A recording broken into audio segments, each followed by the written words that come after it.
Hello and welcome to this cloud computing full course by Intellipaat.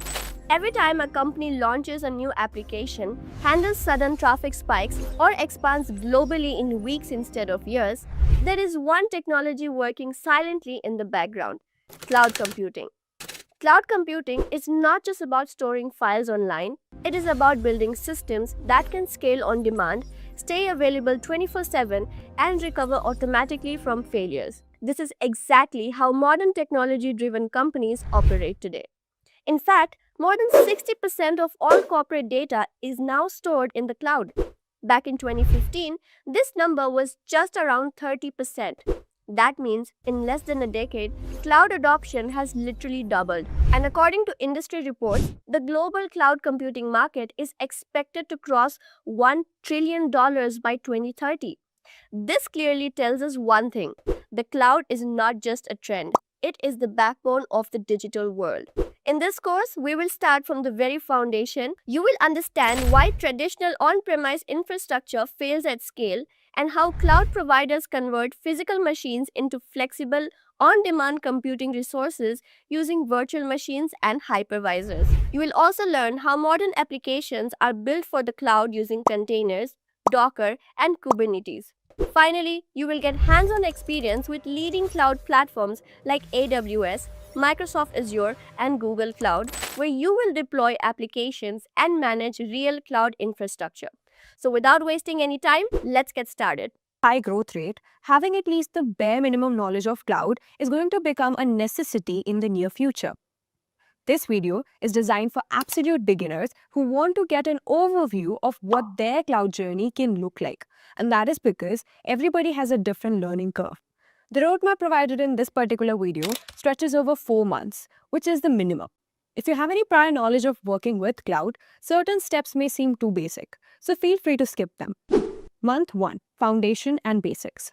Start with networking fundamentals. Understand important networking concepts such as IP addressing, DNS, HTTP, HTTPS, subnets, etc. Next, install and use free tools like Cisco Packet Tracer and Wireshark for a solid hands-on practice. You can refer to free courses like Networking Concepts for Beginners, Introduction to Networking for Complete Beginners, and Basics of Computer Networking.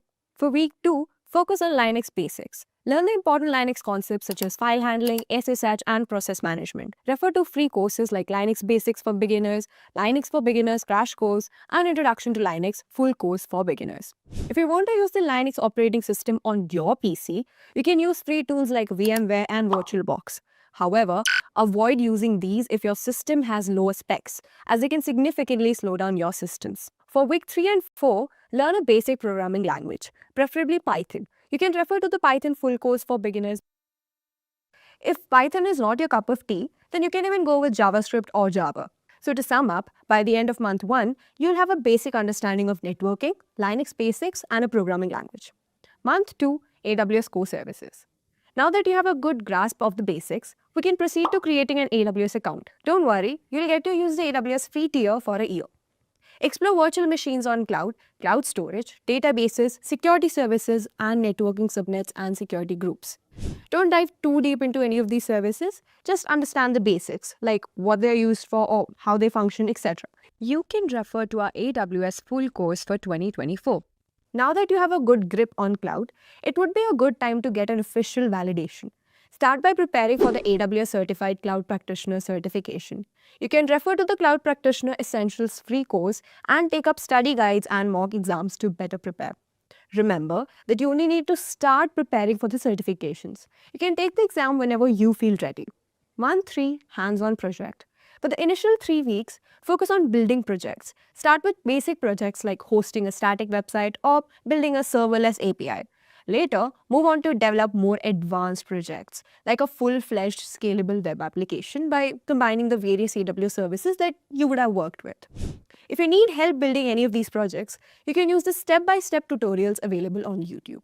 In the last week, learn the basics of Terraform, where you will get to apply the programming language you learned in the beginning. You will learn to apply it in the form of infrastructure as a code. You can choose to learn AWS Terraform, Azure Terraform, or take up the Terraform full course available for free on this channel. By the end of month 3, you will have at least 2-3 projects that can demonstrate your real-world cloud knowledge. Month 4, portfolio and job preparation. Actively participate in workshops and make connections, along with earning certifications. And don't forget to update your progress continuously on LinkedIn to build even more connections. Towards the end of the last month, start applying for various fresher job positions, such as Junior Cloud Engineer, Cloud Support Engineer, Cloud Operations Analyst, and Infrastructure Associate.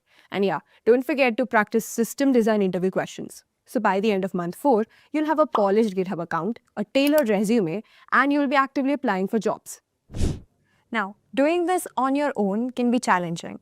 Being highly disciplined is not that easy. However, if you had a personal mentor who could guide you through every step, actively resolve all your queries, and at the end, not only arrange your job interviews, but also help you crack them, well, that's where Intellipaat's advanced certification in cloud computing and DevOps course steps in. Here, you'll be taught and mentored by the top IIT professors and industry experts who are actively working in both the cloud computing and DevOps field. Just a quick info guys, Intellipaat brings you executive postgraduate certification in cloud computing and DevOps in collaboration with IAM Divya Sampark, IIT Roorkee.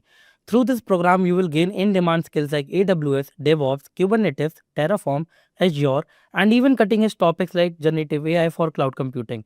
This 9-month online bootcamp features 100 plus live sessions from IIT faculty and top industry mentors, 50 plus real-world projects, and a 2-day campus immersion at IIT Roorkee. You also get guaranteed placement assistance with 3 Azure job interviews after entering the placement pool. And that's not all. This program offers Microsoft certification, a free exam voucher, and even a chance to pitch your startup idea for incubation support, up to Rs 50 lakhs from IAM Divya Sampark. If you are serious about building a future in cloud and DevOps, visit the course page linked in the description and take your first step toward an exciting career in cloud technology. So, what is cloud computing? Is it something like computing over the clouds? Well, not exactly. Cloud computing simply means that you're using the computing resources, be it your storage, servers, or your applications that are already present over the internet, but you are accessing it all without using a physical hardware. Like, you don't need a separate hardware to access your Netflix or YouTube or whatever. You can access it from anywhere and from any device. You just need your login ID and password. So that is what cloud in action is. Now let's just understand it with a simple life example. For suppose you have thousands of photos and videos to store somewhere. What you can do is you can either purchase a hard drive and store it there. But what if the hard drive get crashed or get lost and you have to carry the hard drive all over with you to access those photos and videos? Now what you can do is you can just put all those photos and videos into a Google Drive that might be already present in your phone. Now it makes everything so simple that you can access it from anywhere now. Now you have no worries like if it get lost or you need some other device for it. So that is cloud in action. So cloud computing simply means that you're accessing all those computing resources, be it your storage or your server, databases or apps, without owning a physical hardware, which means you are just having the internet and you can access all those things in your laptop or in your device, whatever you are using. Let's take a quick review like where you are already using cloud in your day-to-day life without even realizing it. For suppose, either you are using Google Drive to store your photos online or you're using Gmail to send or receive emails that are all done on the hosted Google servers. Or you're using Netflix or YouTube to stream the daily videos, whatever you want, or the films that you want to have it, all are already present on the servers. You just have to access it from your devices. Or you're using Instagram to have sharing the photos or scrolling the reels, all are done using the cloud computing technology. Similarly, we have Zoom video calls to handle via the cloud servers. Now that we have understood that what cloud actually is, and with a real life example too, let's just understand why do we actually need cloud. For suppose you are going into a new city and you want to roam around the city, travel around it. So you have two options. Either you can rent a car or you can own a car. But what are the disadvantages that come after owning a car is if you buy a car, you have to pay a lot of upfront fees, of course, to buy a car. And then you have to pay for the insurance, for the maintenance, for the fuel, and for the repairs. That is the second disadvantage that we have.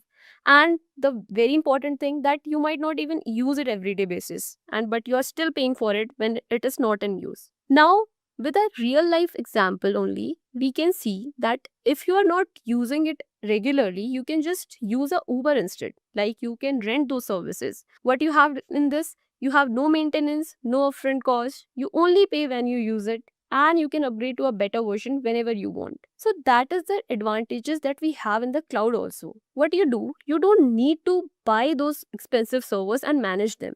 You just need to rent those computing resources whenever you need and stop paying when you don't. So that is just like Uber. It's flexible, cost efficient, and stress free.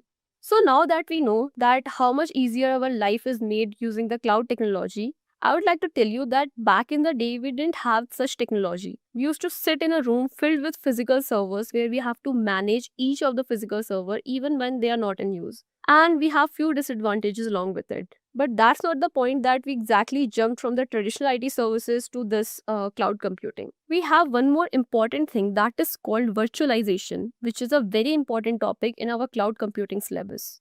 So let's understand each one of them step by step and how we came to the cloud computing that is our today's world scenario. For explaining you guys what is traditional IT or what are the physical servers that we had back in the day, you can just imagine yourself sitting in a room filled with physical servers and you have to manage each one of them individually. So what were the problems that we had back in the day was you have to pay a high upfront cost because yes, there are so many physical servers that are present in your room. So of course you have to pay a very hefty amount for that. And we have second disadvantage that is wasted resources.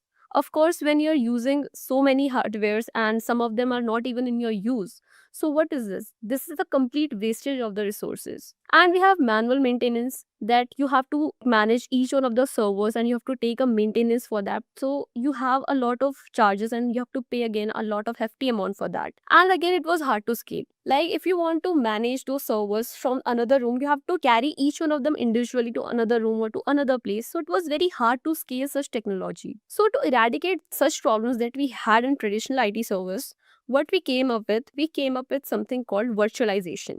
Now let's understand what virtualization was. See, virtualization, you can understand it, it's like a smart hardware use. Why? Because since back in the day you had physical servers, each one of them having its different OS, and you have to have one individual server for accessing one operating system. Now that you had virtualization, you can split one physical hardware into many virtual ones.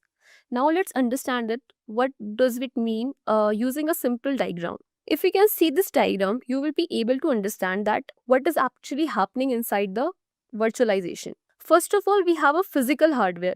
Be it your CPU memory or your storage or network, whatever you have, this is a physical hardware that you have. And just above that, there is a virtualization layer in which we have our hypervisor. Now, this is the component that is actually used to split those physical hardware into the virtual ones, where you can operate each virtual system individually, just like mentioned here. You can understand it by a simple example. For example, if you are working in a tech domain, you understand that you are having one laptop and you're running an operating system called Windows there. But you can also have a similar operating system that is Linux into it. Why? Because that is where virtualization actually works. Like you can have two different operating systems into one device only and you can access both of them. So that is what a real life example is of virtualization. So let's understand that virtualization is the process of creating a virtual version of server, desktop, storage, device, or even an entire operating system. It allows one physical system to run multiple virtual machines, each behaving as if it was a separate system. When you are using Windows and Linux, both of them in a single device, what's happening? You can use both of them individually as both of them have different software dependencies, but the hardware is able to manage it. Why? All because of the virtualization that came into the existence. Now, the benefits that we had was, of course, there was a better resource utilization because we have to have just one physical hardware to run so many operating systems on it. It was easily manageable, as simple as that, and it was faster setup than the physical servers. Of course, like to be filled in a room with the different physical servers, each having different maintenance and different type of operating systems, you can just have a one physical server and maintenance is quite low in this. Now that we had virtualization back in the day, there was still one more problem that we had, that we still needed one physical hardware to run those virtual ones. So what came into the technology was something called cloud computing that we are working. Cloud computing simply means anywhere, anytime, and pay as you go. Why is that? Because for suppose you're using AWS, Azure, and GCP, some of you might be well known aware about it. So when you're using this technology, what you are doing, you are just renting those servers or renting those computing powers all over the internet just for your own purpose. And in AWS, when you're creating the instances that we will be doing in the videos further, what we have to do, we just have to make an instance and we just have to pay the charges as much as we are using it. So that is cloud. What was it was like pay as you go, like whatever the cost efficiency you had, whatever the budget you had, you can use the computing resources according to that, and anywhere and anytime. Of course, you just need an ID password for it, and any device would work, any device would be compatible to use it. Now that we have looked into the picture deeply, let's just compare each of the services step by step, like how we went from ownership of like all the physical servers that we have, then to sharing the virtual servers when we had virtualization, and how did we come to the complete rental system in the cloud. So what it looked like back in the day was, you have to buy physical servers for the traditional IT servers, of course, that we have discussed till now. It was expensive and hard to scale at the same time. So, to eradicate this problem, we came up with one device split into multiple virtual ones. That was virtualization. You have to run multiple virtual machines on a single hardware. And what was a limitation? The only limitation that it had was it was quite flexible at the time of the day.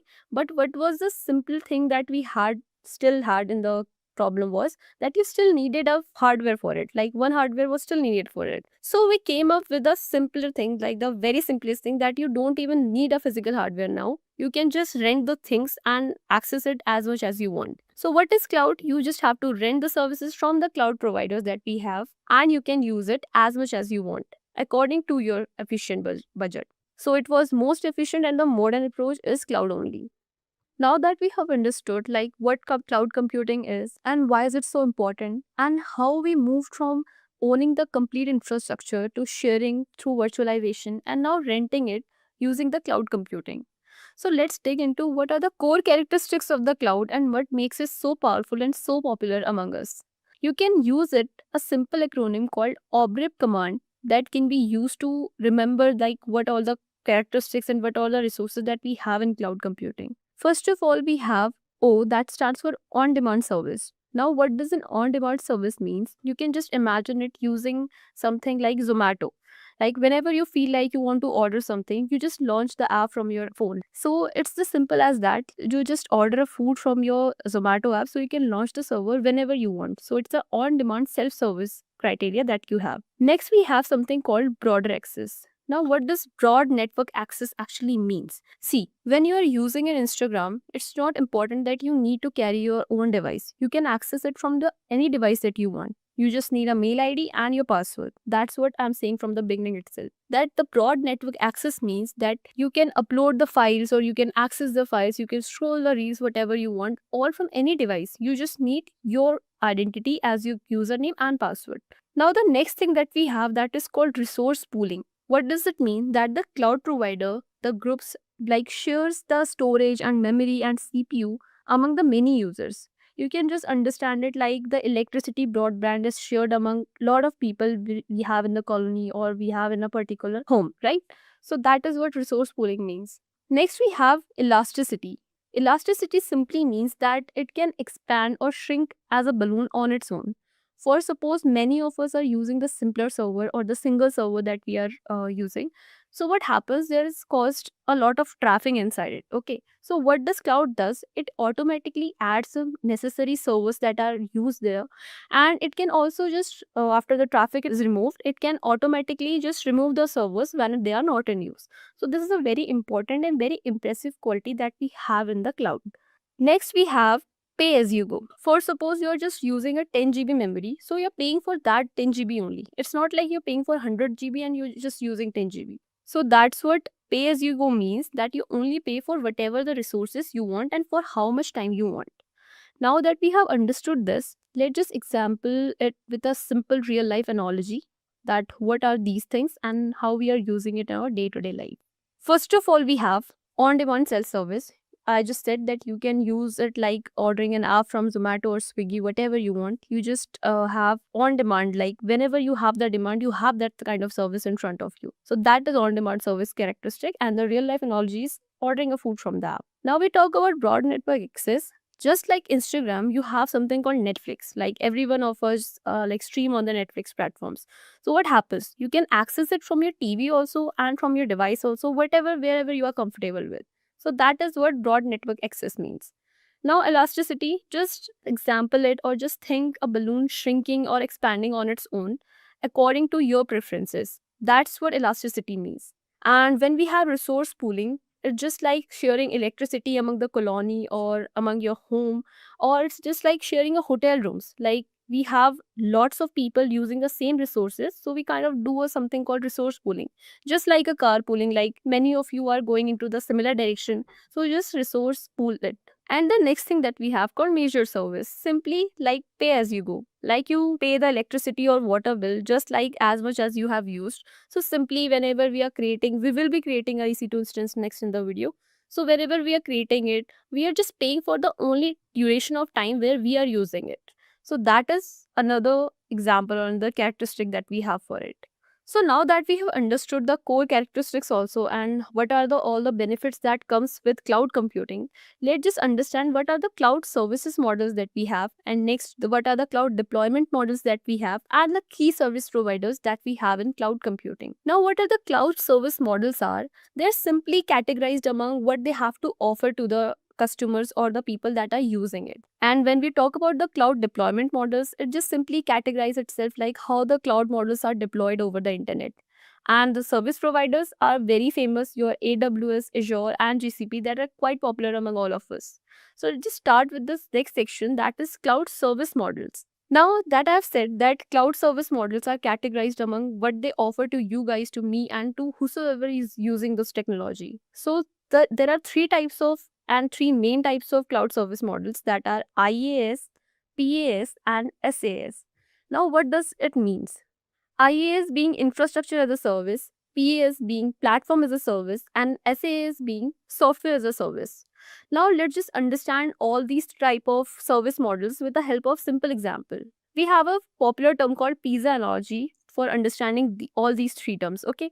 So what we have, first of all, we have IaaS, that is infrastructure as a service. Now, for suppose you want to have a pizza and you want to customize it according to yourself. But for now, when we are using IaaS, infrastructure as a service, we need an entire infrastructure and we need to rent an entire infrastructure. So what does it mean? That you are renting an entire kitchen, all the utensils, all the things that are present in the pantry, and all the things you are utilizing, and you're renting everything. Like you're renting an entire infrastructure for you to make a simple pizza. In PaaS, what you're doing, you're just saying that I don't need an entire infrastructure now, I just need a platform. Now you have popular outlets of pizza like Domino's and Pizza Hut. So what you do, you just go inside it and you just say that I want a pizza to be made for myself and I can make it myself. I just need the dough and the toppings with it, whatever you want. Okay. So the platform is completely ready for you and you just need to access it for the pizza or whatever the service is in the computing world you need. Now when we talk about SAS, that is very popular and every one of us are already using it. What does SAS means? That the entire software is ready for you. Like the pizza is already ready and you just want to order it by just a call or just using a Zomato or Swiggy, whatever you want to have. So what do we understand by software as a service? That the app or the pizza is entirely ready. Okay, so these were the things that we had for the cloud service models, and let's just start understanding each one of them step by step by what you get in a particular service and how you handle that and what are the real life examples that we have. Talking about the IaaS, that is infrastructure as a service, it's the kind of a basic building block that we can say you have the server or storage or networking, all you want right in your hand. What you get in it, you kind of get a virtual machine like EC2 or Azure VM that we'll be discussing in the video further. And you have to get a storage like we have examples of AWS S3, Azure Blob that are quite popular among it, and the networking. So these are the things that you get when you're renting an entire infrastructure.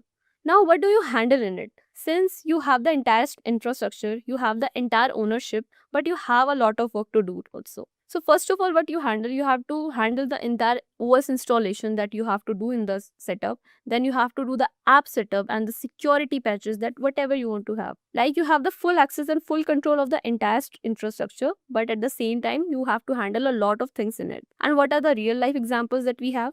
We have an EC2 instance of AWS, that is a very popular cloud provider. Then we have Microsoft Azure VM, that is a virtual machine. Then we have Google Cloud Compute Engine. Now, all these things are kind of a real world examples that you will be dealing with when you are diving into the cloud technology into deeper. Okay. So the next thing that we have to discuss in detail is called platform as a service. Now, simply as I told you, what do you mean by platform as a service is you just have the entire platform ready for you, and you just don't need the system setup, but you have to like write the code, deploy the code. You have to make the pizza by yourself, correct? So that is what platform as a service is. It is directly made for the developers who want to just focus on their app and not the system setup. So what you get in it, an entirely like installed operating system, pre-installed frameworks and libraries, runtime environment, and auto scaling.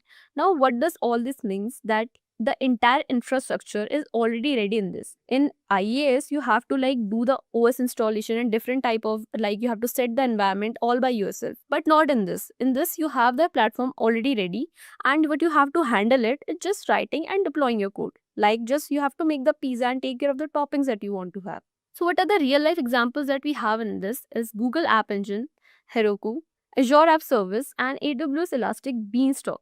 Now, all these are the real life examples. Again, in the technical domain, if you're working with key cloud providers, you will be able to understand this. Or if not, then after some time, of course, you will be able to understand this as we go deeper into this conversation.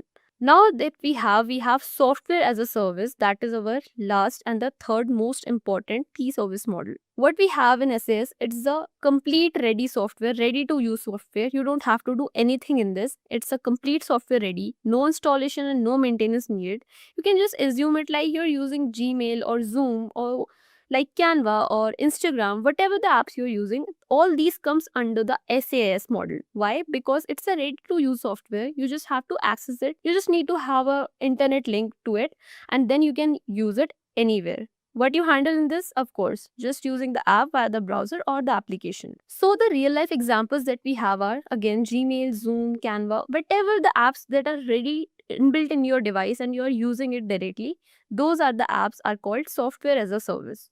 So these were the examples and these were the features that we had in the cloud service models. So let's just compare each one of them individually right here.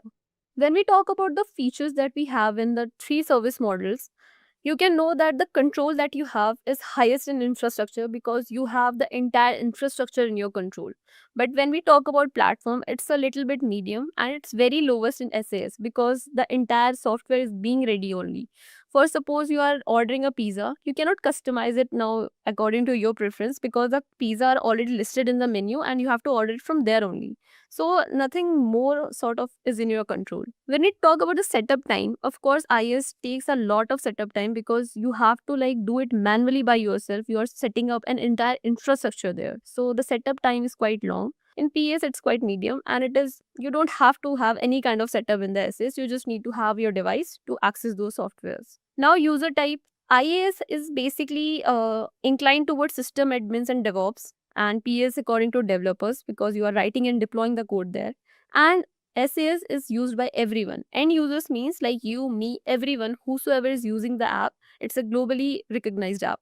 When we call about examples, again, the same examples, AWS EC2 instance for the IaaS, Heroku and App Engine for the PS, and Gmail, Zoom, Canva, Instagram, Netflix, whatever we have in the SAS. So the basic difference is SAS is a ready-to-use software, just like your Instagram, Netflix, or whatever you have. Then we have PS, it's like a developer's playground, like you can write and deploy code all in the platform that is available to you. And IaaS is your own cloud infrastructure, like you have the entire infrastructure in your control and whatever you want to do with it and however you want to get the control of it.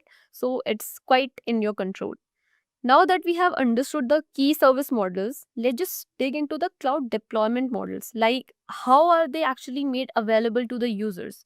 Like, how is the cloud technology made available to the users of it? So, let's just understand it with the three basic things that we have. One is called public cloud, then we have private cloud, and then we have something called hybrid cloud. Now, let's just take a brief example like what is public cloud? Public cloud is like renting somewhere, like renting an apartment or renting a house for someone because the owner is not you. You're just renting it from somewhere and it is quite public for everyone because anyone can come and go in that building, right? For suppose you're living in a society, you're just renting an apartment in it, so it's quite public for everyone. Now, what is private? Private cloud means your own personal space. Like you are owning a house, you have owned a house, you have purchased a house. It's your private property, and no one can come and go without your access, without your permission.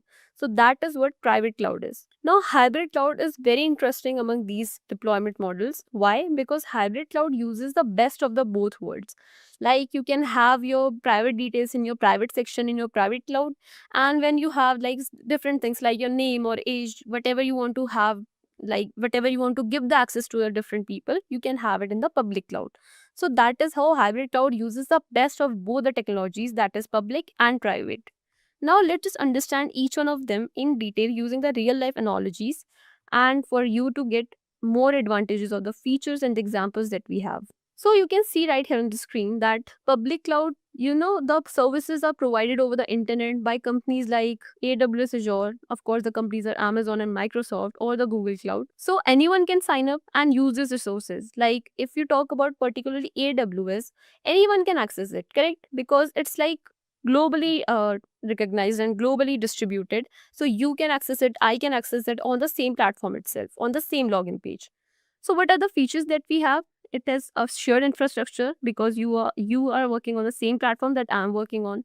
And it is cost effective because again, whenever you create an EC2 instance that we will be creating in the video further, whenever you're using it, you just have to pay for the only amount of time where you are using it. Like for the duration of time whenever you are accessing the EC2 instance or you're doing something in that.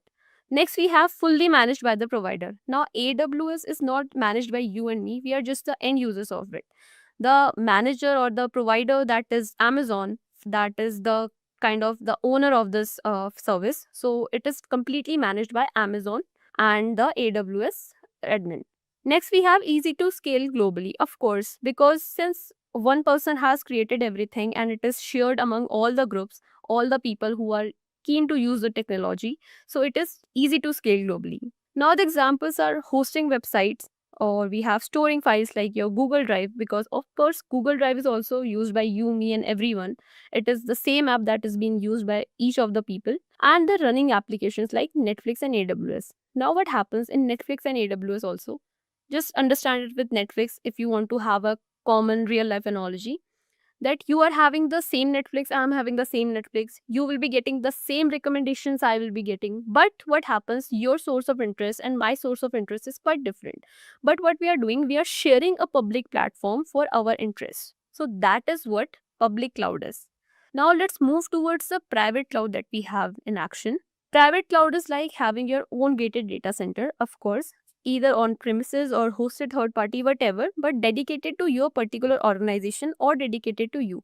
Now, whosoever use public clouds are like basically banks or governments or hospitals that run these type of services that are quite confidential for everyone. So what are the features that you have in this is you have more secure and customizable feature, like because private cloud is being used by a private organization who have all the data of it, so it is quite secure and customizable both. When I talk about used by highly regulated industries, then again it cannot be used, like it can be used by a particular person, but the key providers or the key users of it are the banks and the governments who have some sort of private details of the entire citizenships, whosoever is having it. Okay. So next we have high setup cost and maintenance. Of course, because if you are having something private to yourself or to an organization, of course it will cost little bit higher because you are having more gateways and more security rather than public and hybrid cloud.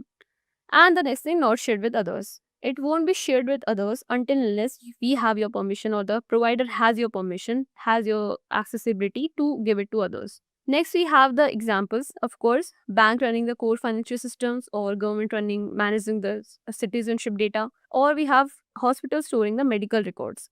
All of this organization, you can see that are very private to their own citizens data or own customers data. So that is how private cloud is used among the organizations. Now we have the very interesting section that is called the hybrid cloud, and you will be very amazed to know that yes, you are quite familiar with this cloud provider. So what this model does, it is a blend of both private and public. Now what does it mean? That it can allow data to move between the private and public cloud again and again. So what are the features that we have in this? It uses the best of both worlds, like the storing of the information that is sensitive, you can store it in private, and this something that can be accessible by everyone, you can store it in public. Next, we have flexibility and scalability. Using the best of the both worlds give you the flexibility and scalability to use the both of the systems accordingly. And of course, it is used for disaster recovery or traffic spikes. Now, what do we understand by this? Suppose you have a lot of data inside you, like for a hospital also, we have a lot of patients inside. So what do? We just store the sensitive information in the private cloud, and that can be accessed by everyone, like the appointment details or the appointment page. It can be accessed by everyone, so we keep it in the public cloud. Now, take it an example. In e-commerce website uses the private details of customers, like their names or whatever the orders they have purchased, into their private cloud, but the product browsing is similar for you and me, whosoever is using it.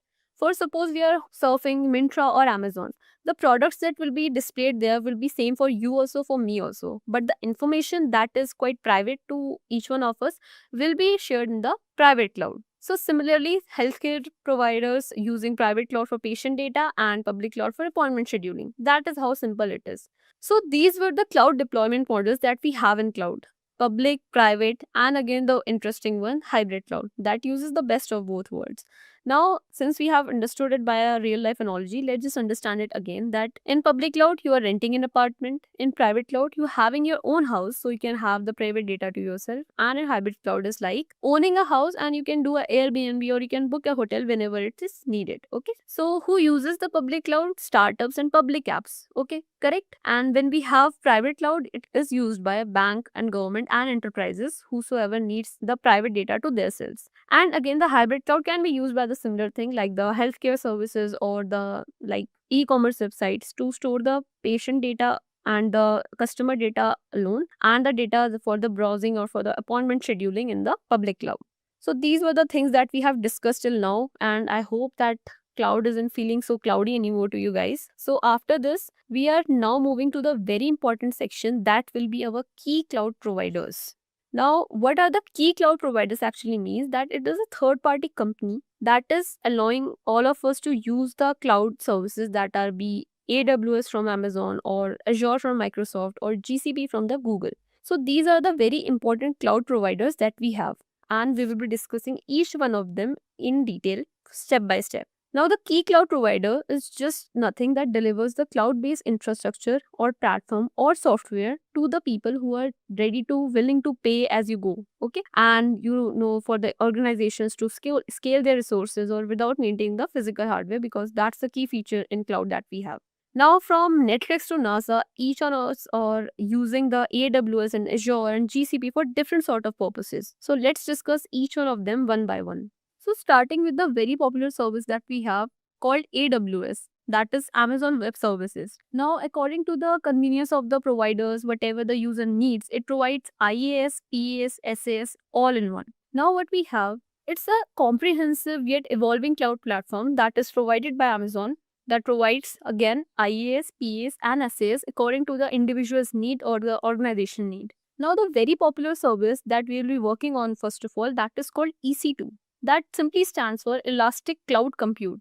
Now, what does it mean? It's just imagine itself like a virtual server provided by the Amazon. So you rent those virtual servers like IaaS, you get the entire infrastructure, you get an hosted virtual server where you can perform all the tasks, whether it be your DevOps or cloud related things. So the very first service that we have is called EC2. Now, similarly, we have different sort of other files that we have to we need to store the files in that, or we need to run the code without the servers. So we have S3 to store the data files in the cloud, and we have Lambda to run the cloud serverless. Of course, you don't need any server in that. Then we have RDS to manage the relational databases, and we have CloudFront for fast global content delivery. Now, all these services are very much used by many of the organizations and many of the individuals. Starting with, you can see here that it is popularly used by Netflix, NASA, Twitch, and Airbnb. So these were the customers that we have for the AWS services. Similarly, just as the AWS, we have another platform that is called Azure that is provided by Microsoft. Now, again, it is a similar kind of cloud computing platform that offers the solution for building, testing, and deploying the websites or the apps that you are creating. Now, the popular service in this is Azure Virtual Machines. We will see this demo in the class further. Next, we have Azure Blob Storage to store the large amount of data, unstructured data mainly. And we have Azure Functions for event driver, again, serverless computing. Then we have Azure SQL databases for fully managed databases of SQL. And we have Azure DevOps for the CI/CD pipelines and the project managements, whatever you need to do related to DevOps technology. And again, the use cases we have is the BMV or HSBC, Adobe, and the US government. It's written here for the instance purpose that these are all the customers and the organizations that uses Microsoft Azure as their primary cloud provider. Now, the next and the very important and very interesting platform that we have is GCP provided by the cloud.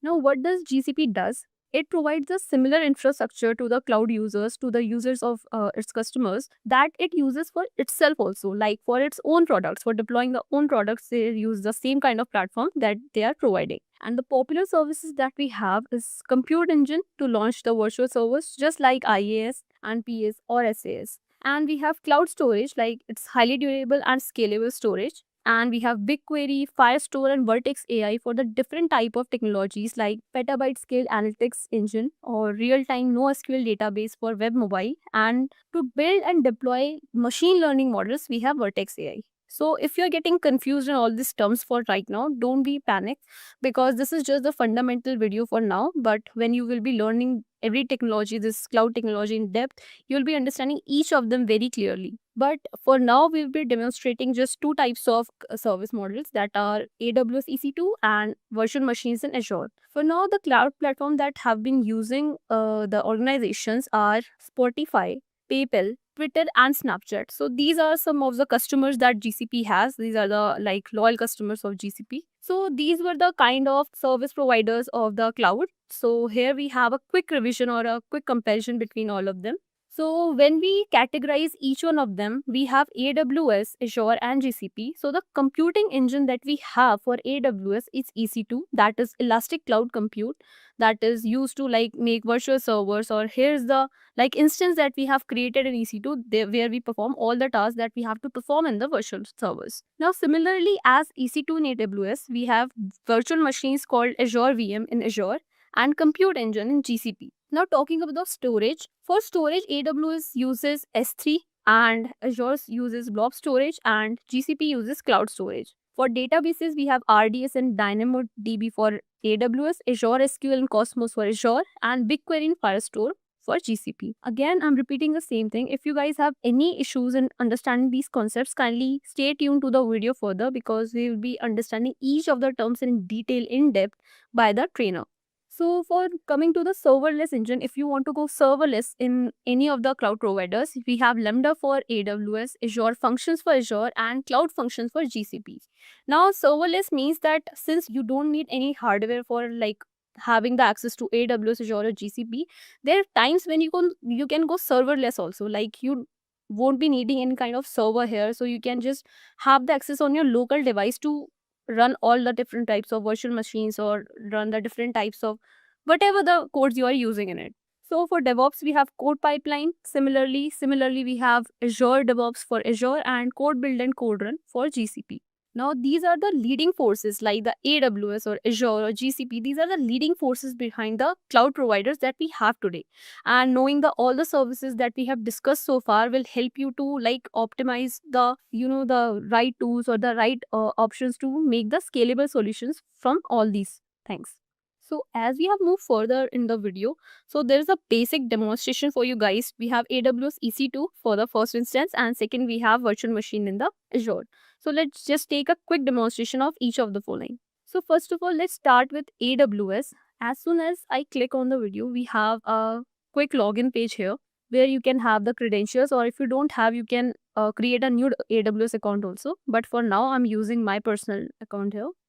As soon as you log in from your like credentials, what happens, this is a default page that stands in front of you where it is written EC2 because we are trying to create a virtual server, here only we are trying to create an instance. So what I have to do, I have to just click on the EC2 instance, and here I'll be searching. Either I can search for the instances or I can create an instance, whatever you want to do. For now, I have seen, I'm able to see the instance that are running. So it's showing 0 because we haven't created one yet. So let's just create one by clicking on it. So you can see every instance that would be running or that is terminated or that has been started will be showing here itself. So let's just create one by creating launch instance. We just have to click there, and here this kind of default page would be coming to your interface. First of all, we have number of instances that we have, like you can create 1, 2, 3 as number of instances as you want, but for now, for the demonstration purpose, I'm just creating one. Now we have to give some sort of name and tags for our virtual server, like what kind of server I'm using. So I'm just creating my first EC2. So this is the thing that I'm creating. I just give it name A. Okay, now we have to create you have to select the application or the operating system that you'll be working on. We have different sorts of operating systems here. We have Red Hat, Windows, Ubuntu, Mac OS, and Amazon Linux. You can use any one of them, but for now I'm selecting Ubuntu because it's quite friendly, for beginner friendly for all of us. Now it will take few time to roll. Okay. Then we have many types of VM images, like whatever you want to use, but for the free tier that is eligible, I'm using the first one, that is Ubuntu server. It's a confirmation page, but I'm not confirming it because the thing was already selected in here. So we have a architecture, like whatever kind of architecture you want in here. So I'm selecting a 64-bit because we are just creating it for the demonstration purpose. So here's the instance type. Now this is very important when you're working with it, because we have a lot of instances type, be it nano, micro, or you have small, medium, whatever the kind of size you want for your instance. So because of the free tier availability, I'm using t3.micro. And here's the interesting part, that is key pair login. Now you can create your own key pair as per your demand, whatever is comfortable with you. So for now, I can see the whatever the key pairs have been created here, I can use it. For now, I'm using my own key pair. Or is it not available? Let's just try anyone. So these are the existing key pairs that have been already created by some other users who have been sharing this platform. It's not that it can be shared with you and me also. It's just a kind of organization or the group that I am willing to share my key pair with. So it's that thing. Then we have the network settings. You can allow the SSH traffic. You can allow the HTTP or HTTPS according to your will. And after that, you just have to launch the instance, whatever the sort of instances you want to create. After launching it, if any issue will occur, it will be showing here. But if it's not, that the instance will be created. So you can see we have got a success, and it's our ID, that the instance ID that has been created. So we have to again go to the instances, and here we can see that our instance is ready. Just trying to wait for it. Yeah. So here I have my first instance. Now it's not enough for us to just create an instance. We also have to connect it to the machine. Now what happens, we have created an instance, but AWS doesn't know it yet. It is showing the instance is running, but it's not connected. So to like have the access to the virtual server, to like a Ubuntu type of machine or the operating system where we will be working on, so we have to connect it first by just clicking on it, and we have to just connect it. Now you can either connect it using a public IP or a private IP. Now this is the deployment model that we were talking about. Whenever we are using a private IP, it will be just private for all of us, and it will be just be accessible from my own local platform also. Like I can open bash or cmd prompt or whatever, it can be accessible from that also. But since right now I'm just using it for the demonstration purpose, I'll be just using a connecting public IP. But both the IP addresses will be showing on the instance that I have been created. So let's just connect it and see what happens further. Now, as soon as I create, my EC2 instance is ready to use now. So here you can see, by the time it's establishing the connection, that I'm having both the private and the public IPs here. So this is it. Now you can perform whatever the operations you want here. Either you are from DevOps or the cloud technology, whatever the instances has been created is free to use for every one of you. But one more thing that you have to remember is that after it is started, it is payable. Okay, for whatever time you're using it, it's payable. It is having some sort of cost, or you can say a value. So whenever you are done, like for now we are not writing anything in it, you can just write anything. For suppose I'm working on DevOps, or I want to install Docker, or I want to see if Docker is already installed in here or not. So this is the command that I move with. So it's similarly as we do in Linux or Windows cmd prompt. So that's all for the installation and the demonstration part. So we can cut it from here directly, but you have to remember that you have to terminate this instance. Why? Because if this keep on running, so as you know that cloud computing is a kind of pay as you go system, right? So for the whatever time you're using it, it will be chargeable. So you have to delete it after you have created it, you have used it for your purposes. The whatever thing, whatever demonstration you wanted to use, you have done it. So just click on it and go on the instance state and try to terminate or delete the instance. Now just terminate it from here. So yes, it has been successfully initiated the termination, and you can see in the instance state that was shutting down and the instance has been gone. So this was the part where we used AWS EC2 instance to create a virtual server to see like whatever the things we can done in here. Now there we have one more key provider that we have, that is called Azure, that is again very popular. So like this, when I have just skipped the login page part. You just have a login page where you sign up or log in using your credentials. So this is the default page that opens right here. Now we knew that in AWS we were creating an EC2, that is Elastic Cloud Compute Instance, to create a virtual server. For here we have a virtual machine. See, you can see here all the services that have been provided here. But for working on a like cloud server, for working on a different operating system, we just create another resource that is called a virtual machine. Either you can click it here or just click create a resource or just click on virtual machines. So as we were having like EC2 instances in AWS, here we are having virtual machines. So it's a similar type of thing. Like you can see that as you saw in the EC2 instance, all the things were happening here itself. So just similar thing, all the virtual machine will be created here, and the steps are quite simple. You just have to create one virtual machine and you have all the options, but we are working on a like hosted platform, so we'll be creating one virtual machine here, and we will be having the similar steps that we had in that. For now, you have the resource group, whatever you want to use, whatever the name you want to give to the virtual machine, the name can be provided, the security type, the architecture. Here there we were using 64-bit, here you can also have the same sort of architecture. Then we have the administration account. You can either use a SH public key or you can use a password. Like it can be your username, your password, and whatever you want. So after this, you just click on review and create. As soon as you do it, what does Azure does? It will review it automatically. Like if there's some sort of problems or you haven't put something right, so it will display it right on your screen and you will be directly redirected to this page only. So when you just review and create, you will create an entire virtual machine similarly as an EC2 instance that we created in the AWS. So this was it for the demonstration part that we had in the AWS and Azure, because these were very quite a popular platforms that we had in our minds. So this was the demonstration part. Now, as we are coming to the last section of our video, we have something interesting for every one of us, that is benefits, challenges, and the career paths that we have after learning cloud computing. So let's just dig into it. Now, let's just first of all talk about the benefits that we have along with it. We already know cloud is the kind of like ready to use software, or you can see that it's a very beginner friendly, or everyone's like to use this type of technology when we have. Okay, so coming to the benefits that we have, first of all, it's cost saving. Of course, as we have seen in the EC2 and Azure virtual machines also, like for the time you are, for the duration you are using it or you are accessing it, you have just have to pay for that amount only. It's just like having a 10 GB storage and you are paying for the 10 GB only, not for the 100 GBs like you used to do back in the days when you were having physical IT servers. So that's the thing. And it's the same meaning that you pay only for the time you use and there is no upfront hardware investment. And the real life analogy is simply like having an Uber instead of owning a car when you are new to a city. Now talking about speed and agility, you see how easily we were able to like launch an instance or launch a virtual machine. So it's that much easy to launch a resource whenever you want to work with the cloud technology. It's just like ordering in food from the app. Now the scalability. See, we have seen like whenever, for suppose you and me both are using the AWS EC2 instance and there are a lot of instances created there.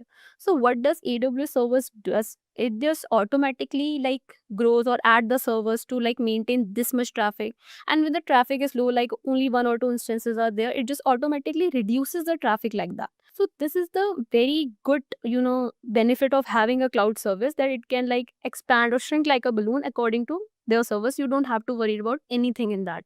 Next, we have global access. So of course you can use it from anywhere. Like You can open your EC2 instance right there, or you can open an Instagram just for the instance. If you want to have a clearer version, you can open the Instagram anywhere. Like if you are traveling to some other place, there also you can open an EC2 instance or Instagram just like you want. So it's a ready to go system. You can use it anywhere, anytime, at any device. So just like your Netflix, Gmail, or your popular app called Instagram. So next we have security and backup.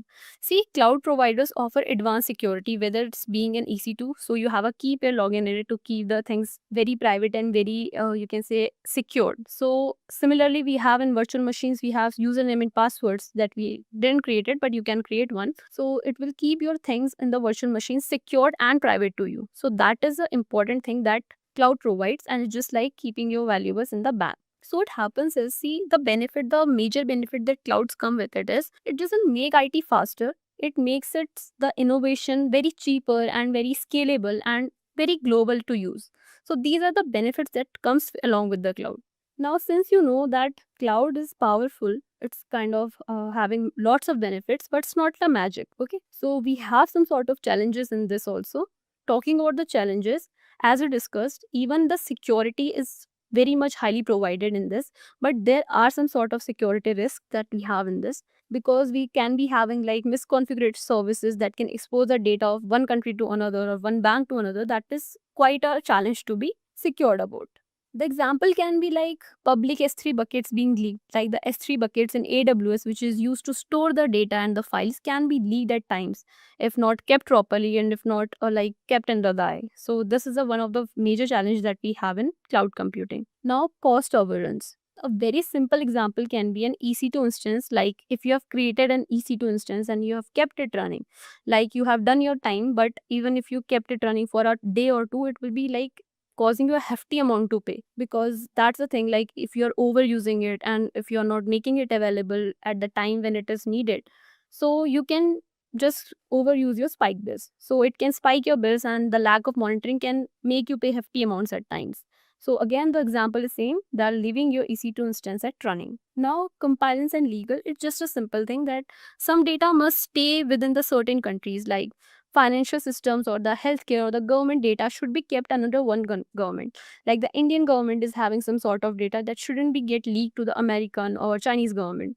So that's all about it. So it's the compliance and legal terms that we need to take care about when we are dealing with cloud computing, especially if you're working as a key cloud provider. Talking about vendor lock-in. See, migrating from one cloud to another can be a struggle at times, like EC2 instance, or there's few types of services, a few type of apps that are AWS friendly, but you kind of will be having some sort of issues while working it with Azure. Why? Because AWS is handled by some other company and Azure is being handled by some other companies. These two things have some different sort of features or different sort of technologies. So it can be an issue that when we are working with the AWS friendly app, it can be little difficult to work with the Azure in that. Next, we have downtime and environment. Now, what do we understand by downtime and internet? See, you know that the entire cloud computing is physical hardware less. Like everything that you need is on the servers, on the internet. So the very important thing that you have to be highly dependable on is called internet. If your connectivity is slow or the cloud provider uptime is being reduced or exceeded, so it can impact the real world times. Okay, what does it means that, for suppose you have less internet connection while you're running an EC2 instance or a virtual machine, so you can list, make the connection server break, or few of the commands that you have written in it might not be able to be saved. So these are the things that can impact the real time apps in the Azure or AWS, whatever you are working with. So again, it is powerful. Cloud is very much powerful, but you have to handle it. Like you need to be smart and you need to have a good setup to like make it cost control and security proof. So these are the challenges that we have in cloud computing. Now the last part and the very interesting part for every one of us, that what are the roles that we have to offer when you learn cloud computing. So you see, if you are into cloud engineering, you love to build and manage cloud infrastructure. Like you love to like have a cloud infrastructure and you like to build something out of it, something new or something relatable for everyone. So you can be a cloud engineer after learning the skills that are AWS, Azure, Linux, and Terraform. So Terraform is a kind of a DevOps topic, and similarly Linux is a different technology, but it's again an operating system. And AWS Azure, again, that we have worked on it. So this is the things that you need to be a cloud engineer. Now, if you're into DevOps and you like to automate deployments on CI/CD pipelines, what is CI/CD? Continuous integration and continuous deployment. So if you like to have those sort of pipelines automation, so you can be a DevOps engineer. All you have to learn is Jenkins, Docker, and Kubernetes, but very well. Now you can be a cloud architect if you like to design end-to-end cloud systems, like you can have end-to-end users or end-to-end systems that are designed for a particular kind of provider or a customer. So you can be a cloud architect in that, and you have to learn architecture and deep cloud skills for that. So that is another thing. Then we have a cloud engineer who handle the data pipelines and storage, and you can see that you have to learn BigQuery and Azure Data Factory for that. Now you can learn anything and everything in detail if you're clean into the cloud and if your fundamentals are quite clear at the beginning. So talking about the very popular term and very popular job role that is among all of us, that is AI and ML engineer, but that too cloud dominant. Like you train and deploy the models on the cloud. So you need to learn Vertex AI, SageMaker, and very important language that is in data science AML is Python. So these all are the things that you need to have for the AI ML engineer. Now, similarly, we have another two job roles that are quite familiar, that is cloud support and cloud security analyst. In cloud support engineer, what you do? You just manage cloud bills and billing of the setup. For that, you need basic cloud and customer handling. And for being a cloud security analyst, you do monitor and secure the cloud environments. And for that, you need IAM, firewalls, and threat detection. So these are all the job roles. If you're intrigued into learning cloud more deeply, you have to understand all the skills that have been mentioned here, that you have to kind of be very patient and very skillful with all these skills if you want to have a career in all of these roles that have been mentioned here. So if you're still interested in cloud, you have to learn cloud in very depth, because these were just the fundamentals that we have covered till now. So that's the wrap up for this video. I hope that cloud doesn't feel cloudy anymore, because we have understood all the fundamentals that were essential till here. So you know that cloud is not just a trend, it's the backbone of today's digital world and the digital power for the tomorrow's innovation. So if you're learning cloud, make sure you're giving all the time and attention it needs from you, so you can learn cloud as much as you can. And from this point onwards, our professional trainers, our industry experts will carry on this video. Just a quick info, guys. Intellipaat brings you executive postgraduate certification in cloud computing and DevOps in collaboration with IAM Divya Sampar, IIT Roorkee. Through this program, you will gain in-demand skills like AWS, DevOps, Kubernetes, Terraform, Azure, and even cutting-edge topics like generative AI for cloud computing. This 9-month online bootcamp features 100 plus live sessions from IIT faculty and top industry mentors, 50 plus real-world projects, and a 2-day campus immersion at IIT Roorkee. You also get guaranteed placement assistance with 3 Azure job interviews after entering the placement pool. And that's not all. This program offers Microsoft certification, a free exam voucher, and even a chance to pitch your startup idea for incubation support, up to Rs 50 lakhs from IAM Divya Sampark. If you are serious about building a future in cloud and DevOps, visit the course page linked in the description and take your first step toward an exciting career in cloud technology. We discussed about the data centers, right? We discussed that an organization would require data center, and those data centers will have the servers inside them, right? So the servers are deployed inside the data centers. Servers are deployed within the data centers. Now the question comes in that what about the data centers which are owned by Amazon Web Services? Because your organization, for example, you work for a company like Accenture, Wipro, HCL, Infosys, JP Morgan, AIG, Apple, right? Now, when these companies start using cloud computing vendors like AWS, Microsoft Azure, GCP, Salesforce, these companies become their customers. For example, Apple says we want to use Microsoft Azure to deploy our workloads and applications, right? So in that case, Apple would be the customer of Microsoft Azure or Microsoft. Okay, so think of yourself as a customer, or you are the employee for working in that organization who's the customer of any one of these three providers. The next question that comes in is that how exactly you leverage that infrastructure which is owned by your cloud vendor.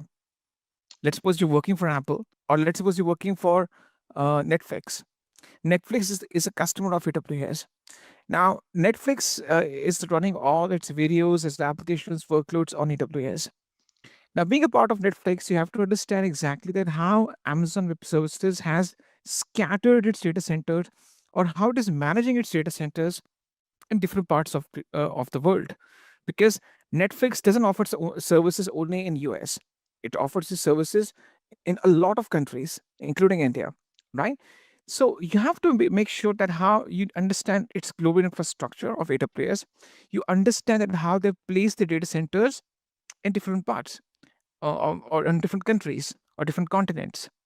That's where we discuss. That's where the concept of the global infrastructure comes into play.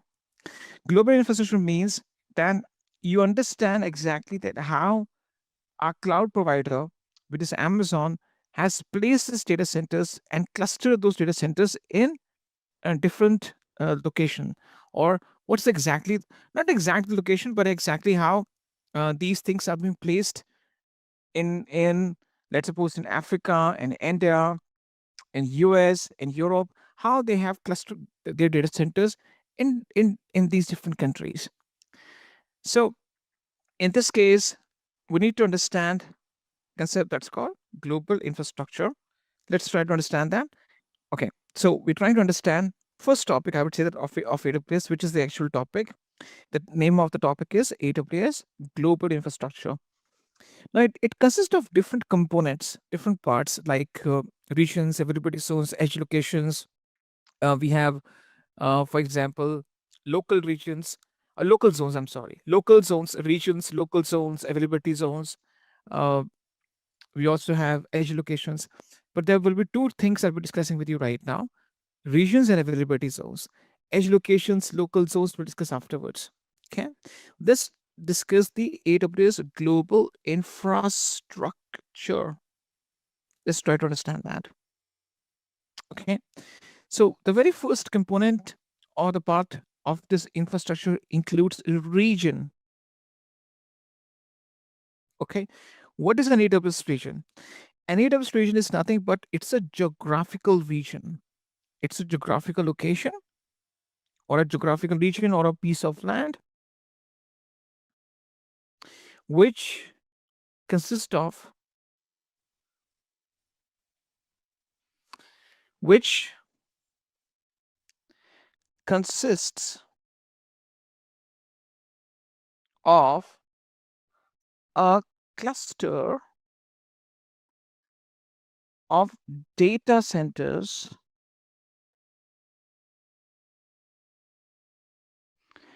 owned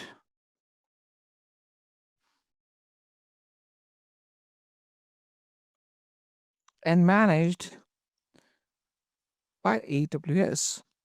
Okay, what's a cluster? What do you mean by cluster? Some people ask me this question: what do you mean by cluster? Cluster means group, right? So a region is nothing but it's the geographical location. It's a piece of land. It can be on the name of any city, uh, or maybe, for example, most of these are based on cities or named after countries. So it can be any name. It can be based on a city. Like, for example, in India, there are two regions: Hyderabad and Mumbai.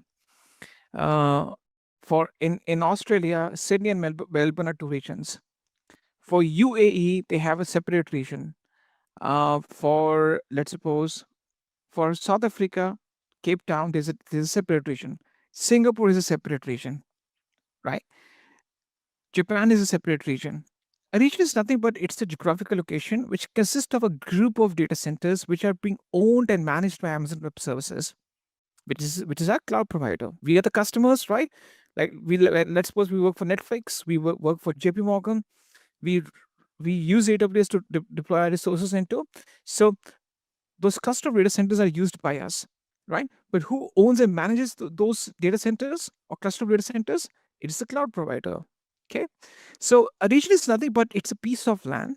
It's a geographical location where the cluster of data centers, the group of data centers which are being owned and managed by Amazon Web Services, exist over there. I would say it's a geographical location, or it's a piece of land where Amazon's owned and managed data centers run, and they are being operated by Amazon. So Amazon Web Services says, let's suppose in Cape Town, I have my 3 data centers running. So I mark Cape Town as a region, right? So a region is a geographical location which consists of data centers, a chain of data centers. Now, in these cluster of data centers are being denoted by a special term. Okay. So what is that special term that we use over here? This cluster of data centers that we these cluster of data centers are denoted by a term that is called availability zones.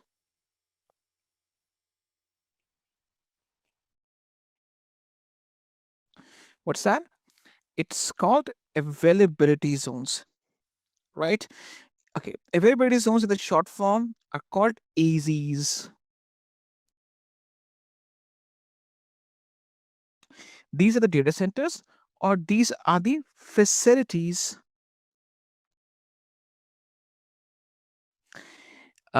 consisting of racks of servers. These are data centers only, right? So these are the facilities which houses racks of servers, right? These are the facilities which consist of racks of servers. Now, one availability zone or one AZ is equal to one or more data centers. A single AZ can have one or more data centers, okay? And in each region,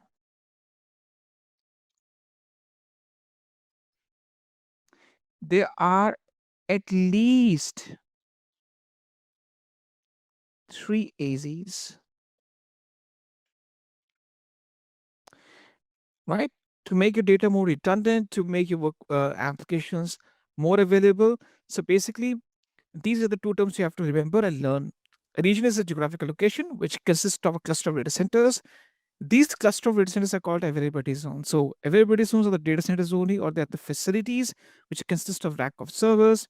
One AZ equates to one or more data centers, and each region will have at least 3 AZs. There could be more than 3 AZs, but you'll find minimum 3 AZs or availability zones. Fine. These are the 2 terms you have to remember.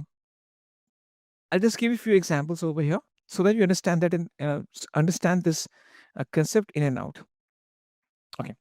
Now I've just logged into my AWS Maven console to my account. Now you're going to be seeing one thing is that once I just go to the top right hand corner, right? I'm talking about this thing where you see my this cursor over there. In this case, you're going to be seeing that these are the listed regions over here. North Virginia, Ohio, California, Oregon, Hyderabad, Melbourne, Mumbai, Seoul, Singapore, Sydney, Tokyo, Canada, Frankfurt, Europe. These are the existing regions, right? Frankfurt, Ireland, London, Paris, Stockholm. We have Cape Town, Hong Kong, Jakarta, Milan, Spain, Zurich. Right, so these are the regions.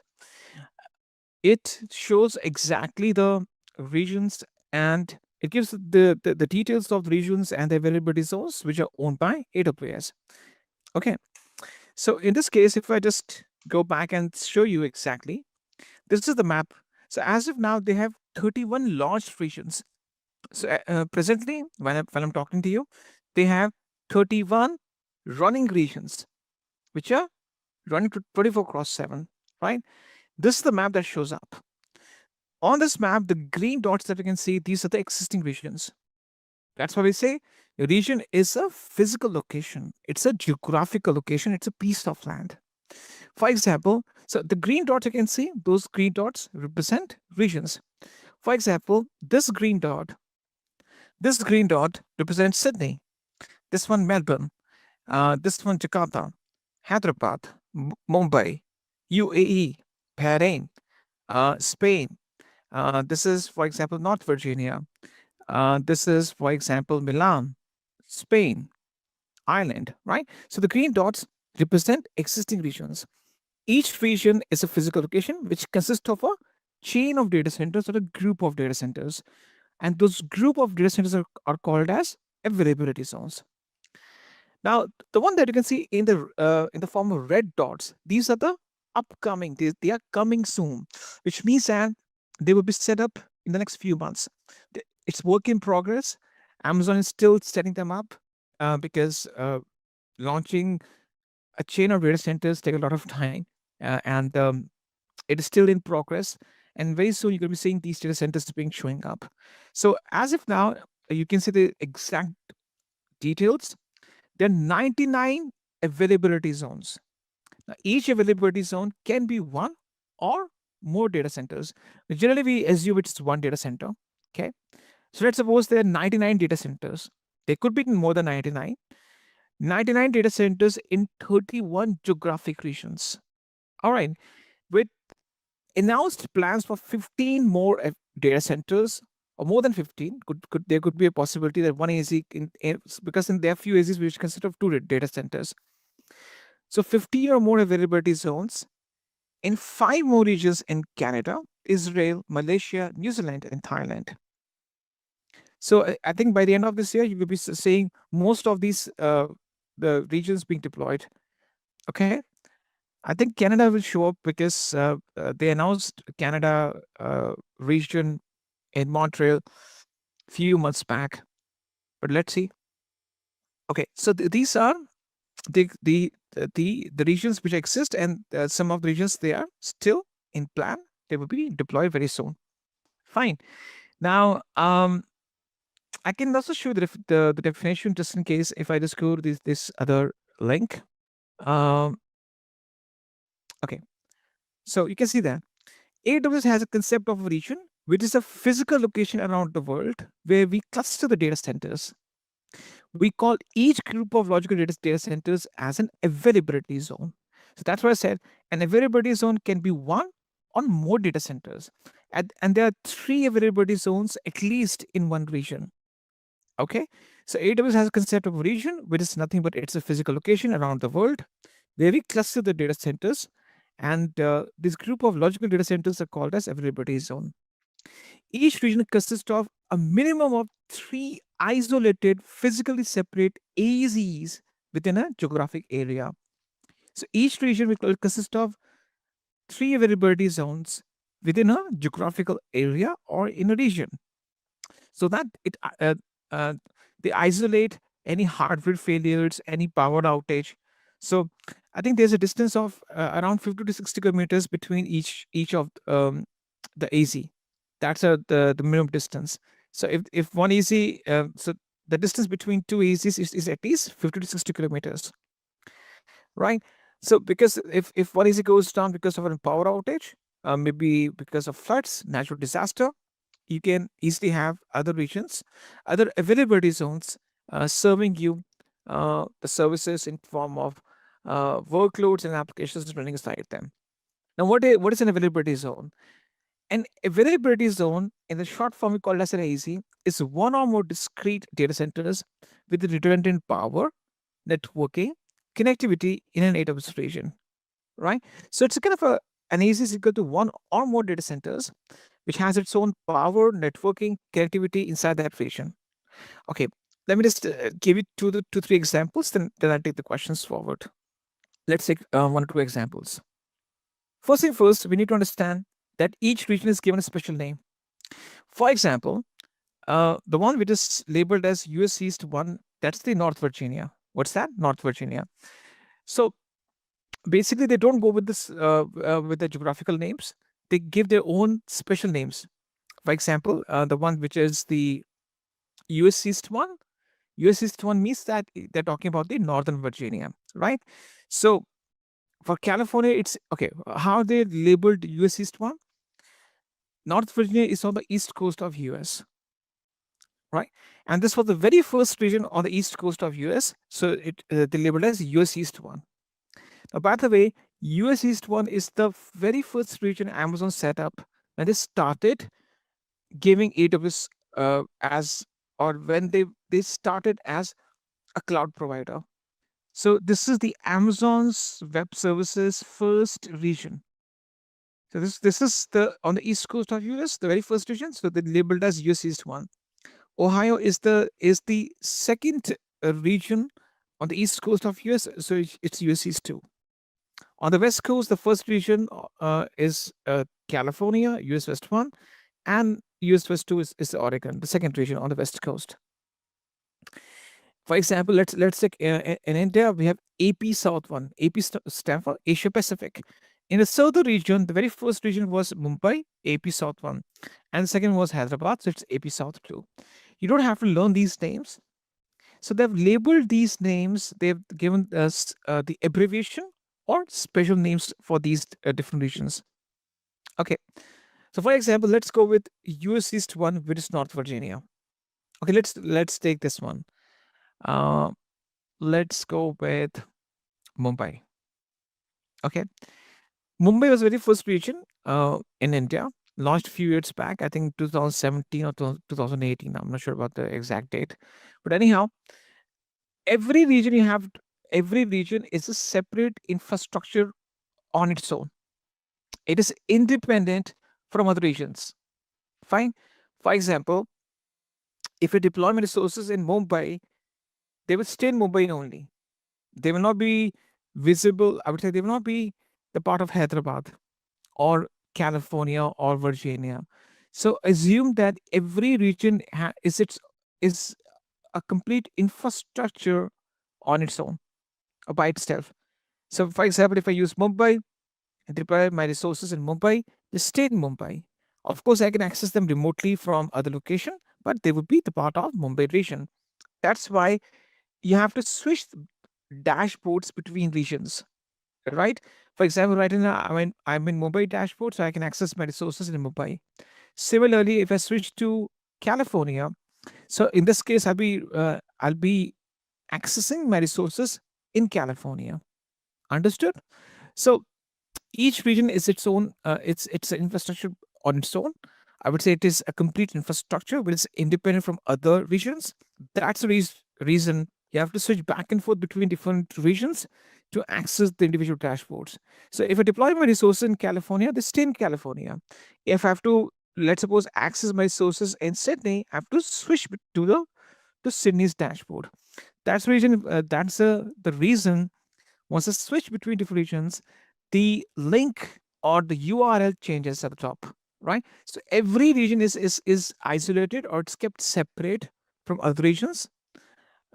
If I say it is a separate entity, this means that it has its own identity, right? So to access and deploy the resources in Sydney, I have to explicitly go to Sydney, switch to the dashboard, and start launching my resources inside Sydney. I can't deploy resources in Sydney while just using Melbourne dashboard. I can't do that. Okay, so this thing you have to understand. Okay, let's take the example of Mumbai. I was trying to give you some examples. Mumbai is labeled as AP South 1. This is a special name assigned to it. Okay. Now, let's suppose I want to show you. I want to see the availability zones in Mumbai. I need to see the availability zones inside Mumbai. So I go to EC2. EC2 stands for Elastic Compute Cloud, which helps me to deploy the virtual machines in the Amazon's cloud. So if I want to deploy my virtual machines or the instances or EC2 instances in the cloud, I use EC2 dashboard, which stands for Elastic Compute Cloud. Very well. Now, if I just go to Mumbai right now, let me show you the Mumbai region. Okay, so in this case, this is the region of Mumbai, which is labeled as AP South 1. What's that? It is AP South 1. Okay. Inside AP South 1, I have 3 availability zones. AP South 1A, AP South 1B, and AP South 1C. Right? So what is the AP South 1? It is the region of Mumbai. This is the one. So AP South 1A, 1B, and 1C are the 3 availability zones which are interconnected with high-speed fiber optic cables.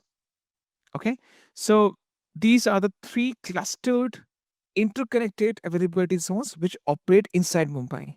Fine. I'll give you two or three examples, 2 or 3 more examples to give you some more clarity. Let's go to Sydney. Sydney is labeled as AP Southeast 2. Okay, let's go there. Now, AP Southeast 2 is which region out there? AP Southeast 2 is the region which is the Sydney. So AP Southeast 2 is Sydney region, or the region of Sydney. So AP Southeast 2A, which is this one, 2A, 2B, and 2C. These are the three interconnected regions, availability zones. What are these? I'm sorry, it was slip of tongue. These are, what are these? These are the three availability zones, or three AZs. Fine, these are three AZs which are interconnected with high-speed fiber optic cables, and where they're being deployed, they're launched inside this region, which is Sydney, which is AP Southeast 2. So AP Southeast 2 is the region of Sydney, which consists of three interconnected availability zones: AP Southeast 2A, AP Southeast 2B, and AP Southeast 2C. Let's take one more example. Let's jump to the next region, which is Frankfurt. Frankfurt is EU Central 1. If you click on that, you will see that immediately the page will change. The details will change automatically. So Frankfurt is represented using this term, which is EU Central 1. It's the central part of Europe, Frankfurt in Germany. So EU Central 1, it consists of three interconnected availability zones. They're labeled as EU Central 1A, EU Central 1B, and EU Central 1C. So these are the three AZs interconnected and located inside EU Central 1, which is the Frankfurt region. So a region is a geographical location which consists of at least three AZs, or availability zones. These availability zones represent group of data centers. There are at least three AZs inside a region, at least. I'll show you. North Virginia consists of most of the AZs. If I go to North Virginia, the very first region which was set up by Amazon Web Services. So North Virginia is labeled as US East 1. What is that? It's the US East 1. Fine. It consists of these 6 availability zones: 1A, 1B, 1C, 1D, 1E, 1F. So 6 availability zones inside the region of North Virginia, which is US East 1. Okay. So this is the concept of regions and availability zones. Now the thing is, I know that this question will come up, that how we achieve high availability between them. Can we use all the regions or all the availability zones? The answer is yes. We have to make use of some tools like load balancing, global accelerator, Route 53, auto scaling, to disperse and scatter your resources across these AZs and regions and use them as a part of a single application. How they cluster the data center? Basically, the data centers are interconnected with high-speed fiber optic cables. That's how they cluster them. Okay, I guess this is clear. Now, how to make use of all of them or some of them? We're going to be discussing the services. Based on the services that we discuss, we're going to be understanding each one of these different, I would say, how to use them. Right now, we are just seeing them, how that these are the list of regions, these are the list of availability zones, but how to make use of them, we'll be discussing that when we start with the process of launching of services. Right? For example, if I deploy the servers or virtual machines, I can explicitly choose the region of my choice and the availability zone of my choice. I can do both. But once we start with the launching process, we start understanding that stuff, how to use them. Okay. So to access the availability zone, you have to go to EC2 dashboard, and there's the service health status or service health dashboard. This is where you can see a list of availability zones inside the region. All right, that's about the stuff. Very well. So guys, let's get started with the next topic, which is quite important for us to understand, which is the topic name is EC2. Now the EC2 as a topic is quite extensive. It requires a lot of things to be discussed. So we're discussing all of these things one by one, including the basics like instance types, AMI, and all kind of stuff. All right. So what is EC2? What exactly that concept is all about? Now, when you start launching your services and applications, it is quite important that you start working on a concept that's called EC2 or the Elastic Compute Cloud. Let's try to understand that concept. It is quite important. So, Elastic Compute Cloud, what do you mean by that? Okay, let's understand what is the full form of it, and what's the exactly the concept is all about. Elastic Compute Cloud means that you get the resizable compute capacity in the cloud. Elastic means it can be resized. It is quite flexible to use.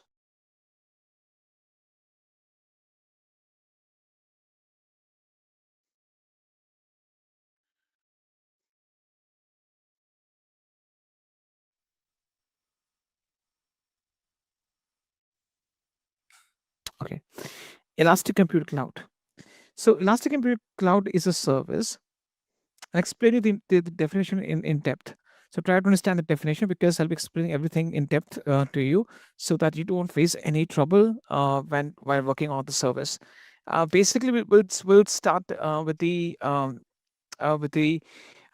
basics, including the AMI and instance types, because those are the two basic things we have to discuss first. So Elastic Compute Cloud, basically, it provides resizable compute capacity in the cloud. It provides you with a resizable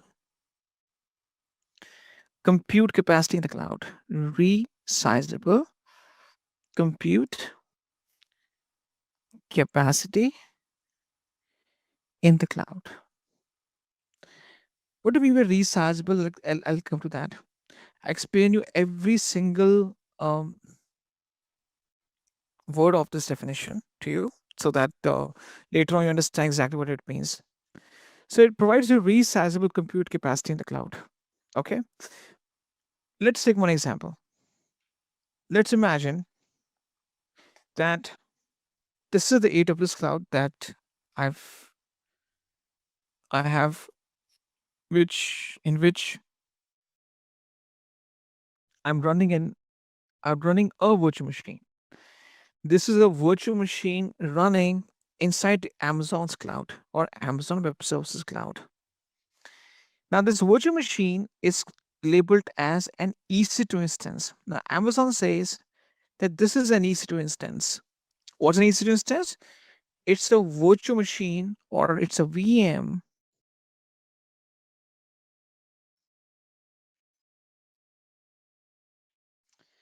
running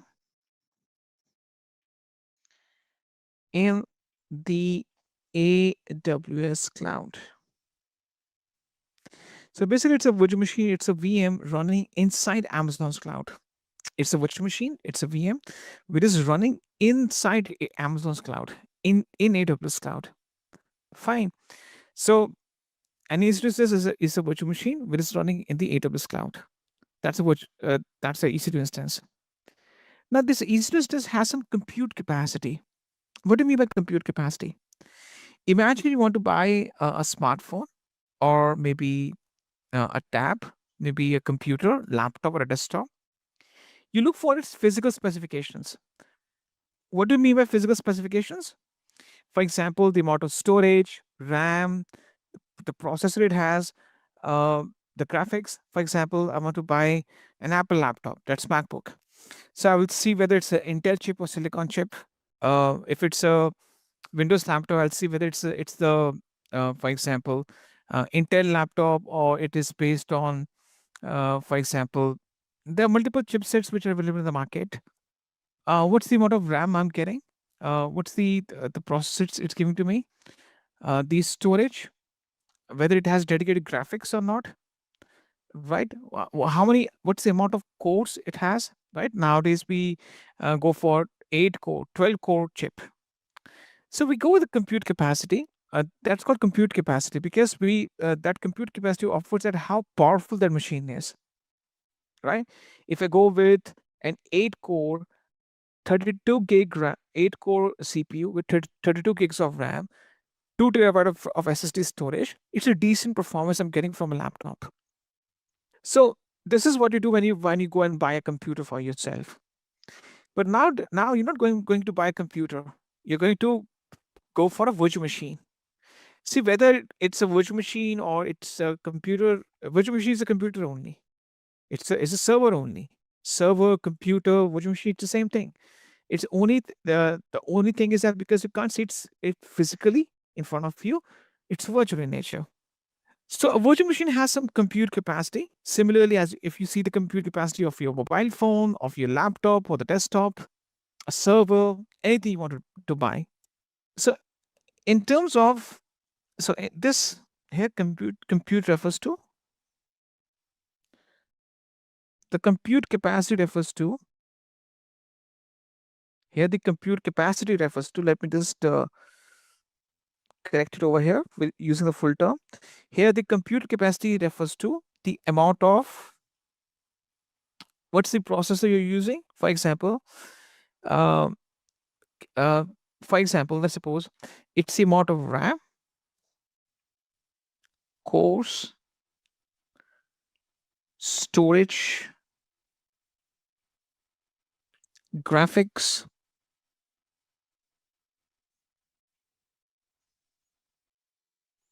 network performance, etc., etc.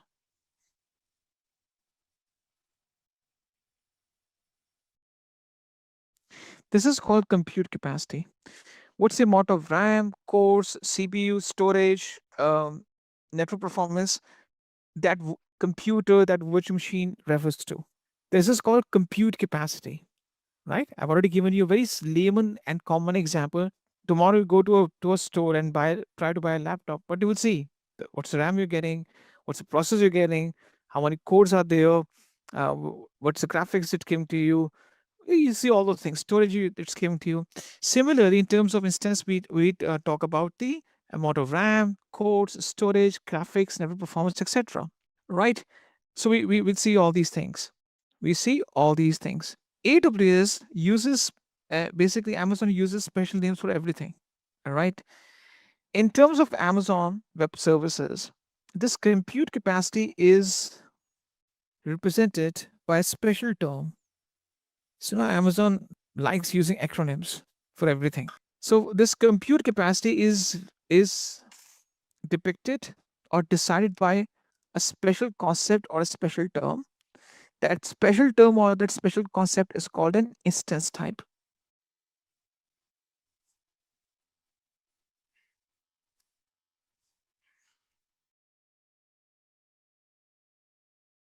What's instance type? It's a virtual representation. It's the virtual representation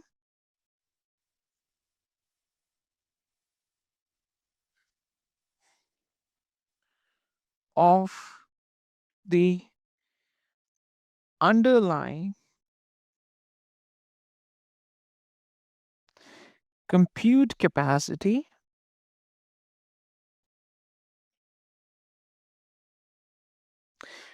offered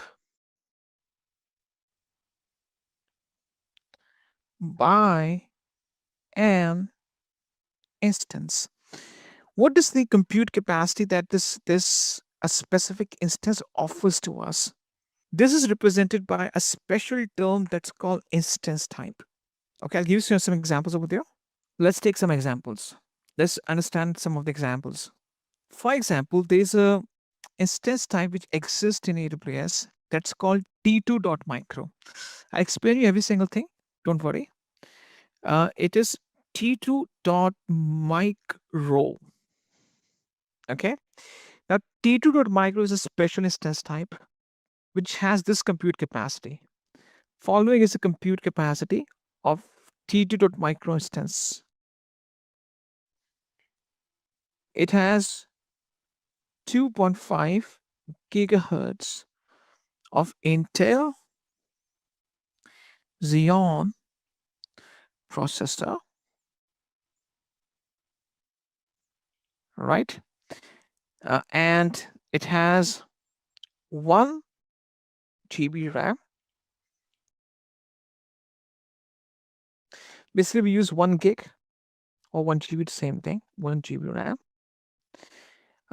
It has 1 virtual core. It's a one core only. I'm sorry, it's a one core. Or we call it as one virtual CPU.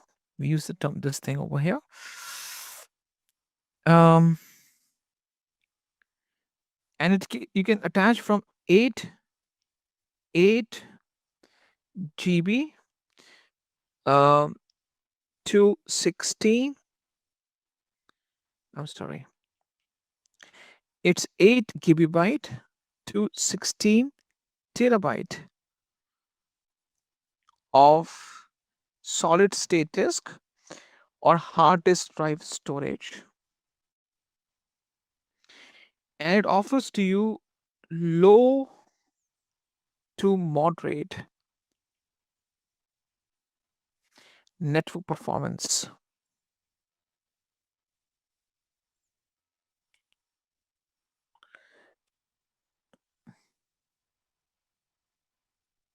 Okay, so these are the physical specifications of an instance type. With this T2.micro, this is free of cost for us. We can use that in a free tier account. I'll show you the list of them. So basically, I'll come to the same concept one more time. An EC2 instance is nothing but it's a virtual machine running in the AWS cloud. It offers you some compute capacity in the form of amount of RAM, cores, storage, graphics, network performance, etc., etc. This is being depicted by something called instance type. And instance type is nothing but it's a virtual representation of the amount of compute capacity a specific instance offers to you. We make use of special terms, for example, T2.micro. It has the following compute capacity: 2.5 gigahertz of Intel Xeon processor with 1 GB RAM, one core CPU. You can attach from 8 GB to 16 terabyte of SSD storage, and gives you low to moderate network performance. It is decent to deploy a small application. Fine. Now I'll show you a list of them. If I go to my let's go to okay. So for example, I go to EC2 dashboard. On the left hand side, okay, I just go to EC2, right? Now once I just go to EC2, I just go to the instance types on the left hand side. Why it's not loading up? Let me just go to a different region. So I just go to the EC2 right now. I go to instance types. It says loading instance types, right? As if now, let's suppose in North Virginia, I have 640 instance types. These instance types, like it's kind of a model for every instance, kind of instance you can deploy. Let's suppose let's start the first example. T1.micro. Now it gives you one core. It's a one core CPU. This is the architecture we can use for that. This is the memory it gives me, 0.6 GB only. That's it, and very low network performance. T2.micro. It's a one core CPU with only 1 GB RAM and low to moderate network performance. Let's take some more examples out there. Just give me a few seconds. Now, how you decide this test time? It depends on a number of factors. The types of application services you'll be running. Okay, for example, I want to run a MySQL database. I want to run a MySQL database application on the package path instance. In that case, let's suppose MySQL vendor says at least 1 gig of RAM is required. If you want to run a MySQL database on a virtual machine, I need at least 1 gig of RAM. If you want to deploy, let's suppose, a MySQL enterprise level database, I need at least 4 gigs of RAM. Right? So basically, the type of application services you'll be running upon these instances, you have a list of instance type that you can choose from, and whichever closely matches that specification, you choose that. Second thing is that once you start launching the service and applications, because on these instances you'll be launching software. applications, the software vendor or the software as a service provider will give you the recommendation that this is the instance type you should be using so that our application can run properly, right? This is the bare minimum specs that you need whenever you deploy any software. Let's suppose, forget about instance type. Whenever you download any free software, open source software from the internet, now you see that at least 1 GB storage is required. For it to run properly, at least 1 GB RAM is required. So every vendor gives you a specific specification for its software to run properly. Whether it's MySQL database, Oracle database, Apache proxy server. Let's suppose you have to deploy a Python web application. So when you start deploying the application, the services, based on your past experience, and also based on the vendor recommendation, you have to go for the specific instance types. No option for customized instances. There are more than 640 instance types. Okay, so Amazon has already created a complete list of 640 instance types. You can choose any one of them. Instance type is nothing. It's a make and model of an instance. It's a make and model of instance, right? Don't mix it with Elastic Compute Cloud. Okay. Now, why it's called Elastic Compute Cloud? I'll come to that. It provides resizable compute capacity. Let me just go back. Resizable or elastic. What do you mean by that? This thing. This means that whenever you deploy any instance with a specific instance type, it can be changed afterwards. Okay, we'll come to that afterwards, but we'll discuss the resizing options later on because it will confuse you. You are merging two concepts together. In terms of resizing options, we have two options to resize our instances. One is vertical scaling. Vertical scaling means that you can change the instance type. It says go back. Okay. For example, today you deploy the instance with an instance type T2.micro. Okay, which offers you only 1 GB RAM. Now you say 1 GB RAM is not sufficient for my needs. I need 4 GB. Okay, so what you can do is that you can change the instance type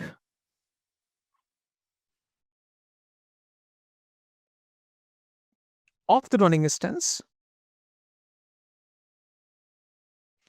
right, on the fly. Now, of course, you need to stop this instance first. We'll discuss the process afterwards. Let's suppose I want to have 4 GB RAM, right? So let's suppose I go with T2.xlarge. Not, I'm sorry. Yeah, sorry. T2.medium, which gives me 4 GB RAM. So in this case, I can change this type of a virtual machine, and I can say that I want to change it to T2.medium, which gives me 4 GB RAM. Right? This is called elastic. This is a kind of a one of the concept of elasticity. This is elastic. It doesn't mean that if you choose the make and model of instance type, you're fixed to it. It's malleable. It's flexible. That's why it's called resizable. Don't confuse that with the definition of the instance type. Instance type is a make and model of the instance. Because you can change the instance types later on of the instances, that's what's called elastic compute cloud instances. Because they're elastic, they're flexible, you can change the instance types or the make and model, or you can add on more RAM storage afterwards. Okay, this is called vertical scaling. There's a next step of scaling which is called horizontal scaling. What do you mean by horizontal scaling? Horizontal scaling means go wide. Now this is AWS recommended. Go wide. You widen up. This is recommended by AWS. This is more beneficial. Recommended right? What do you mean by horizontal scaling? So in this case, if you go with vertical scaling, what you do is that you have the same physical, you have the same physical server, right? You're just sharing the instance type of it. You're going from a smaller instance type with 1 GB RAM to a bigger instance type with 4 GB RAM. You're going back, right? Horizontal scaling means you go wide, which means that overall you want to have 4 GB compute capacity. It's all about compute capacity only, right? We're playing around with the compute capacity. Now, I repeat, what's the compute capacity? RAM, cores, storage, graphics, performance. Now, I want to make sure that I want to have the same 4 GB RAM, but I don't want to be dependent on just one instance. I don't want to depend myself on just one instance. Let's imagine on your instance, you're running a Python application, a Python web application. You're running a single application upon it, right? It's a Python web application. The problem with this approach is because you are adding more resources to a single server. What if this single server goes down? At any given point of time, let's imagine this single server goes down. Your entire application is down. Your entire application is running upon this instance. It's down. You have increased the capacity. You're paying extra amount for 4 gigs of RAM, but because you're depending yourself just on a single server. If that single server goes down, your complete app is down. You can't do anything about it. So horizontal scaling means horizontal scaling is the more modern approach. This is basically more conventional and traditional. This is outdated. Horizontal scaling means that you need more RAM. Why don't we have that 4 GB RAM in 4 different instances? So what we do is that instead of having 4 GB RAM in this one instance, I have 4 instances with 1 GB RAM each. Okay. I distribute my request coming from, for example, a load balancer. We discuss that, but I distribute my request coming in, or the data that it has to process. It's being distributed between these different instances. The traffic distribution, basically the traffic or the request distribution, is done between them. Requests distribution is been done between them, and each of these instances process the request. So basically, you're paying the same amount. Over here, you're getting 4 GB in one server, but you're getting 1 GB. You're getting the total amount of 4 GB, but in different servers. Now, the advantage is that you can place these servers of virtual machines in different regions or maybe availability zones. For example, I can say let's take this example. Let's imagine that the first 2 servers you can see, they are the first 2 servers you can see, server A and server B, right? They are in the region of, for example, in North Virginia, which is US East 1. And inside North Virginia, they are in different availability zones of North Virginia. US East 1A, and this is running in US East 1B.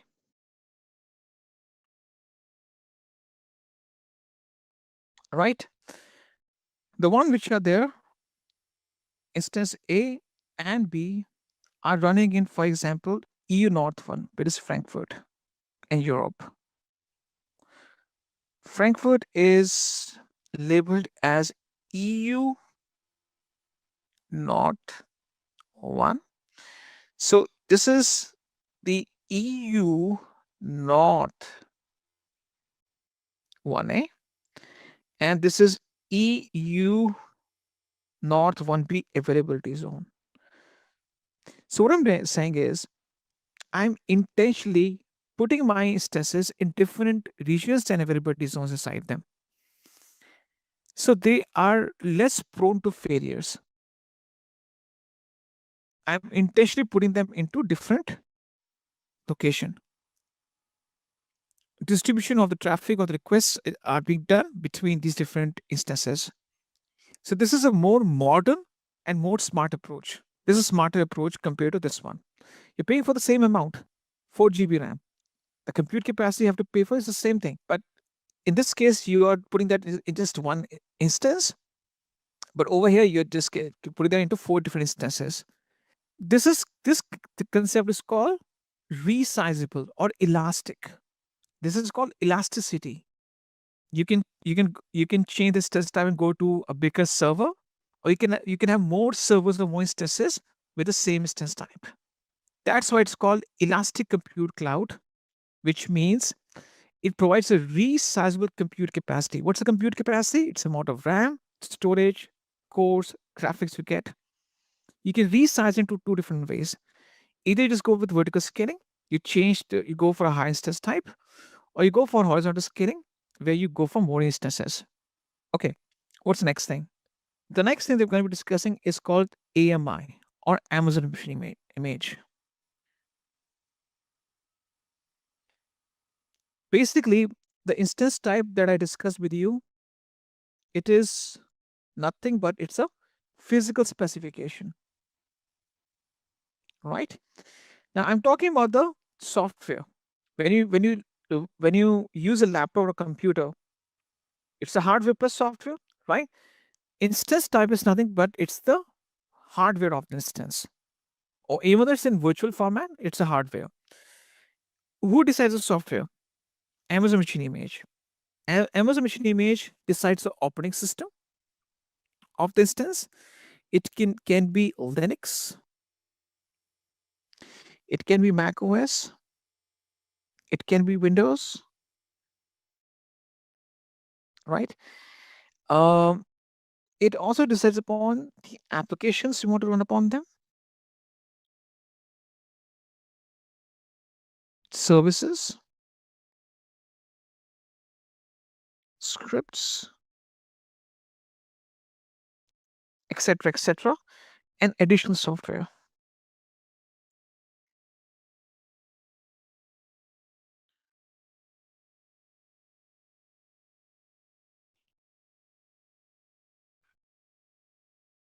All right. All these things are the part of AMI. And AMI is nothing but it's a pre-configured software template which enlists all the software components of your virtual machine. This is a pre-configured template.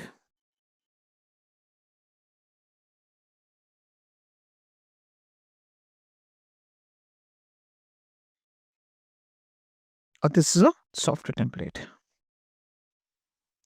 Fine. Which consists of the operating system, application, services, resources in terms of software. So it defines a software. Right now, using a most of you are using Windows laptop, your Windows operating system plus Zoom applications running upon it, maybe Outlook, Word, Excel. Those are additional software. You're running some applications upon it. So if you bundle that together, it's called an AMI. If we use the same thing in terms of Amazon Web Services. Okay, now let's do one thing. Let's go back. If I just go to the left hand side, there's something called. Okay, I go to the EC2 right now, and there's on the left hand side you will see that there's something called Images AMIs catalog. Now these are the different categories of AMIs that we can use, right? Kickstart AMIs, my AMIs. For example, I'll discuss with you few of the things. For example, these are the Kickstart. Kickstart are the commonly used AMIs. Most of the companies use them. Most of the organizations use them. For example, I can show the list of them. We have the Amazon Linux, macOS Ventura, Monterey, Red Hat Enterprise Linux, Big Sur, Ubuntu Server, Microsoft Windows Server. These are different packages. or different special images with special built-in operating system and some additional applications running upon them. Right. So let's go. These are the commonly used AMIs. You can just filter that based on the free tier only. Free tier only means that they can use it with a free tier account without paying any charges. You can browse by Linux and Unix, and also you can browse by the type of architecture. Okay.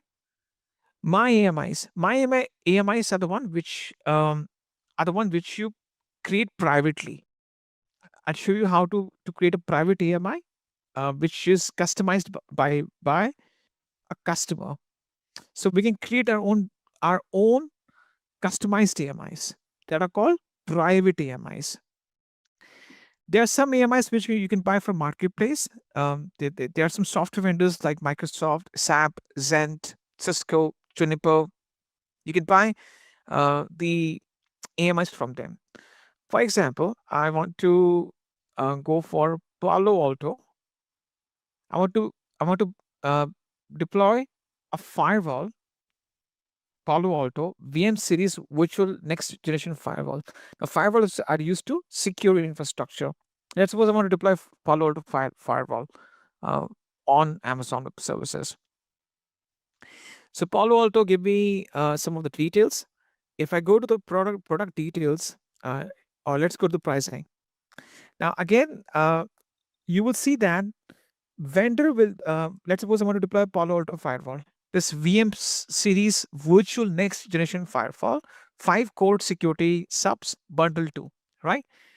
My vendor, who's vendor in this case, Palo Alto, will give me the recommendation that please use this instance type C5N.xlarge, because Palo Alto in this case it's my software as a service provider.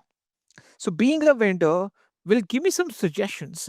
So it's saying that please use C5.N9X large instance. It has the amount of RAM and CPU based on which this firewall can run properly. Okay. Then if I just see the list, right, it will show me the entire list of the supported instance type. But you will see that I can choose any of these test types. But C5.N9 C5N.xlarge is vendor recommended. Fine. This is called marketplace AMIs. For example, I want to deploy any of the software out there. I can purchase the software uh, from the vendor. I can pay on monthly basis, or maybe I can just go for a software subscription for 1 year or 3 year plan. All right. So this is the thing. Community AMIs are it's a developer community. It's open source AMIs, which means that anyone, you, me, or any Amazon's account owner, AWS account owner can publish the AMI in the community AMI. It's an open source developer community based AMI. You can see that community AMIs are public, therefore anyone can publish an AMI and it will show in this catalog. Most of them are used for hands-on purpose, for research purpose.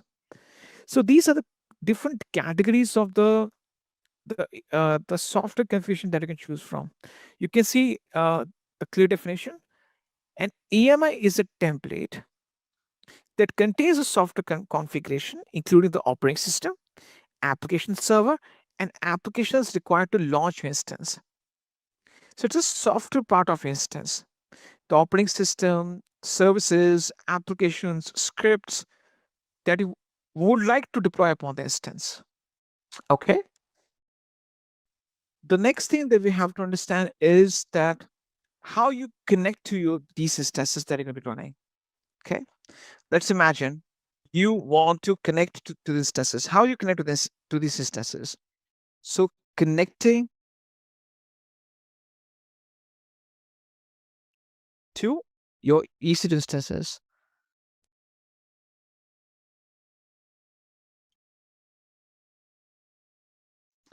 Now, when you connect your instances, you use certain protocols and port. Okay, these are industry standard. These are not being invented, or these are not being made by Amazon Web Services.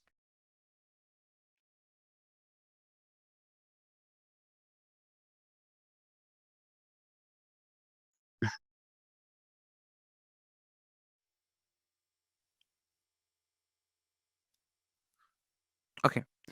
So in terms of connected to instances, let's imagine this is the AWS cloud.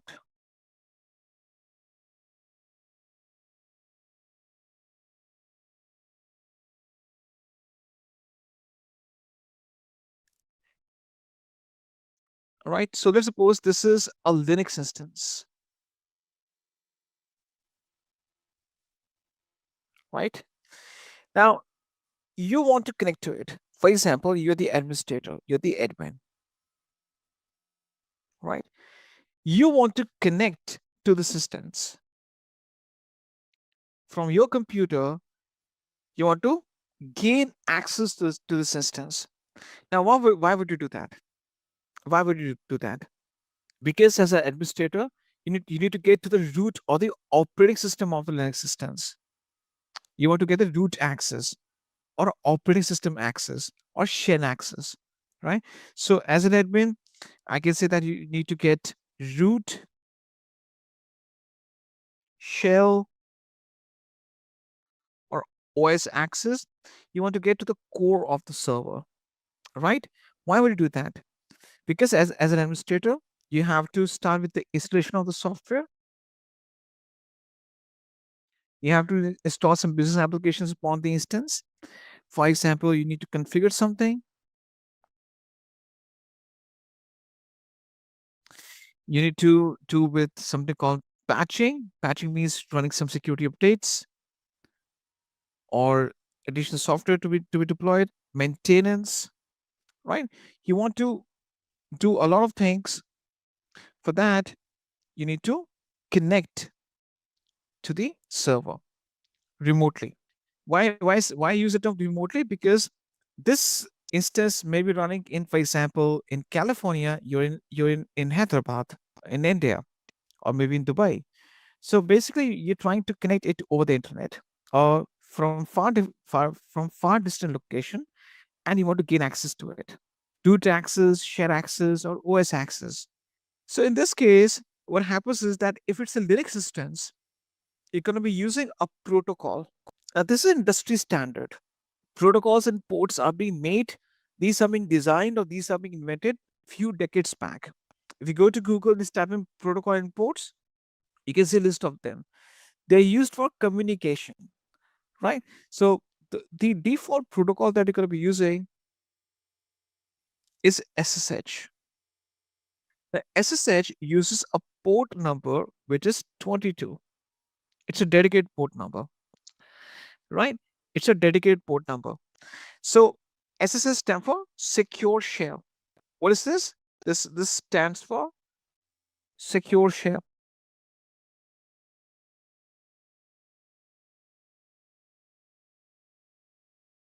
right? This stands for secure shell. So using secure shell SSH protocol and port S22, which it uses, you gain access to the instance. You connect to it, right? You access it. So you can access the root, the operating system of the server, so that you can perform your day-to-day job. Fine. You can just do the installation of the software, configuration, patching, maintenance. So as an administrator, you'll be getting access to the instance. So you're the internal administrator, you're the IT software administrator, or I would say that the employee in one of the IT software verticals in your organization. You can be an architect, a list administrator, a database administrator. You can be a developer, a quality analyst. You need to get access to the instance from your end. Okay. Now, for the authentication purpose, we used a certain. Okay, so I think this is understood. We use the SSH for Linux. Now, if you run a Windows computer, I'm sorry, a Windows instance, if instead of a Linux instance, this is a Windows instance, the operating system of this one is different, right? So instead of running a Linux instance, you tend to run a Windows instance, right? This is the AWS cloud that you have, and this is the Windows instance. Now for Windows instance, so basically you want to gain access to the Windows instance from your end. Fine. So for this purpose, or for this type of instance, this Windows instance, the protocol that we use is remote desktop protocol.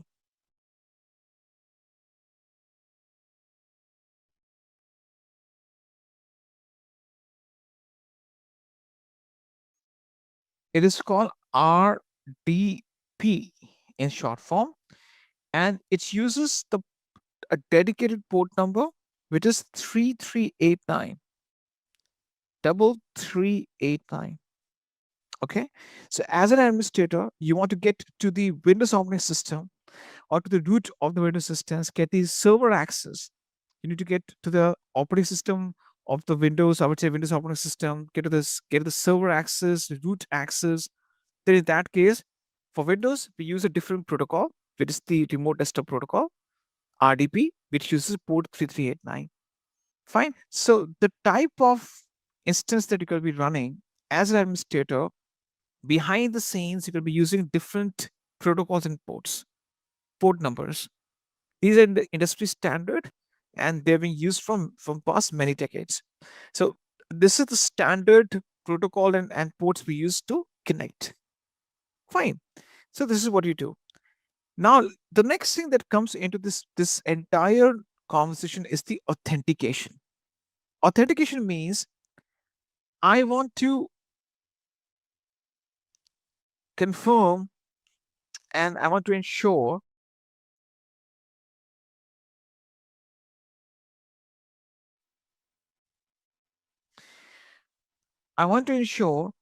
that this administrator is the right person who is trying to connect to my instance.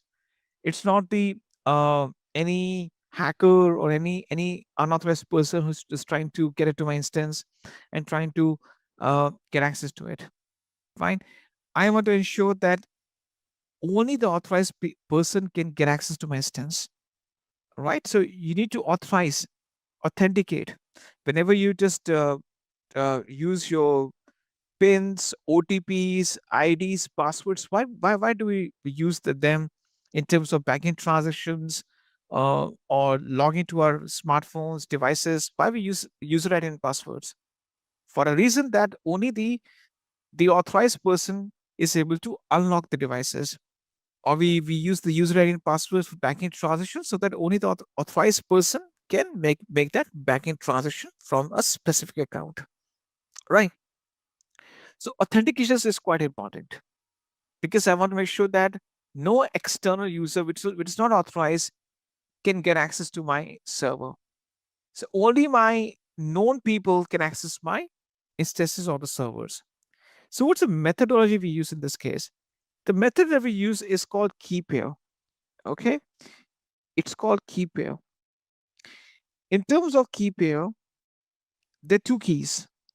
One key is stored on the admin's computer. It's called private key. Right? It is saved on the administrator's computer.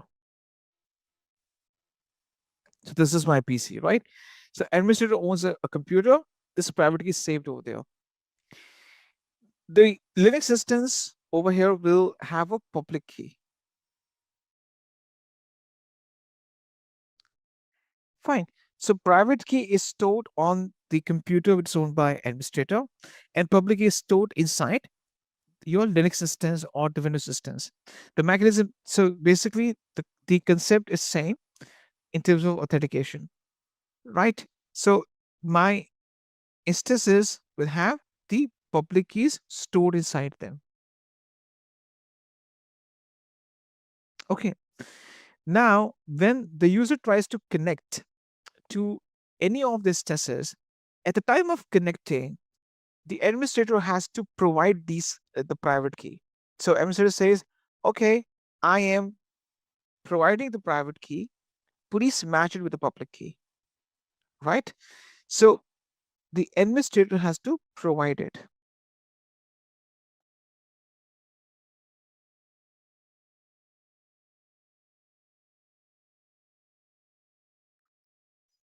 Fine. So at the time of connectivity, the administrator has to provide the private key which is being matched with the public key. If the match is perfectly all right, then the administrator is able to get inside the instance. You must have seen this thing where whenever you operate lockers in any of the banks. So, for example, you have a locker in Indian Bank, Bank of Baroda, or Andhra Bank, Punjab National Bank. Now, we generally people they own lockers in these banks to store their valuable items. There are two keys that we have to open the lockers. One key is with bank official, other key is with you, right? So, for example, you want to open your locker. You go to the bank premises, you sign the register, and you're being escorted to the locker's room along with the bank official. So you use your key to unlock your lock, and the second lock is being unlocked by bank official because the bank official will have its own key or it is his own key, right? So there are two keys used to open lockers. One key is with you, other key is with bank. Okay, the same concept applies over here. To make sure that only the authorized person is able to open the instance and get inside it or unlock the instance, one key is with the administrator and the other key is that private key is stored on the administrator's computer and the other key is stored inside the instance. So at the time of connectivity, this key has to be provided. And if the private key matches perfectly the public key, the contents are in align with each other, then in that case, the administrator is able to successfully get the remote access to the instance. Fine. So this is the mechanism we use for authentication purpose. This is the mechanism we use for authentication purpose. Fine.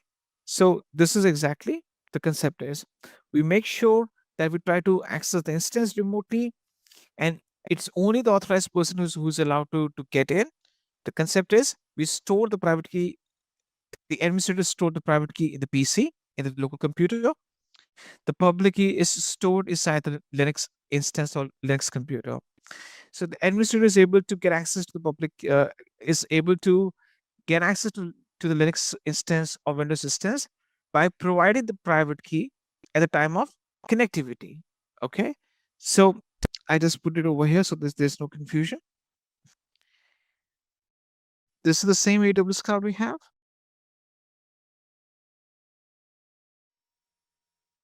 Right. This is the EC2 instance. It can be Windows or Linux. It doesn't matter in this case. This instance is running upon it. It has stored the public key. Right. As an admin, you are the admin. You have a local machine, a PC or a computer. You have stored a private key inside it. So you have the copy of a private key. Now, at the time of connecting, because you want to connect, right? You want to connect. For authentication reasons, you have to provide this key. This key has to be provided. So once you provide the key, the contents of the key is being matched with the public key. The contents of the private key are matched with the public key. If they align with each other, then you're able to successfully connect to the instance. Let's suppose you're using a wrong private key, right? In that case, it will disconnect you or stops you from connecting to the instance because you're using a wrong private key. So it's a kind of, you can say that you have to provide the right key at the time of connectivity so that you authorize yourself as the valid user, the administrator who is trying to connect.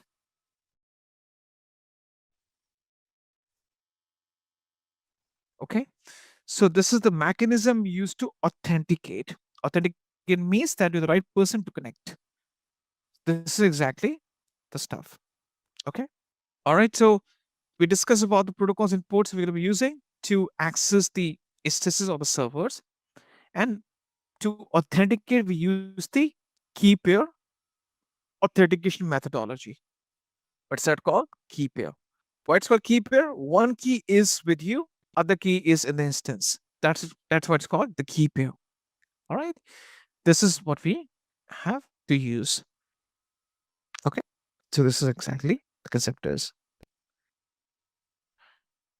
All right. So we can get started now with the hands-on. And this is called the AWS Maven console that you can be using to perform all your deployments. Every single deployment has to be done using the AWS account. Now, to get started, first thing first, if you are by mistake have gone to some other location or service, on the left hand side, you can just click on the AWS icon and you'll be back on the home page. You'll be back on the home page after that. Okay. And once you're back to the home page,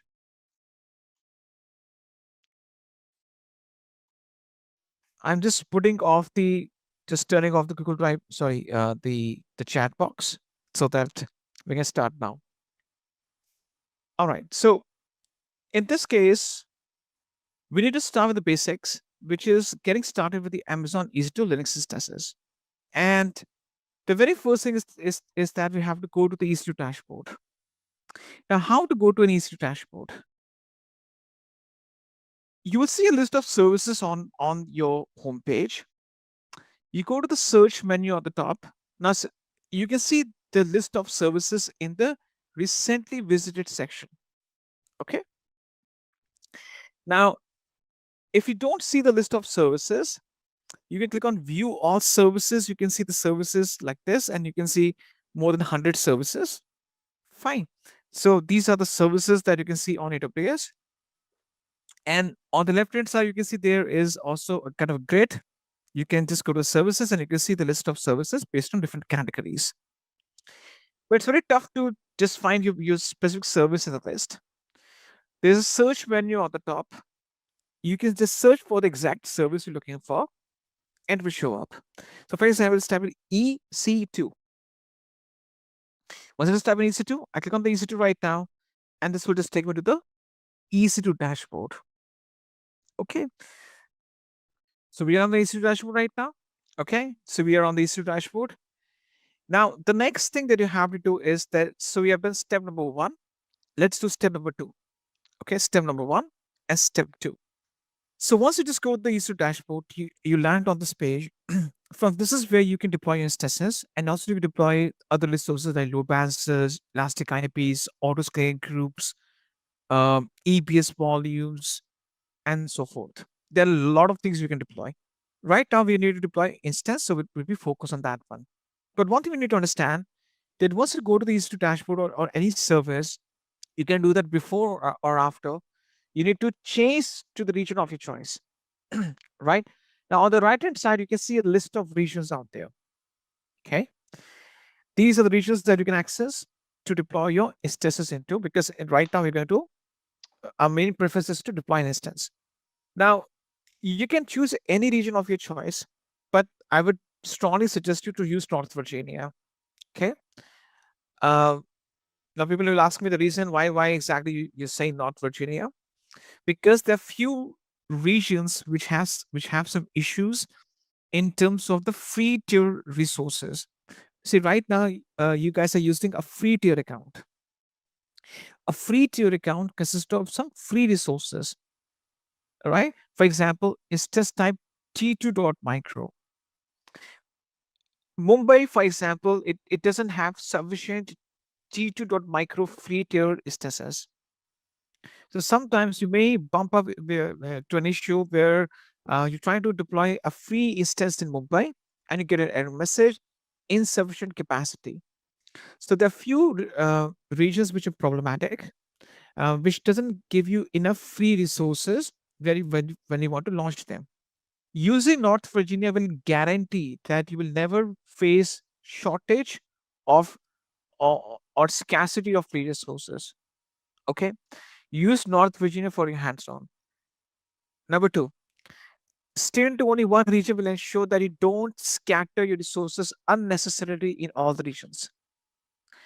See, what happens is that when you start launching resources in multiple regions, at the time of removing them, you sometimes get confused. Okay, so if you have all the resources in one single location, tracking the resources and removing them becomes much more easier. See, we are not working in a business environment. In business environment, everything is well documented. How many tests are running, how many load balancers are running, how many buckets are there in each region, how many databases are there. Everything is very, very well documented. So of course we're not documenting anything in this case. We're just using this for the hands-on. So to make sure that you keep a track of the resources properly and you can remove them when the time comes, stick to only one region. Okay, so in this case, put all your eggs in one basket only. At the time of breaking them, you know that you have to drop the entire basket. So choose only one region and preferably use North Virginia. You will never face any issues. So once I choose North Virginia, this guarantees that now the instance that we're going to launch will be launched inside the North Virginia. Okay. So switch to North Virginia region. Step number two, based on the document, let me know so there. Let me know once you have done this thing. Now, once you start launching your resources, for example, load balancers, auto scaling groups, buckets, to create a cohesion or to create a complete robust infrastructure, you have to use that region explicitly or exclusively deploy all the resources inside that region. Okay, fine. So use North Virginia for all your hands-on. This will make sure that you don't face shortage of the free tier resources. There's no scarcity of them. Plus, sticking to one region will guarantee that you don't unnecessarily put the resources in other regions. And at the time of deleting those resources, it becomes easier for you. Fine. Okay. So this is being done. The next thing is that now I'm going a bit slow so that you become familiar with the entire web page. I should step number 3 and 4. Okay, step 3 and 4. Based on documentation, you can just refer to the same screenshots and the documentation. It's very easy. Step 3 and 4 based on the documentation. In the middle of the page, it says launch instance. To get started, launch an Amazon EC2 instance, which is a virtual server in the cloud. You go to launch instance, okay, and it says launch instance. Click on that. It says name and tags. First thing first, we can put any tag over here. Let's suppose we put it as demo web server. Now, even though it's not mandatory to put any tag in this case, it's purely optional. But because it's a best practice to tag your server, because later on tagging helps you to name the servers, recognize them, to perform automation, and also to extract billing reports. So initiate the process to launch instance and put any name over there. Demo server, my server, whatever you want to just type in. It's a simple name that you're going to just put over there. It's just for the sake of naming it. You have to start with the launch instance. Plus, you have to tag the instance right now. Again, this is tagging instance is not mandatory, but based on the best practices, business best practices, you should always tag your resources. Okay. What's the next thing? The next thing is application and OS images. Fifth and sixth. Once you put a tag or you just name the server, the next thing is the application and OS images in the form of AMI. Okay. You have to decide upon that what is the software configuration of the instance. Now, in this case, we are choosing the operating systems. In the Kickstart, you have the Amazon Linux, Mac OS, Ubuntu, Windows, Red Hat, Debian. Right? These are the few choices that I get. I can click on browse more AMIs to look for more AMIs. I can just go to the drop down menu. I can see the entire list. Okay. Right now, okay, by mistake, I've canceled this thing. Right now, what you have to do is that you have to just go with the Amazon, the default value. Hang on 1 second. Which is the Amazon Linux AWS. Now, this is the Amazon's own proprietary built developed Linux-based operating system or Linux distribution. It says Amazon Linux 2023 AMI. It's a free tier eligible. Whenever you see the label free tier eligible, this means that this is free of cost. You don't have to pay even a single penny for it. Okay, there are some of the details that you can see. Most importantly, you have to see the AMI ID. Now, what is this AMI ID? AMI ID is nothing but it's the auto-generated identification code for this image, right? It can be same for all of us. It can be different based on regions. So there's a high probability that if you're using North Virginia, the Amazon Linux AMI ID of all of us is same. Okay. So AMI ID is the auto-generated value. And when we start using templates, like for example, CloudFormation to automate the infrastructure, we have to provide these AMI IDs over there. If you don't use GUI, the graphic user interface that we're using right now, the console, if you use automation or CLI, you have to, or the command interfaces, then you have to provide the AMI using the AMI IDs. So right now, AMI ID is it's not important for us, but for the future reference, it is important that you understand this thing that AMI IDs is quite important, because when you start with the automation of the processes, you start creating templates to automate infrastructure. These AMI IDs need to be provided at that time. So every image has a unique AMI ID assigned to it. What's next? You don't have to change the architecture. We just go with 64-bit x86 architecture. You can also go with ARM architecture. We just go with 64-bit x86, which supports a lot of applications. Instance type. Instance type means that, as we discussed earlier, it is the hardware specification of the instance. They want a RAM, CPU, storage. You can see a bunch of lists, but we're going to be going with the T2.micro, which is free of cost. And you can see that it is a free tier eligible instance type.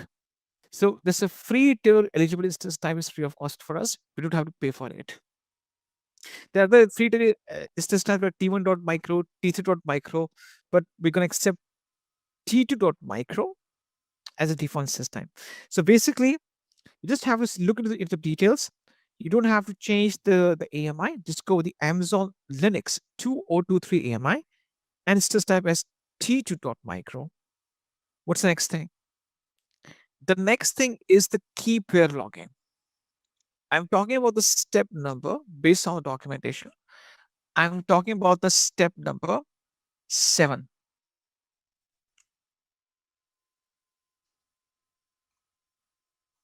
As per the step number 7, what you're going to do next is that you have to click on create key pair login. This key pair login is the same concept that we discussed. Which concept? This one. Private key, it is stored on a computer, which has to be provided at the time of gaining connection to the instance, and the instance has a public key embedded, or it stores your public key. So the time of gaining connection, you have to provide this private key to instance, and if it matches perfectly fine, if it aligns with the contents of the public key, then you're able to get access to the instance. So to create a key pair, you can see that you can use a key pair to securely create your instance, right? Click on create a new key pair on the just right hand side. Fine. So it says key pair name. You can put any key pair name. It doesn't matter whatever name you just choose in your case. You can just put any key pair name. For example, I name it as, let's suppose, demo, or let's suppose WP-KP. Anything. I would say that you can put any name over here. For example, name it as Intel server-KP. I have a lot of keys stored, so just to avoid duplication, I'm using kind of a complicated name. You can put any name in the key pair. Okay. Now the thing is, there are two standards we use for the key pair type: RSA and ET25519. We always use RSA because RSA can be used for Linux and Windows both. In the private key file format, will not change this thing. That I discuss with you tomorrow, because the format changes based on what's the type of client software you're going to be using. Format means it's let's suppose we have the format of the images JPEG, PNG, or we have format of the documents like docx. For spreadsheet we have file extension like XLSX. For PPT we have PPTX. So it's a format of the key. What's the extension of the key? In what format? In PEM format or PPK format? So basically what you have to do is you just have to click on create new key pair and name the key pair. That's it. We never ever change the key pair type. The industry standard is RSA, which can be used for both Linux and Windows instances. And as if now, don't change the private key file format. Okay? Don't change it. What's next? The next thing is that you can create key pair and the key pair will be saved on your computer. If you go to download section, if you go to downloads folder, you will see that the key is being saved. The key pair is being saved. Okay, this is the private key, right? This is in printable encoded archive. So basically, this is the PEM key that you have downloaded. This is a private key. I'm sorry, yeah, in PEM format. You need to provide this key later on if you want to connect to the instance. Fine. Okay. What's next? The next thing is you have to go for the network settings. Steps 8 and 9. In steps 8 and 9, what we're doing next is that you have to go to network settings first. Now, under network settings, you don't have to change anything. This concept is called VPC or the virtual private cloud. Okay. What is this? We'll discuss this thing in depth because there's a complete section dedicated to VPC. A VPC is your own virtual data center on the cloud. In this case, whatever you're going to launch is inside your own private cloud. It's a virtual private cloud. It's called VPC, right? Virtual private cloud. So AWS says that we give you your own virtual data center, your own private cloud. And when you deploy resources in that cloud, those resources are not visible by other customers. Okay. So if I deploy my resources in this VPC, you can't see that because it is owned by me. So basically it protects my resources. VPC stands for virtual private cloud. It's a virtual data center which we get inside which all our servers have been deployed. This gives us security and privacy. Okay. I'm not touching upon the networking components as of now because there's a complete section dedicated towards that. The important thing that you have to do is that you have to go to security groups. Now, what it says, we're trying to connect to a Linux instance, or we're going to launch a Linux server. Now, for Linux, we use SSH to connect. Okay, if I just go back to the diagram, if you just go back to this diagram that I created, this drawing, you're going to be using SSH as a protocol to connect. This is what you're going to be using. SSH as a protocol to connect. Okay. Now the thing is, you'll be trying to connect from your machine, from your PC, which stores your private key. Now your machine is on the internet, or it's in your data center or in your company's network. This PC is getting an IP address.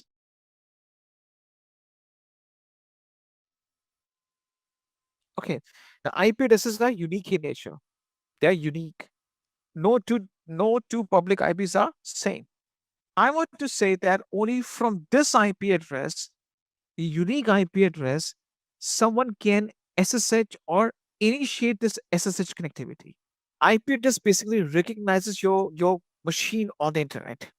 Your machine is getting different IP, my machine is getting different IP. No two IPs can be the same. I'm talking about public IPs. We'll discuss public IPs afterwards, but the IP addresses which your machines get are completely different from others. They are unique.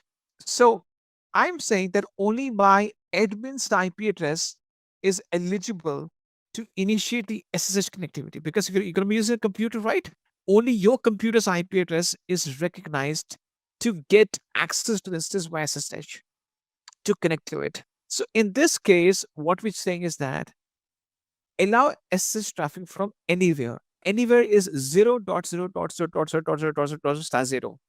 This is a security threat. This means that any machine on the internet can get SSH access to my instance. You can see that rules with the source 0.0.0.0.0/0 allow all the IP addresses to access your instance.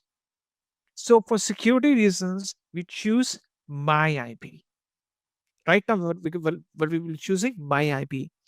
This will pick the IP address of your computer, which your computer is getting, so that only from this computer that you're working right now, you become eligible to connect to the instance.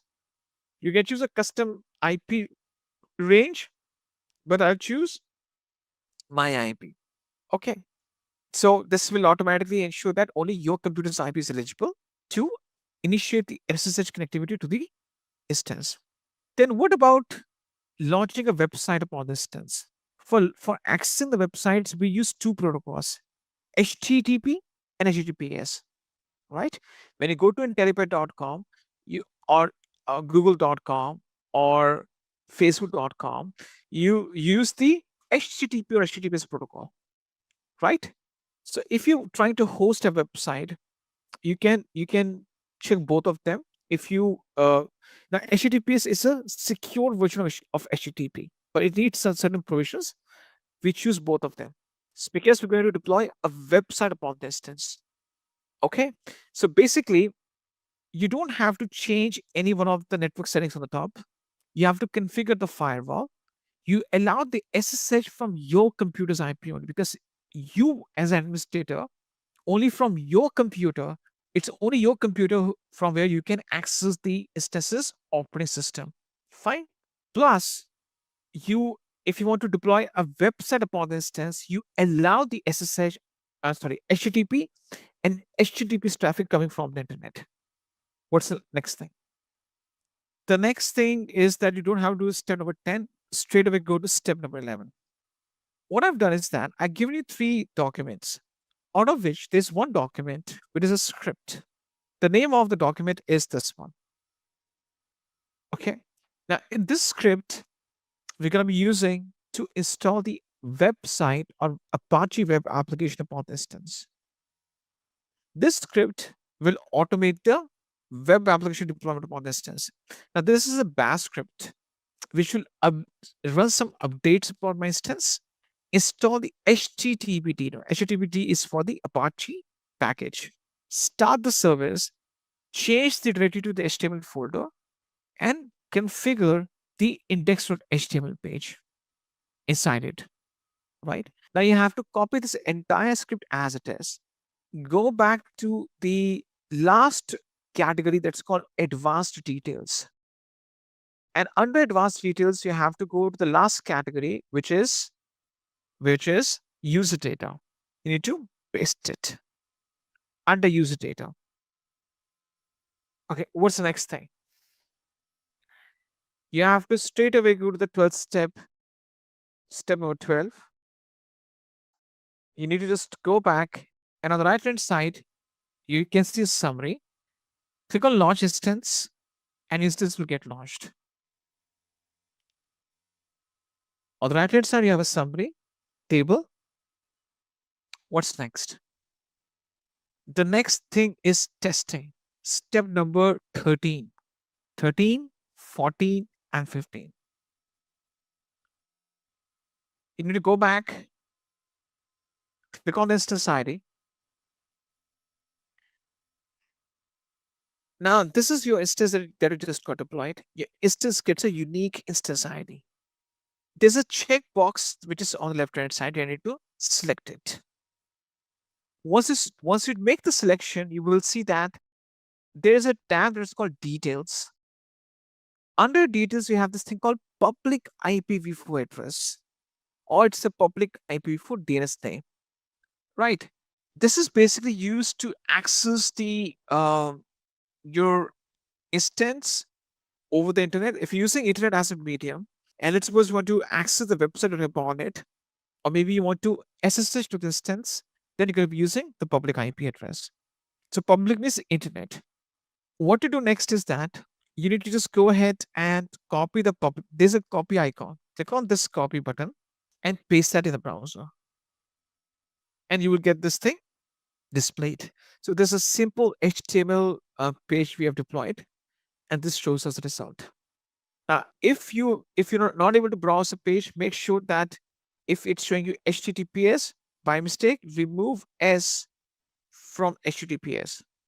Just in case if it says page can be displayed, make sure that by mistake you're not trying to browse the HTTPS website. Remove S at the end of it, because to configure the HTTPS, we have to also configure the SSL certificate. We haven't done that. Yeah, great.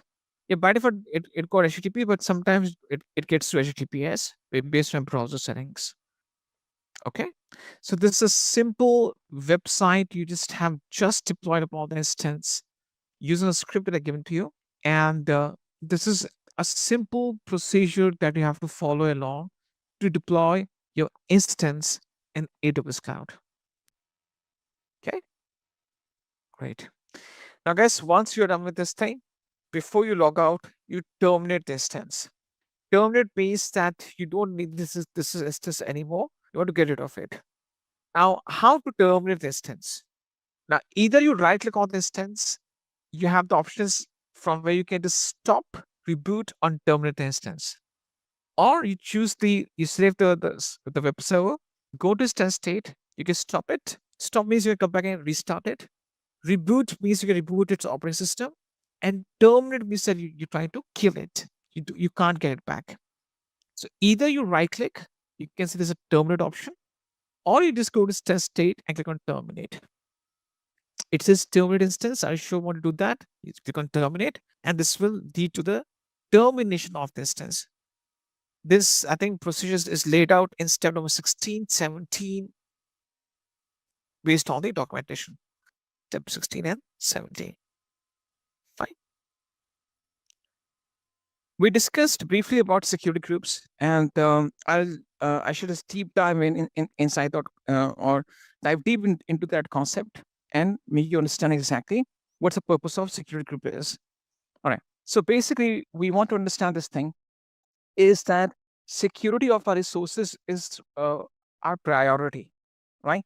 When we go to cloud and we start launching our resources into the cloud, our applications, websites, databases, backend servers, processing servers, whatever you want to launch inside cloud, one of the priorities that we have is security, right?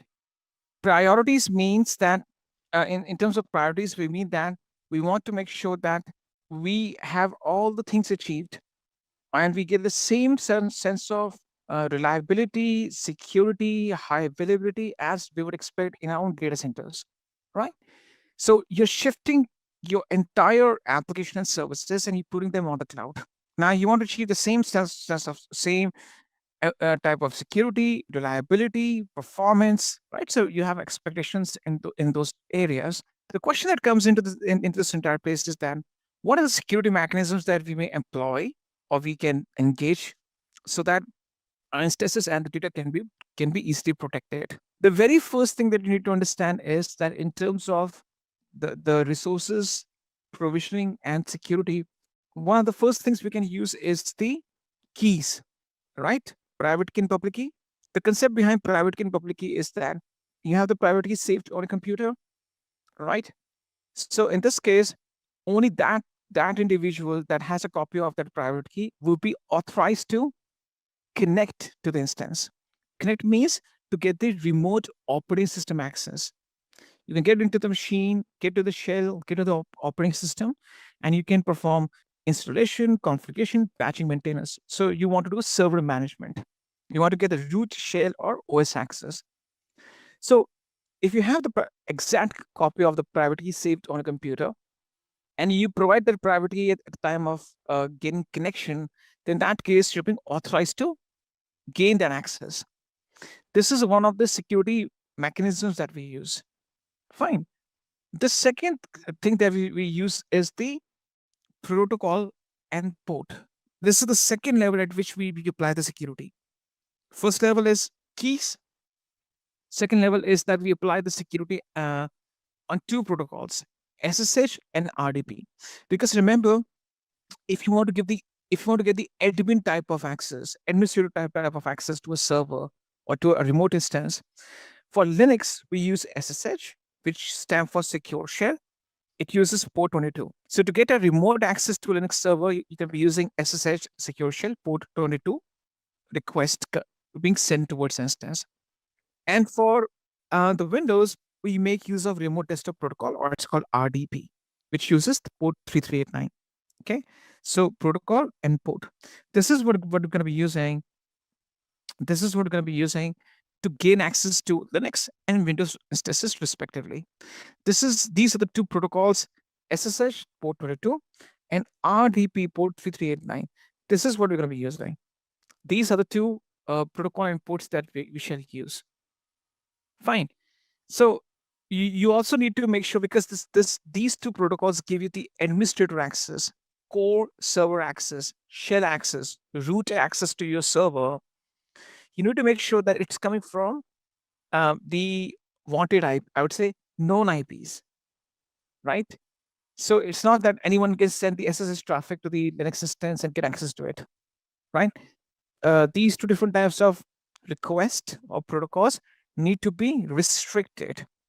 This means that only handful of people I'm aware of should be able to initiate these two connectivity options or connections towards my instances.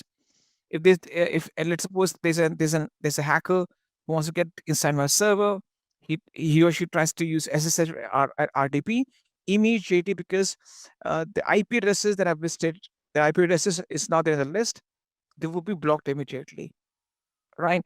So apart from the private key, I also make sure that the SSH and RDP comes from known sources, from known people. Okay. So that's where the security group comes into this entire conversation. What is a security group? Let's try to understand. Let's dive deep into this concept and try to understand that. So what is a security group?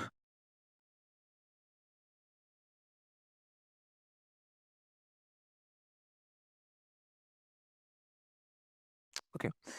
So a security group is nothing but it's a virtual firewall.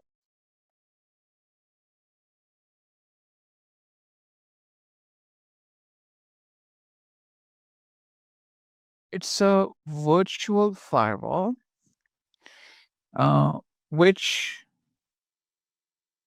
restricts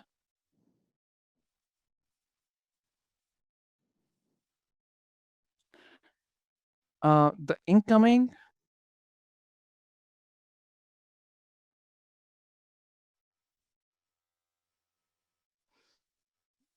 and outgoing traffic. So basically, this is a virtual firewall. Is a security group is nothing but it's a virtual firewall through which you can impose restrictions in terms of the traffic that's coming in or it's going out from distance. What do you mean by that? So for example, this is my AWS cloud, right? This is the Amazon Web Services cloud that I have. And this is an EC2 instance that we are running. This is an EC2 instance which we are working on. Fine. Now, I want to impose restrictions in such a way that any traffic that's hitting my instance, right? So if a traffic is coming from outside and it's reaching instance, from the instance perspective, what type of traffic we are dealing with, right? It is incoming. It could be inbound. So these are the three terms, but the meaning is same. Or it could be something called ingress.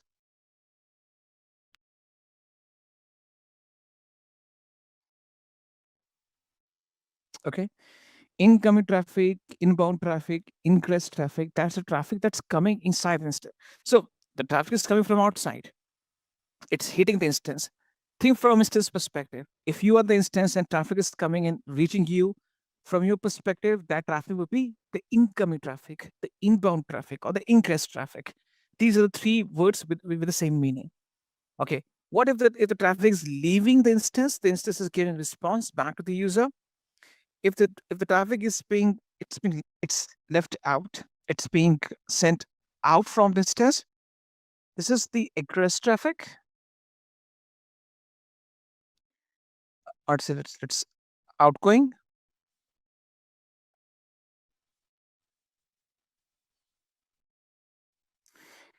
Outbound. Or it's called egress or egress.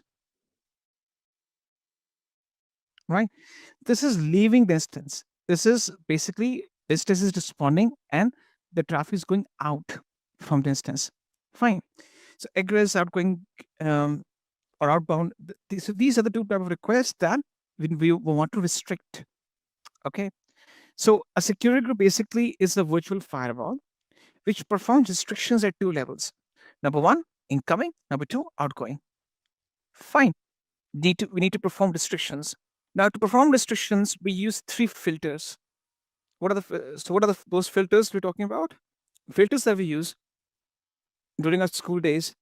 Now we used to do the experiment of sedimentation, uh, condensation, filtration. Now we used to have a beaker of glass, and then used to have a sandpaper or kind of a bloating paper, and we used to the water used to have a lot of mud and sand inside it, maybe the sand particles, and then if we just put that on filter paper on the sand or that bloating paper or sandpaper, then in that case, the sand will be filtered out and the pure water goes inside the beaker.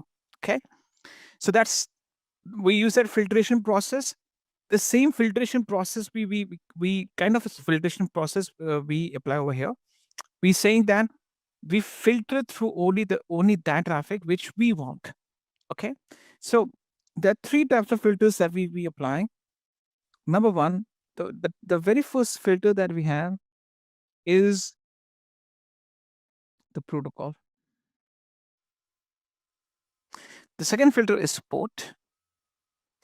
And the third filter is IP address. These are the three filters that we make use of. Okay. Protocol, port, and IP address. These are three filters we use. Based on these three filters, we restrict the traffic that's coming in or the traffic that's going out. Okay. Protocol, port, and IP address. These are three filters that we make use of. I'll give you examples. Try to understand those examples. I'll give you three scenarios. First two scenarios are simple, right? So I have to give it two scenarios, first two scenarios, and then I'll merge the first two scenarios and put that in a bigger picture or bigger perspective in a third scenario. Let's start with scenario number one. Try to understand it. It's a very simple, and even though it is a very simple concept, it is equally important. Scenario number one.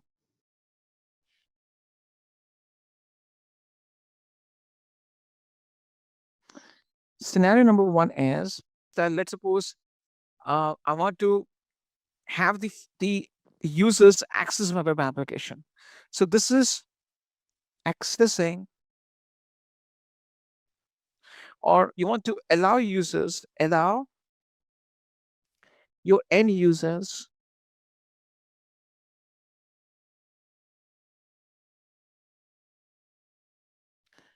to access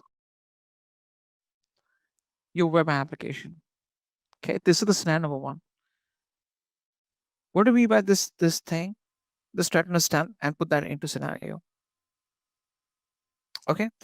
Yesterday we deployed a website upon instance. That website was accessed using its public IP.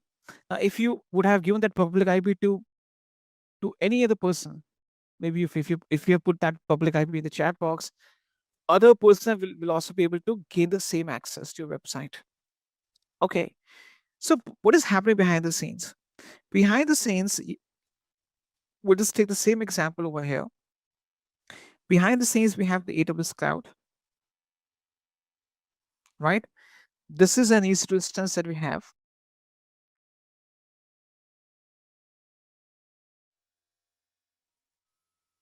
Right, which is running the Apache PHP web application upon it. Right, we deployed. We would like to deploy an Apache PHP web application. All right, so this is the the application running upon the instance.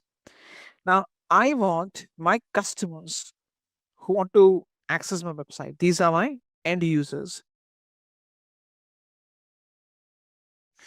These end users would need to access my site. So what they were going to be doing is they would be sending these two types of requests, right? The first type of request that they would be sending would be the HTTP request. So HTTP, right, which uses port 80. These are standard ports. These are already being set for us. We use them. All right. Now, if you want to make a secure access to the instance, then we use HTTPS. Over S stand for secure. This gives you secure HTTP access. It uses port 443, right? Port 443. So if you want to allow the front end users, the customers who want to go to your website, see your products and services, buy items, stream videos, these are the two protocols and ports that you want to allow, right? And in this case, once the instance gains the incoming request, it sends it back to the end user in the form of response, and the response will be HTTP. So basically, it will send the response to the end user in the form of HTTP or HTTPS.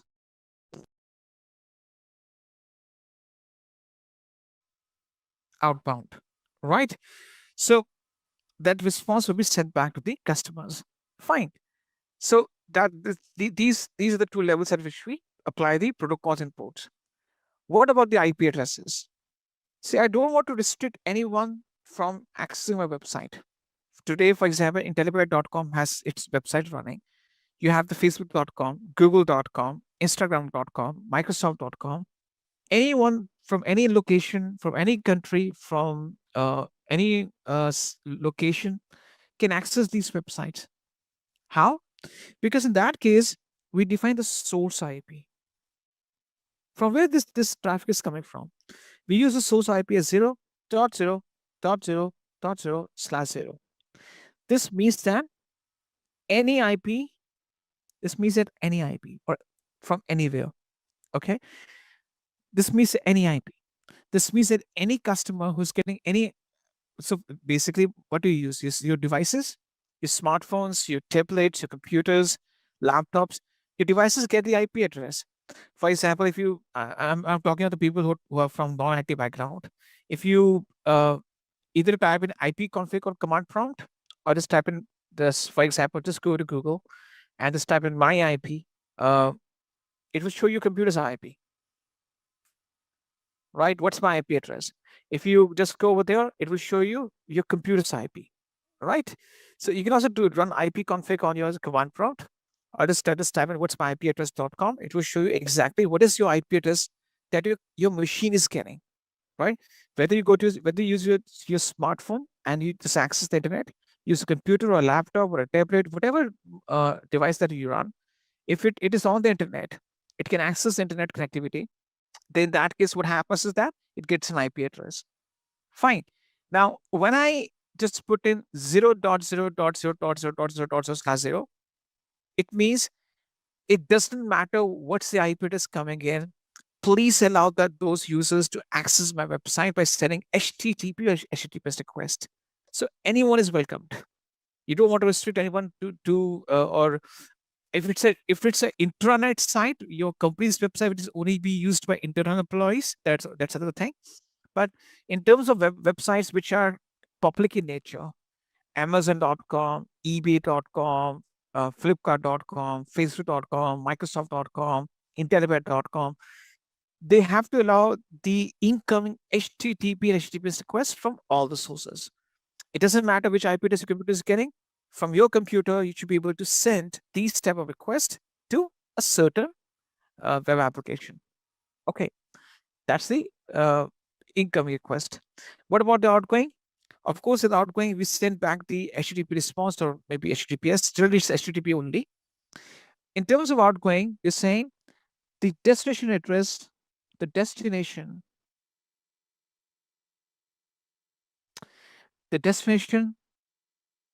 IP is any IP with 0.0.0.0/0, any IP.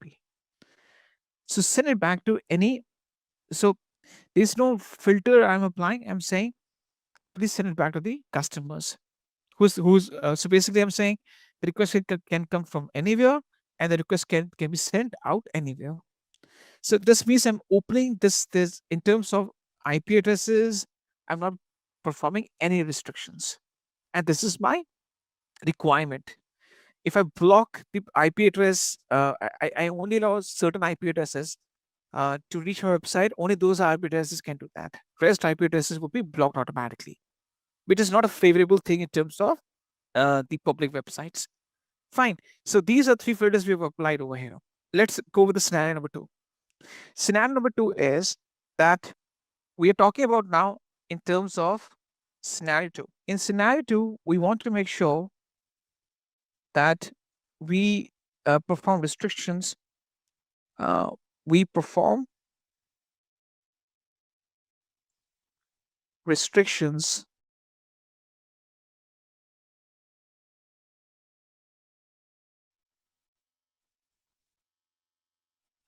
for admin access. Right? We want to make sure that only the authorized people can get access by SSH or RDP. So in this case, for example, I have this is the AWS cloud which is running. Okay, this is the same AWS cloud which is operating, which is running right now. And let's imagine I have 2 instances. Right, this instance is Linux, and this instance is Windows. Right, so I will put this thing in the middle. Okay, now I want that I need my administrators, my internal IT administrators, to gain access to these instances and get access to their operating systems. They get the root access, the admin access. So right now, for example, you're going to, let's suppose I go to Intellipaat.com, right? I go to Intellipaat.com. I'm sending the HTTPS request to Intellipaat.com and seeing the website. But this doesn't mean that Intellipaat is giving me access to the server on which this website is deployed. This website must be deployed on a Linux server, maybe a Windows server, right? It must be running on a server. That server has shell, operating system, everything. So Intellipaat.com is giving me access to the website, but not to the server or the operating system on which this website is running as an application. Fine. So I can only see the front end, but I can't see the back end. I only see the front end, but I can't see the back end. Now, you must have heard about this thing in terms of full stack development or in the website deployment. There's something called front end development and back end development, right? Front end means we only see what we get access to. This is a front end. At the back end, the server is running this application. So the front end is given to the users. I am the customer of Intellipaat, and Intellipaat.com says we give you the front end access, but the back end access is with our internal IT software people, the architects, right? So in this case, we get the front end access. What about the administrator access to the server? Or I would say access in terms of getting access to the operating system, shell, or the server management, so that you can perform day-to-day patching, upgradation, deployment, and so forth. So having said that, let's imagine this is my office building, right? This is my on-premise. This is my branch office.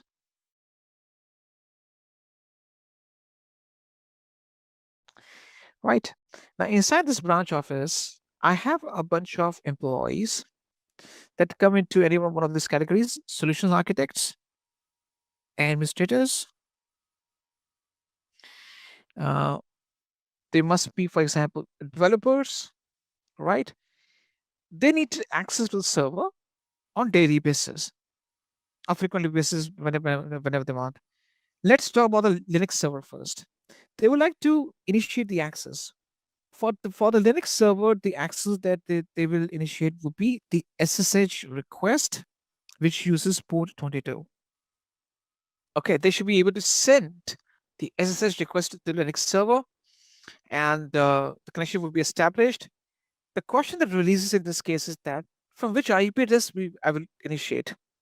I should not. This is you should not allow in from business point of view. You should never ever allow the SSH request from this IP. Instead, you should allow that from known IP address.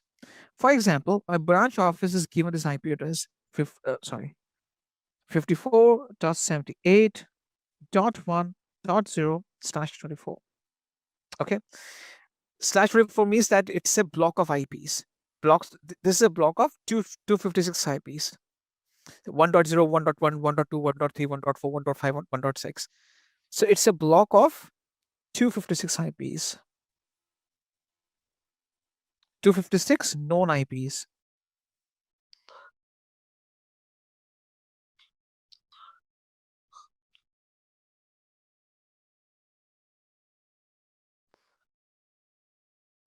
So I want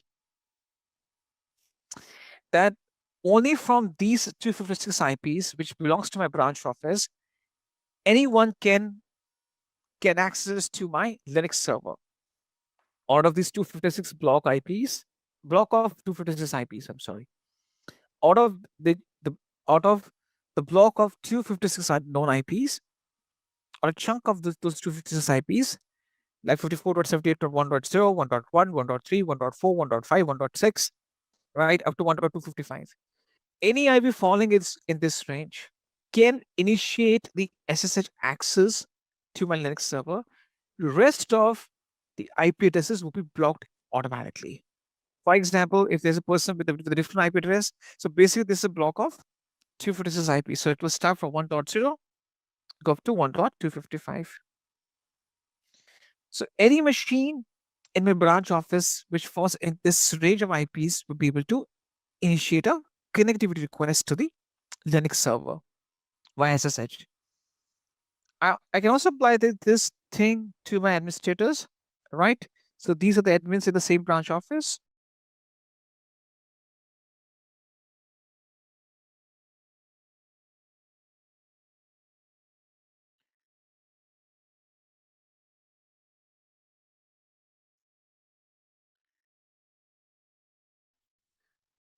So they can send the RDP request, which uses port 3389 towards the Windows instance. So these are the admins in the same branch office. Then need to send the request to the Windows server. Fine. So in this case, what we do, we ensure that we restrict these two protocols. SSH uses port 22, RDP uses port 3389, and we just restrict these two IPs. The list of two protocol endpoints, SSH uses port 22, RDP uses port 3389. These are restricted protocol endpoints, which should be allowed from a bunch of known IPs. Fine. You can't allow access from any IP for these two protocols and ports. Okay. So that's how you perform the restrictions to make sure that the SSH is and RDP is allowed from a bunch of known IPs. And in terms of HTTP and HTTPS, you can allow the traffic from anywhere. Okay. Let's merge these two scenarios together. Let's merge these two scenarios together. So in terms of these two scenarios, let's go with the third scenario. Scenario number 3.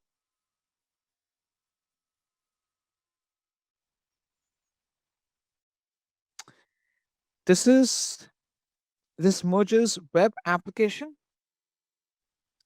or admin and website access, both. This allows the request coming or reaching my instance in at two different levels. You get the admin access and the website access both. This is the scenario number 3 we're going to be discussing.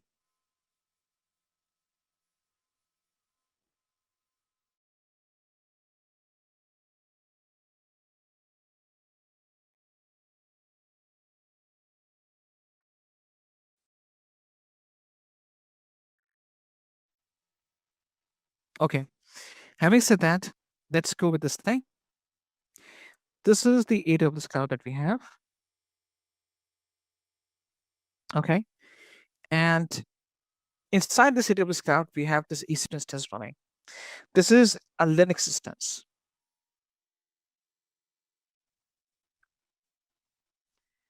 Upon this Linux instance, I have the Apache, PHP web application. Right? Now, what I will do is that I will just have two categories of users accessing this Linux instance. Category number 1. These are my end users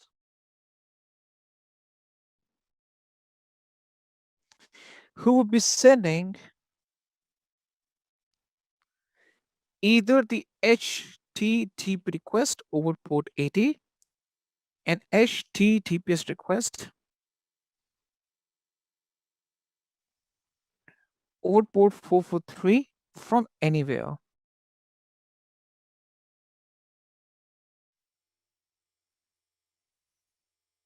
Okay, so they will be sending the request from any IP. The second category of the users would be my Linux administrators in my branch office. So this is my, let's suppose, corporate office.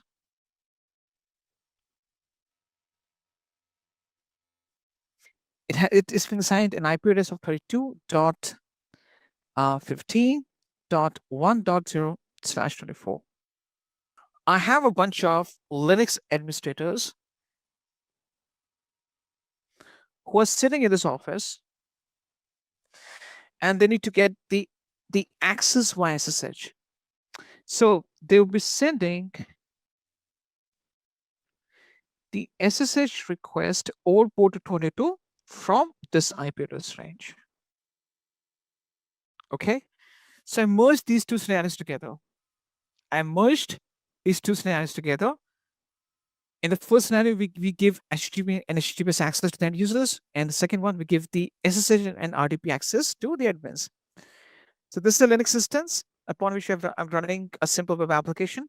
So because of that, I want to make sure that these two different categories of users can gain access to my instance at two different levels.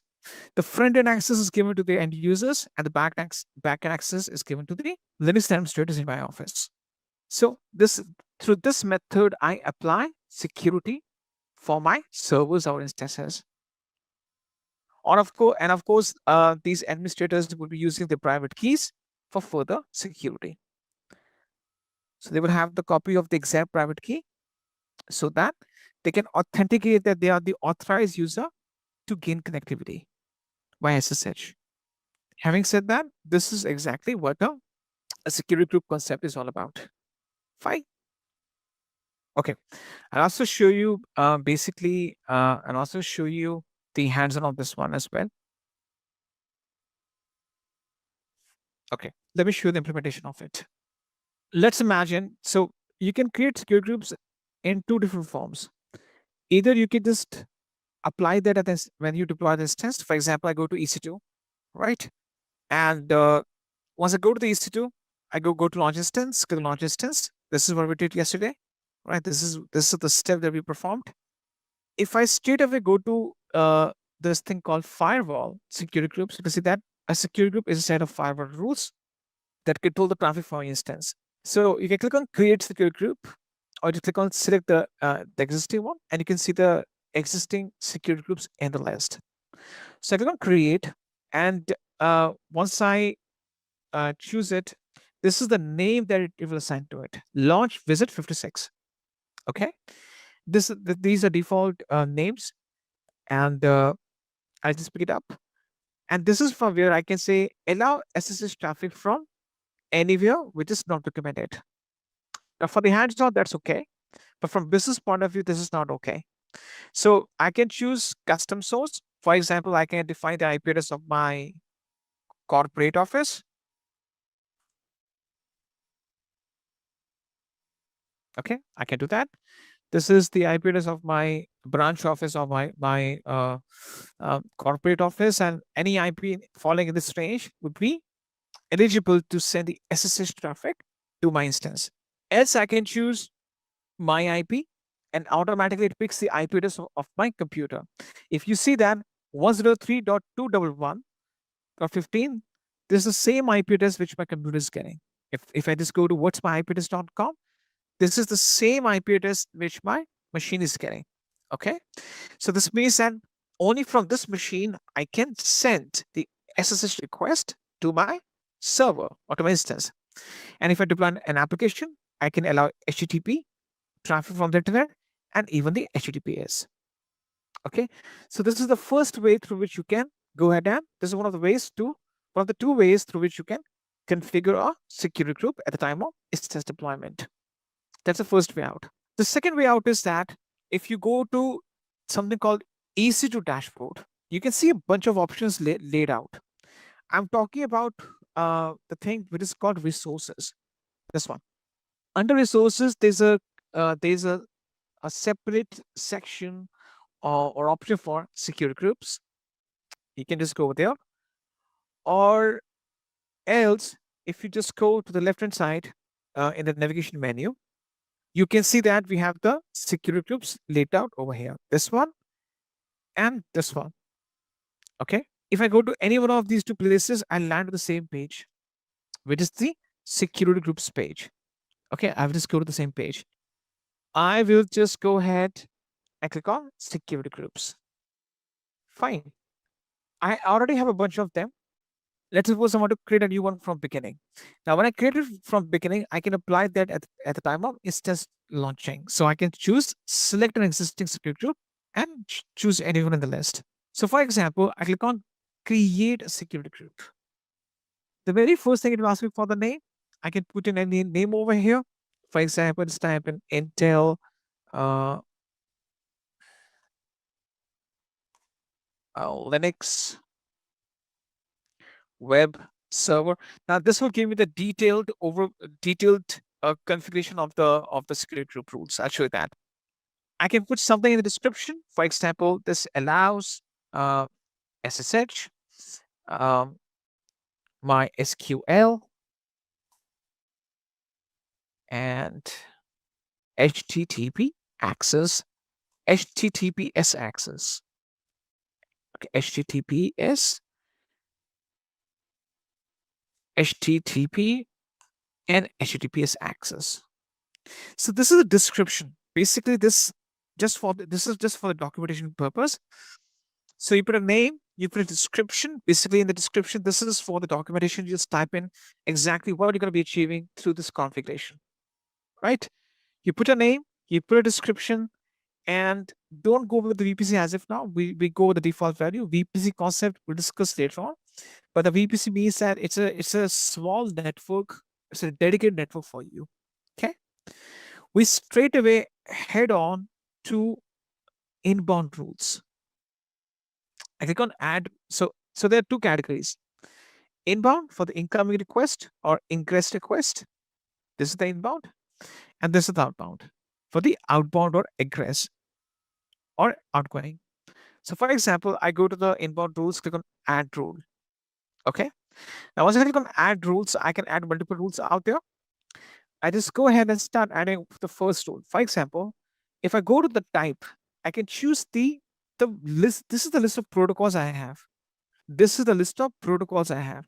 Can you see that? It's a complete bunch of, it's a complete list of the protocols, right? So when I deploy the instance, I can only choose SSH, RDP, HTTP, HTTPS. But now once I create a new one from beginning separately, I can choose a lot of protocols in the list. For example, I choose HTTP. Now, once I choose HTTP, automatically it picks the port number 80, right? And in the source, it will ask me from which IP you want to allow the HTTP access. So, is it my IP? You never do that. You never allow the HTTP from a known IP. Basically, you choose either anywhere IPv4 or anywhere IPv6. You can choose any one of them. Generally, we just go with anywhere IPv4. It is 0.0.0.0.0/0. So I just put a description. This allows this allows the end users to access my website. Okay, so you put a description so that you can easily make it more presentable. You configure things properly. Basically, when you start configuring the things in a production environment, then in that case, what happens is that in a production environment, you want to make sure that everything is well documented. Because if you're including a rule, you should be putting in that exactly what that rule means, what exactly you're going to achieve from that specific configuration that you're going to apply. I can add another rule. For example, I can choose HTTPS from anywhere IPv4. So I want to allow the end users to access my website securely, because this is the secure version of HTTP. Then, for example, I can choose, let's suppose, SSH from custom source. I can choose my IP, for example. So I would say restricted. Let's suppose I choose a range, a custom range. So I choose custom. I choose 54.67 dot 1.0/24. So restricted SSH access from my branch office.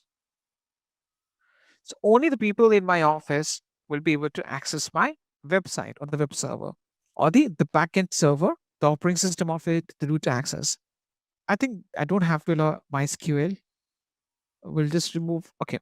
Now let's imagine that you're running a MySQL package upon this instance, MySQL database on the same instance. So I can just look for, let's suppose, MySQL. I'm running a kind of a database package, a database upon the same instance. So I choose MySQL, and I want to restrict it. So I can choose the same IP address, 54.67.1.0. So this is the restricted database access, MySQL access from my database admins, right? So I'm saying that only, let's suppose I'm running a MySQL database upon this Linux instance, and I want only my database administrators to gain access to it. So I can restrict those IPs, because MySQL is also kind of restricted IP. You don't allow the MySQL access from anywhere. Okay, this is just an add-on. So in this case, these two protocols are open. Generally, these two protocols are open. HTTP, HTTPS, these are open ports and protocols. You learn from anywhere. Rest of them, most of them are restricted, including SSH for Linux, RDP for Windows, even MySQL for databases. These come under restricted categories. Fine. So once I do that, what about outbound? Outbound, basically, we don't change it, because in terms of outbound, we don't have any security threat. It's the incoming which poses security threat, not outgoing. So outbound says all traffic includes all protocols and port ranges to all the destinations.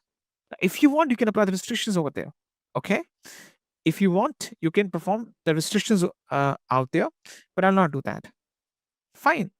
You can optionally tag this thing.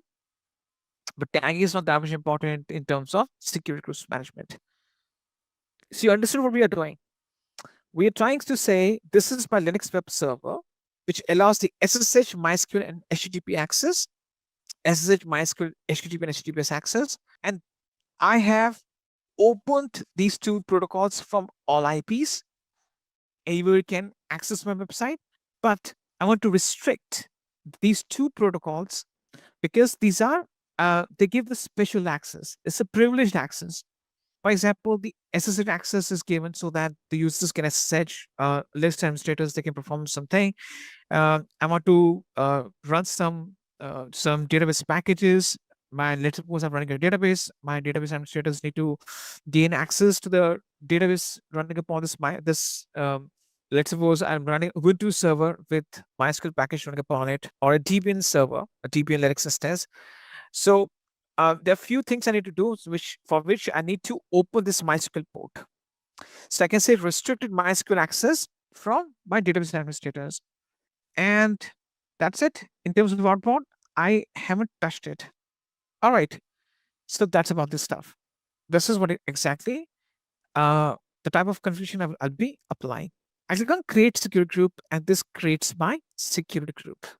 Intel Linux web server. Now, at the time of instance deployment, I just go ahead and apply the same one in front of you. So I just go ahead and, for example, I click on select existing security group under network settings and look for the one that I just got created, Intel,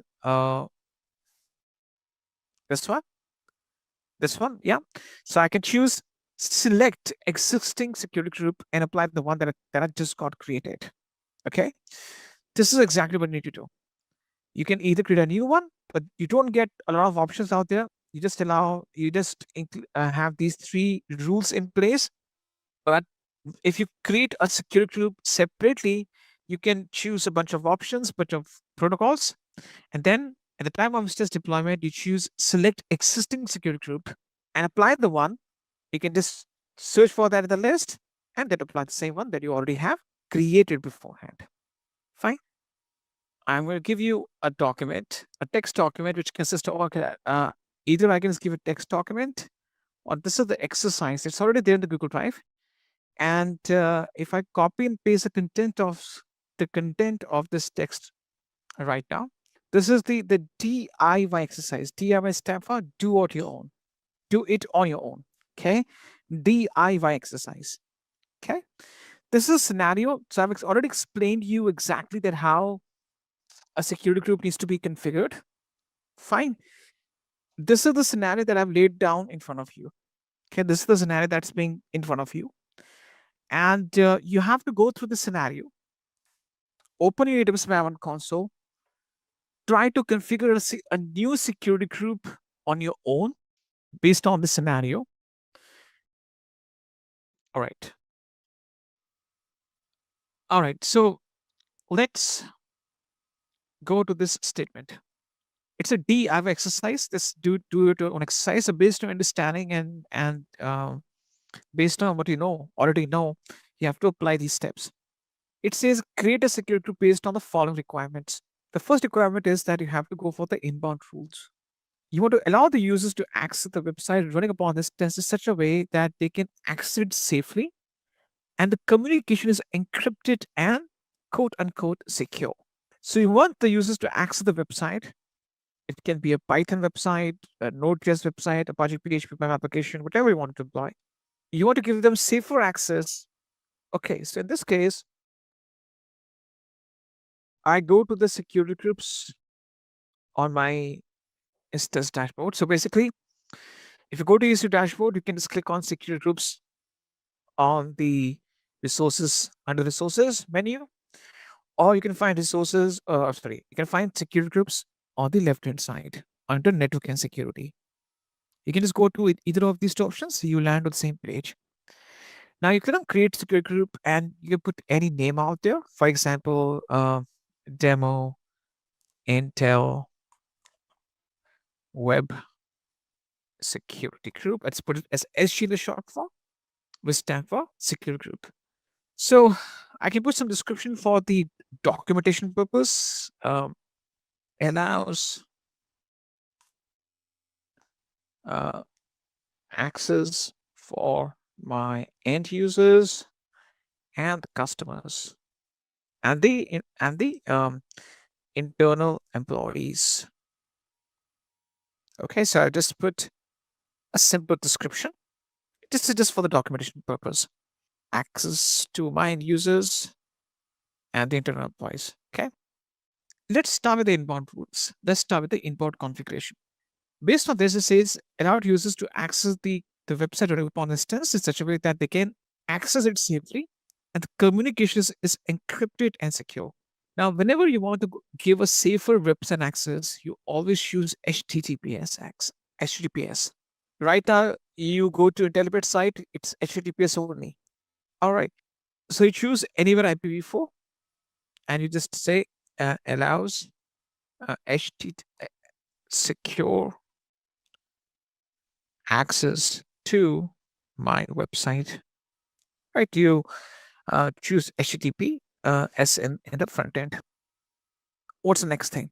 The next thing that you have to do is that you have to, it says, as this is a Windows server, your admins should access it from the branch office. This is the IP address I've already pasted over here. So I'm saying that let's allow the RDP. So RDP is for the Windows server, and I paste the IP address over there. So I say restricted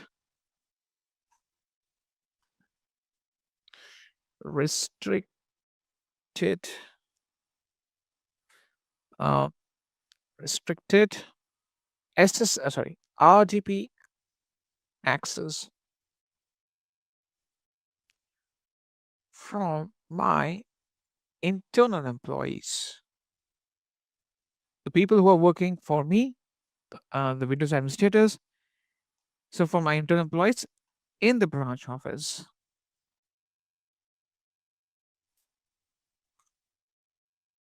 Okay, so you restrict it. Now the third one says that this Windows server is also running a MySQL database. You want to allow the internal access from the same branch office and a bunch of internal private IPs. And this is a bit confusing out there. It says this is a Windows server also running MySQL database. So it is very obvious that you add a rule and you just allow the MySQL access, which uses both the 306. Allow access internally from the branch office. I already put the branch office IP address over there. I choose custom. So I say restricted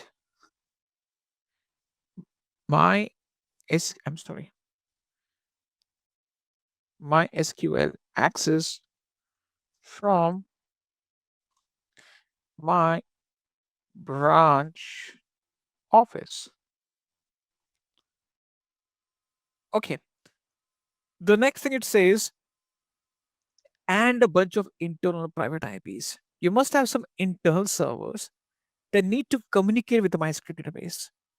Maybe there are some threaded web application server, some processing servers, which need to send some transactions, some data to the MySQL database.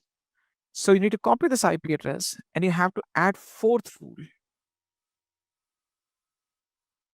MySQL from custom source and you put the IP address. So restricted MySQL access from some of my internal servers.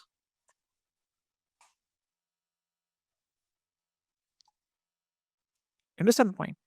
You can allow the same protocol multiple times for different types of IP, for different set of IP addresses. I'm saying this is the MySQL access from my branch office. I put the branch office IP address and put it across. Also, there are some bunch of internal servers that need to access the MySQL database to send some transactions or some data towards it. So I allow the MySQL access from a bunch of IP addresses from the internal server, which belong to some of my internal servers. Okay, so if you have different categories of IP addresses or different sets which can be grouped together, you can put it across in two different rules or multiple rules. So the same protocol can be applied in multiple rules. if we have different types of sources.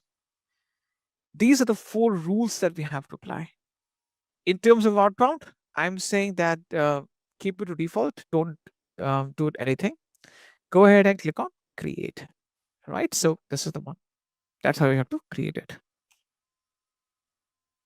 This is what the concept is. Fine. But there's one important thing I need to discuss with you before we can move forward. That is launch template or launch configuration. So I discussed with you the concept of load balancer, auto scaling, what exactly the purpose of having a load balancer is. Because basically, when you go with the horizontal scaling and you want to deploy more instances for the same application, which supports the same infrastructure, it is very obvious that you have to make sure that there should be some component or any type of device, whether it's virtual or physical, which should be sitting in the middle and should be diverting the traffic to the instances or routing the traffic out. It will dividing the traffic between them equally. For that, we use load balancer, right? So we discussed about load balancer, the health check capabilities that it has, and the downside of the load balancer we discussed was that it has no capability to deploy more instances if there's a scarcity of them. So if you lose, for example, one instance or two instances, and you just have one or two instances left out, then load balancer will divert the entire traffic to that leftover instance, okay, or leftover instances. So in that case, if we putting those instances to exhaustion, will be sending a lot of traffic to those leftover instances. So to compensate for that, autoscaling can deploy more instances automatically. It will see the difference between the desired capacity and the actual capacity, and based on that, it will launch additional instances for you to compensate. Right. So whatever lesser amount of instances are there in the infrastructure, it will deploy the same number of instances for you. Then we discussed that autoscaling can also increase or decrease the number of instances based on the principle of elasticity, based on the time of day, patterns of the incoming traffic, demand. It can increase or decrease the number of instances. They make use of scaling policies as well, based on which, for example, you have the metrics like CPU utilization, the number of requests coming and hitting a load balancer, number of packets coming in or bytes coming in, bytes going out. These can be the metrics or the parameters based on which we can have the autoscaling to increase or decrease the number of instances. Autoscaling and launch instances, it's which comes under the category of scale out action. Autoscaling can also terminate the instances, which comes under the category of scale in action. In both these two cases, autoscaling will make sure that based on the metrics we have defined or the time of day or certain dates, it can automatically scale out, which means that increase number of instances, launch them, or scale in, terminate instances, or subtract them from your infrastructure. Now, all these operations are be done within the auto scaling group, which is nothing but it's a logical collection of identical targets or identical instances. So you group these instances or the targets together in a single group. Right. So I'll give the example that the load balancer is getting a lot of traffic. You can just choose this metric that the load balancer request count per target or per instance is more than 100 requests. So on average, the load balancer is sending more than 100 requests to every instance in the group.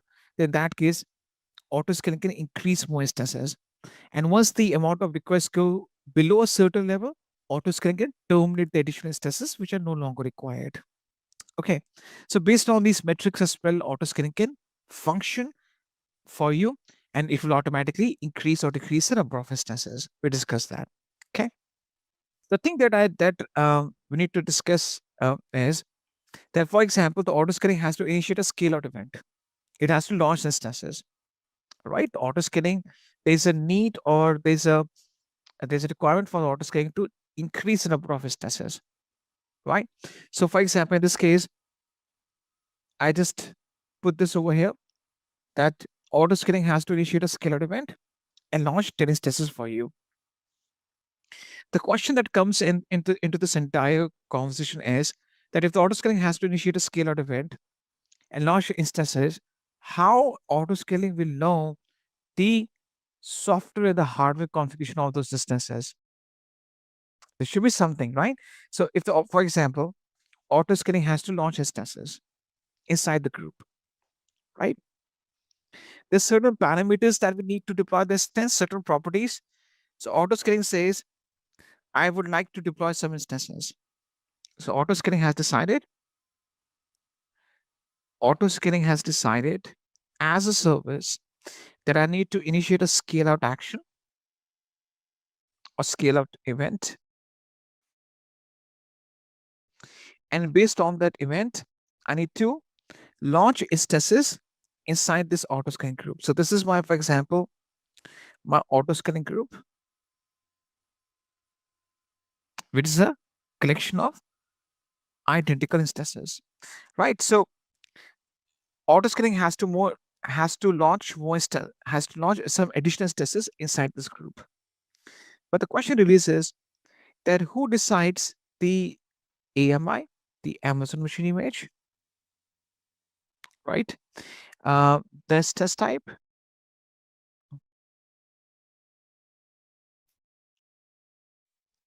right? Who decides the, for example, key pair, security group, etc., etc. For example, you have some storage settings.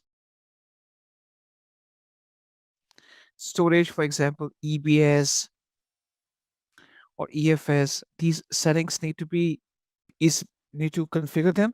So basically, these are some basic properties. These are some basic parameters. Auto scaling needs to put across these parameters or refer to these parameters and deploy the instances, the similar instances inside the auto scaling group. Right? That's what it wants. So what you do is that you put this entire list of properties in a template on a document. That document is called launch configuration.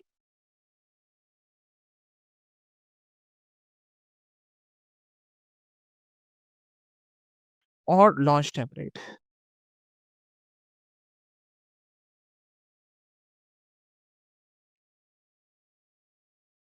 Right?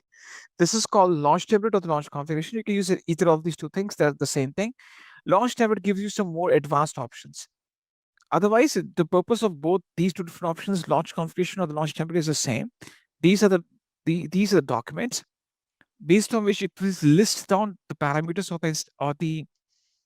the properties which is an instance requires, or we need or autoscaling requires or needs to deploy the similar instances inside this autoscaling group, right? So we want that in an autoscaling group, all the instances have the same AMI, same instance type, same key pair, same script group, same storage settings.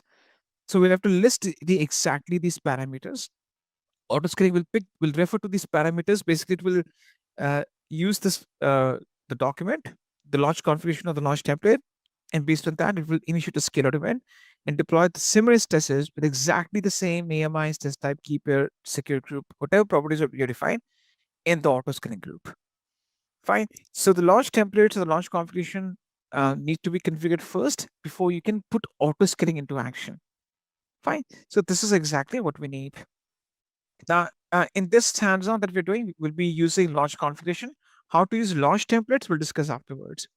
Because when you start configuring launch configuration, Amazon Web Services will or AWS will give you notification, use launch templates.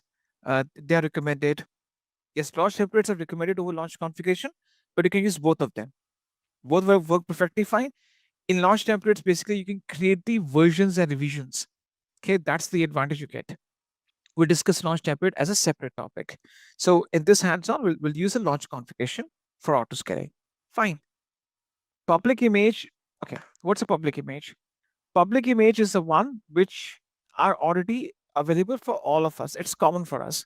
For example, if I go to EC2 dashboard, I go to AMI catalog, right? For example, quick start AMIs, marketplace AMIs, community AMIs, these are public images, which means that if you go on your instance dashboard or your EC2 dashboard and you just try to access the AMI catalog on the left hand side, these AMIs are exactly the same. It's a public offering. I would say that everyone can use it. If you go to the quick start AMIs, where you deploy this test, Amazon Linux AMI is same for all of us. There's no difference, right? You can also use Amazon Linux 2023 AMI, or I can also use that. So it's public in nature, which means that AWS offers these AMIs for all the account owners. Now, the public AMIs are fit for hands-on, for development, for testing, but not great fit for business applications, business use cases, because your businesses will be having their own customized images with their, I would say, with their own inbuilt software installed upon, or I would say they need to have their own packages. I'll give you one example. So, for example, let's take one example over here. Let's imagine you take an EC2 instance, right? This EC2 instance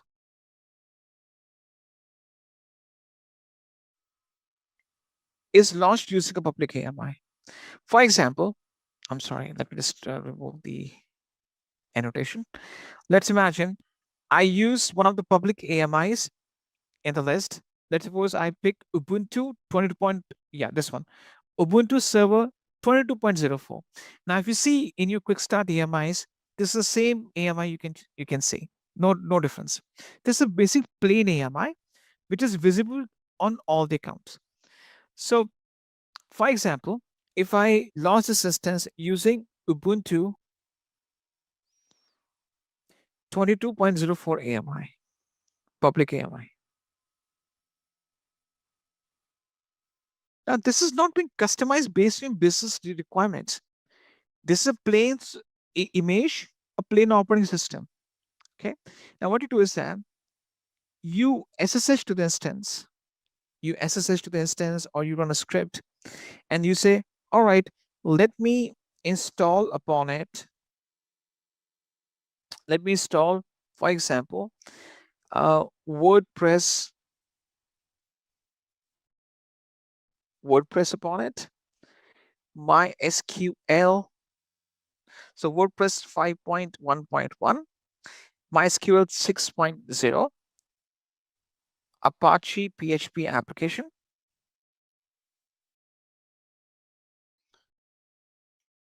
Right? You install these packages and you customize them. So you customize all of them. You customize, basically you're trying to launch your web application.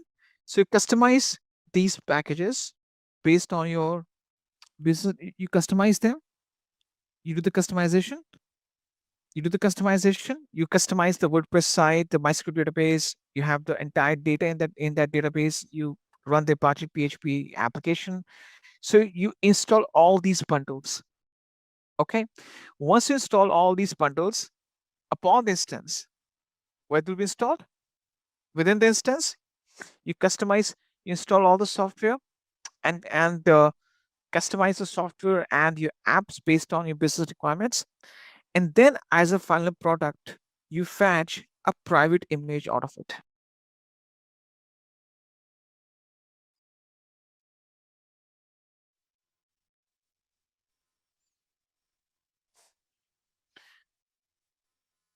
Right? Now, once you get this private image, where it shows up, let me show you. So it shows up under this category, My AMI.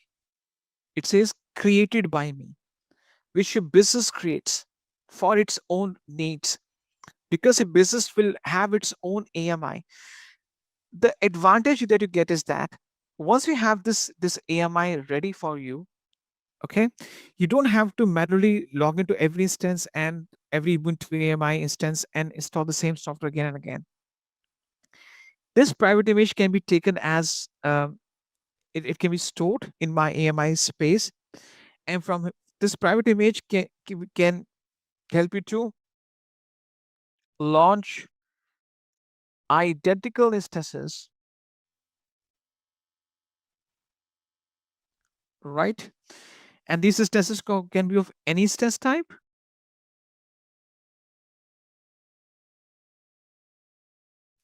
So you can deploy identical instances in thousands of any instance type, and all these instances will have all these applications pre-installed upon them. WordPress, MySQL, Apache PHP, They've been customized automatically, so you don't have to repeat the process again. You understand the point? So you take the public image, the basic common image, deploy the instance, install every customized software, business apps and services upon the instance, and once you're ready, take that image from the instance. That instance will help that instance from where you take that image. Once you take the image from that instance, that image will now help you to launch identical instances with exactly the same software. So all these things will be carried over and encapsulated or packaged inside the private image. It will be automatically packaged. Okay. This is what you have to understand. Enough of talk. Let's start with the hands-on, guys. I show the step from 1 to 11. Okay, 1 to 11 or 1 to 14. Okay, see what I'm doing? This script is the same script that we have used earlier. This is the bootstrap script. Now this will install a kind of a customized software for us on the instance which is launched using the public AMI. Okay, so we're going to be using the script. I launch instance first. I go to my instances dashboard and I click on launch instance.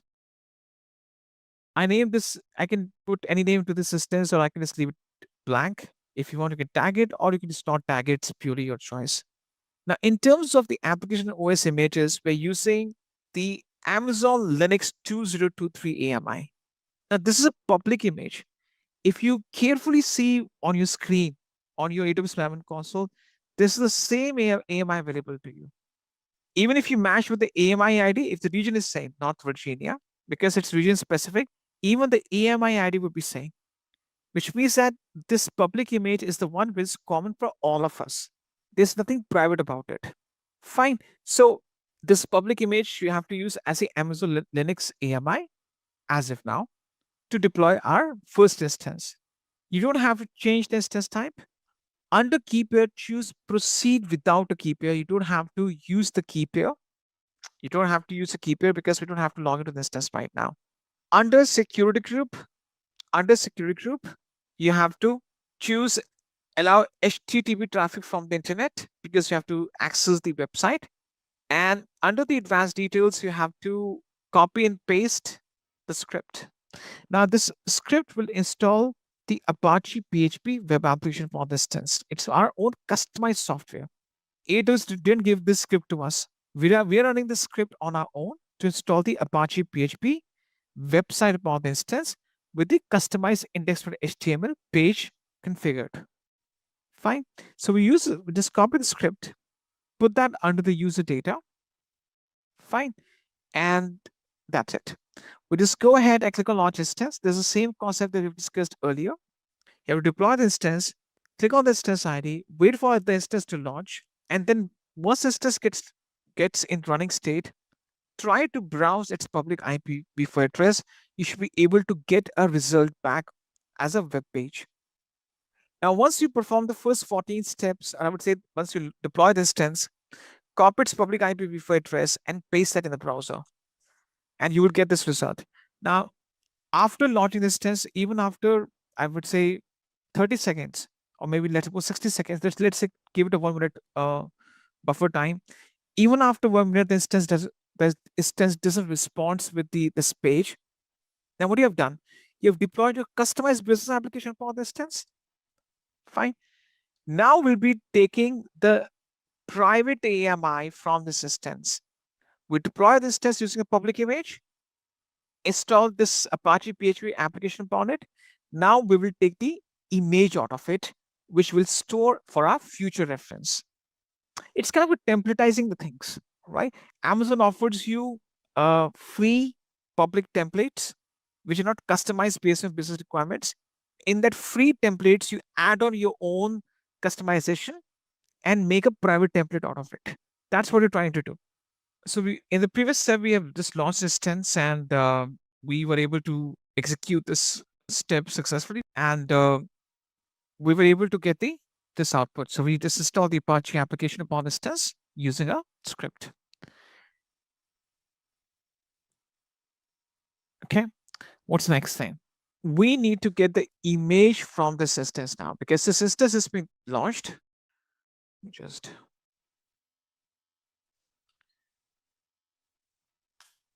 okay. Now, in this case, we want to make sure that we can just go ahead and take the image out of this instance. So in this case, we are going to follow the steps from step 15 only. Okay, step 15 only. So step number 15, what we're going to be doing, let me show you that. You need to just choose this instance, go to actions. So you have to select the instance first. You have to check it. Once you check your instance, you select it, you need to go to actions, image and templates. And there's an option that's called create image. You can see the definition of the AMI. It defines the program settings that are applied when you launch your instance. You can create an image from the configuration of an existing instance. Can you see this thing? You can create an image from the configuration of the existing instance. So we already configured the Apache PHP upon the existing instance, and now we're getting the image out of it, so that that image will have exactly the same package included with it. So for example, I name this image as httpd image. I put a description. For example, this image will be used with auto scaling to launch identical instances. I put some description over there. Now it says no reboot, so we have to uncheck it. So whenever we take the image from an instance, it gets removed. It is rebooted automatically. And when we take the image from an instance, it takes a backup of the image files in the form of snapshot. Right? You can see that during the image creation process, easy to create a snapshot of the above volumes. Basically, this is when we the data storage linked with instance will back up the image files. So we want to back them up in a form of a snapshot. Fine. So in this case, we want to back up all the image files in a storage device that's called snapshot. It is a storage service. So snapshot will back up all those images, and the size of that backup is 8 GB. Okay, this is this will cost us 10 to 15 cents. Okay, because I already told you that for the image you have to pay 10 to 15 cents, because when you back up the image files, they're being backed up in the form of a snapshot, SNAPSHOT. So snapshot is a backup of your data. So the backup of the image files of 8 GB will cost me 10 to 15 cents. I click on create image and my image starts getting created. On the left hand side, I go to AMIs, and this is my private image showing up. Can you see the visibility? It's private. Status is pending as of now. If I go to AMI catalog, go to my AMIs, now under my AMIs, this private image shows up. And you will see that your AMI ID will be different. This is the private image. This is not public now. This is private to you. It's not visible from other account owners. So you can customize the images. You can install any type of applications upon your instances, customize those application services or the pages, and then you create the image from instance. And as a result, as a byproduct, you get the private image. Okay. What's the next thing? The next thing is that we have to start with the target group and application load balancer. Okay. So we'll start with the load balancer deployment. What we need to understand in this case is that if you remember, once we start discussing the concept of load balancer, we used a very basic diagram. And if we put it across, basically what we discussed in this case was that the load balancer will forward the request to a group of instances or targets. Now, what we discussed was that what are these? These are the targets. These instances are targets. Okay, what are targets? The targets can be anything. They can be EC2 instances. They can be, for example, containers, Docker containers, for example. They can be, for example, um, instances, containers. These can be also your on-premises servers, with the servers which are running in your own data center. You can also link that with the AWS load balancer. So targets can be instances, your containers, on-premises servers, and there's something called Lambda functions. Now, Lambda is advanced concepts that we'll discuss afterward. It is basically a part of serverless infrastructure deployment. Lambda functions. Lambda functions basically are used to deploy your serverless websites or serverless applications. So the targets, what we're trying to do is that the load balancer will start diverting the traffic to targets. Targets can be instances, containers, on-premises servers, and Lambda functions. Okay. Now, in this case, we are using the targets as instances. We're going to be using them. Now, the thing is, load balancer will group these targets together, and it will label and that will be called as a target group. A target group is a group of similar targets or similar instances. Okay, if we group those targets together or instances together in our case. And the main thing is that we configure the health check based on the target group. Right? We discuss about the health check. Basically, the health check is being sent from to every target, but it's being configured at the target group level, the health checks. So before we can start with the load balancer deployment, we have to create a target group first and configure the health check for its targets. So how you go about doing that? You need to just go on the left-hand side. On the left-hand side, you will see that you have load balancing and auto scaling. Fine. So we just go to the load balancing. We have load balancers and target groups. You have to go to target groups first and click on create target group. Okay, now based on the steps that I'm going to put down in front of you, the step numbers are the following: 16 to 20. Okay, what's next? Well, once you start with the once you start with the process to create a target group, it says choose a target type. Is it instances? Are these are the instances? IP addresses? These are Lambda functions or application load balancer. What is this?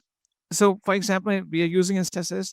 IP addresses can belong to our containers, on-premises servers.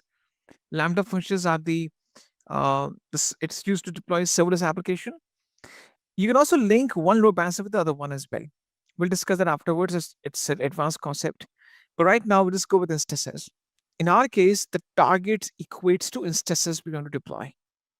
Okay. And we're going to be using auto scaling to manage and scale our capacity. What's capacity? The number of instances or number of targets. Now, once I choose instances, hang on 1 second. Let me just put cross one more time. Create a target group. I go with instances. I put the target group name as, for example, HTTPD target group. So I just put a simple name in this case, HTTPD target group. Okay. And I choose a protocol and port HTTP 80 because my target group will be receiving this traffic from the load balancer.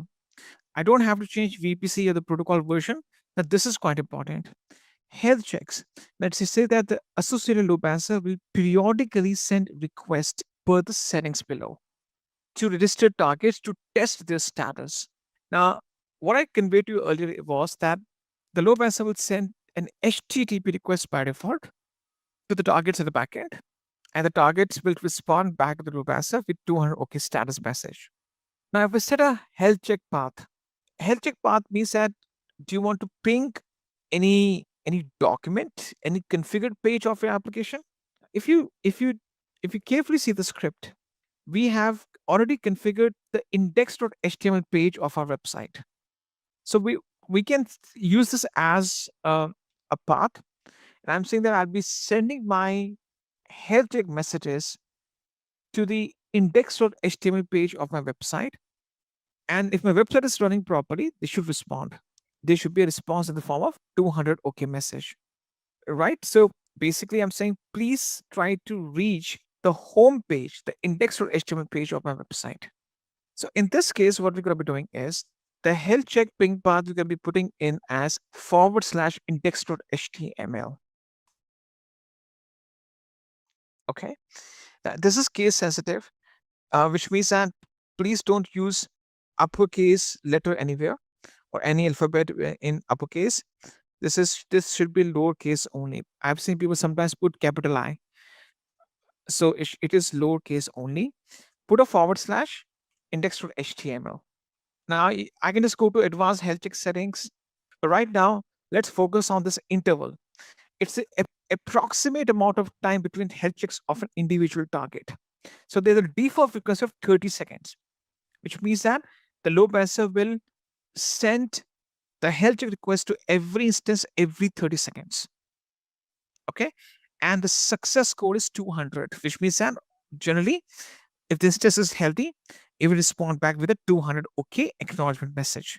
That's a status success code, right? So the interval is 30 seconds. It's the time frame between the consecutive health checks. So every 30 seconds, the load balancer will perform a health check towards every instance. You don't have to change these values, just for your information. So basically, you have to create a target group. What's a target group? It's a group of targets. The target I will choose instances. The name of the target group is, put any random name. The protocol and port would be HTTP port 80. And you have to configure the /.index.html as a health check path. Go ahead and click on next. You don't have to do anything over here, and click on create target group. And your target group gets created. Now this target group will be added on to the load balancer in the next step. Guys, make sure that the configuration should be exactly the same. What I mean to say is that in terms of, for example, the details that I've included, let's suppose the protocol and port should be HTTP 80. Fine. This is quite important because this is the traffic that our targets will receive, and the health check protocol is HTTP. And you go with the lowercase /index.html. Okay, so the settings should be same as it is. Don't change the settings because based upon our website configuration, these settings are applicable to us. I'll show you one more time. So if you, for example, click on create target group, you have configured everything over here, right? You have configured everything over here. Okay, you have configured everything on the first page. Click on next. Don't do anything over here. In the registered targets, you don't have to configure anything. Okay, click on create target group at the bottom right-hand corner straight away. That's what you have to do, because the targets will be registered afterwards. Will not add on any targets or instances to the this target group, right? So what's a target group? It's a group of targets, and those targets will be added afterwards. So right now, because we'll be using autoscaling to deploy the targets, and they will be added automatically based on the confusion. So in the advanced level, once we start configuring autoscaling, we'll merge the target group with the autoscaling group. So whatever instances autoscaling deploys will show up in this target group afterwards. There will be an overlap. You get to know this concept. Okay. Now, guys, one thing, once you're done with this thing, one thing you need to do is that if you go to AMI, AMIs, please confirm that the status of your AMI is available. The status is available. Okay. Now, this means that the image is created successfully. You can go ahead and terminate the instance that you deployed just for the sake of getting this private image. This instance that you deployed just for the sake of launching the app upon it and getting the image out of it, the private image, this instance is no longer needed. You can go ahead, you can right click or terminate the instance or go to test state and terminate the instance. You don't need this instance anymore now. The purpose of having this instance is to just launch instance using a public image. We use the Amazon Linux 2023 AMI or Amazon Linux AMI, install the Apache PHP app upon it, and took the private image out of it. That's it. Right? This image, if you use now, from now onwards, will install the same app upon same operating system, same application upon the next instances that we're going to deploy. So our mission is accomplished so far. You can just go ahead and terminate the instance. We don't need this instance anymore now. The purpose of this instance is to get the image out of it. That's it. Fine. Go to the instance dashboard. On the left hand side, we have instances. Right? We have instances. You choose instance that you had launched previously in the first step, the first 14 steps. You have to choose that instance, go to instance state, and click on terminate. Okay. Just a quick info, guys. Intellipaat brings you executive postgraduate certification in cloud computing and DevOps in collaboration with IAM Divya Sampar, IIT Roorkee. Through this program, you will gain in-demand skills like AWS, DevOps, Kubernetes, Terraform, Azure, and even cutting-edge topics like generative AI for cloud computing. This 9-month online bootcamp features 100+ live sessions from IIT faculty and top industry mentors, 50+ real-world projects, and a 2-day campus immersion at IIT Roorkee. You also get guaranteed placement assistance with 3 Azure job interviews after entering the placement pool. And that's not all. This program offers Microsoft certification, a free exam voucher, and even a chance to pitch your startup idea for incubation support, up to Rs 50 lakhs from IAM Divya Sampark. If you are serious about building a future in cloud and DevOps, visit the course page linked in the description and take your first step toward an exciting career in cloud technology. Right. So if I just go to AMI, AMI is over here. When I issued the command create image, I got this image, the private image. Create template is nothing but it's a launch template or the launch configuration.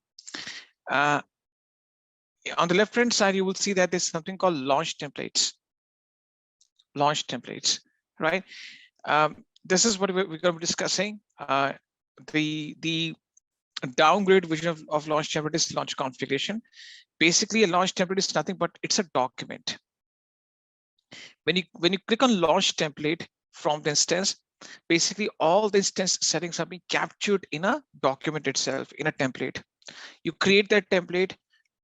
Afterwards, when you have to deploy the same instances again and again with the same settings, same AMI, same instance type, you can use that template. Okay, so that is also one of the options out there. You can create the image from the instance. That instance will give you a standard parameter in terms of what type of operating system you would like to have, the security groups, the key pair. That can be done in launch template. But when we create the image, we're able to capture the software side of it. The operating system plus apps and services bundled together in a package. So image will create the private image, and launch template will capture all the details of the instance in a single document. And you can use the document again and again to deploy the similar instances. That's the difference. See, right now, we need to understand this thing. Whenever you create the private image or private AMI, first template doesn't use EPS. Templates are just documents, right? In the next step forward, we'll be able to create the document. So that is already included.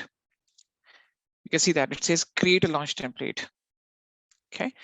On the 5th step, we'll be able to understand what's the launch template. Okay. So basically, just to reiterate what I said, it's a simple document which encapsulates all the configuration parameters of the instance, including AMI, instance type, key pair, security group, everything. AMI is nothing but it's a software configuration. That's it. So you have to images is a software configuration, or it's a packaged bundled software that you use to deploy the instance. Template consists of the parameters in the form of a list in a document that you have to refer to deploy your instance. So on the 5th step, you'll be able to see the difference between them. In the previous step, we just went ahead and we started. Now they have deprecated auto-scaling. I think they have deprecated the launch configuration. Go 1 second. Okay, I think launch configuration was showing up over here. It's gone now. They've removed that from the list. No worries, we're going to be using launch template. Anyhow, we'll be using launch template, which is the advanced version of it. So the last component that we deployed was the target group. In the target group, we just mentioned the health check. That is the most important thing. Okay, and basically a target group is nothing but it's a group. It's nothing but it's a group of targets or the group of instances under the load balancer. Now this target group needs to be included in the load balancer. So the next step is that we have to deploy a load balancer, and the load balancer should be sending all its traffic to this target group. Fine. Now I will just take you to the next step, next level, and we'll just create a load balancer or deploy it. If I just go to launch templates,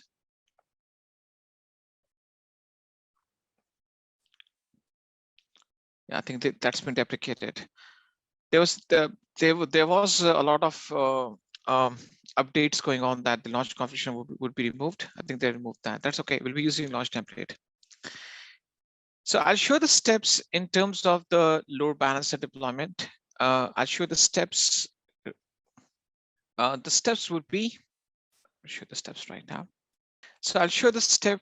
I'll go a bit slow in terms of load balancer configuration because I have to explain a lot of theory in terms of how you configure the load balancer, what's the purpose of every step, the types of load balancers.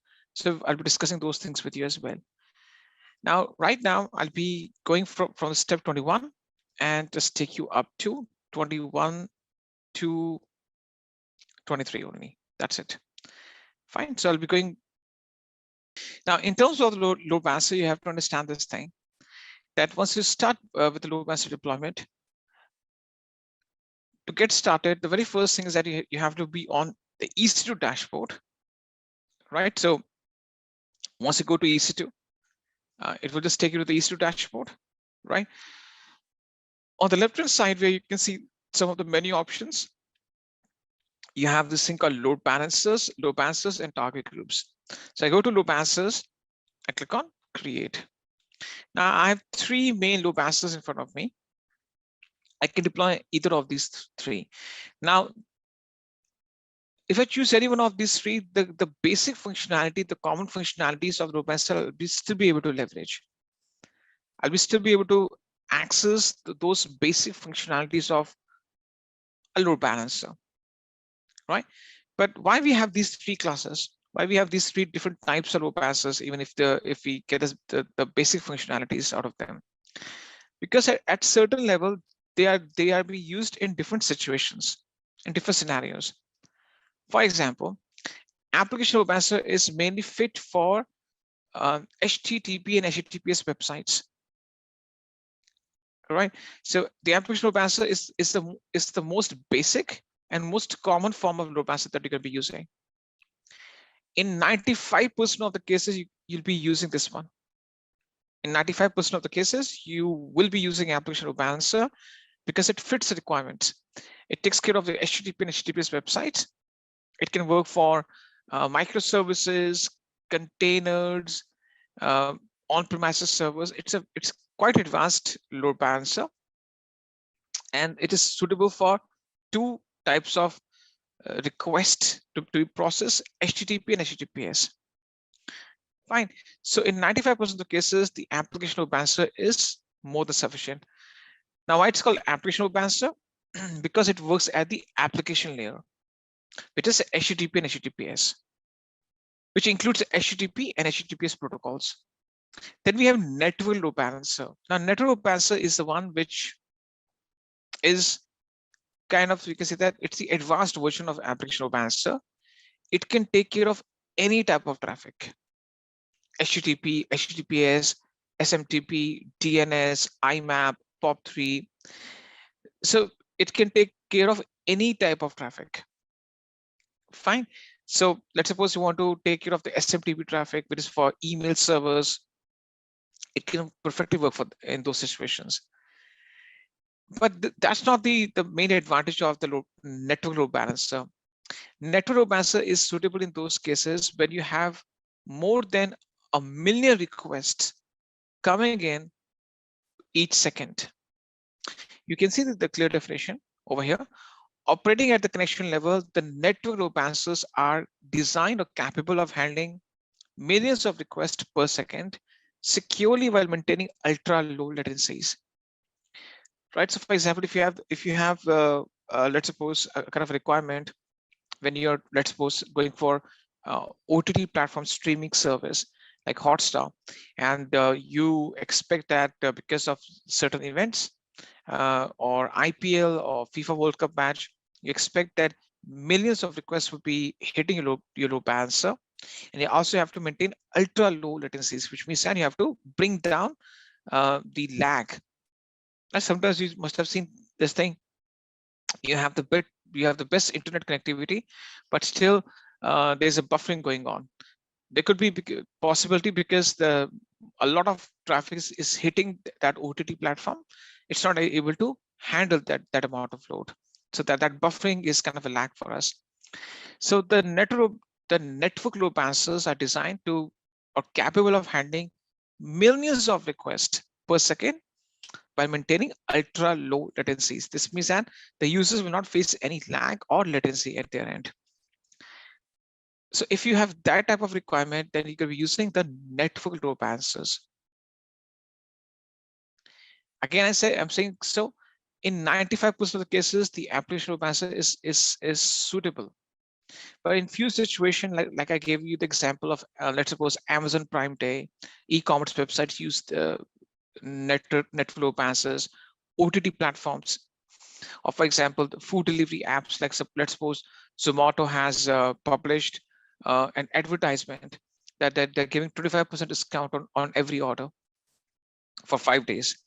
So they know that a lot of users will be coming in and accessing the Zomato platform to place the orders and get to 25% discount. So e-commerce sites, OTT platforms, they generally use these type of load balancers in those situations when they expect that millions of customers will be coming in and trying to access their platform. Gateway load balancer is not being used that much. This is used for third-party virtual appliances. Let's suppose you're running VMware virtual machines on AWS. You're running VMware virtual machines on Amazon Web Services.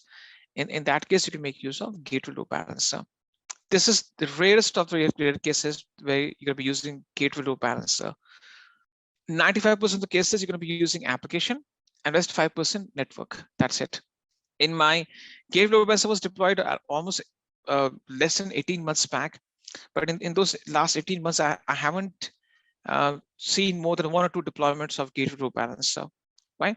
Because gateway load balancer is used for third-party virtual appliances running on Amazon Web Services platform. Like, for example, you're running VMware virtual machines on AWS. Very few companies do that, because generally the companies, when they start having the virtual machines on AWS cloud, they will go for the AWS own proprietary instances instead of going for VMware virtual machines. There could be some exceptions.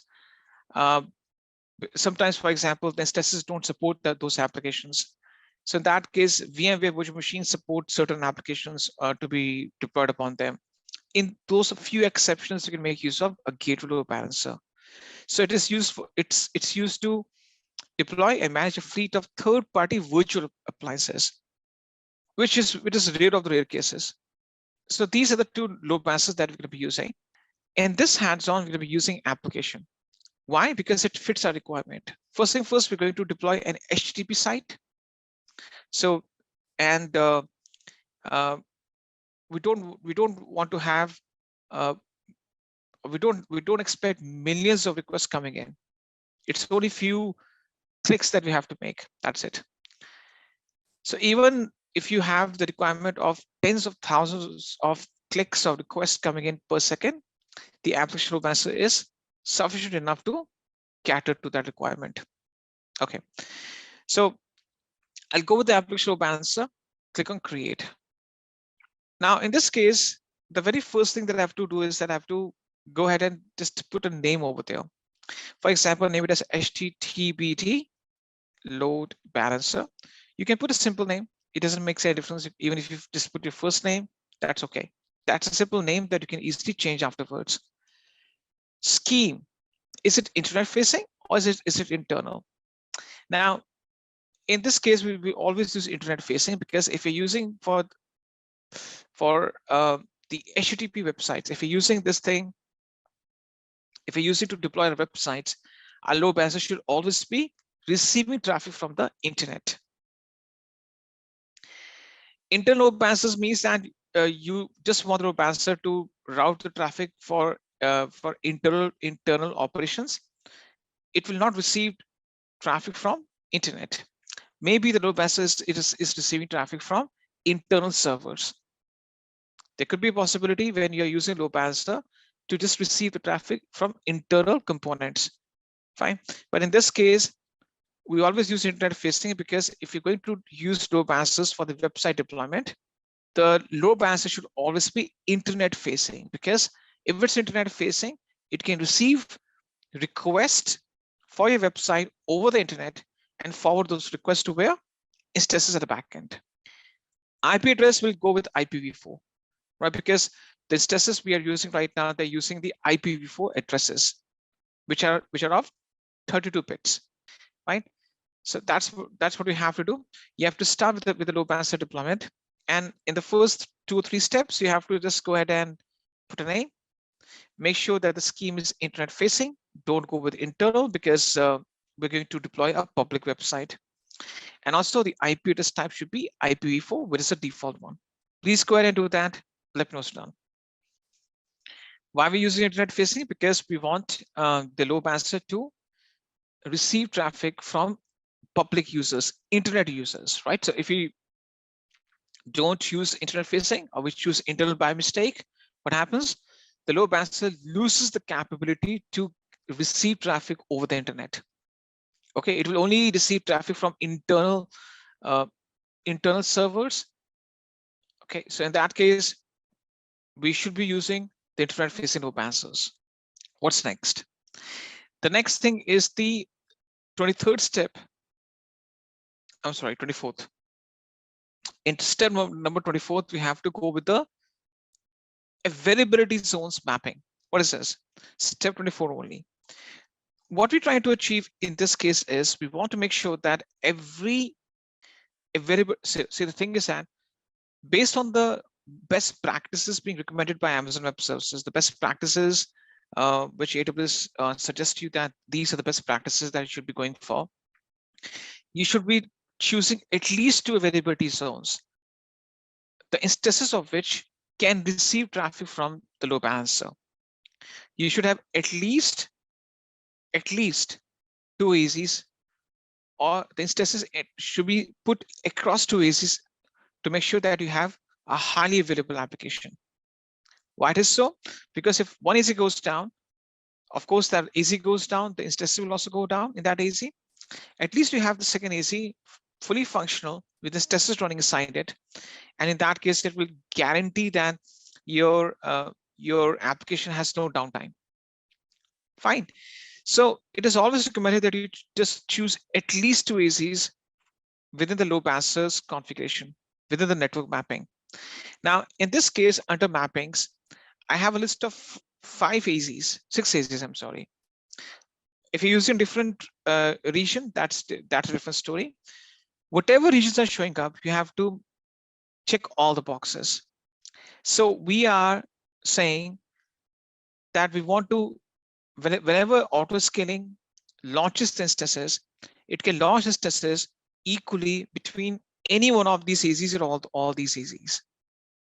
And the load balancer can divert the traffic or route the traffic or send the traffic to any one of the instances in any one of these AZs.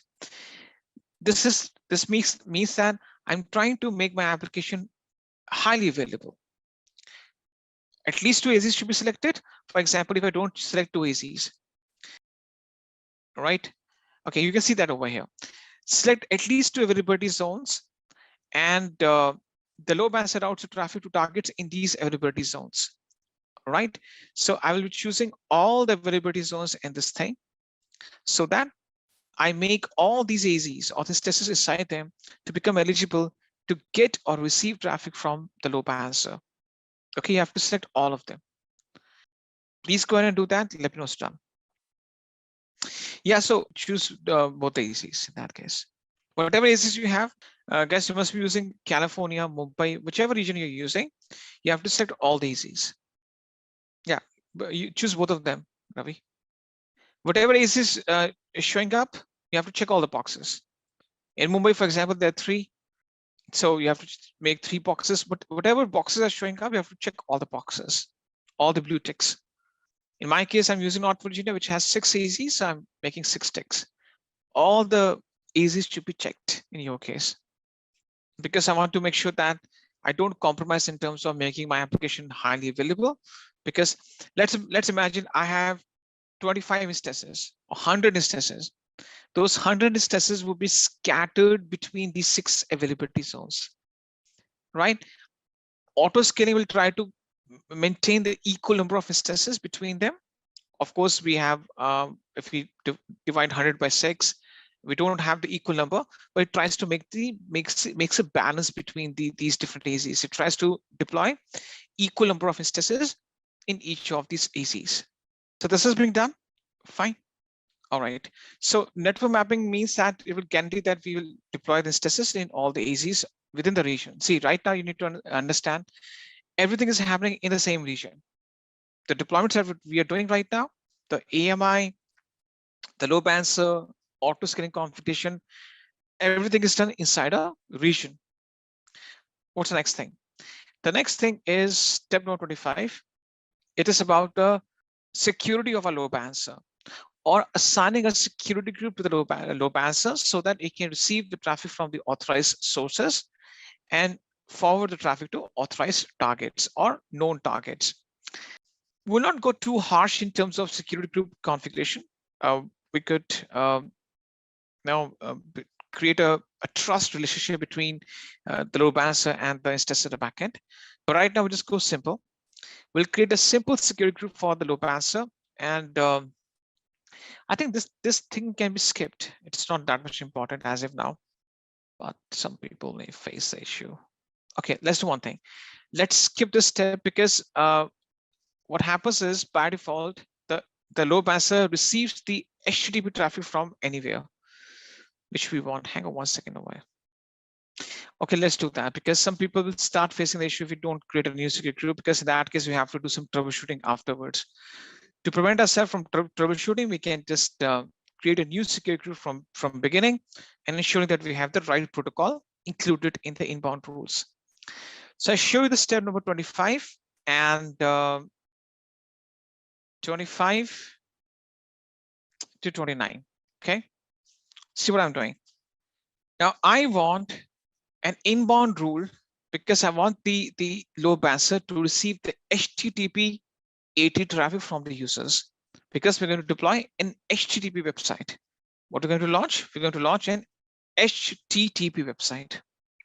So I want the load balancer to receive the same traffic, but I have to open that port at the security group level. What is the security group?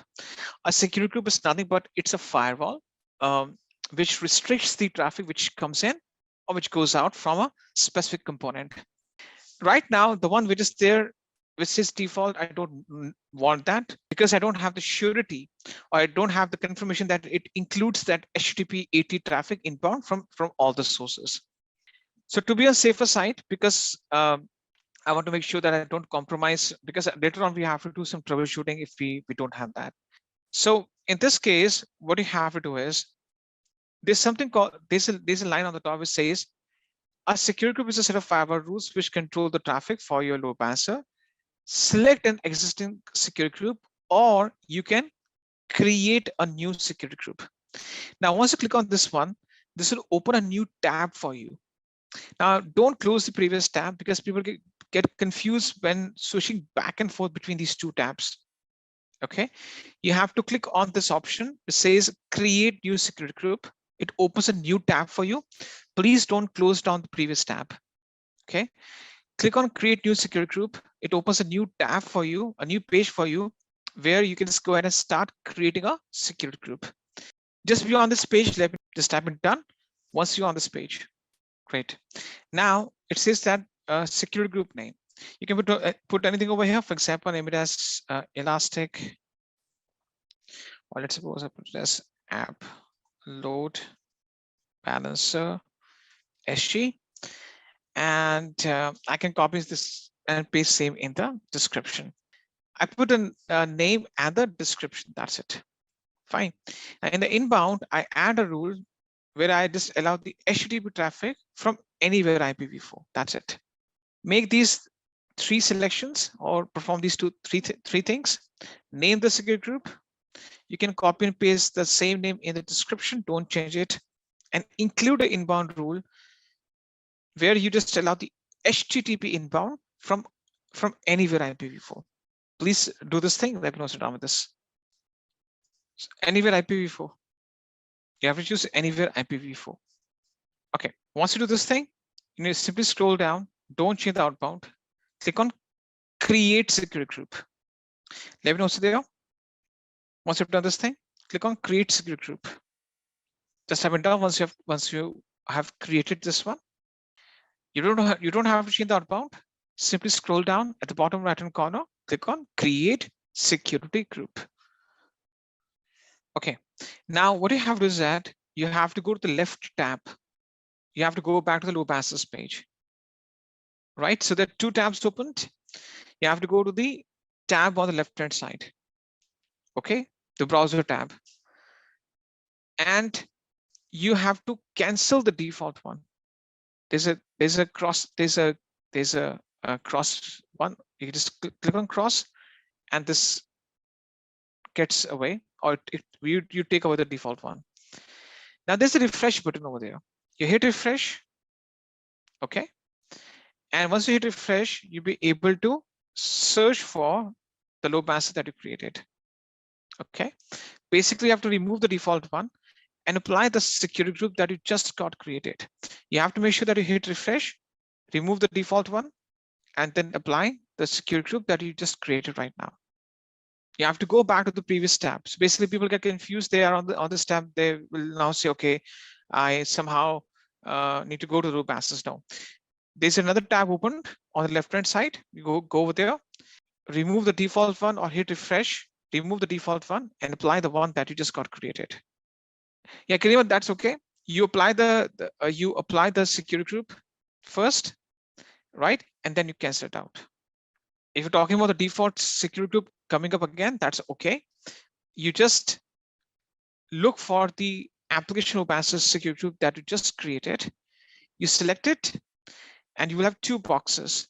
You have to cancel the default box. That's it. So what we have done is that we have ensured that the load balancer has only one type of request coming in, which is the HTTP request from all the sources. We haven't included any other protocol, for example, HTTPS, because it's only for the secure website.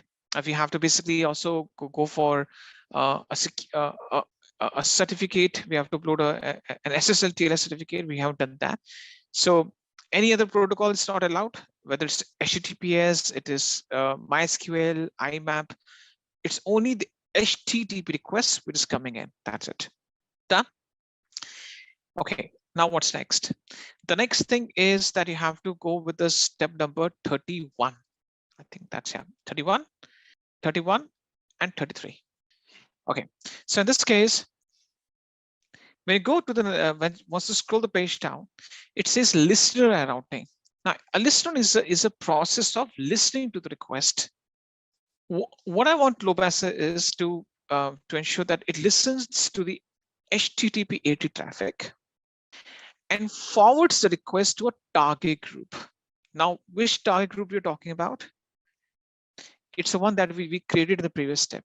If you just go to the drop-down list, it shows us the target group. This is the same target group that we created earlier in the previous step.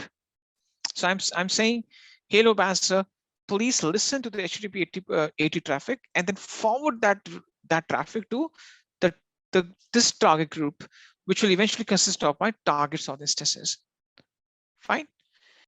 Once you go ahead and do this thing, simply go ahead and click on create load balancer, and your load balancer gets created. Let me know what's done with this thing. Based on the document, you have to go with step number 31 to 33. And if you just click on view load balancer, your load balancer is now in the state of provisioning. You can see that the state is provisioning.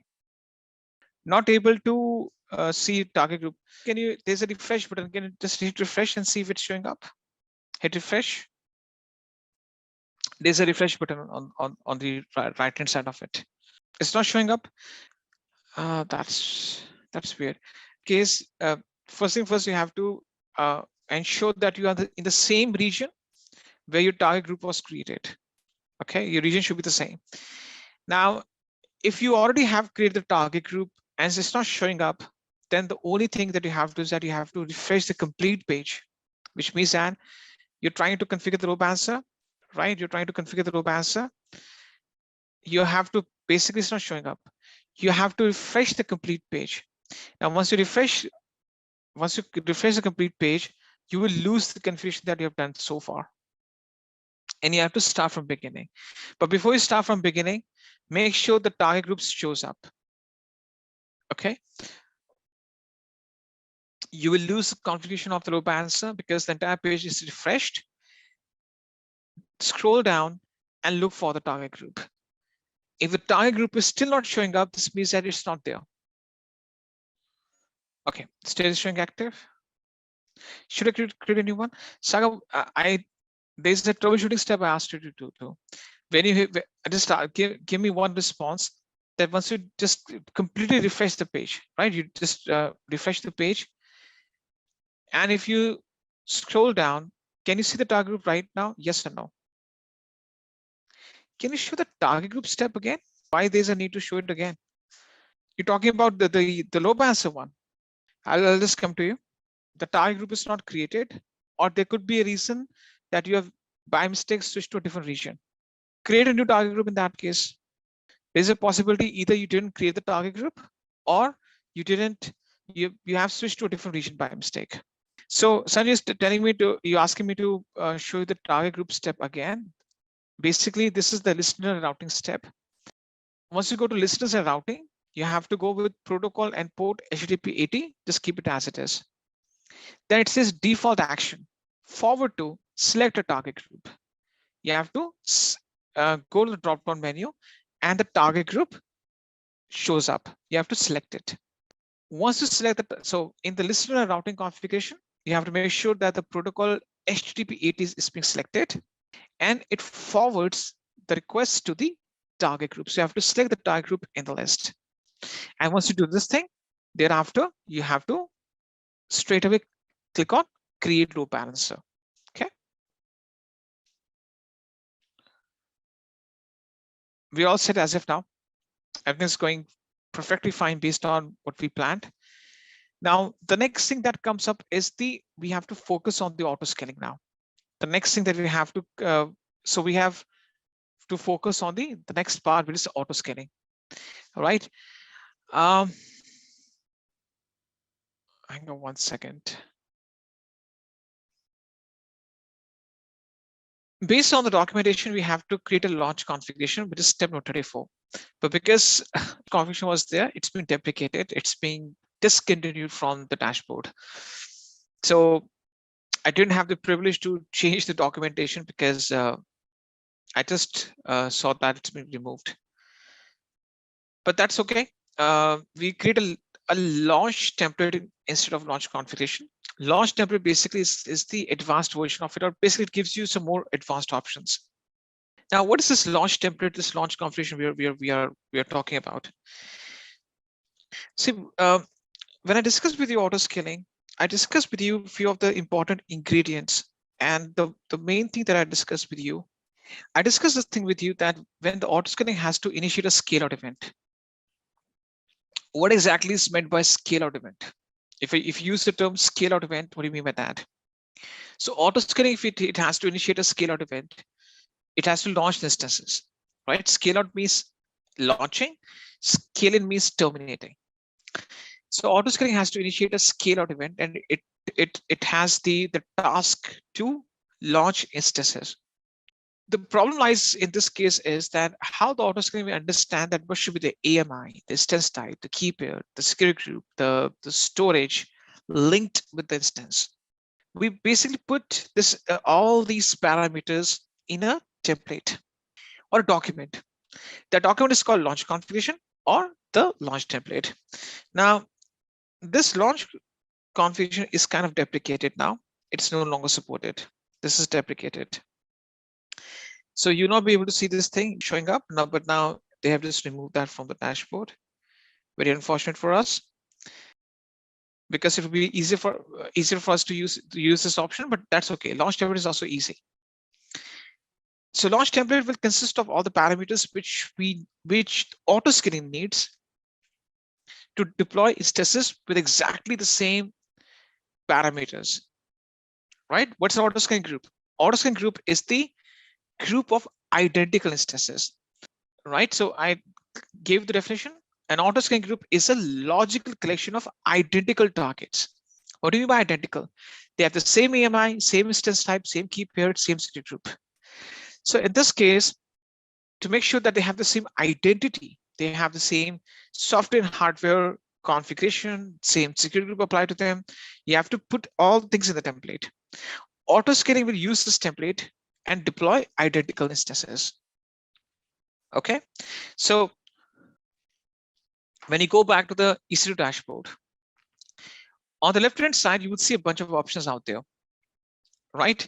So under the instances, we have 1, 2, 3. There's a third option, which is called launch templates, right? This is the one, launch templates. Just on the left-hand side, where you have the instances, you have instances, instance types, and launch templates. You have to click on launch templates, go to launch templates, let me know once you're on this page. Just type it done once you're on this page.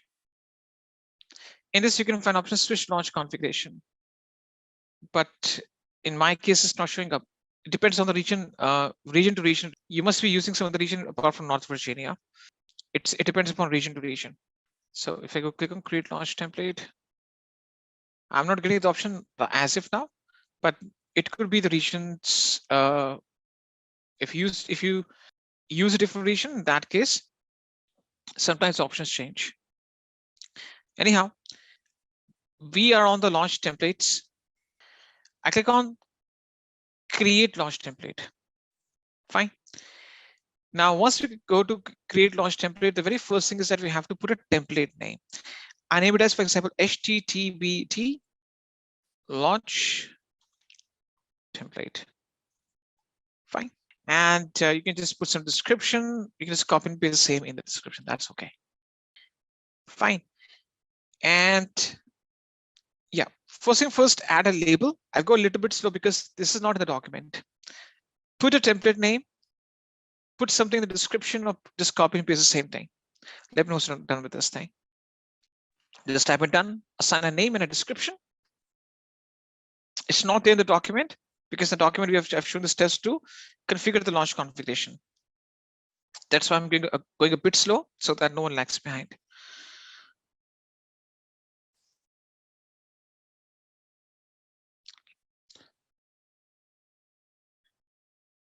Done. Now, once you perform these two things, once you just put a name and description, there's something called auto scaling guidance. It says select if you intend to use this template with the EC2 auto scaling, right? You have to check this option. Provide guidance to help me to set up a template that I can use with auto scaling. Just check it right now. Let me know what's done. You have to check this option. Provide guidance to help me to set up a template so that I can use that with auto scaling. Please check this option. Okay, so basically it will show us the important options which the auto scaling needs to initiate a scale out event or increase the number of instances or launch instances for me, right? Once I'm able to perform these three things, I just go down to the application and OS images. Fine. Now, in the application and OS images, you have to choose owned by me. Okay. And the drop down menu, you have to choose the one that you created earlier. This one. Go ahead and do that. You're saying this image is owned by me. I own this image. I own this image. Fine. So once you create the template, you also have to include the image. So basically, there's a question out there. Difference between image and the template. Image is the subset of template. Image is a subset of the template. Template is a large overview of the things to be deployed, right? And image is a part of it, right? So that's why create the image, because the image has to be included in your document, in the launch template, in the launch configuration, so that the instances can pick up this image and deploy the instance with the same Apache PHP application upon it. Done? Are we done with this? What's next? Next thing is instance type. In instance types, you select all generations, and look for t2.micro. Now, I think t3.micro will also work, but I think that's okay. Yeah, look for t2.micro and select it. In your case, if t2.micro doesn't show up, then choose t3.micro. Please select it, instance type, t2.micro. Just in case t2.micro doesn't show up, then you have to choose t3.micro. Please go ahead and do that. Can you see exactly what we're trying to do? We're giving a checklist, the list of ingredients, the list of the parameters that autoscaling will refer to, and based on that, it will deploy the instances with exactly the same configuration. This is done. What's next? Key pair login. In the key pair login, choose don't include in the launch template. We don't have to go with the key pair. Make sure that you have the default one selected. Don't include the launch in the launch template. We don't need the key pair because we don't need to SSH to these instances. There's no need for the key pair. Choose don't include in the launch template. Let me know what's done with this.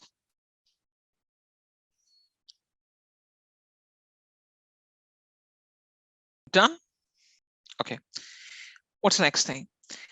You have to straight away go to security group. Okay. Now we want to allow the HTTP traffic from anywhere. So what you can do is that you can go to select exist security group and choose the same security group that you apply to the load balancer. Same one, because the instances have to receive the HTTP AT traffic, right? So you select the same security group that you apply to the load balancer. Same one. Please go ahead and do that. Let's type it down. What's done with this? If you wish, you can create a new one, but just to save our time, because we just have to include the inbound HTTP AT traffic from all the sources. The same inbound rule that we apply to the load balancer. So we're going to be using the same security group because it has the same inbound rule. Done? Okay, what's next? The next thing that you're supposed to do is you scroll down. Don't go for storage volumes. Don't go for tag. This is purely optional. Don't go for advanced details. Okay, we don't have to configure any of the advanced details as of now. No, this is not required. Okay. You don't have to configure anything. So what we have done, we have put a name. The main thing is that we chose the image. We chose instance type. For the key pair, we went without the key pair, and we applied the security group, which allows the HTTP inbound from all the sources. Fine. We have just made these selections. We could have gone to some more details, but right now, these things that we have selected are more than sufficient for us. So rest of the parameters will be taken by default. Okay, we're not configuring the storage, resource tags, advanced details. You will pick the default values for them. Click on create launch template, and your launch template gets created. And then go to view launch templates, and your template it's created. Let me know once you are on this launch templates page. This can be done once you're on this launch templates page. Okay, so right now you have put a list of parameters for the instances to be deployed. So the instances with exactly the same properties, same AMI, same instance type, same key pair, same skill group would be deployed automatically. Now, what's the next thing? The next thing that we're going to do is that we have to create an auto scaling group from this template. Now, the steps on the document will be exactly the same. It was only that the launch configuration has been deprecated, it's being removed. Now you can easily see the documentation and follow the steps. I'm showing the step number 38 and 39. You need to go back and you have to select your template. Once you make a selection, there's an actions on the top right hand side. You have, for example, launch instance from template. You can launch instance from it. You can modify the template. Now, when you modify the template, it creates versions of the template: version 1, version 2, version 3, version 4. You can delete it. You can delete the version of it. You can set a default version. Default version means that let's suppose you have 5 versions. Out of 5 versions, you want the third version to be default one, which means that whenever you deploy launch instance, the third version is used by default. So default version gets the priority. You can manage the tags. Okay, let's go to this option, create auto scaling group. This is the second last option you have. Because from this template, we want to deploy an auto scaling group. What's an auto scaling group? It's a group of identical instances. You click on create auto scaling group and you come to this page. The statement done. Once you're done, you have to go to the actions. You have to choose the launch template, go to actions at the top right hand corner. The second last option shows up, create auto scaling group. And this will take you to this page. Okay, Patel, you have to basically choose the template. Fine, you have to choose a template, go to actions, and you have to click on create auto scaling group. It's an option. Okay, this is the launch template. You select it, then you go to actions. Within actions, you have the second last option, create auto scaling group. You have to click on that. You just think that's what I said, sir. But this option is only visible only to you. Reason being because you already have created all the steps. You already done all the steps. That's why the option is visible to you. Perform the steps. Launch configuration was there. You created the auto scaling group, and once you go to the auto scaling group, you get that option by default, which is not a privilege for all of us. You understand the point? So to view this launch configuration, we have to create the launch template first. Now, in your case, the launch configuration is already created. The auto scaling group already exists. That's why the option is showing up for you. Let them complete the steps, because see, one thing I can tell you from my experience, it's not the step which is important. These steps are very, very easy. If I give you this document to perform the steps on your own in the document, you can easily perform the steps. If you perform the steps by yourself, it doesn't mean that you're a champion. I'm talking about all of us. It's not the steps which are important. It's the concepts behind the steps which are important. When you go for the interviews, when you go for evaluations, they will look into your conceptual overview. Steps you can just Google and you can see the steps everywhere. Okay, steps are not that much important, but the concept, the conceptual in-depth concept behind those steps, that's what makes the difference between the person who just knows the steps and the person who knows the concept behind the steps. So focus on the concepts. Don't focus on the steps too much. And no one is awarded if someone performs the steps way earlier before other people. That's why I always recommend don't go too fast, be with other people and focus on the concepts. All right, so I just named the auto scaling group as HTTPD ASG. Name the auto scaling group, right? So you have to name it. Fine. Now, once you name the auto scaling group, it automatically shows you the launch template details. Fine. You don't have to change it. You don't have to change these details because we are picking this launch template to create the auto scaling group from. And once you name it, click on next. Let me know once you're on this page. Basically, you have to assign a name to the autoscaling group. Down below in this section, it shows you the details of the launch template that you've selected. Of course, you don't have to do any modification over here, right? And you have to just click on next, and this will just take you to the this page. What's the next thing? All right. Once you click on next, the next thing that you have to do is step number 40. Okay. In step number 40, what you have to do is, you have to choose, there's something called availability zones and subnets. You have to choose all the availability zones, check all the boxes. These are the same boxes we checked in the load balancer configuration. I'm saying auto scaling, go ahead and try to deploy instances in all the ECs. Please go ahead and do that. You don't have to change the VPC. We are staying the same virtual network. Basically, you have to select all the availability zones in a list. Let me know it's done. What's next? You have to click on next. Don't go with the instance type requirements. Click on next. Basically, you can override the instance types. But we're just going with the t2.micro. We don't have to change it. Click on next. And now you come to this configure advanced options. Just type it done once you're on this page. Once you come on this page, now it is asking you, do you want to include the load balancer in this entire setup? Would you like to do that? You have to choose the middle option. It says attach an existing load balancer. Okay. Then it says, what's the target group? You have to select the target group of the load balancer. Go ahead and make the selection. Choose the option in between, attach an existing load balancer, and then make the selection. Go ahead and do that. Basically, we are trying to involve our load balancer in between. We're trying to make sure that the load balancer can be included in between these options or in this entire setup. Please do that.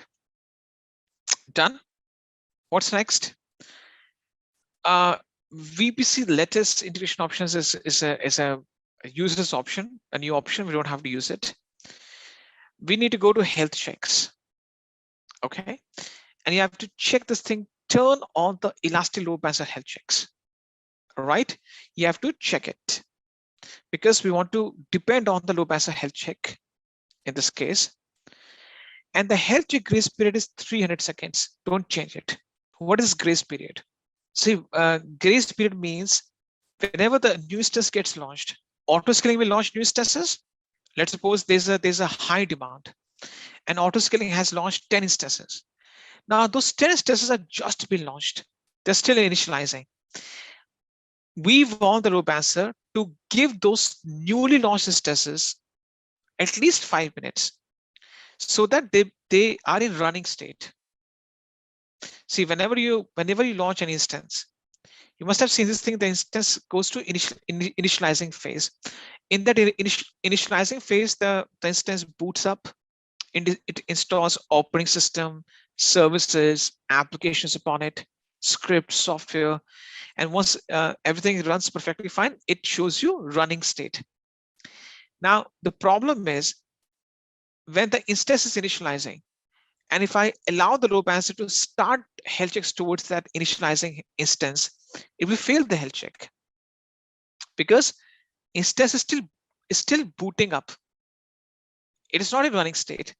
So before it comes to the running state, if load balancer starts sending the health check towards that instance, which is still initializing, in that case, the instance will not respond with 200 OK message. And by mistake or mistakenly, the load balancer will declare the instance as unfit or unhealthy. Fine. So to prevent yourself from those situations, you're saying load balancer, whenever the instance gets launched, give it a buffer time of 5 minutes. 300 seconds is equal to 5 minutes only, right? Let that instance launch for 5 minutes, be it in running state, let it completely launch. And then once it's completely launched, it's ready, then you start sending the health check towards it. So it takes the first 5 minutes as the grace period. You can see that there's a clear definition over here. Health check grace period, this is the time period delays the first health check until your instances finish initializing. So there's a time gap between the instance just launched, it is initializing, and between the first health check. It does not prevent instance from terminating when placed in a non-running state. Okay, so basically the instance is still initializing and the load balancer is sending the health check towards it, it will fail the health check. So to prevent that from failure, you give a buffer time of 300 seconds. Okay, just an FYI. Now you have to make sure that you check this option and ensure that the grace period is 300 seconds. Don't change this value. Let me know what's done with this. Let's type it down. What's it done? Let me know what's done. Let me know what's done with this. What's next? You don't have to configure additional settings. Click on next. Now I'm going to show you the next step, which is step number 42. Now we have to configure the main thing within auto scaling is the group size and the scaling policy. What is this? What is group size? Group size means that what's the minimum and maximum number of instances you want. I coined a term in front of you, coined a term that's capacity. What's capacity? Capacity is equal to number of instances. If you remember, I discussed this thing with you. Capacity equates to number of targets or instances, the same thing. Number of targets. Capacity equates to number of targets. Okay, so capacity or size is the same thing. Now it's saying that what is your desired capacity? What's the minimum capacity and what's the maximum capacity? Desired and minimum is the same thing. I'm not sure why they've divided these two different things as different, but generally they're the same thing. Desired and minimum capacity means that what's the bare minimum instances you want to be running. It never goes below that. Now, for example, let's suppose I give a very layman example. It's getting hot in Delhi, right? So I'm saying that the minimum temperature I'll need to set in my air conditioner is, for example, I'd say 23 degrees Celsius, fine, or 21 degrees Celsius. And the maximum cooling I can go up to is 18 degrees Celsius. So I can set the cooling temperature, or it's kind of a thermostat. So I'm saying in our case, the desired and minimum capacity is 2. Now I'm going for lesser value. Of course, in a big environment where you're working in production environment, it will scale up to 20s, maybe 200, right? So I'm saying that in normal situation, when everything is normal, there's no high demand, there's no high peak in traffic, the number of requests are below a certain level, I need 2 instances to be running, healthy instances running every time. But let's suppose there's a high surge in traffic. More and more users are trying to access my website. Let's suppose generally in an hour, I have 10,000 visits, 10,000 clicks towards my website. But in that hour, instead of 10,000, it's 100,000 clicks going on. So in this case, I'm saying I want to increase to the maximum capacity, which is 4.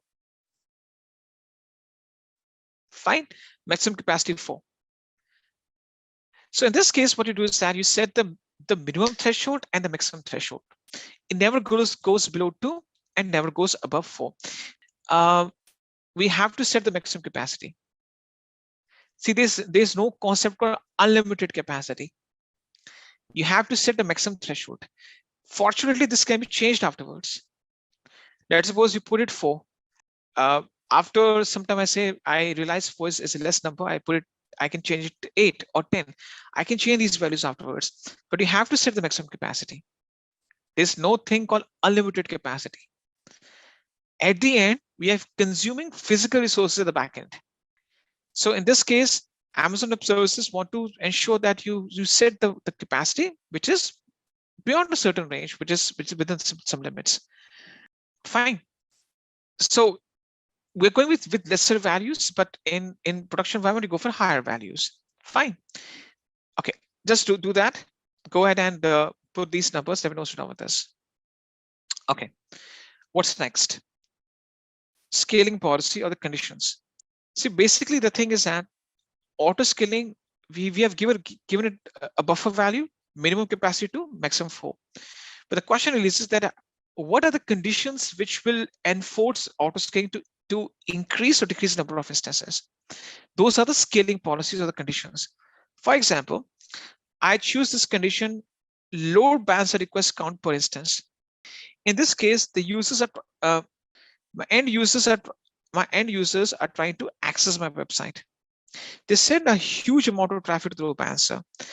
I can set a value that if load balancer is sending more than 100 requests per target, on an average, every target or every instance is getting more than 100 requests from the load balancer, then in that case, initiate a scale out event and launch the instances, right? And once the request goes below 100, then it will start decreasing or terminating those instances if the requests go down. But right now, I'm saying if the requests go at 100 or above 100, auto scaling can increase the number of instances. And eventually, if the requests go down, it will automatically decrease them one by one. So in this case, what I will do is that I'll go with the scaling policy, choose target tracking scaling policy, and choose the metric. Now we have the CPU utilization, number of packets coming in, number of bytes going out. We're going to be choosing application load balancer request count per target. Choose the load balancer target group and set the target value of 2 only. Now, of course, you should have in hundreds. By default, it's 50. It should be 100 or 1000, right?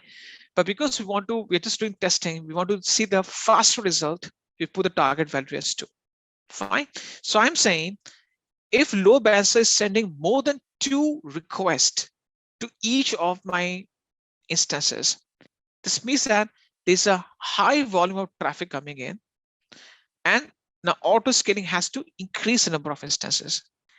But once the number of requests go below 2, that will start decreasing to minimum size. So I'm saying I start with 2 instances. On an average, each of these 2 instances get more than 2 requests, go up to 4 instances, add 2 more. And once the number of requests on an average go below 2, it will come back to the minimum capacity, right? We're giving a bandwidth. This is minimum, this is maximum. If the number of requests per instance is above 2, go to the maximum. If the number of requests per instance goes less than 2, then you have to go back to minimum. Okay. And we are giving 300 seconds for the instance to warm up so that they get enough time to boot themselves up and be a part of this auto scaling group, right? So basically, you have to choose a target tracking policy. Make sure that you choose the application request count per target. Choose a load balancer target group. Put a low target value of 2 so that you can get a fast result right now. And choose 300 seconds for the instance to warm up, which means that when the new instance get launched, we give them enough time to install everything and be in running state. Let me know once you're done with this thing. You don't have to check this option, disable scaling to create scale out policy. This is not, I'm saying disable scaling means disable termination, which we never do. Okay, so I'm saying that you only increase, don't decrease. There's an option, but generally we don't check this option. There's no target group option for me. Option is not there. You might be looking somewhere else. You have to choose a metric type, application load balancer request count per target. You have to make sure that it chooses the exact metric type. You must be choosing some different metric type. That's the reason. Because the metric type only shows up if you choose the application load balancer request count per target metric type. Then the target group will show up. Done.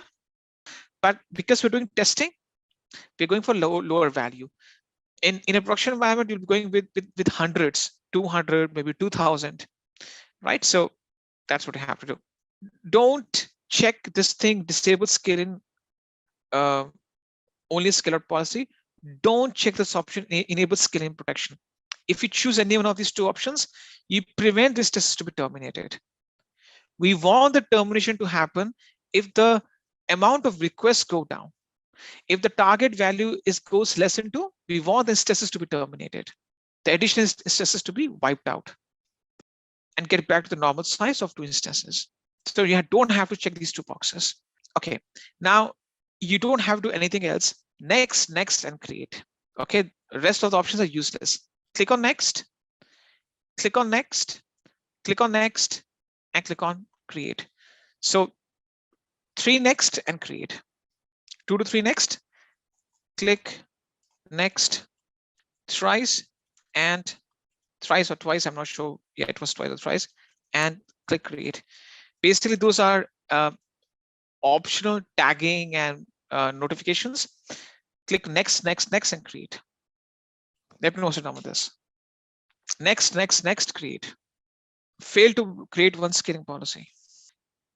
I'm not sure why I didn't get that option. Okay. What you guys can do is, you click on the auto scaling group, right? You click on auto scaling group. You have some options on the top. Details, activity, automatic scaling, right? You have to go to automatic scaling. Let me just go to automatic scaling. Click on the auto scaling group. Once you go to automatic scaling, is this target tracking policy showing up under dynamic scaling policies? No, not showing up. Garima, I'll show you one more time. Guys, you have to be a bit faster now. I'm not sure why all of you face the same trouble at the same time. Your auto scaling group is created, right? What you did right now. You created an auto scaling group and you got this error message, failed to create the policy. We have to troubleshoot it. To help you troubleshoot, you have to click, right? There's a click option. You click on the auto scaling group. Once you click on this auto scaling group, you have all these options on the top. Details, activity. You have to go to the third option, which is automatic scaling. Okay, automatic scaling. You have to click on that option, and it will just take you to the automatic scaling page. You have to verify whether or not this target tracking policy is showing up under automatic scaling or not. If it's not showing you, then I'll help you troubleshoot how to create the policy. It is not, okay? Not showing, okay. So how to create it again? I'll show you. I'll remove the policy at my end. I'll remove the policy and show you. Actions, delete. Okay. So I also deleted my policy. I don't have anything. There's something called create dynamic scaling policy, right? Click on that. Click create dynamic scaling policy. Let me know what's wrong with this thing. Click on this option now. Click create dynamic scaling policy. Let me know on this page. Click create dynamic scaling policy. Now you choose metric type as application load balancer request count per target, target group as the load balancer group, and the target value as 2, and instance warm-up period as 300 seconds. The same options. You have to choose the metric, same load balancer group, target value as 2, and instance warm period as 300 seconds. Okay. Basically, you got that option, failed to create the policy. This policy was not created, right? The same thing that you have to configure. Are we all done with this thing? You have to click on create, that's it. Once you click on create, the policy gets created. The message is gone now. Okay, fine. Now, on the left-hand side of the automatic scaling, there's something called activity. Go to activity, and you see 2 instances being showing up. Go to activity, or you can go to activity or go to instance management. You will see 2 instances being launched. So this is basically we got an opportunity to troubleshoot. If you get this message, go to automatic scaling and create the policy again. Okay. All right. What's next? The next thing we have to do is testing. Okay. Let's do this thing. You have to go to the step number 51 and 52. Now, once you go to the, you're on the auto-scaling page, you can see that there are 3 vertical lines on the left-hand side. On the left-hand side, you have to go to the load balancers page. Okay. And there's a DNS name of the load balancer showing up. Okay. You go on the left-hand side within load balancer, and within load balancers, there's a DNS name showing up. You have to copy it. There's a copy button, right? So you have to copy it right now. Just copy it, and you paste that. You just try to access the website. You try to access the website. So I just paste it, press enter. I'll be able to see the page. Now, basically, load balancer is taking my request and sending it to one of the 2 instances running at the backend. Now, what you have to do is that you have to increase the number of requests. It will take 5 minutes for you to get the output. Make some refreshes. Refresh 30-40 times. Now, refresh. There's a refresh button. Let me just show you that. What if I talk about refresh? What do you mean by that? Either just click on enter, or this refresh button, right? So either you just click on, either you just go to the menu bar, press enter, or just keep on hitting refresh. 502 bad gateway means that there must be some issue with the security group, or must be issue with the instances deployment, which means that, or the health checks. In that case, guys, please hit refresh 30-40 times. The DNS name of the load balancer, I need to see that. Okay. Now, guys, once you've made 30 to 40 clicks, you go back to the load balancer auto-scan group on the left-hand side. Click on the auto-scan group. Go to activity. Now, there's a refresh button. Can you see that? You go to auto-scaling groups. You click on the auto-scan group. Go to activity. And there's a refresh button. I just make a connection between them. You click on auto-scan group, go to auto-scan group, go to activity, hit refresh button, and now you will see that your 2 instances will be launched. Right? Can you see that? Just try it out. This is being done. We're getting the result. Guys, you have to check your auto-scan group now, right? You have to select the auto-scan group, select your auto-scan group, go to actions, and click on delete. You have to select your auto-scaling group, go to actions, click on delete, and says auto-scaling group consists of running instances. Just type in delete and click on delete and remove the auto-scaling group. And guys, if you want to repeat these steps in your 3 days ahead of you, you don't have to remove the AMI. The first 2 steps, you can skip them. Okay, guys, please remove the auto-scaling group. Let me know once you're done with this. Okay, initiate it. Now you have to go to load balancers. Go to load balancer, check the load balancer. You have to select the load balancer, actions, and delete load balancer. Now, if you don't delete the load balancer, you still be in free tail limits. But if you don't need this anymore, we don't need this anymore now. Delete the load balancer, just tap in confirm, and your load balancer also needs to be removed. Please go ahead and do that. You basically have to delete the load balancer and auto-scaling group. Auto-scaling group deletion will help you to terminate the instances. Okay. Now, what are the rest things? The rest things are free of cost. Regarding AMI is you have already paid the amount to basically in the month of, you can use it till 30th of June without paying further for it. This image can be used till 30th of June without paying anything extra because you already have paid 10 to 15 cents for it for the month of June. Till 30th of June, you can still use it without paying further. Not able to delete the auto-scaling group. Manish, any message you're getting? Any error you're getting back? You have to select the auto-scaling group, actions, and delete it. Basically, you have to choose the image, go to actions, click on deregister AMI. And then click on deregister AMI. Let the auto-scaling do its work. You have initiated the process. You don't have to do anything at all. You have to deregister the AMI. Once you deregister the AMI, then go to the snapshots under Elastic Block Store. Choose the snapshot. go to actions and click on delete snapshot. Fine. So once you choose this deregister AMI under AMI, you have to delete the snapshot of the image. Money will be charged extra. You don't have to remove the secret groups. What's there into deleting the secret group? Any error message you're getting, hit refresh, basic computer skills. If your page gets stuck, hit refresh your browser, go to auto scan group again, select it, actions, and delete it. Choose your auto scan, go to auto scan group again.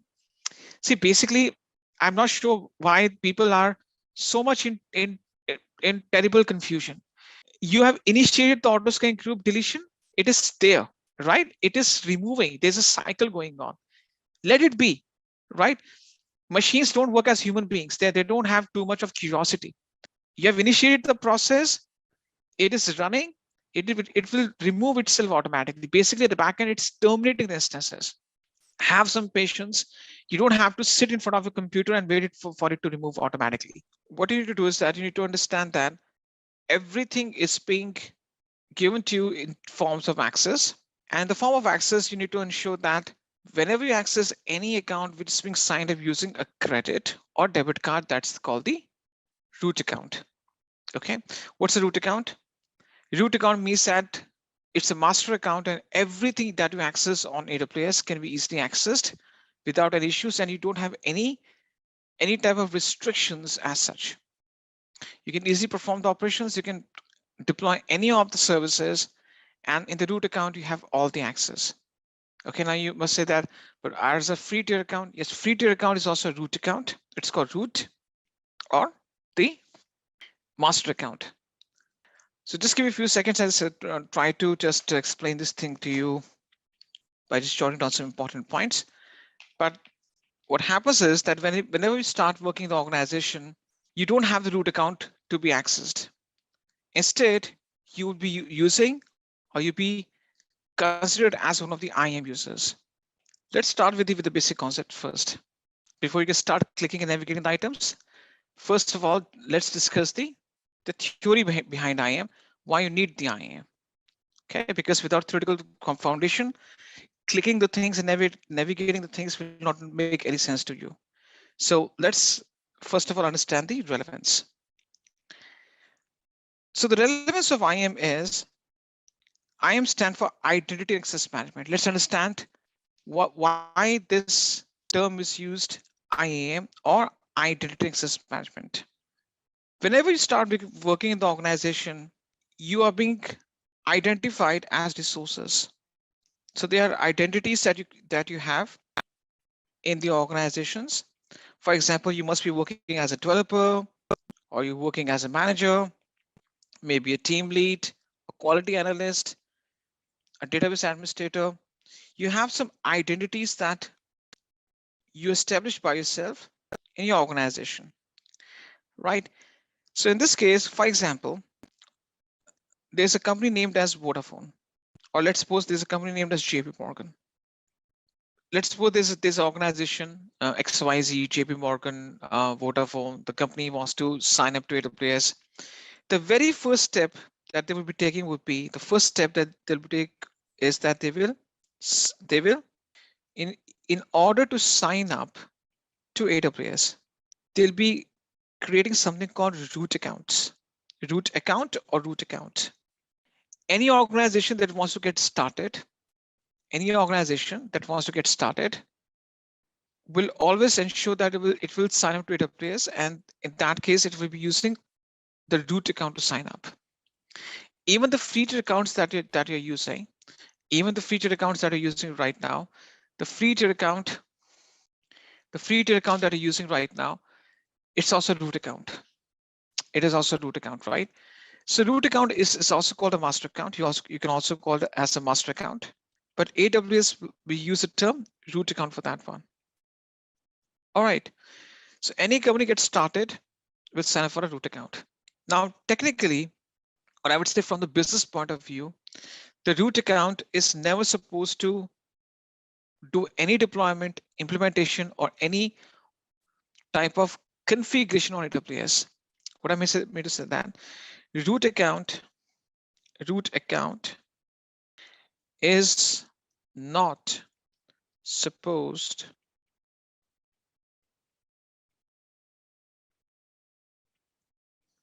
to be used for deployments, for deployment of resources, for deployment of AWS resources. You're using the root account for deployment, but from the business point of view, a root account is not supposed to do any type of deployment of AWS resources. It's strict no-no. Now you say that, okay, we're able to do that from our side. Our free tier account is also a root account. We're doing this thing because we're doing this thing purely for hands-on and for testing purpose. You're not using a free tier account as a part of a business, right? Whenever these companies start working, these companies work in a very process-oriented fashion, right? They work in a very process-oriented way. Okay, so in this case, what happens in this case is that these root accounts are being kept separately. They're being preserved just for signing up to AWS, and they're not used for any type of deployment of AWS resources. Okay, they're being locked, or I would say they're being kept separate. They're not supposed to deploy instances, load balancers, auto-scaling groups, EFS, FSX, global accelerator. They're not supposed to perform any type of deployment. So the question really is, who does that? Basically, the second step is that the root account will create identities. Okay, create identities. What are the identities? What do you mean by identity? For example, let's imagine there's a person out there in your organization. His name is Steve. Steve is an IAM user. Okay, Steve is an IAM user. Now, Steve wants that. So Steve is, for example, is okay. I'll put user afterwards. Let's suppose he's a software developer. Okay, he's being hired by JP Morgan, and Steve is working as a developer, and he develops applications, cloud applications for JP Morgan. Now, Steve is a developer. What is this? This is an identity. What is this? This is an identity. Fine. Now, when you identify Steve as a developer, you declare it as an IAM user. Okay, it's an identity. Steve is a developer. It's an identity you created, and this is used as an IAM user. Now, what you do is that Steve, as an IAM user, will log in to the root account, right? So he will log into the root account and perform all the deployments. So basically, Steve should be doing all the deployments, or an IAM user should be doing all deployments, all configuration, etc., etc. So an IAM user should be able to perform, should be able to perform these things. So IAM user will log into the root account saying, okay, I'll be doing all the deployments and configuration. So I'll log into the root account.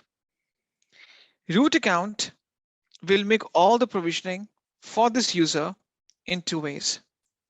Number one, root account will assign credentials or allocate credentials to this user. Credentials means login ID and password. And number two, apart from allocating the credentials, will also manage permissions. Now, allocating credentials and managing permissions come under the category of access management. Okay, that's the reason IAM stands for identity and access management. What you do is that you create the identities. Steve is a developer. Kunal is a database administrator. Prashant is a Linux administrator. This person is a Python developer. These are identities. These identities are called IAM users. These IAM users log into the root account, and the root account will allocate the credentials to them and manage their permissions. These two things come under the category of access management. That's the reason we use this service or term this service as identity and access management. You identify the IAM users in your organization, and you give them access, or you manage their access. This is called identity access management. That's why it's called service identity access management. Right now, I give you a very common. I'll give you a simple analogy. Let's imagine there's a businessman who opens a factory. He has a large gigafactory where 10,000 workers can easily work. Right. So the owner of the factory will buy land, right? Lease out the land, set up the machines, set up the entire infrastructure. But who will do the labor? Those 10,000 laborers? Let's suppose Elon Musk is involved in, or he's a CEO of Tesla, right? So he manages all the operations of Tesla as a CEO.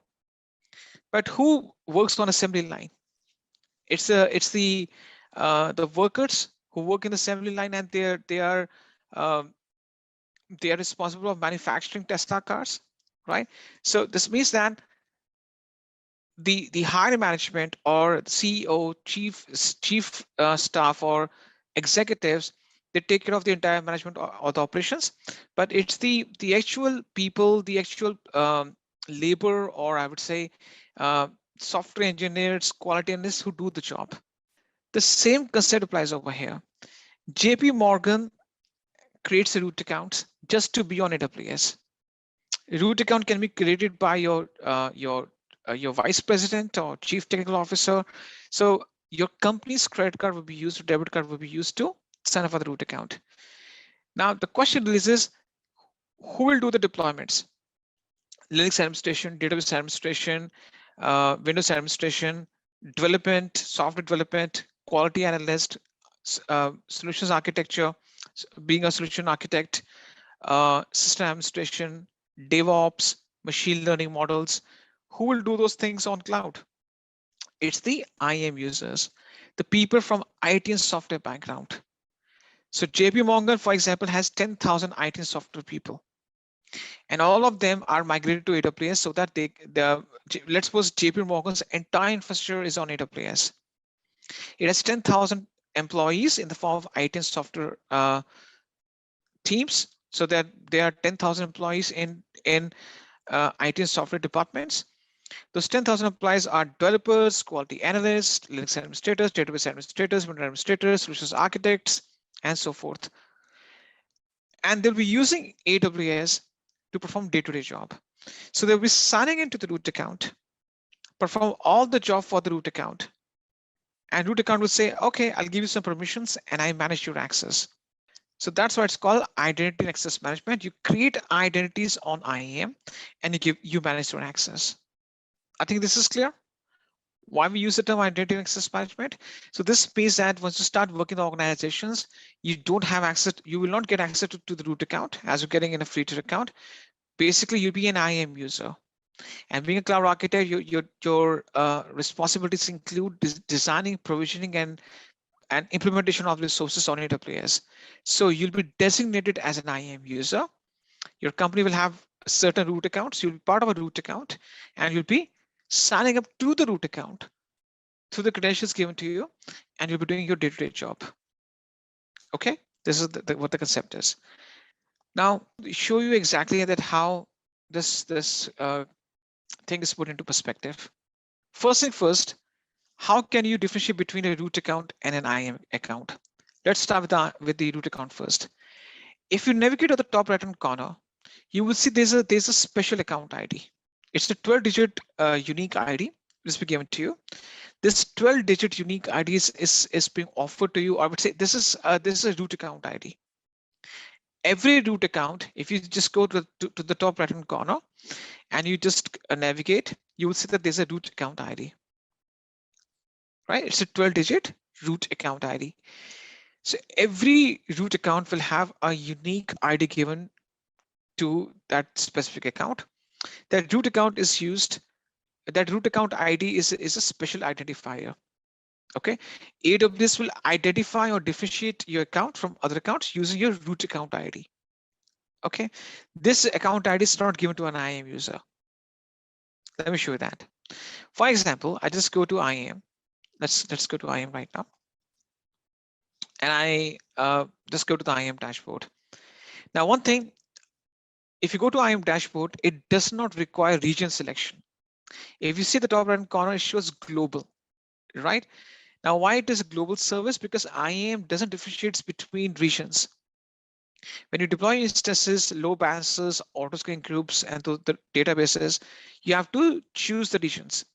But in terms of IAM, it's not region specific because it's just purely account management system or service. Once I go to IAM, I can just go to users on the left-hand side. And I think I may have a bunch of users out there. Let me just navigate over there. Okay, let me just go ahead and delete these users. Okay, and I just go ahead and create a new user right now. So this is my root account. This is my root account. And from the business point of view, the root account is not supposed to do any deployments. It's an IAM user that will do that. You can see the definition. An IAM user is an identity with long-term credentials that's used to interact with AWS in an account. So I click on add users. And for example, I name the first user as Steve. And I set a custom. So Steve is the user ID. I can, for example, the name of the employee is Steve Jobs. I can take the initial of the first name S and the last name as Jobs.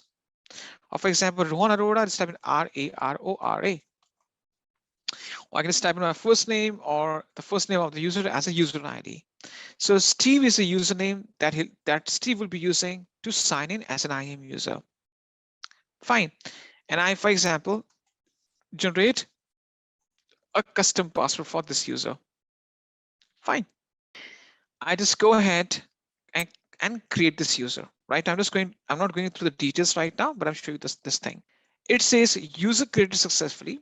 You can view and download the user's password and email instructions for signing into the AWS Management Console.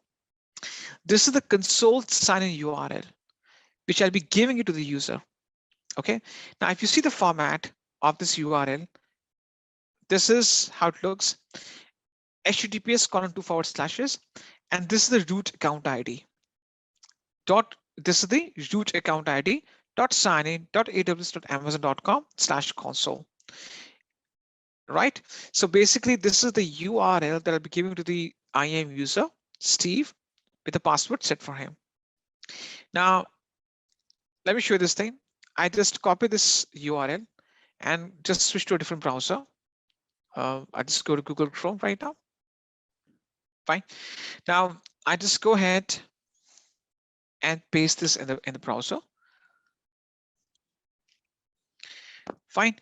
So it automatically picks the account ID of the root account. Can you see that?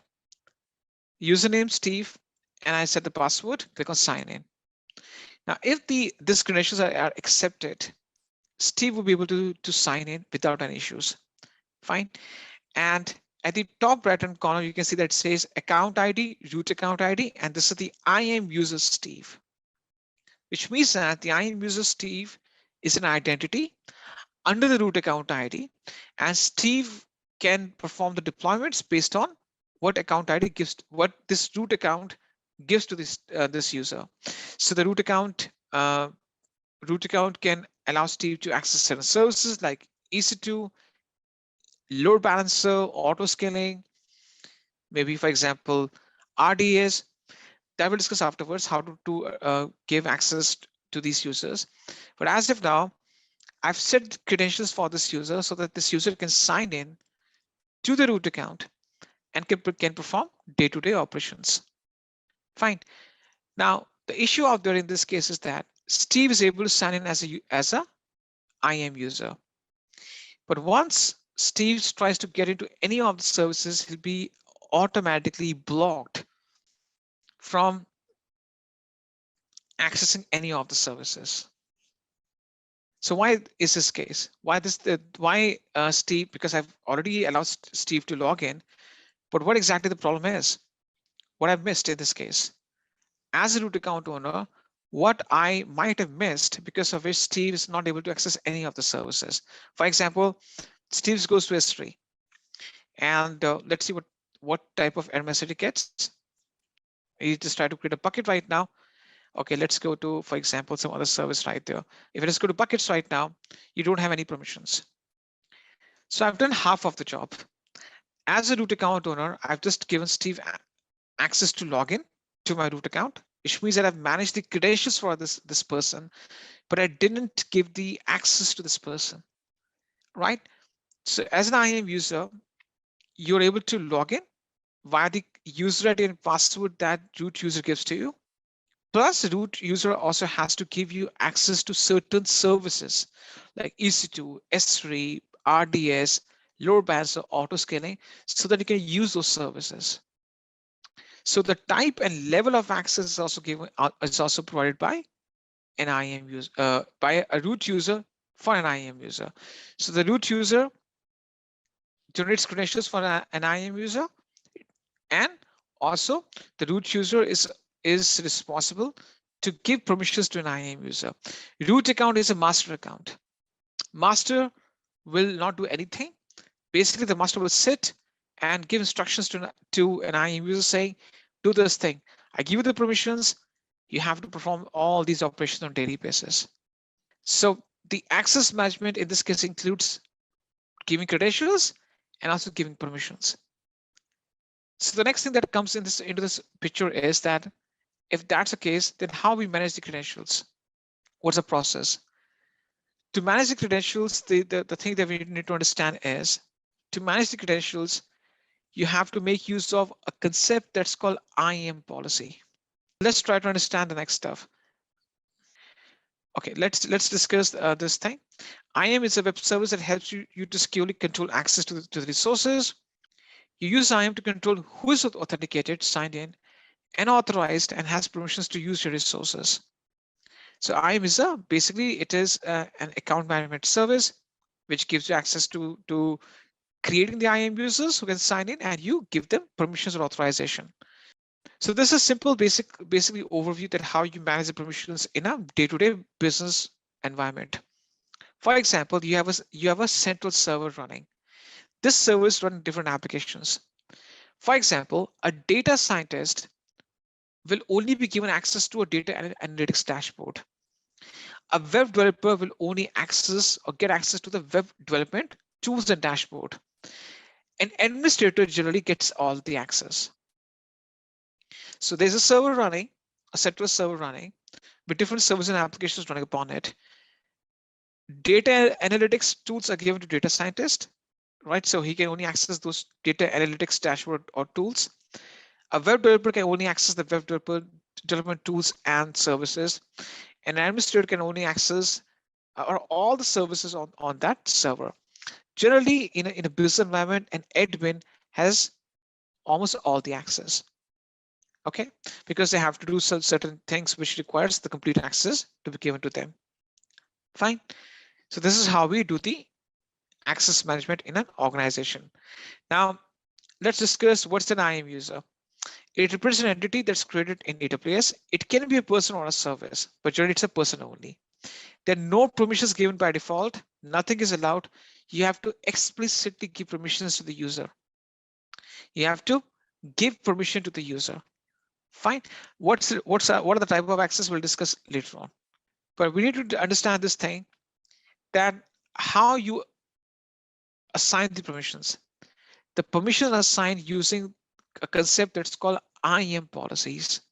So once you create the user, and let's imagine this is an IAM user.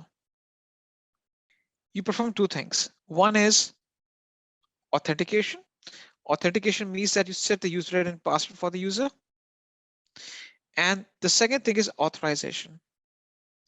Authorization means that what type of things he's authorized to do or she is authorized to do. The authorization is done using IAM policies, which means that what type of access this person gets is been defined or decided by IAM policies. Now, what are the IAM policies?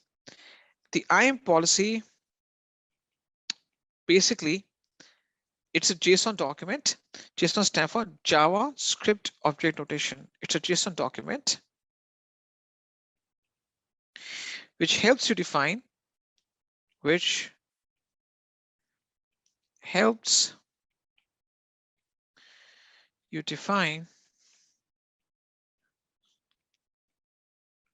permissions for IAM entities. So JSON document, an IAM policy is a JSON document which helps you define permissions for IAM entities. Entities means users, groups, roles. We discuss those things. So an IAM policy is a JSON document. I'll show you exactly how it looks like. So basically, through the policies, you define the permissions for the users.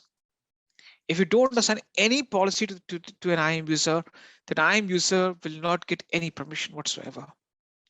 So the thing that I missed in this example that I showed you, where I just allow Steve to log in, I missed upon usage of IAM policies. If I go back to my root account, let's go back to the root account. Okay, if I just go back to my root account, I click on return to user list. I click on continue. So right now, this Steve is showing up as my user. I click on Steve's username and it says permissions. Permissions, no resources to display.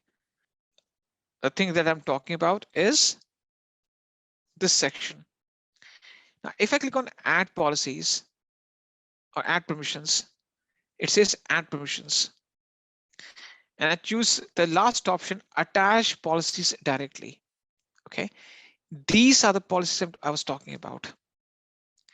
These are the IAM policies that you can use to define permissions for the IAM users that you create on the root account. So the root account owner will allow the IAM users to perform certain operations through these permission policies. Okay, for example, I'll explain you this stuff, try to understand the anatomy of this JSON document. I go to administrator access. Now this is a very special type of access I can only give to very few people, because administrator access gives the entire access to an IAM user. Let's analyze it. We'll discuss some more examples, but let's discuss that thing. Administrator access provides full access to the AWS services and resources. Now this is the JSON document that is there. Okay, let's try to understand that. So right now, I'm going to discuss with you the anatomy of the JSON document.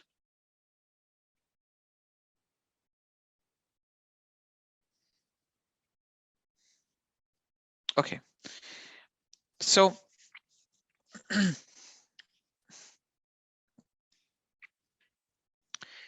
in terms of anatomy of JSON document, let's try to understand this thing. Anatomy of JSON document means that we need to understand exactly what each line of this document means.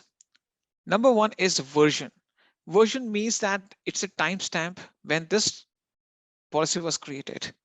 You can also put version 1, version 2, version 3, version 4, but generally version is the timestamp when this document was created. So in this case, the very first thing is the version, right? Version is the date of the policy generation.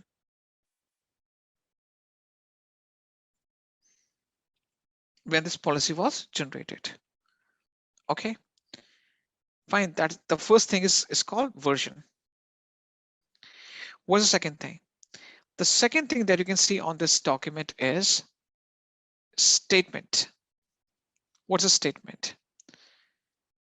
Statement is basically a statement.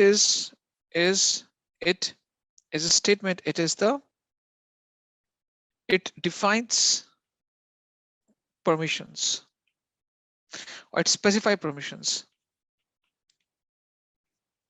So a statement is what? Specify permission or permissions. And in each statement, you will see that we have something called, first thing called effect. What do you mean by effect? Effect means that what type of effect this permission will make. There are two types of effect: allow or deny. Do you want to allow access to certain services, or you want to deny access to certain services.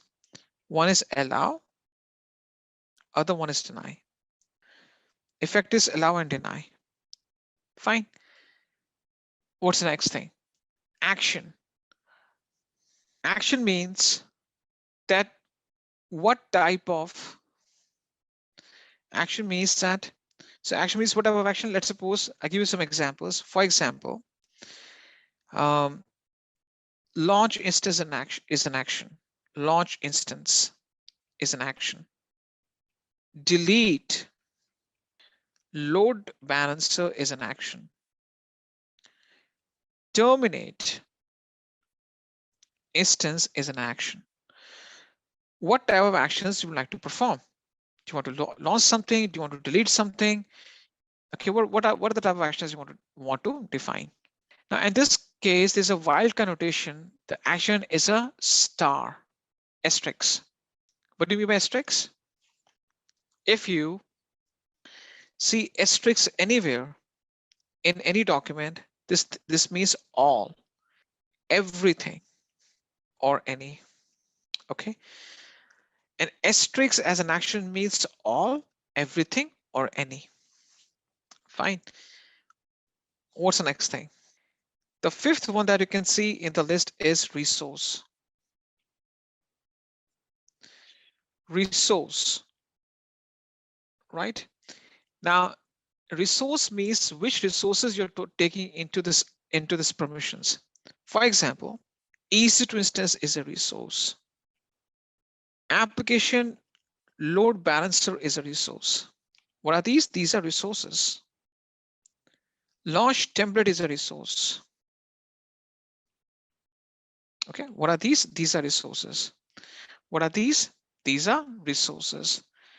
EC2 instance, application load balancer, right? Auto scaling groups. What are these? These are resources. What are these? These are resources. So resources means that which of the resources you want to include in this permission. For example, let's imagine if resource is an EC2 instance, then the corresponding actions could be, for example, launch instance, stop instance, or terminate instance. These are the corresponding actions for a resource. So once you define the actions, then you have to define the resources on which those actions will be performed. Okay. Now, in this case, if I go back to this administrator access policy, the resource is a star. Okay. So what do you mean by star? Star or asterisk is a wildcard notation. This means that all resources. Fine. This is the perfect anatomy of JSON document. You have the version, statement, effect, action, resource.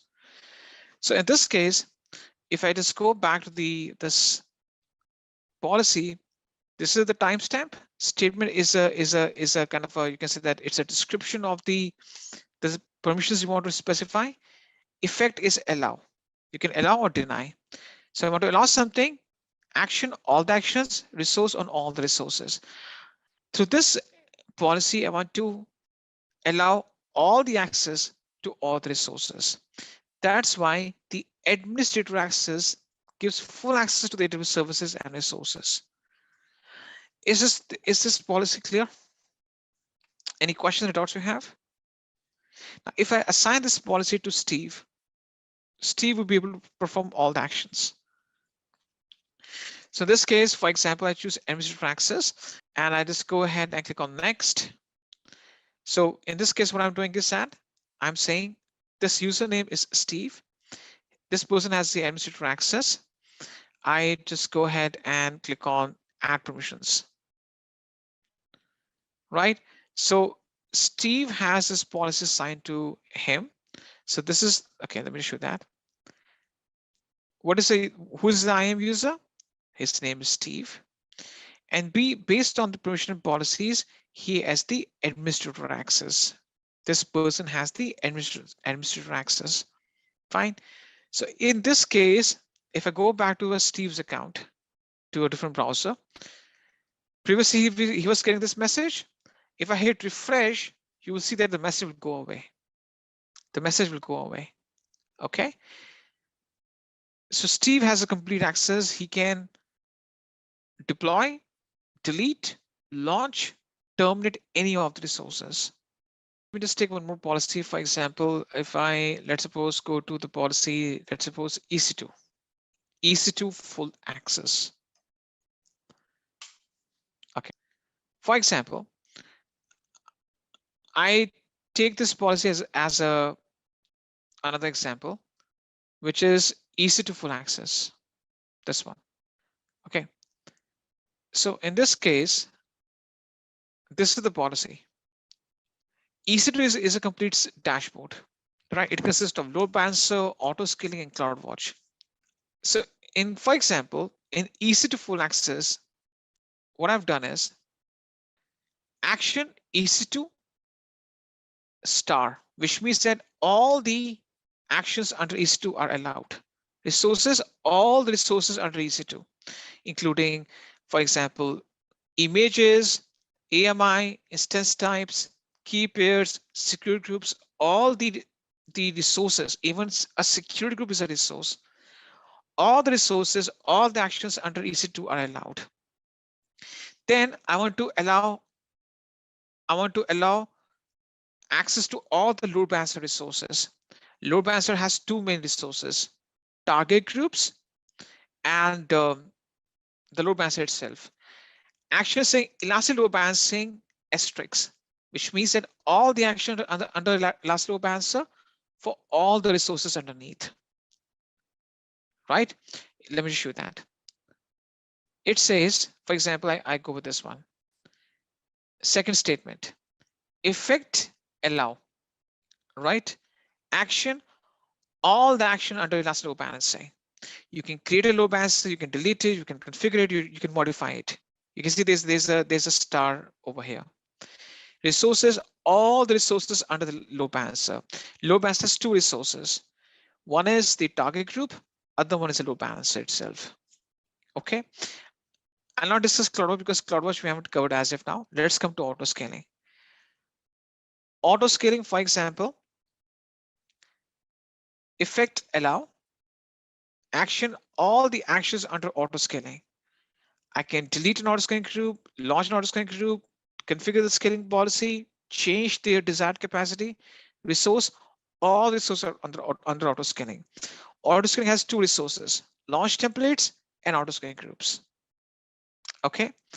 And these are some other services or some other effects I want to allow. For example, I want to create a service link role, which we apply to the instance. We'll discuss the rules afterwards. And these are some of the services that I want to allow. For example, transit gateway, it's about a VPC, spot fleet. So in this case, if you see the main part of this thing, under EC2, I've given access to almost all the EC2 resources: instance, images, AMI, instance type, key pairs, secure group. I've given all the access to the load balancer, all the access to the CloudWatch, and also the entire access to auto scaling. This means that under EC2 dashboard, which means that if I just go to EC2 right now, let me just go to the EC2. If I just go to EC2 dashboard on the IAM account, right? Because of this thing, the user has complete access to all the things on this dashboard: instances, elastic IPs, load balancers, snapshots, volumes, placement groups, instances, key pairs. For example, all the left and side options you can see, the user should have complete access. In that policy, I've also mentioned auto scaling group, CloudWatch, and load balancers as separate services as well, because they also come under the EC2 service. Right? When you access load balancer and auto scaling, you have to go through the EC2 only, because they are the category of EC2 services. Right? For example, I say allow all the access to the load balancer resources. I'm talking about all these resources under load balancing, load balancers and target groups. Fine.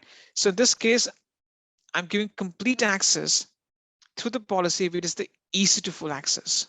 All right. Basically, there is no hierarchy as such. root user, and then we have the IAM users. So we can't have an IAM user under an IAM user. We don't have that thing, because there are only two categories: root user and IAM user. So in this case, what happens is that an IAM user can have special privileges. For example, administrator. Administrator is the most powerful IAM user, right? So the administrator is the IAM. I can give the administrator access to any user, and he becomes or he or she gets the complete access. Okay, because right now the things that I've showed you, these are the default policies. Default policies are the one which are there by default, and you just have to use them, and they're basically common for all of us. The next step we're going to be doing would be groups. What is groups? What are groups? What are they meant for? What's the purpose of behind them? And why do you need them? Okay. What is a group, by the way? Group is a collection of IAM users.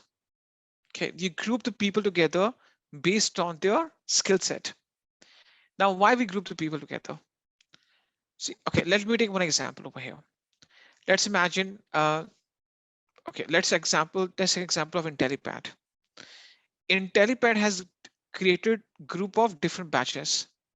For example, there's one group of batch of AWS, there's a second batch of Linux, third batch of data science, fourth batch of AI machine learning, fifth batch of, for example, Python, sixth batch of, for example, let's imagine full stack web development.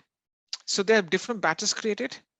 Why different batches are being grouped together? For better management, so that we can ensure that the AWS people can be put in one batch, the full stack web development program people can be put in one batch, and those batches can be conducted separately. Similarly, think about large organization. In an organization where you have hundreds or thousands of people, employees coming and working. For example, JP Morgan has 10,000 IAM users, right? Managing permission of every user would be very challenging. Okay, let's suppose I have 10,000 people in my team, in different teams in a big organization.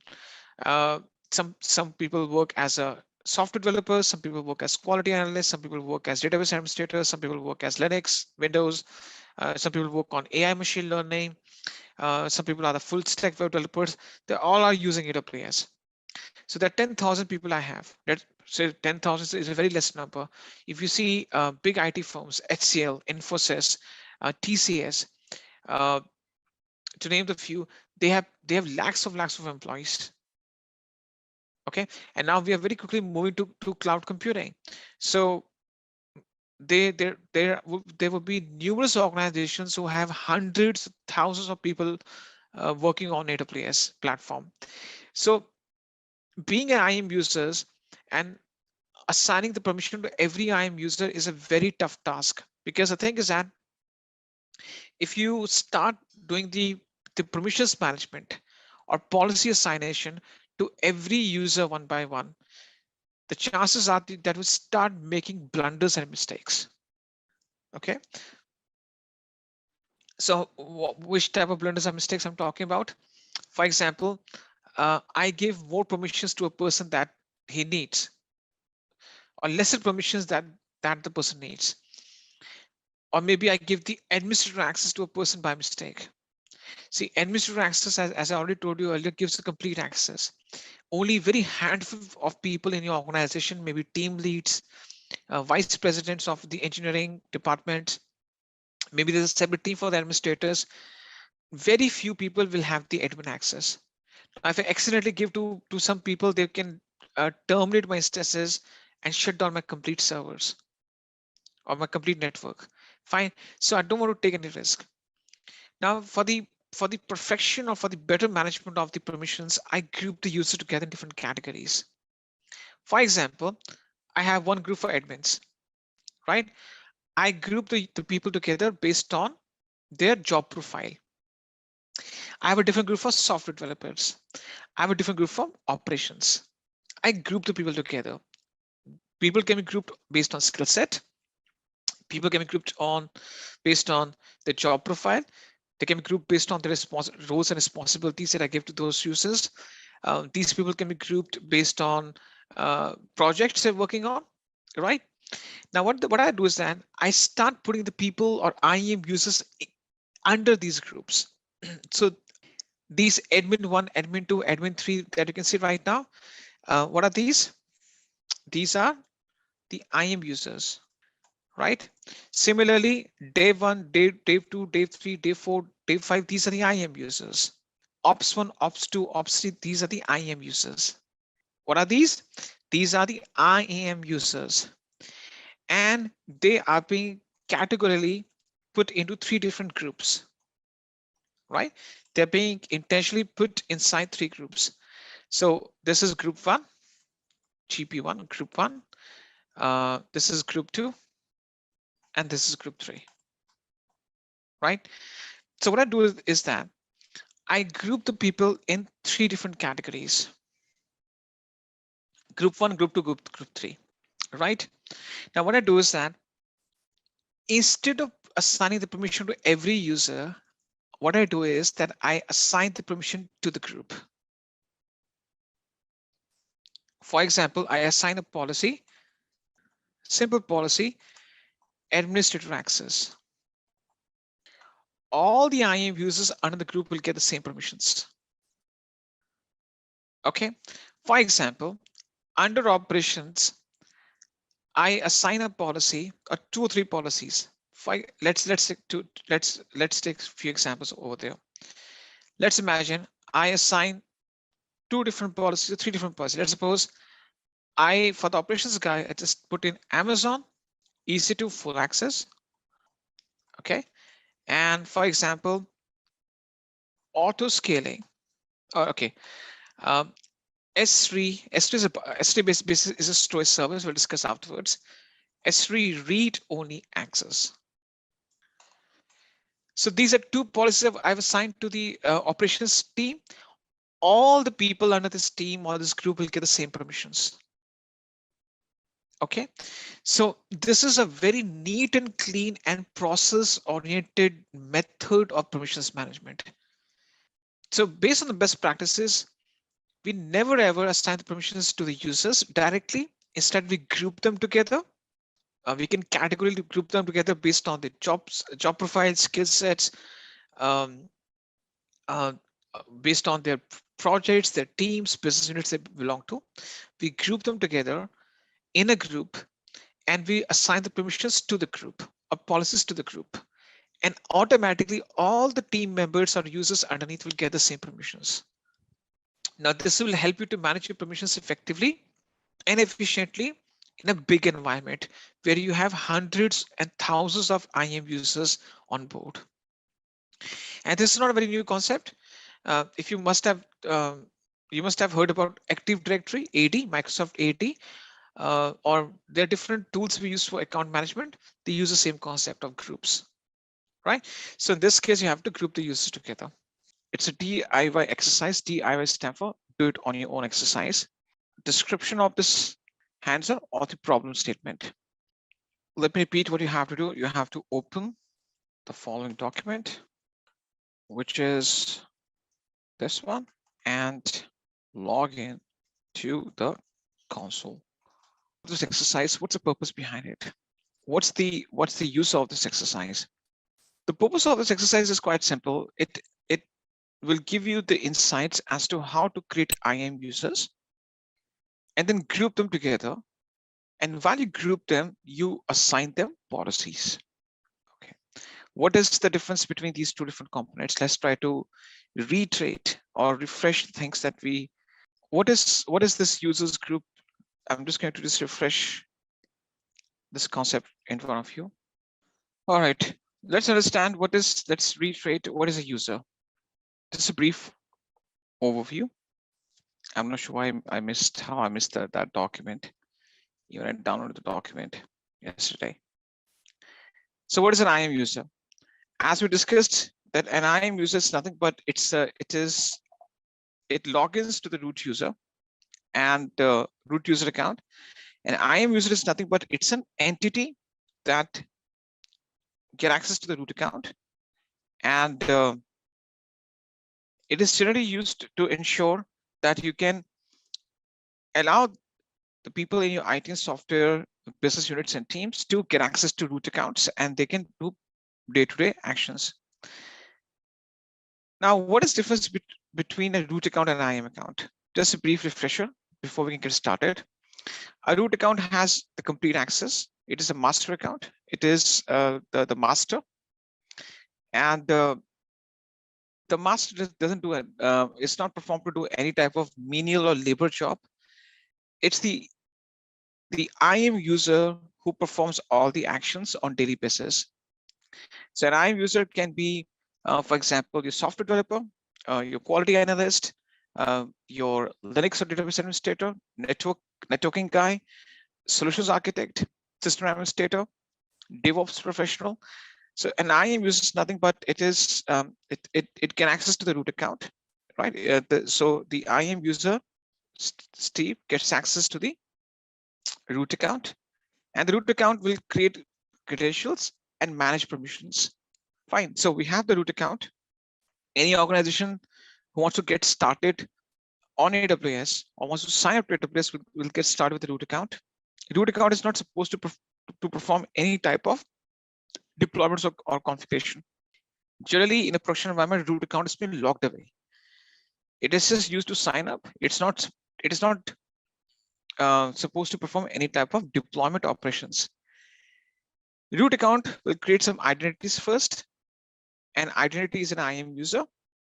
The IAM user logs into the root account, and root account will give the credentials and manage the permissions for this account owner or this IAM user. So all the deployments and configuration are being carried on by the IAM users. Now, a root account will perform these two things for an IAM user. Will perform authentication, which means that will manage the credentials, and also authorization, which means that manage permissions using IAM policies. An IAM policy is nothing but it's a JSON document which helps you to define the permissions of the IAM entities. What type of actions an IAM user can perform, what type of access this person has, is decided by the IAM policy. And we discussed the complete anatomy of the JSON document or the IAM policy, how it looks like. Fine. Now, we also discussed one example. I'm unfortunately unable to find the slide, so I just logged in. In a big environment, I'm just doing the revision just to make sure that we can refresh the previous day's concepts. In a large organization, it is a very tough procedure to go person by person and start assigning the policies, because the chances are that you start making some blunders or mistakes, right? Because in a business environment, IAM is a security tool. You need to understand this thing.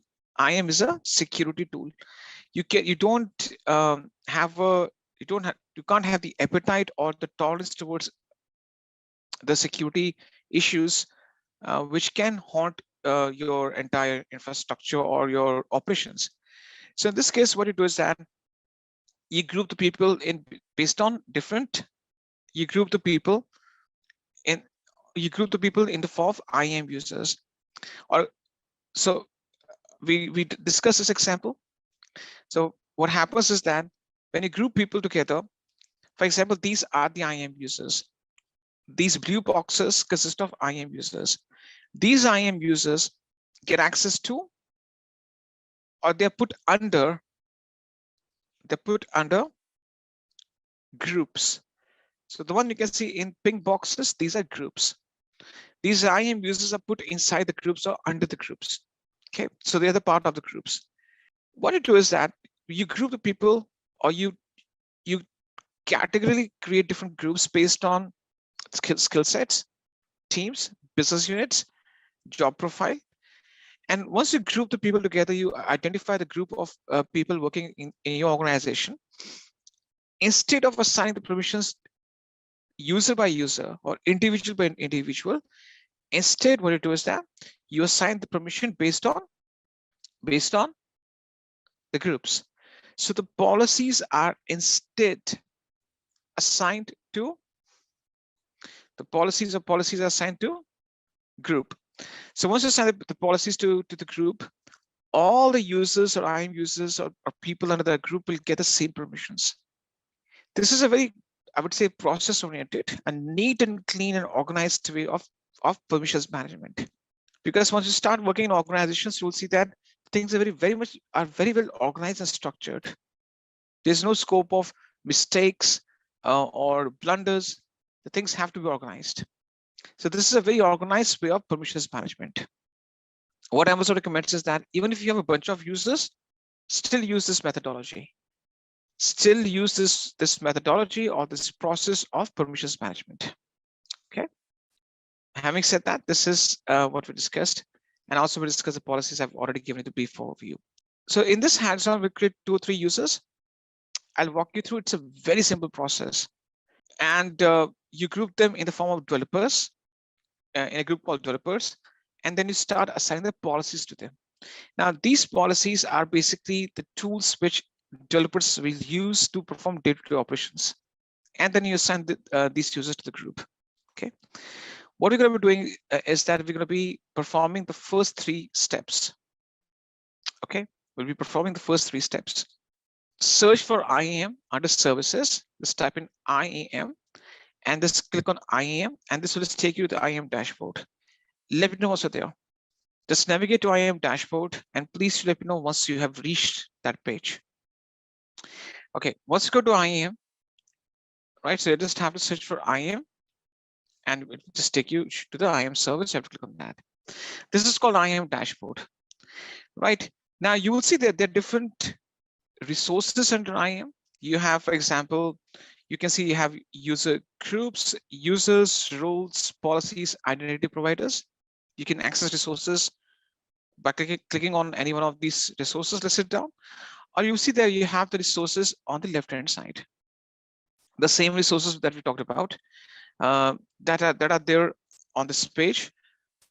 On the main page display, user groups, users, roles, policies, and identity providers.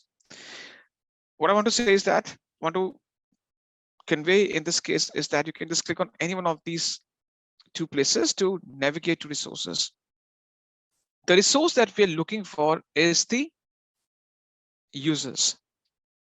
I'm talking about this one. So the resource that you're looking for is the users. Either just click on the, now in your case, users would be 0. This is one user because this is the one that I created just for explaining the concept. So this, you can just click on the users, which says number 0, or you can just click on users. In either of these 2 ways, you just land on the same page.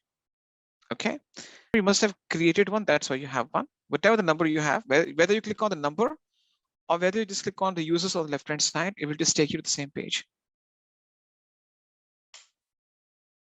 Let me know once you have navigated to users page. Just type in done once you're done.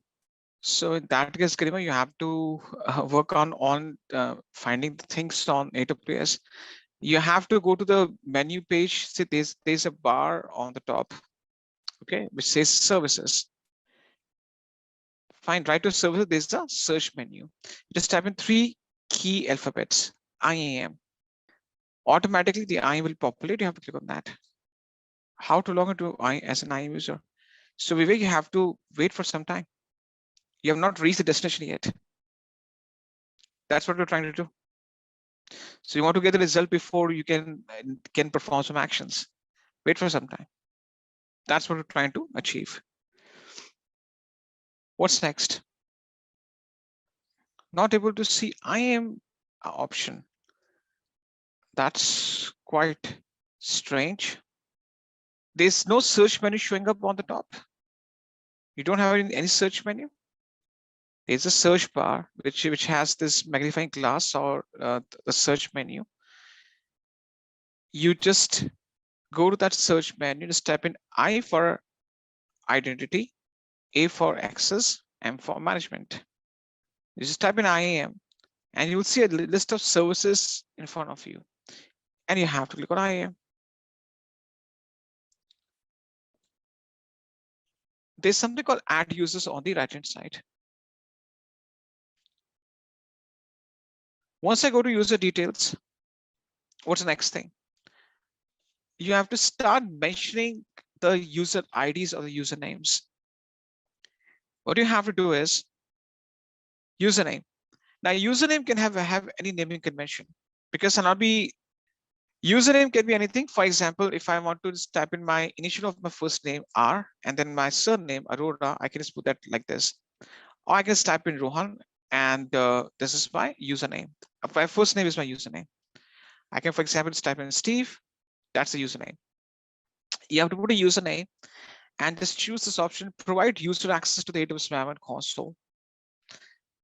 And then you have to give you, so there will be a question asked to you.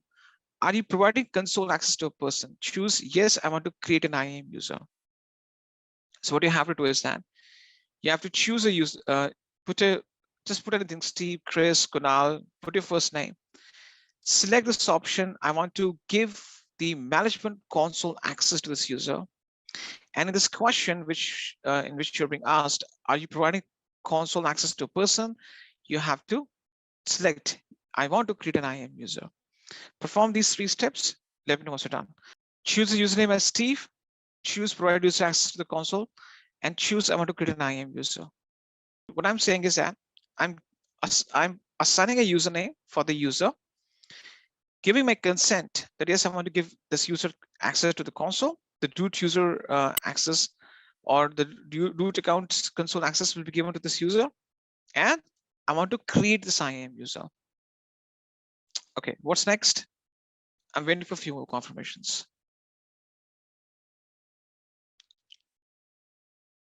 You have to put the username.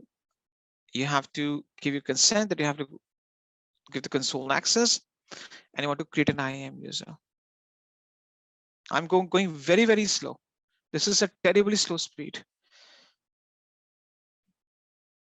Okay, what's next?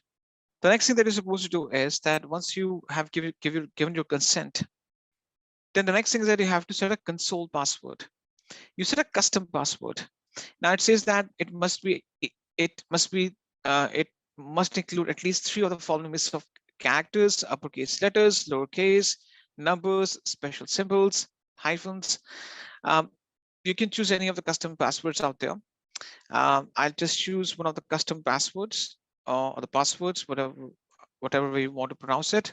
Go ahead and set a custom password. Think of a custom password and set it. Let me know what's up with this. So the first name in this case is the user ID, and the custom password is the one that this user will be using to sign in. So first name is the user ID, the username that we just mentioned on the top, and this is the custom password. Through this user ID and the password, this IAM user should be able to sign in to a root account, the root account we're working on right now, from his or her end. So using his or her own credentials, the IAM user should be able to get access to root account. All right. So I guess this is being done. Okay. What's the next thing? The next thing is that you have to uncheck this option. Users must create a new password and next sign in. You have to uncheck this option. Okay. What is this option all about? The password that you set in, it can be a common password for multiple users. Now, when you check this option, this means that the very first time the user sign in, they're being prompted to change the password and mention their own passwords. Now, this thing we don't need in this case because we're just doing purely hands-on. So in this case, you can just go ahead and make sure that you don't select this option. It is recommended, but it's not mandatory. So this is basically once the user signs in using the custom password that you set in, immediately the user will get a prompt to change the password, and the user can choose a password of his or her own choice. Fine. So once you uncheck this option, which is users must create a new password next sign in. Once these 6 items are being configured, click on next. Okay. Now this is a page where you set the permissions. The recommended option is that you add the users to the group. As if now we don't have any group created, the group will be created afterwards. So what we're going to be doing in this case is that we'll not set any permissions as of now. Okay, we'll not set any permissions. We just on the set permissions, you don't have to do anything. Simply click on next. Let me know once you're on this review and create. On set permissions page, don't do anything. Simply click on next. Just type it down once you're done. Okay, so in this case, this is the review and create option. You have the user details. Basically, you have set the username, the password, and the required password set to no. Permission summary is blank because we didn't assign any policy to this user. And tag value is not that much important. So we didn't mention any tag values. So this is not an important thing. So review and create is a page where it shows you that this is you have configured before you create this review these parameters. We are okay with all these parameters right now. We don't have to do anything else. Simply click on create user and the users will be created. Okay. Just click on create user. So in this case, this is what you get. You get this option where it shows you the console sign-in URL.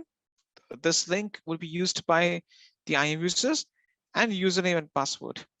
Right now, we don't need any one of these details. We can exit safely from here and create a second user. So you will see that at the bottom right-hand corner, there's an option out there which says returns to users list. You have to click on returns to users list, and you get this prompt. Continue without viewing or downloading the console password. You don't have to download anything as of now. There's an option that's called continue. Click on continue, and you'll be on the user. Want to create an IAM user. Put the username again, provide access to the console, and choose I want to create an IAM user. Start the process again for the second user. Let me know once you have done these 3 steps. Fine. I'm giving you a few more seconds. You have to put a username, check provide user access to the console, and select that I want to create this IAM user. What's next? Set a custom password. Fine. Just go ahead and set a custom password. And once you set a custom password, uncheck that users must create a new password at the next sign-in. So set a custom password, and please uncheck this option. This means that user will be able to access the root account via console. There's another method that's called CLI, command line interface, or maybe third-party APIs, in which third-party programs can be also used to access the root account. See, for example, if we use CLI, okay, let's suppose if we use CLI, so we can also give access to the CLI part of it. So there are multiple ways to access AWS account. This is the web. This is the web-based or GUI. This is the management console that we get access to.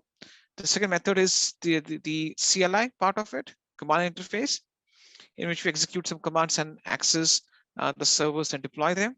And the third part is API, or we use SDKs. So in those cases, there are multiple methods or methodologies we can use to log into AWS account.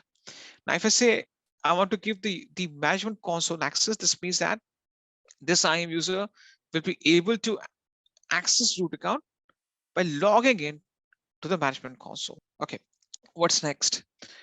You don't have to do anything. Click on next. You don't have any set permissions. Click on next and click on create user. So click next twice, click next twice, next, and create the user. Basically, you don't have to set any permissions as of now. There's no need to set any permissions. Click next, click on click next, and create user. Next will take you to the set permissions. We have to skip it. Again, next, it will just take you to this review and create page. You have to skip it. Click on next. Click on create user, and the user will be created. Click next, and click on create user. So click on next. You'll get to set permissions page. You don't have to set any permissions. To skip it, click on next. You get to review and create page. Click on next and create the user. So click next, 2 times next, and click on create user. Now click on returns to users list and click on continue. Right?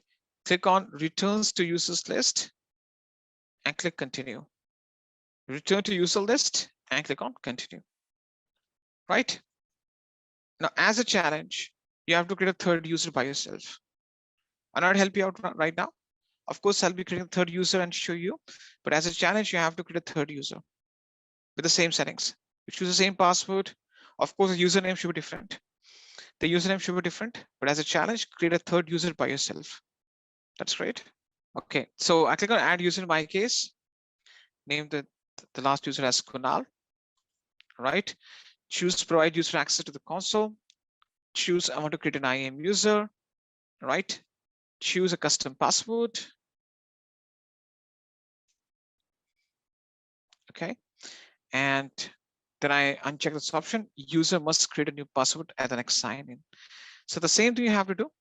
You have to choose a username, give that user access to the console, access.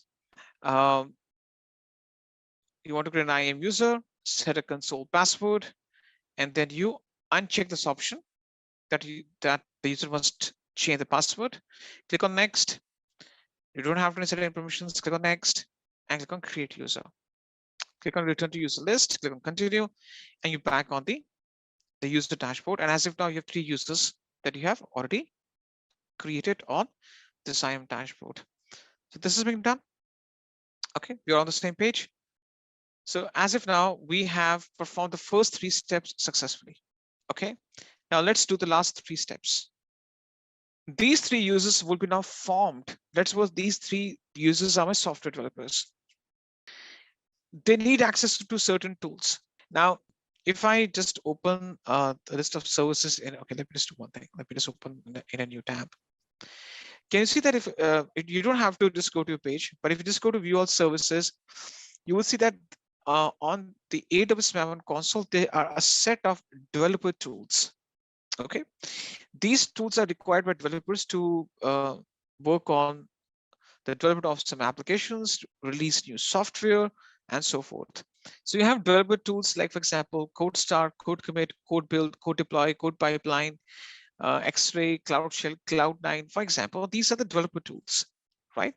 Which most of these tools, most of which will be used by developers. I want these software developers to access some of these tools.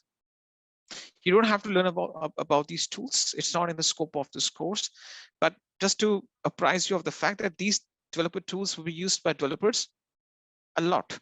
So we have to give access to them, the basic, so they can do the basic development on cloud. For example, code pipeline is used to create the entire it uses the method of CI/CD, continuous integration, continuous deployment.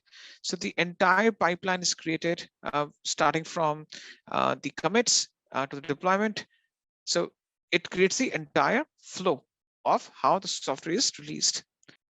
I'm giving one example. Now, I want this that all these 3 users will have certain access to some of these tools under developer tools. They should be having access to some of these tools out there. In this case, what we shall do next? We should be going to user groups on the left-hand side. So on the left-hand side, where you can see the menu options, we have users.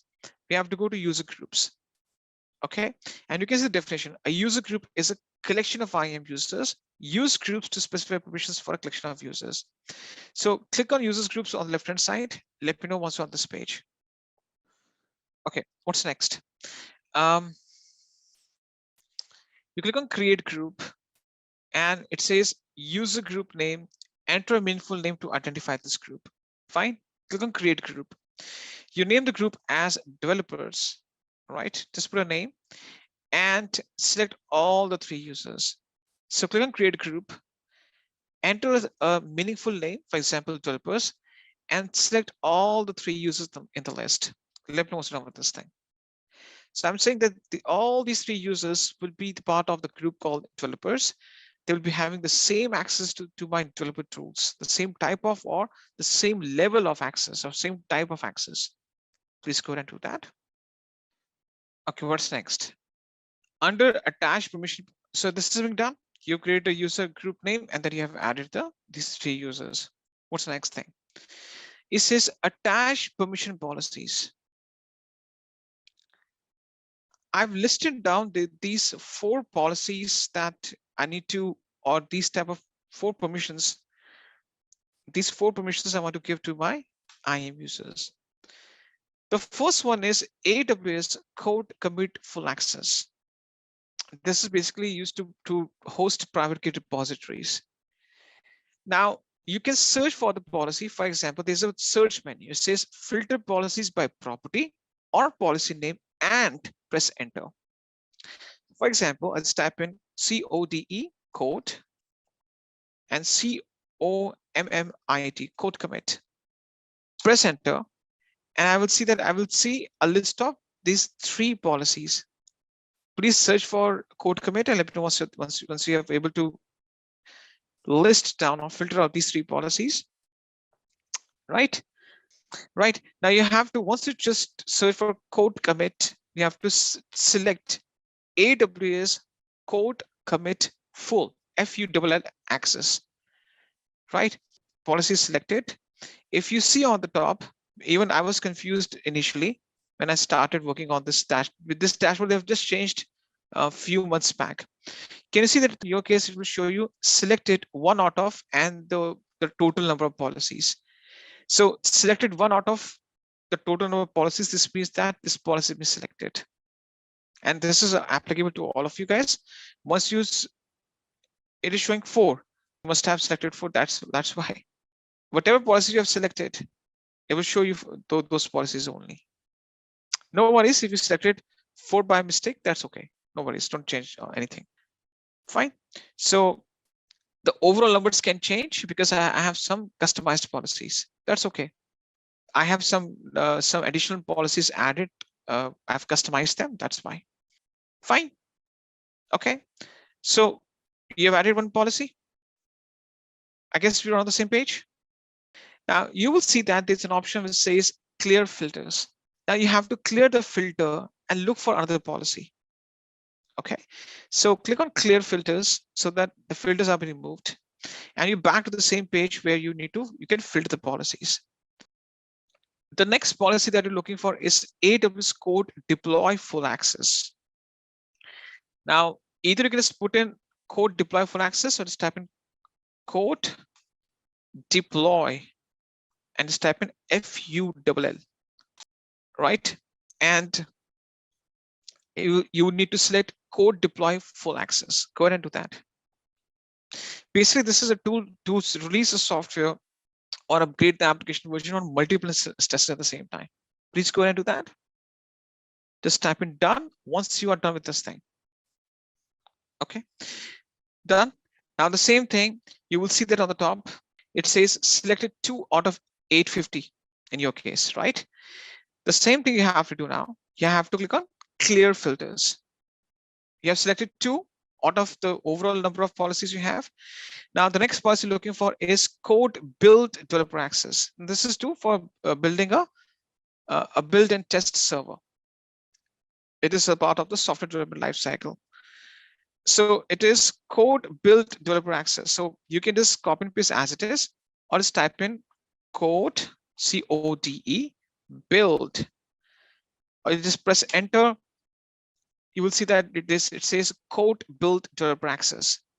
And you will see that once you've selected it, it will show you selected 3 out of 880. And will show you that this is being selected. You have to go ahead and clear the filters, right? As a challenge, you have to search the 4th policy by yourself and select it, which is Amazon S3 read-only access. Go ahead and just do the stuff by yourself. I'll show you, but just to make sure that you just do it by yourself, search for the fourth policy and select it. Now, the 4th policy that I'm looking for is S3 read-only access. Read. If I just type in S3 read as a keyword, so basically I'm just making you comfortable looking for the information on the management console, so that you don't have to struggle later on afterwards when you have to start.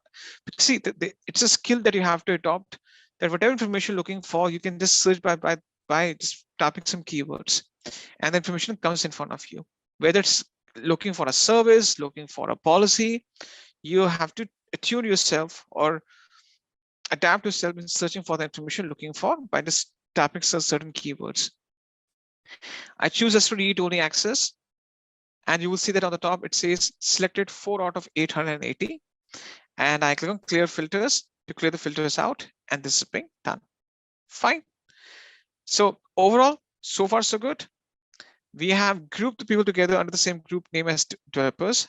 These 3 developers have been selected, and we have added 4 policies out of 850 in your case, right? We can attach up to 10 policies to this user group. Fine. So as if now it's been done, click on create group, the bottom right hand corner, and it says, so I go to user groups right now, my group has been created. Just do that. Okay. So I click on the group name. So this is my user group called developers. These are my 3 users. Fine. And if I go to the permissions on the right hand side, these are the permissions added. This means that all these 3 permissions, yeah, it's under permissions. All these 4 permissions, I'm sorry, all these 4 permissions, read only access, code deploy full access, code commit full access, code build developer access. All these 4 policies are under the permissions menu. All these 4 policies are being applied to these 3 users. Testing part is really easy.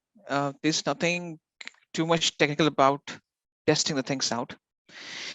We need to understand one thing, that when you need to test an IAM user, you have to either log out from the root user account, because you can't have 2 login sessions on the same browser. Either you can open the private window, or you can use a different browser. So for example, if I go to Google Chrome, right, there's an option called new incognito window, right? So for example, on the main browser window, I have the root user logged in. I've logged in as a root user. I just go to file and choose new incognito window, and the incognito window I can sign in as an IAM user. So on the main Google Chrome browser session, I can just log in as a root account owner, and I can open an incognito tab and sign in as an IAM user.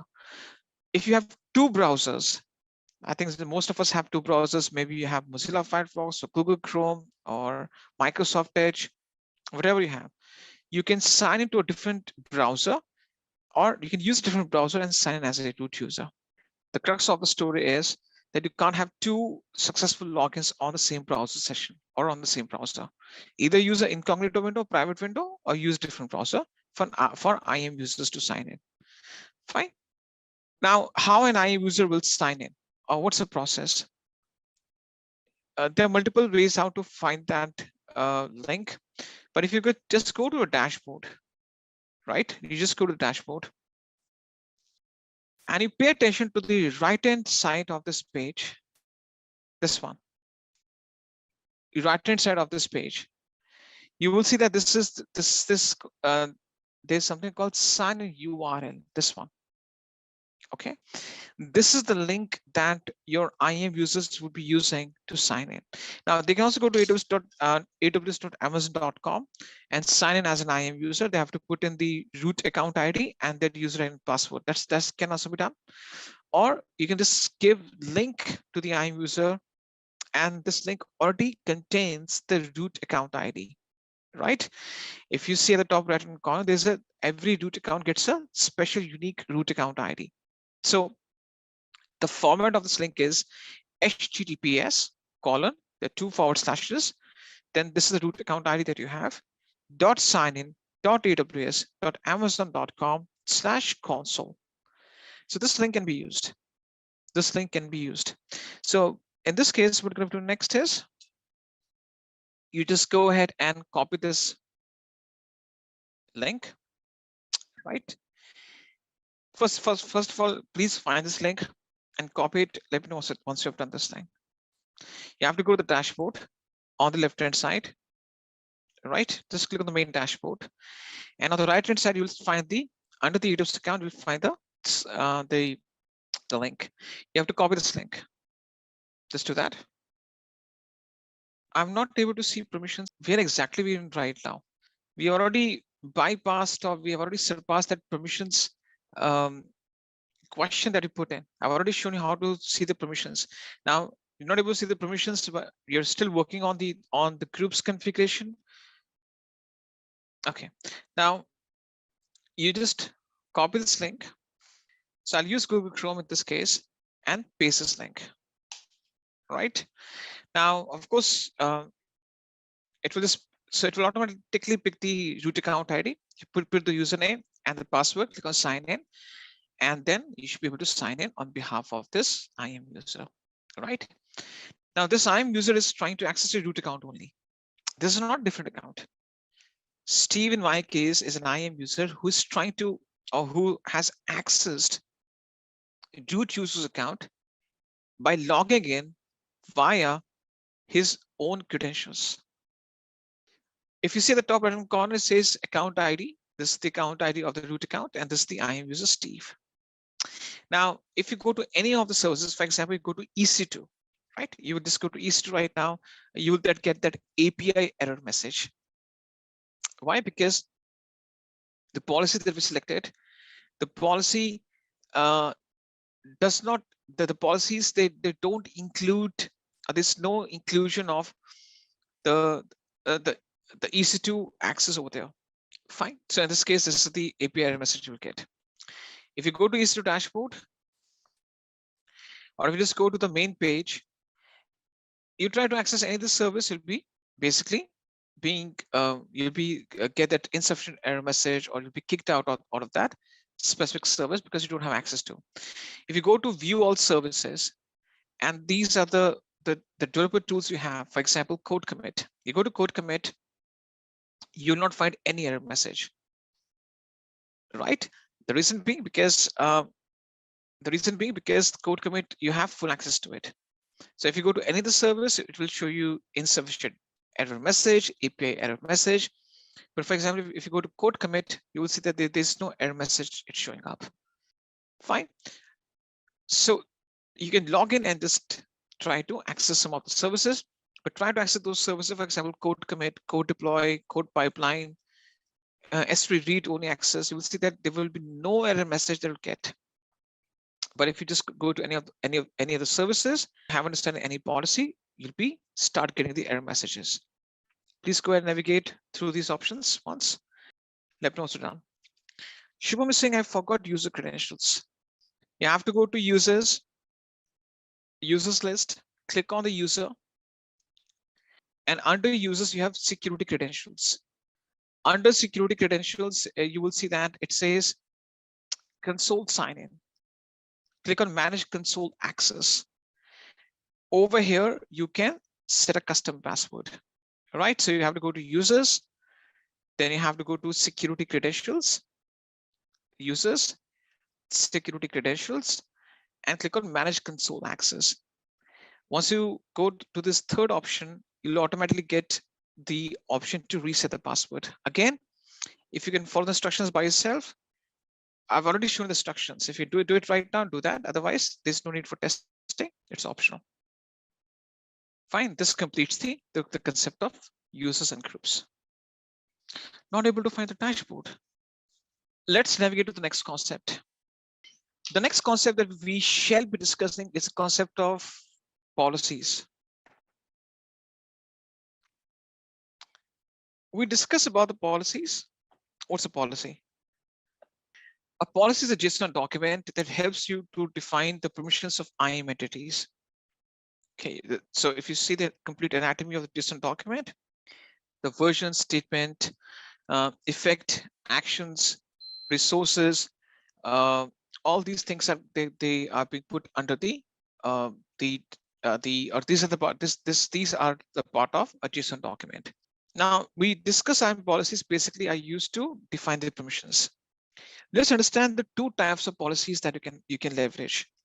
You must have seen those two types of policies, but I'll demonstrate and explain you in depth that what's the difference between these two different types of policies. So, okay, what are the policy types? Another policy types, there are two different types of policies. Number one, we have the policy that says that is AWS managed. AWS managed is a policy type. The next one is customer managed. These are the two different types of policies that you can start leveraging. Now, what are the differences? The differences are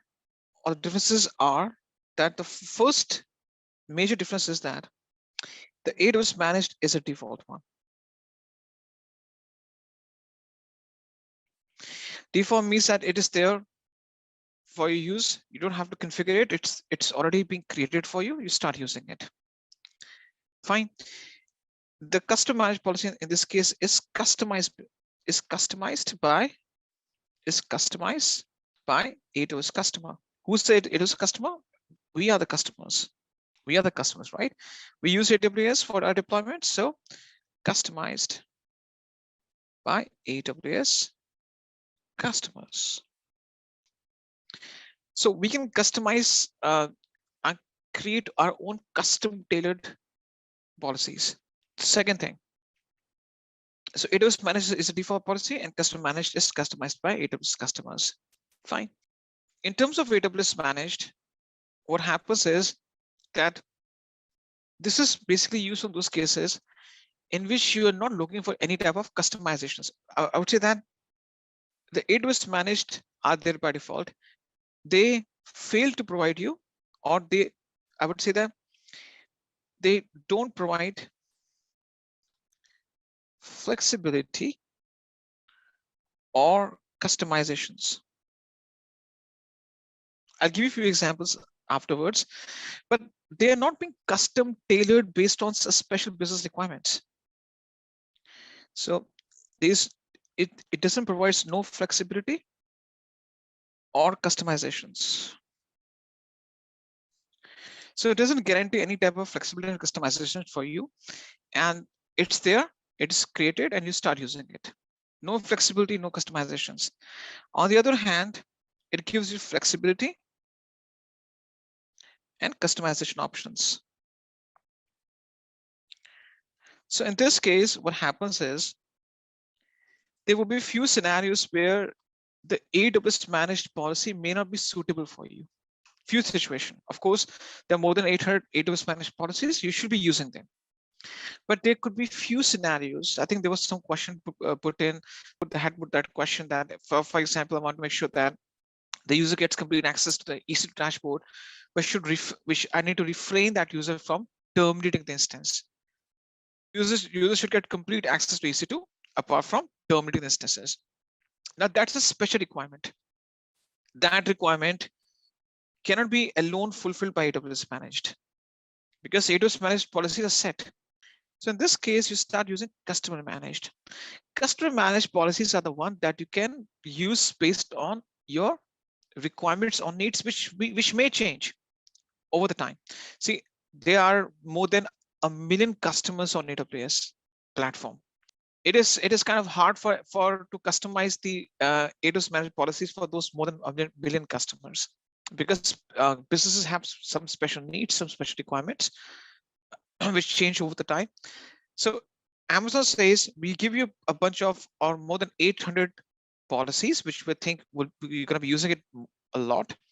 But in few cases, when you think that you have to create your own policies, because you have to set up your own infrastructure, you may have some special needs and requirements that you should be taking care of, or you should be working on them. So in that case, you create a custom managed policy. We give the tools to you to create a policy by yourself on your own. So in that case, you're going to be using the custom managed policy. Okay, so I give the example which Prashant has given. For example, let's suppose Amazon EC2 full access is a, what is this? This is a AWS managed policy. Full access means that user can even terminate the instance. But the problem is that I want that users should get full access except terminating instances. In that case, I need to create a custom managed policy saying that Amazon EC2 full access is given to the user except terminate instance. So in this case, I have to create a customized managed policy and apply it to my users or the groups. Fine. That's where the customization comes into play. Now let's take a scenario. I give you Google Drive links to share with you the documents. What is a Google Drive? A Google Drive is nothing but what is a Google Drive? A Google Drive is nothing but it's a online backup storage or online storage service. Google Drive, Dropbox, Microsoft OneDrive. What are these? These are the online backup options. Virtual storage, you can say that, right? Now, when I put something in the Google Drive, it's not necessary I have to put the same data on my hard disk, on my computer's local disk. I can have some documents on the cloud. I can share the links with the users and share the documents, share some data with you. Fine. So in this case, we use these tools as online backup storage. S3 is also one of the online backup storage options which Amazon has built on its own. So if you go to AWS Management Console, there's a category that's called storage. Telling you for the sake of understanding, there's an option called S3. S3 stands for Simple Storage Service. It's an online backup storage that you use for your businesses.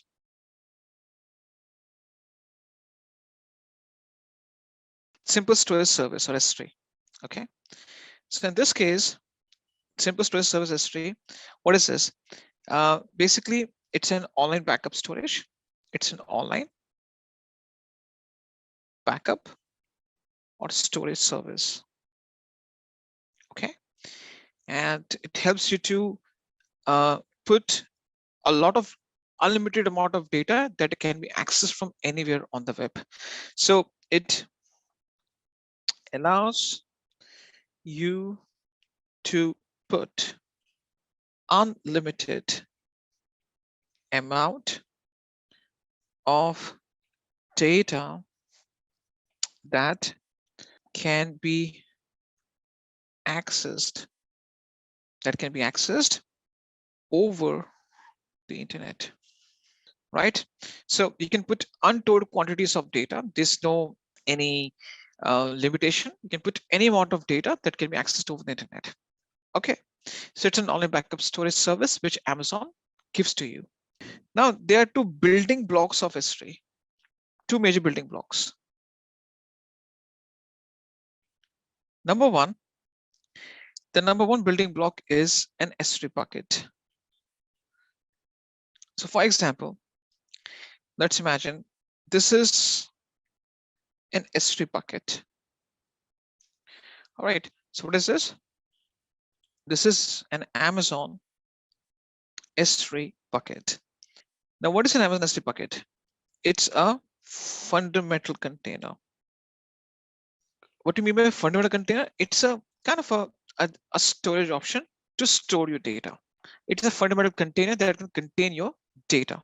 Okay, so an S3 bucket is a kind of a container. The data that you put inside this bucket is called an object. So in this case, an object, it's nothing but it's a fundamental entity.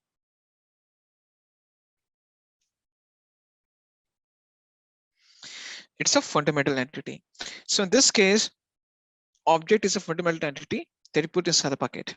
Now, an object is a simple file, right? For example, it can be a PDF.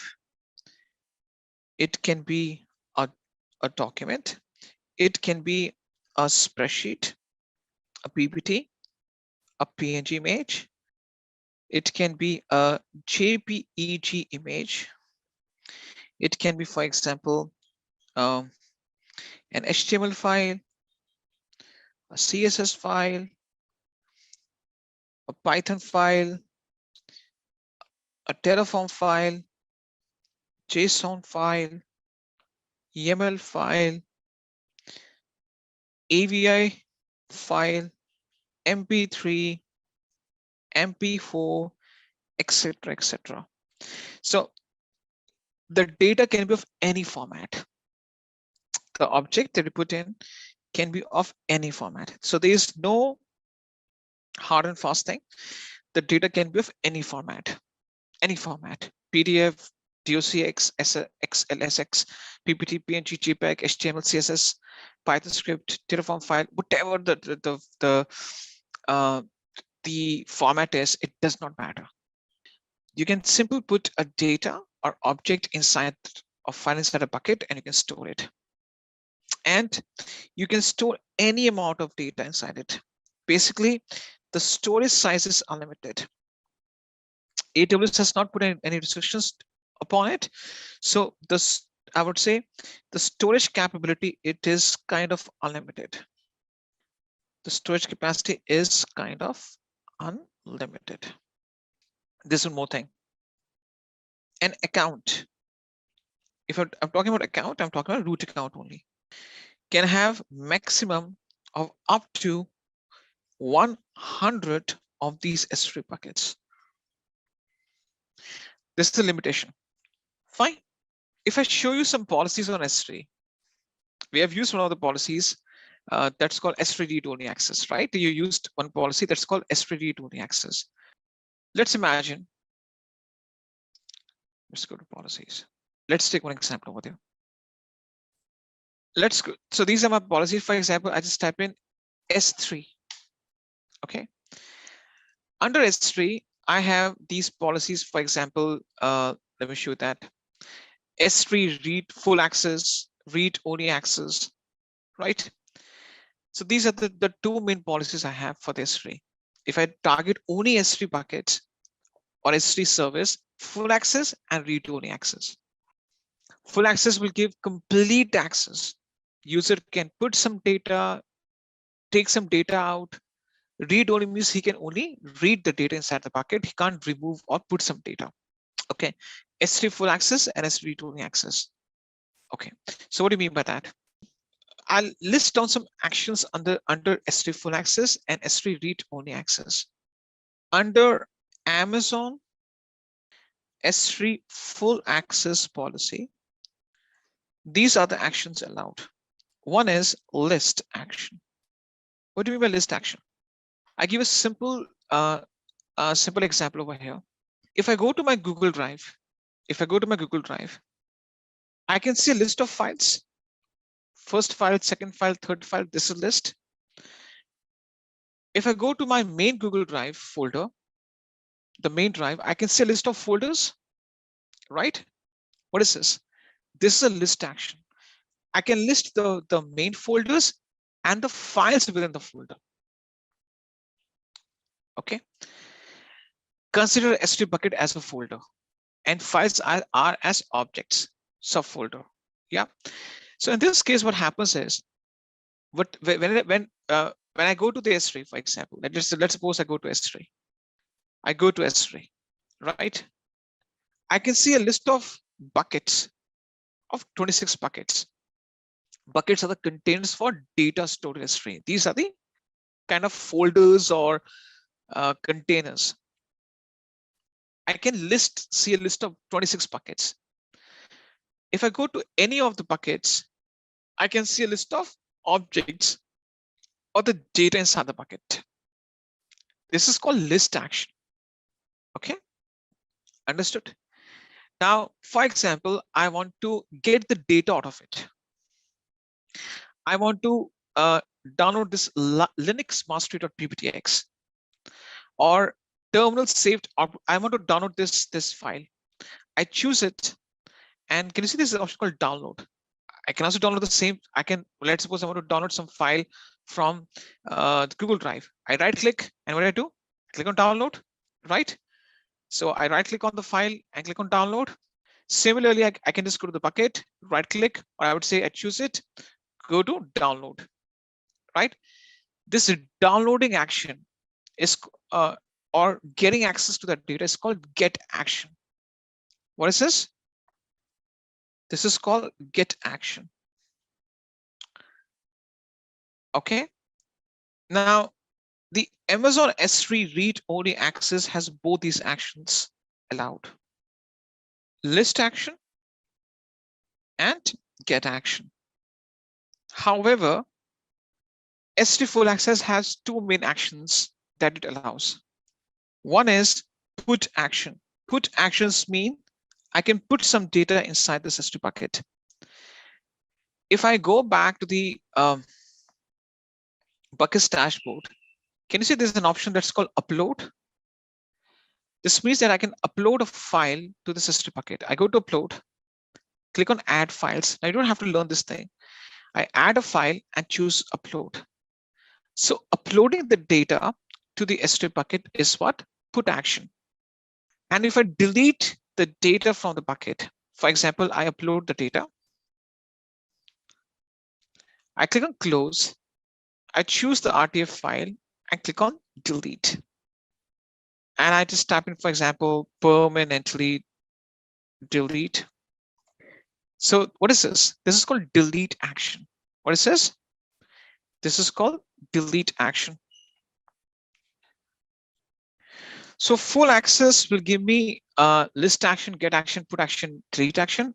Amazon S3 read-only access has only these two actions allowed: list and get. Listing the items, getting the items out of it, putting the items, deleting the items are come under the full access. Read-only access will only allow to list and get the things. That's it. You can see list of items and you can get the items out of it. That's it. Fine. Let's do a scenario based on this thing. What the scenario says. The scenario is I have, let's suppose, 100 buckets under root account. A root account has 100 buckets. Out of these 100 buckets, I have 2 buckets which I want to target. I want to work on these 2 buckets. This is my bucket 1. This is my bucket 2. Okay. Now, out of these 100 buckets, I have 2 buckets. I want an IAM user whose name is Steve to get the read-only access to my one of these 2 buckets or 100 buckets and full access to the bucket 2 and no access whatsoever, no access to rest of the 98 buckets or rest of the buckets, whatever the buckets you have, rest of the buckets. Absolutely no access to rest of the buckets. Based on this scenario, we'll be performing a hands-on and create a customer managed policy via which user gets the read-only access to one bucket, complete access to the second bucket, and rest of the bucket should be completely denied for him. Just a quick info, guys. Intellipaat brings you executive postgraduate certification in cloud computing and DevOps in collaboration with IAM Divya Sampar, IIT Roorkee. Through this program, you will gain in-demand skills like AWS, DevOps, Kubernetes, Terraform, Azure, and even cutting-edge topics like generative AI for cloud computing. This 9-month online bootcamp features 100+ live sessions from IIT faculty and top industry mentors, 50+ real-world projects, and a 2-day campus immersion at IIT Roorkee. You also get guaranteed placement assistance with 3 Azure job interviews after entering the placement pool. And that's not all. This program offers Microsoft certification, a free exam voucher, and even a chance to pitch your startup idea for incubation support, up to rupees 50 lakhs from IAM Divya Sampark. If you are serious about building a future in cloud and DevOps, visit the course page linked in the description and take your first step toward an exciting career in cloud technology.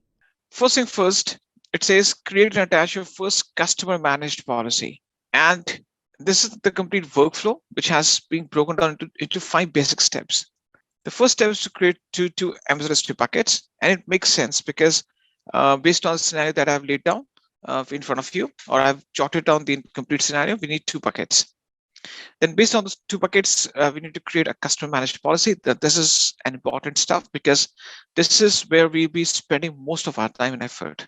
Then we have to create an IAM user and attach the customer managed policy to that user so that we can see whether that user gets the level of or the type of access that we want to give. And then we have to do the testing stuff, or we will be testing this entire implementation afterwards. In step number 1, we have to create 2 Amazon S3 buckets. Now, buckets, to create the buckets it is one of the most easiest part out. Okay, I'll show you how to create the buckets, and I'll show the step from 1 and 1 to 7. Okay, now you have to create the buckets with default values, which means that if I haven't mentioned anything in terms of the steps that you have to do to create the bucket, if it's not there in the document, then this means that you don't have to do that step. So you have to follow only those steps which are there in the document. I've excluded other parameters which are advanced in nature, because right now we don't have to go to the advanced level of S3. We just have to have 2 buckets for us for this hands-on. So you can search for S3. Okay, now once you just type in S3, it says services, and you will see S3 scalable storage in the cloud. You click on the S3, and this will take you to the S3 dashboard. Now, even the S3 dashboard, you will see that it is global in nature. Global doesn't mean that a bucket can be can spread across all regions. We have this global kind of interface. The reason being, if you see my bucket list, all the buckets that belong to separate regions can be seen on a single page. You don't have to switch back and forth or navigate between different regions to access the bucket in separate regions. So once you go to global page, you can see the list of buckets on one page that reside in separate regions. Fine. Now, let's do one thing. I'll just show you how to create a bucket. And there's one thing that we have to be aware of. We'll be adding some prefixes for our convenience so that we can easily differentiate between these two buckets. I click on create bucket, right? And it says bucket name. Fine. Now the bucket name, first thing first, has to be unique, which means that no 2 buckets can have the same name. Okay. Bucket names must be unique. So this is a important fact. Bucket name must be unique, which means that no 2 buckets across AWS. In AWS infrastructure or platform, no 2 buckets can have the same name. For example, no 2 people have the same Gmail IDs, or no 2 people have the same phone numbers, right? So in this case, no 2 buckets can have the same name. So you have to think of a unique bucket name and make sure that you choose lowercase only, because no uppercase or no, I would say, you can't use caps. No capital letters allowed. So lowercase only. Fine. It can be alphanumeric. You can use a combination of numbers and alphabets to choose the name. It can be alphanumeric, and there are only 2 special characters allowed. What are those 2 special characters? The 2 special characters that are allowed are hyphen and dot. Right? So these 4 things you should be aware of. The bucket names must be unique, which means that no 2 buckets can have the same name. For example, if I just put the bucket name as test, right, and try to create a bucket, it will throw me an error message, bucket with the same name already exists. Fine. Now, you have to think of a unique bucket name. Now, what you can do is that you can just type in your, for example, your first name, and just type in, for example, just type in IAM policy, for example, IAM policy demo, right? And just to make sure that we'll add, because we create 2 buckets, we'll add 2 prefixes. I will add 1 prefix for, like, for example, ONE1 for the first bucket, or just type in first, FIRST, right? Because we'll add the prefix first for the first bucket and prefix second for the second bucket. Or you can just type in ONE1 or TW2 for the second bucket. It's all up to you. So for example, I put in Rohan hyphen IAM policy demo hyphen first. And the second bucket would be this one. For example, this would be my second bucket name. I'll not put it right now over here. So for example, I just put second for the second bucket, just for the sake of example I'm giving to you, right? So that's how you have to differentiate between these two different buckets, right? Go ahead, choose a name, make sure that you prefix or append first or ONE at the end of it. Go ahead and do that. Now you can just copy this bucket name because we're going to be just pasting it for the second bucket name, but we'll just change the prefix of it. You can just copy it, right? I just right click and copy it, because the second bucket I'll be creating will have the same name, except I'll be putting second as a prefix for this bucket, for the second bucket. Please assign a bucket name. You can put your first name, right? Hyphen IAM policy demo hyphen first, because some people may struggle to choose a bucket name because bucket names are unique, and you may be trying to choose a bucket name which already exists. So for simplicity and to make sure that you don't face issues, put your first name hyphen IAM policy demo hyphen first. Okay, I'm just putting in, yeah, just go ahead and do that. Now, the buckets are contained inside a region. You should not be bothered about the region as of now, because we're not doing any advanced hands-on in which we have to be contain ourselves in a specific region. But just an FYI, you can choose the region of your choice. Whichever region is selected, don't be bothered about it. You simply have to go at the bottom. There's an option that is create bucket. Click on that, and your bucket gets created. Those regions are disabled regions on your account. That's okay. Don't be bothered about it. Go ahead and click on create bucket. Go ahead and click on create bucket. Just tap in done once you're done. And this is what the bucket you have. So in my case, this is my first bucket created. Are we done with this? We need 2 buckets to get started. Based on these 2 buckets, we will be configuring the customer managed policy. We shall just perform this operation again. We click on create bucket at the top right hand corner. Fine. Now paste the same bucket name, but just remove first at the end and put second. That's it. If you put 1 for the first bucket before, just put in TW2 for the second bucket, so that you can differentiate between these 2 different buckets that you have. This will help us to easily differentiate between them. Fine. Of course, the bucket names are unique. Just for the sake of convenience, just having the same bucket name, but we're just changing the prefixes. Once you put second for the second bucket, go straight to the bottom and click on create bucket.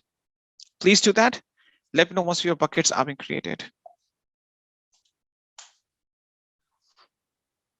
As you can see, I have 2 buckets. One has a prefix as first, and the second has a prefix of second. Prefix or suffix, whatever you want to say. So I've added first at the end of the first bucket name, and second at the end of the second bucket name. Done. Fulfill the first prerequisite, or I would say we have performed the steps till 7, right? So we have performed steps 1 to 7. Fine. Are we all done? We have the 2 buckets in front of us that we're going to be using, or we'll be using these as objects, or I would say these as the target points to create our policy. Okay, great. What's the next thing? Now, in the next step is that we have to start working on the policy configuration. Now, this is where I have to go very slow, because this is the very first time you are getting engaged in the process of creating a customer managed policy. The process is quite simple. It is just that once you perform this once or twice, you become aware of the entire process. So we'll just go with the second step. The second step is step number 2, create a customer managed policy, right? Now, what you have to do, all of you, what you have to do is that you can have this S3 dashboard opened up. don't close this page. Just type in IAM. Now you have to open an IAM tab. So what you can do is that just open IAM, right click, and you can just open that in a new tab. Because why I'm saying to open that in a new tab, because you have to copy and paste this S3 bucket name afterwards. It will be easier for you to do that. So I open IAM in a different tab, right? So I have S3 dashboard on the left-hand side. On one tab, it's opened up. On the second tab, I've opened IAM. So please go ahead, access the IAM dashboard. You can, for the convenience, try to open that on different page or a different tab. Please go ahead and do that. Just type in there once you're done with this. Now, once you go to the IAM dashboard, you're going to be looking for IAM resources. You have the policies. In this case, now I guess you must have 0 policy, 1, 2 policy. Basically, this shows me that the number of customer managed policies. I have right now 30 customer managed policies created. You may have 0, 1, 2, whatever number you have. That doesn't make any difference. Or you can just click on policies on the left hand side. You click on either of these two options, you land to the same policies page. Okay, so once you land to the IAM dashboard, click on policies. Let me know once you're on the policies page. Just type in done once you're done with this. Policies page under IAM. Okay, I'm on the policies page right now. Now, what's a policy? It's an object in AWS that defines permissions. Fine. There are two types of policy that I've discussed with you. One policy is customer managed and the policy is AWS managed. We're going to create a customer managed policy based on the two buckets that we have created. I click on create policy in the top right hand corner. And this gives me a page in front of me. Let me know what's on this page. Just type in done. It says specify permissions, policy and data. So click on create policy and you land to this page. Now it says select a service. This clearly demonstrates to you that you have to select a list of services: auto scaling, CloudFront, EC2, IAM, Lambda, RDS, S3, SNS. These are this is the combination of the services that you can see. Now you need to click on S3, right? Because the service that we would be working on, or the service for which this custom managed policy would be configured, is S3. So we are trying to create a custom managed policy for the S3 service. Fine. You have to click on S3. Click on S3, and then it takes you to the S3 configuration page. Click on S3. Let me know once you are on that page. Please go ahead, click on S3. Let me know once you're on that specific page. I'll show you one more time, just in case if some people got confused. Click on create policy, right? You will see a list of services in front of you. Now the service that you're looking for is S3. Click on S3, and this is where you have to start applying the configuration, or you have to start implementing the steps. By S3, based on the scenario that we are working on, we need to create the policy for S3 buckets. That's the reason. Based on the scenario that we are working on, we need to create the policy for S3. That's the reason. I hope that you are aware of the scenario. Now, what's the next thing? The next thing is that it says actions allowed. All actions? The answer is no. First thing first, we'll be targeting our bucket which ends with first or ONE. My intention is, or I want to do this thing is that I want that the user should be able to get read-only access to the first bucket. Read-only access to the first bucket. Regarding the second bucket, the user should be able to get the full access or complete access. For the second bucket, the user should be able to get the complete access. We'll first target our first bucket. For the first bucket, we want to allow read actions.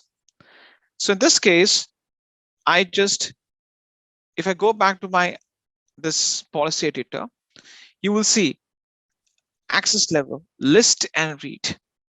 Fine. You have to expand list and choose all list actions. Please go ahead and do that. Okay, now once we choose all the list actions, let's go to read. Okay, go to read and choose all read actions. Please go ahead and choose all read actions. Let me know what's done with this. Now in the read, you will see that it says get. So that we can include get action, especially we can get the data out of the bucket. Select all the read and list actions. Let me know what's done. Done. Are we done? Have we selected all the, so you have to select number 1, all list actions. Number 2, all read actions. Are we done with this? Because right now we are targeting our first bucket. Now, what you can do is you scroll down. We're not going for write permissions management tagging. These things would be excluded. Then go to resources. We have already chosen which actions, list action and read action. Especially read action, I've listed all the get actions so that I can read the data. I can get the data out of the bucket. Now, if you want, you can click on collapse all so that you just collapse and the things become very neat and clean. You're easy to navigate. You just click on collapse all and basically all the options get collapsed. Basically, the main thing is that you have to ensure that you have chosen all the actions under list and read. Fine. So the page becomes neat and clean and tidy. The next thing is that you have to go to resources. The first resource that you should be targeting is the bucket.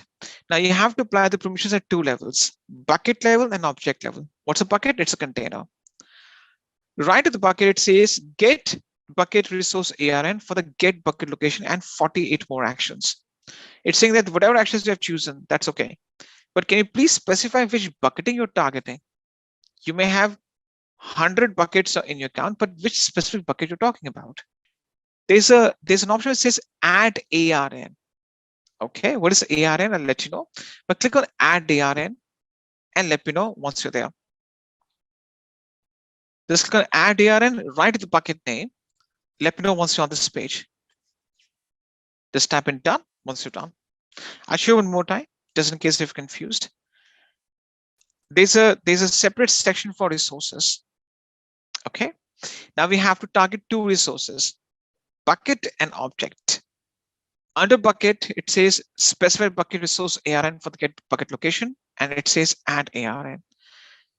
I click on add ARN over here, and this is what I get, right? Now I can just put that the complete text of it right now, but line by line, but I just go with visual.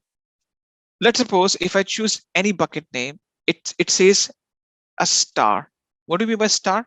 You don't have to select it. I will be mentioning about bucket name. It means all the buckets. So if I by mistake choose star, this means that this policy I'm going to create right now applies to all the buckets, which is not the case, which is not applicable in our case. So you have to unselect it and you have to specify the exact bucket name. Okay, so go back to the bucket dashboard, copy the first bucket name as it is, and you're going to be pasting it. Automatically, the Amazon resource name of the bucket. Now, ARN is a special identifier for specific resources. The ARN of your bucket populates. So you have to copy and paste the first bucket name as it is in any bucket name list. Please go ahead and do that. So basically, it will automatically populate the ARN of your bucket. Fine. Now, once you have put your first bucket name, so ARN stands for Amazon resource name. It's a special identifier you give to a bucket, which Amazon gives to your buckets and some resources. Once you have done, what next? Click on add ARNs. Add ARNs. Can you see that? There's an option at the bottom right hand corner. The option is add ARNs. Go ahead and do that. Done. You will see that once you click on add ARNs, your first bucket ARN or Amazon resource name populates. Are we done with this? Right? So right now you've targeted your first bucket. You're saying that this read-only access I'm going to mention for the first bucket. Okay, what's next? You scroll down and now you have to target the objects. What's an object? It's a file or data that you put inside the bucket. So once you scroll down, the last item it shows in the list, and this entire list is object. It says add ARN to restrict access. Go ahead and click on add ARN right to the object name. And this is what you'll get. Click on add ARN right to the object name. Let me know once you're on this page. I'll show you one more time. You have the object as the item last in the list. You have to click on add ARN right to the object name. Okay, click on add ARN. Fine. Once you're on this page, you have to again copy and paste the first bucket name. Please do that. What's the next thing? Under the resource object name, choose any object name. So what do you mean by that? This means that this policy applies to all the objects in my first bucket. You have to, again, you're saying that I want to apply this thing to all the objects. What does the star stands for, or this file kind of notation means? All the objects. In this case, the previous step targeted the specific bucket. The second step targets the objects inside the bucket. So the previous step targets the buckets that I want to list down. Once I mention the bucket name, now it asks me that which object inside the bucket comes under this policy. Okay, so when you apply the permissions to restrict access, you have to apply the permissions at the bucket level first, and then to the object level.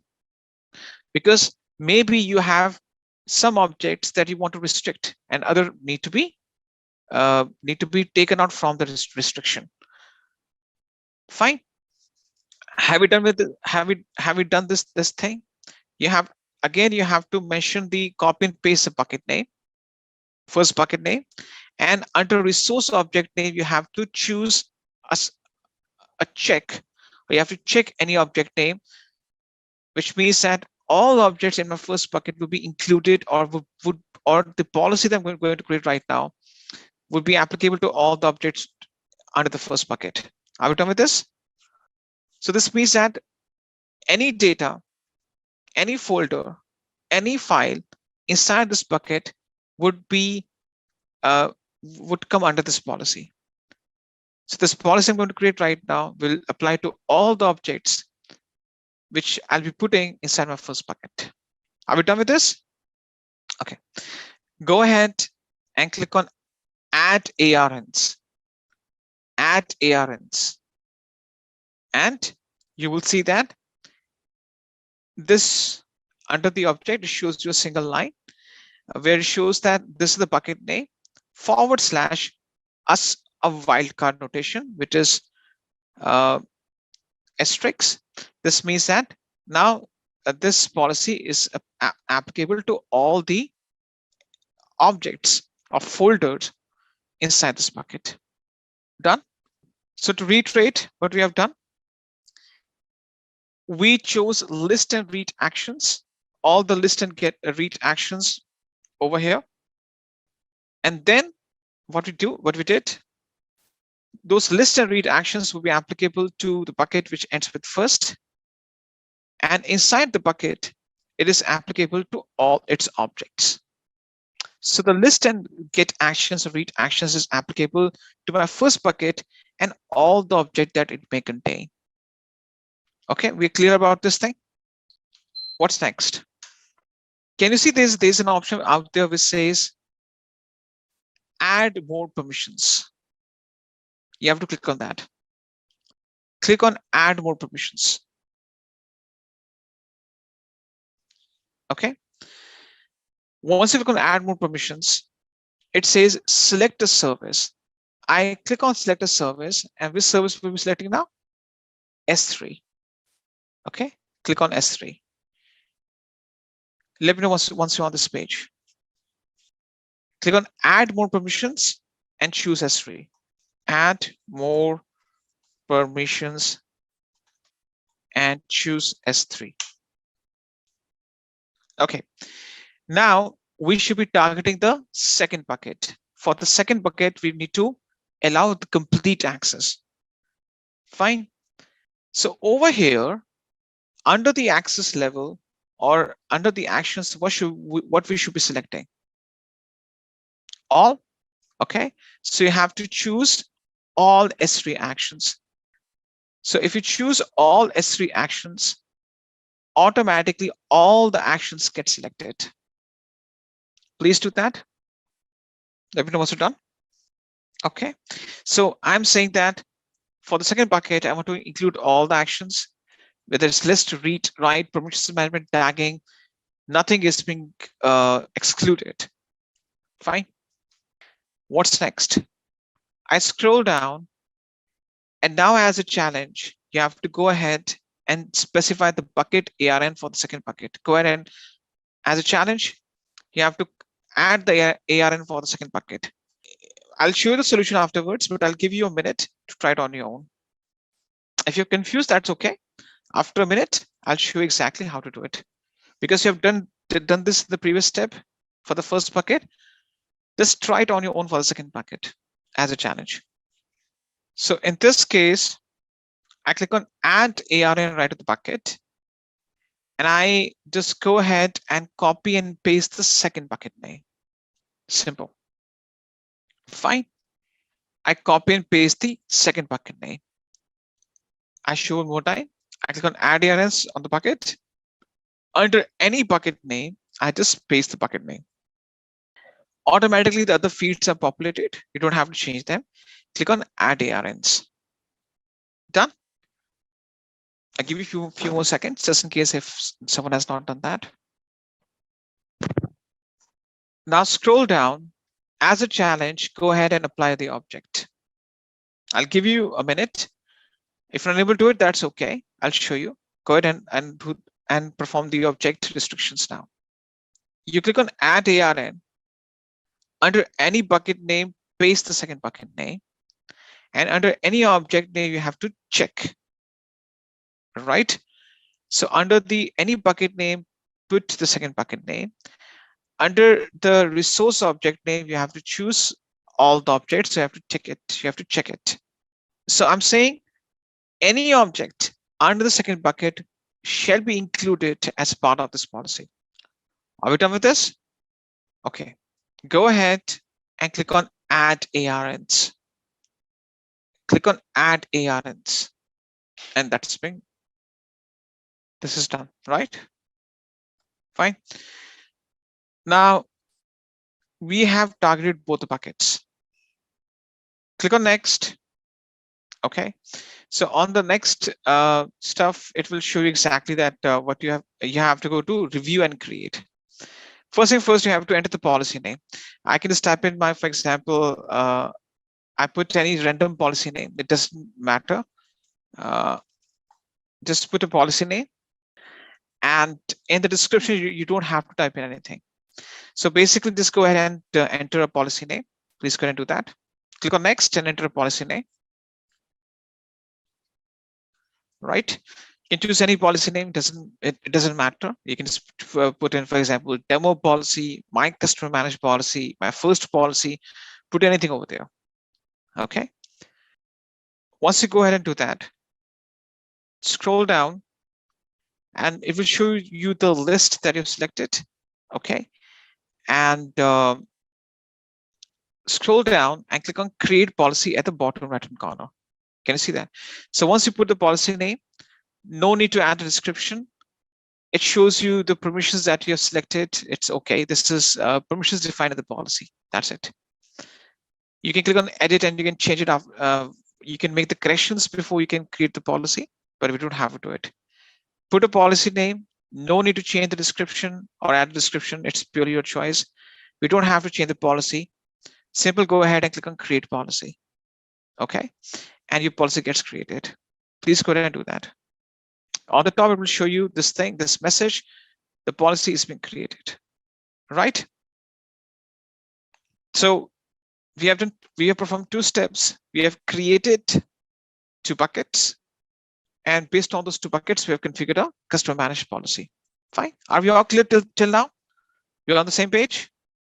Manideep Singh, in real time, how we define the policies by using JSON code or using the console. This thing that we're doing right now, it is a replica of real time only. Okay, and using the JSON code, the policy, if you click on view policy, automatically generates the JSON code for you. If I, for example, go to JSON version of it, this is the JSON code that it generates. So right now, whatever we are doing, it's real time only, or it's the reflection of the real time things that we'll be doing. So if you just go to the JSON, click on the policy, click on JSON on the right side of it, the policy data that you have used, it automatically generated the JSON policy. Okay, so guys, what's the next thing we are going to do? The next thing that you're supposed to do is you have to add a user, you have to create an IAM user, and you need to attach a customer managed policy to the user, right? So you have to go back to the IAM dashboard, go to users on the left hand side. Now you have 3 users in front of you. You still, guys, you still have the users create. I suppose no one has removed the user. You still have the users. So yes, we have the users listed down. Okay. Now what you can do is that you can pick any one of these users, right? For example, I click on my first user, Chris. Fine. And yeah. Okay, so what I'll show you one more time. You have the list of users in front of you, 3 users. Click on any one of these 3 users.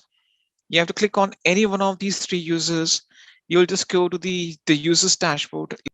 This will save our time because we already have created these users. Is it done? Okay.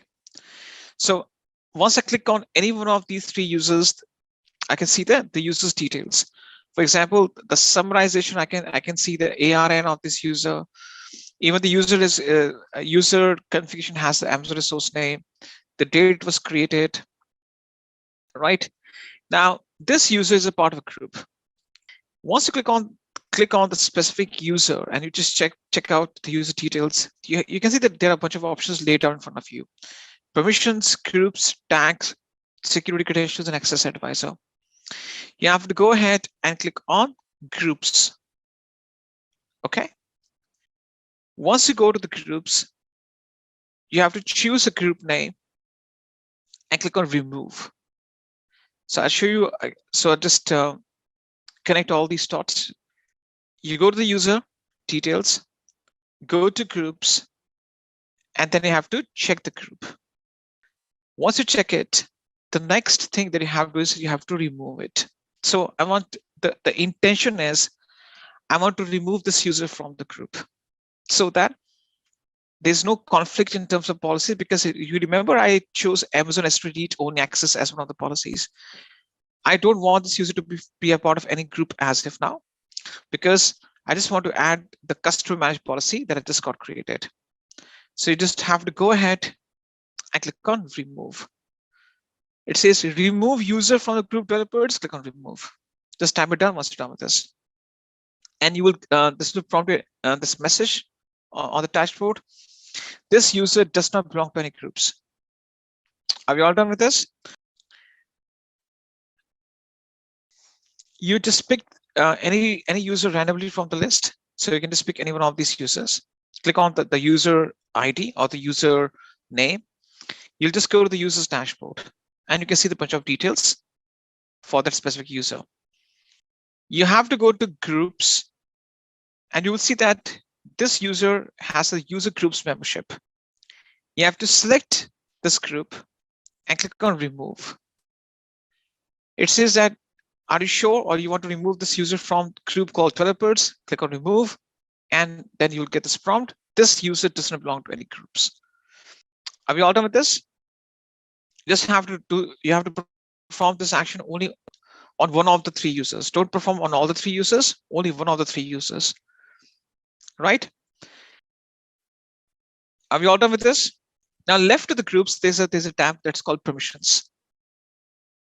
You have to go to permissions, and then there's an option on the right hand side which says add permissions. So you have to go to permissions on the left hand side of the groups, and within permissions, just on the right hand side, there's an option that's called add permissions. Once you go to add permissions, now what you have to next is that you have to go to add permissions, and there's something called add permissions. Add permissions and create inline policy. Click on add permissions. Okay. Once you go to add permissions, the option on the right hand side is, it says attach policies directly. Okay, you have to click on that option, attach policies directly. Basically, it's we are saying that we don't have to add the user to a group. We are going to attach the policies directly. Please go ahead and do that. Okay. Now, once you go to attach policies directly, it says all types. Okay. So what it says, types. So in the types, you have to choose customer managed. Can you see that? Once you go to attach policy, in the all types, you can see it says customer managed. You have to select it. Please go ahead and do that. Okay. Once you choose customer managed, you'll be able to see the policy that you created. You have to select it. So you have to choose customer managed, and you have to select. So once you choose add permissions, you choose attach the policies directly. In the type, you choose customer managed, and automatically the policy that you created will show up. Please go ahead and do that. Done. Okay. So what we have done is that we have removed the user from the group, so that there's no conflict in terms of policies, because in that policy in that group we gave the read-only access. So we want to make sure that there's no conflict in terms of policies. We remove the user from the group, and they're trying to add this customer managed policy, right? So what's next? You have to click on next. So it shows you that this is your username, Chris. Fine. And this is the permission you're going to add to it. Now you need to go ahead and click on add permissions, and the permissions will be added. So now what you can see that this user we are working on is added this customer managed policy. So we have gave this special access to this specific user, right? Are we all done with this? Are we all done? So what's the next thing? The next thing we're going to be doing is that we have to test the user. We have to go ahead and test the user, right? So we have to test the user access. So basically you have to log in on behalf of this user. Now, as a challenge, go ahead, use a different browser or an incognito window and log in on behalf of the user. Just type in once you're done with this. Sanjay, if you remember the group that we got created, that group has the S3 read only access. If you go to the group right now and go to permissions, the permission that we added to that group was S3 read only access. Okay, so to avoid I would say to make sure that there's no conflict, because we created a special policy for the S3 buckets, and this gives S3 read only access to all the buckets. To avoid the conflict, to make sure that there's no issues out there, that's fine. Because sometimes, see, generally what happens is that when you apply the permissions at the user level and at the group level, the user level permissions get high priority. This means that technically this should be null and voided, this one. Okay, so the user permissions gets high priority, just to make sure that sometimes we're not sure whether the user is a part of group or not, just to make sure that we don't make the users a part of any group. To test it, we have removed that. Otherwise, if we have just not removed the group, that would not have caused any issues for us. Okay, Now, guys, as a challenge, you have to go ahead and you have to log in on behalf of this user. Process how to log in on behalf of this of an IAM user. You can use an incognito window, a private window, or maybe you can use a different browser, because on the same browser session you can't have two logins. So in real time, see, it's not about real time or unreal time. If you want to see, generally what happens is, yeah, in generally if you add a special permission to a user, whether it's real time or it's a testing environment, the user permissions have always the upper hand, high priority. Fine. So it all depends whether you want to make the user the part of a group or not. But yes, you can go with any one of those two approaches. Either you remove the user from the group itself if you don't want to add those permissions, or you add the permissions above it. Both these two approaches will work. Okay. Now I'll just go ahead and log in on behalf of the user. So I go to my dashboard. On the right hand side of this dashboard, I just copy this sign in URL, and I just go ahead and use Google Chrome, a different browser, to just log in. So guys, as a takeaway, an important point, when you have the user being applied the permissions at the group level, and you specially assign a different permissions or any policy to the user separately, the user permissions will always have the upper hand or higher priority. But still, you have to try to ensure that you don't have any conflict between these two different permissions, group permissions and user permissions. But the user permissions are applied first. Okay. Now I just go ahead and just log in, and just try to log in on behalf of this user and see that. Yeah, I just do that. I just log in on behalf of this user. Okay, I'm sorry, I picked a wrong user. Hang on one second. So I just want to change the user ID. Yeah, so I just put in Chris in this case. Right, click on sign in, and I just go ahead. So I've logged in on behalf of this Chris. This user named as Chris. Now, as a user, if you just try to navigate to any other service which you haven't got access to, for example, this user goes to EC2 service, automatically he will get the API error message. Okay.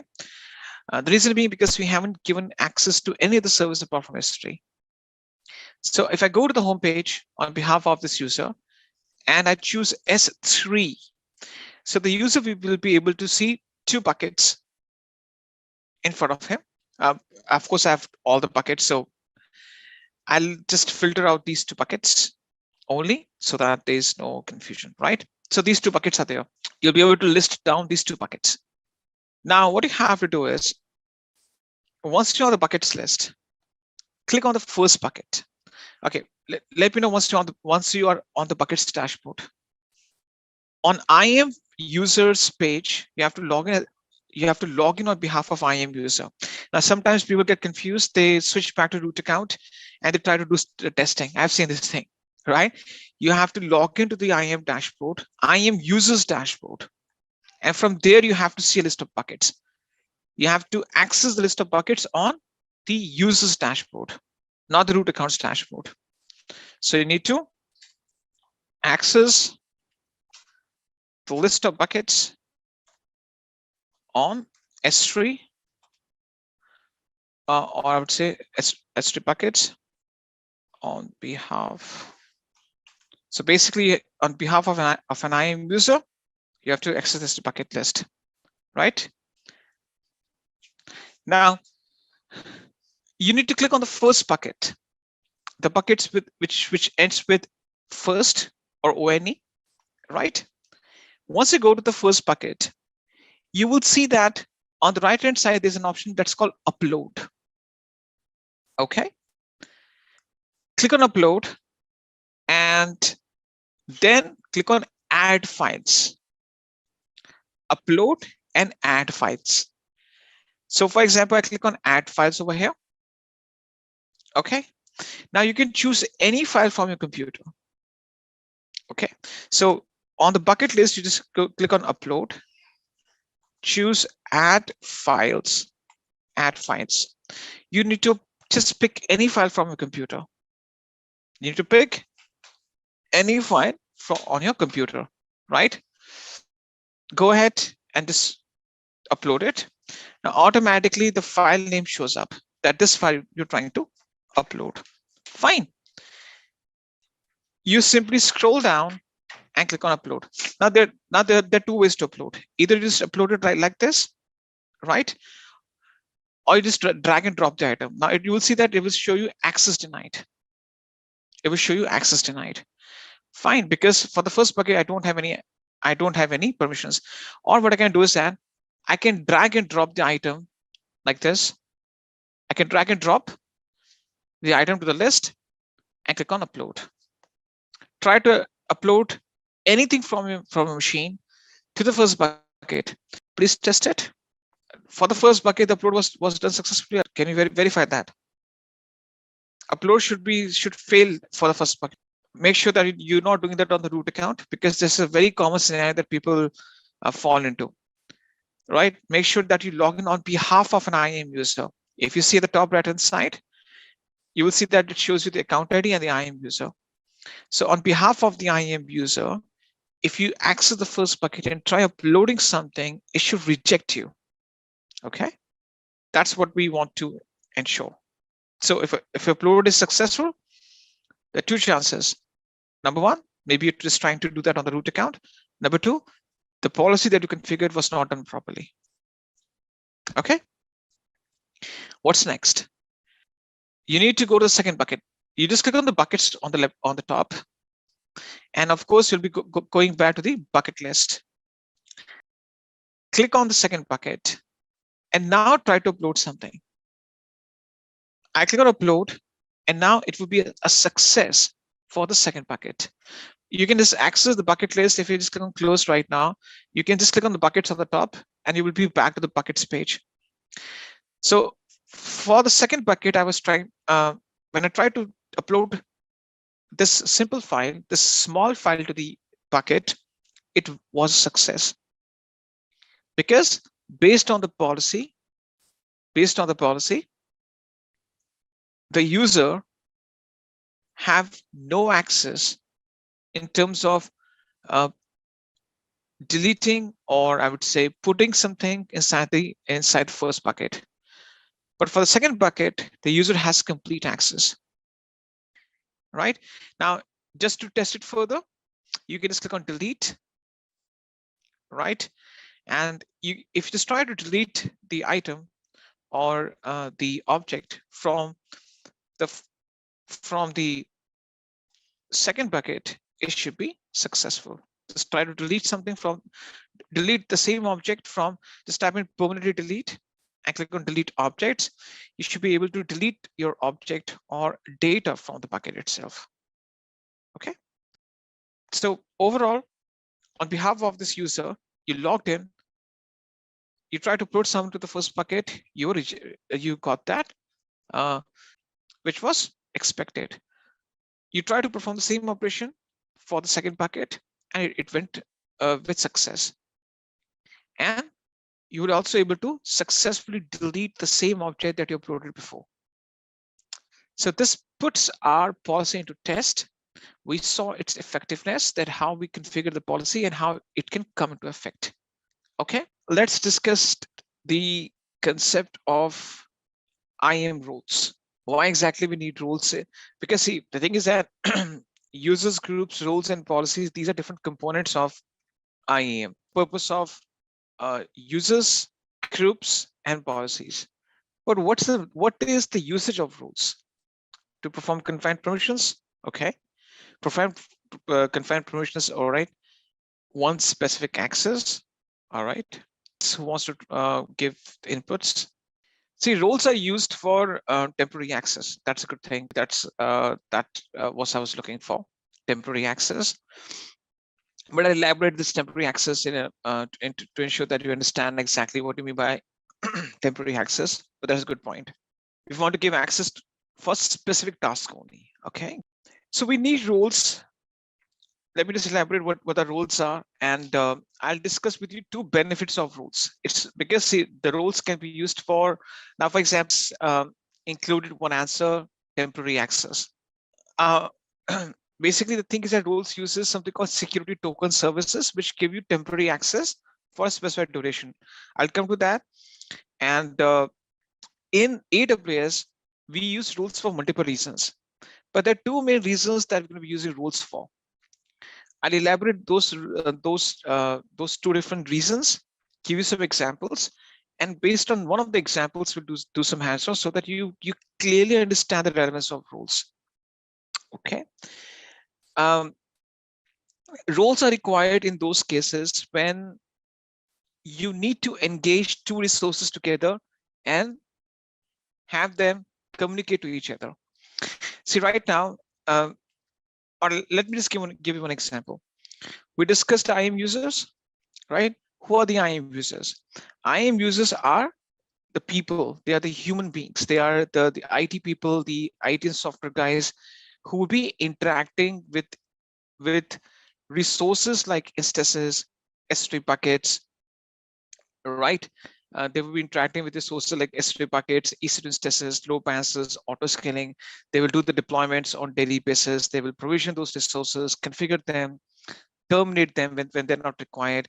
So we as the users, we interact with these different services, right? For example, we discussed the concept, we focused on the scenario of an IAM user. As an IAM user, for example, Steve needs to communicate with two buckets. And based on this customized policy, he should get read-only access to bucket 1 and complete access to bucket 2. Right. So as an IAM user, it was his responsibility to communicate with these resources and perform his daily job. And based on whatever permissions I've assigned to him, he will get that access and he can perform those actions. So over here, there's an IAM user who is trying to interact with the AWS resources, which includes my buckets. Okay. Now, what I say that now I don't want to use this user in this case. Okay, user. Okay, let's suppose user is there. Let's imagine user is there. I also want the buckets to communicate. Right now, or the scenario that we saw, user communicated with the buckets. Okay, but I want the bucket, for example, bucket 1 to communicate with bucket 2. I want bucket 1 to communicate with bucket 2. There should be a kind of a communication or synchronization. So in this case, this bucket 1 will need an IAM role so that it can communicate with the second bucket. The main purpose of an IAM role is to initiate resource access. If one bucket wants to communicate with another bucket, if instance wants to communicate with the bucket, this means that in this case, there's no human being involved, right? So in this case, we use the concept of IAM role, right? So the purpose of the IAM role, I'll just list down the functions. I'll give you some examples. Try to understand those examples. And the best part about the IAM roles is that when you start configuring the resources, the roles are configured automatically. Okay, you don't have to create them at every single point of time. But of course, from the exam point of view, from the certification point of view, from the interview point of view, from enhancing your knowledge perspective, it is important that you understand its relevance. Okay, let's understand the concept of IAM role. Okay, so the purpose of the IAM rules, there are two main reasons why we use the rules. One is that it facilitates resource interaction. It facilitates resource interaction.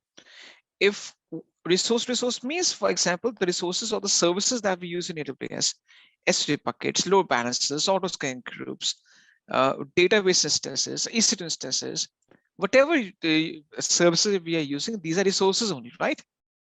It facilitates resource interaction. Second thing is that it is also used something called for cross-account access. Now, this is out of the scope of the course, right? But I'll give you the example of it. I'll give the, we'll do the hands-on. We'll just do the hands-on. on this one, right? This is out of scope of the, because this is very advanced topic, but I'll give you the example of it. We'll not do the hands-on on this one. We'll do the hands-on on the first use case. So I'll give the examples of both of them. Let's come to the first main point. It facilitates resource interaction. So this is a scenario that you need to understand, that how it provides resource to resource interaction. Let's try to understand this. Resource interaction means that in AWS, when there are two resources that need to communicate for any reason, maybe it is synchronization, passing out the data, maybe, for example, giving access to a service to stop another service, or send the logs for that service, or maybe, for example, have that service config changed automatically by the service. In this case, we call it as resource to resource interaction. I'll give you one example over here.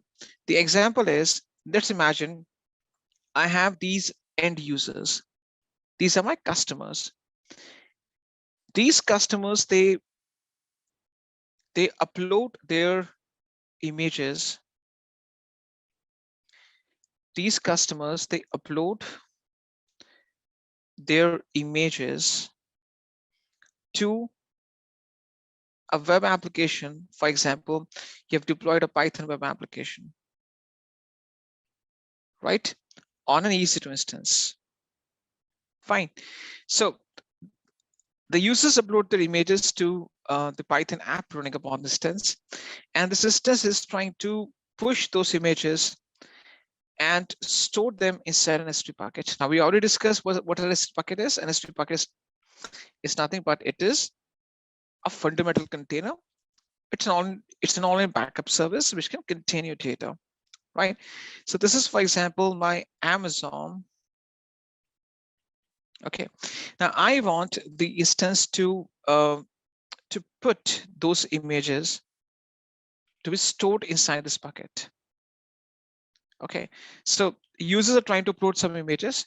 You must have seen, whenever we try to access a PPT or PDF on Intellipaat website, they are being extracted from the bucket only. Okay, so generally what happens is that the companies, they store the content in these buckets, right? So as a user, you're just uploading some images. For example, you're trying to interact with a social media platform like Instagram or Facebook, something like that, and those images are being stored inside the bucket. Now, for this type of it, so over here there are two resources which are interacting. Okay, and if this has to get the images out of it, download the images, then also the instance needs access. So over here there are two resources communicating. Which are the two resources? This one and this one. All right, now instance is trying to communicate with the bucket so that it has the ability to put or get the images out of it. It has the ability to put or get the images out of it. For this reason, I have to create an IAM role, right? Attach a policy to it. For example, the policy is Amazon S3 full access, right? I attach a policy to it, to the instance. So I attach the policy to, I just link the policy like we link the policy with the users and groups. Similarly, I link or attach a policy with the role, and then attach this role with the instance to the instance. So once I attach a role with a policy which gives complete access to the S3 buckets, the instance will have the complete access to put or get the images from S3 buckets. So over here, who is getting permissions? Is this a user? No, it is the instance which is getting the permissions. If there's no instance over here, if there's a user, then I could have created an IAM user in this case, right? Because there's no user involved, there's no human being involved or a person involved. This instance is a resource which wants to communicate with another resource, but it's an S3 bucket. For this type of interaction or communication or access, the instance need permissions. And for that, I create a role, attach a policy to it, and then link this role to the instance so that the instance has those permissions to apply some actions or do some actions towards a bucket. Okay, I'll give you another example. Let's imagine this is my bucket in North Virginia. This is my main bucket.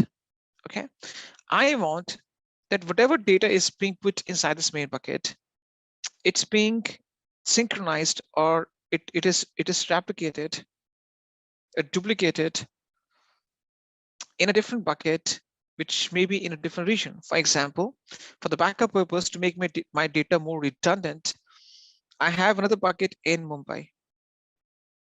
Okay, I want that the entire data gets synchronized and replicated from main bucket, and this is my secondary bucket. This is my backup bucket. This is only for the backup purpose, backup, or this is a secondary bucket for me. So I want to make sure that I have a copy of the data synced and saved in Mumbai as well. In that case, this main bucket needs to be attached an IAM role. If I don't attach an IAM role to it, I can't have its data synchronized to the second bucket. So in order for my main bucket to sync its data or synchronize its data to the second bucket, to another bucket in a different region, this main bucket also needs certain access. Fine. So what is the moral of the story? What's the crux of this entire conversation? Roles are assigned to the resources so that they can easily communicate with each other and we allow them to have certain level of access, whether it is replication of the data or it is doing some actions, for example, putting the images or getting the images. Fine. I think that this point is clear to you. We'll do, okay, so we'll just do a hands-on on this scenario. Fine. Now let's take something called cross-account access. Now cross-account access is out of scope of this course. We'll not do the hands-on this one, okay? Because it's very advanced. It is discussed in SOSOPs or professional examination, but for the sake of giving the example, because you didn't understand why we use the IAM rules for. In the cross-account access, what we do is that, for example, let's take one example. What do you mean by cross-account access?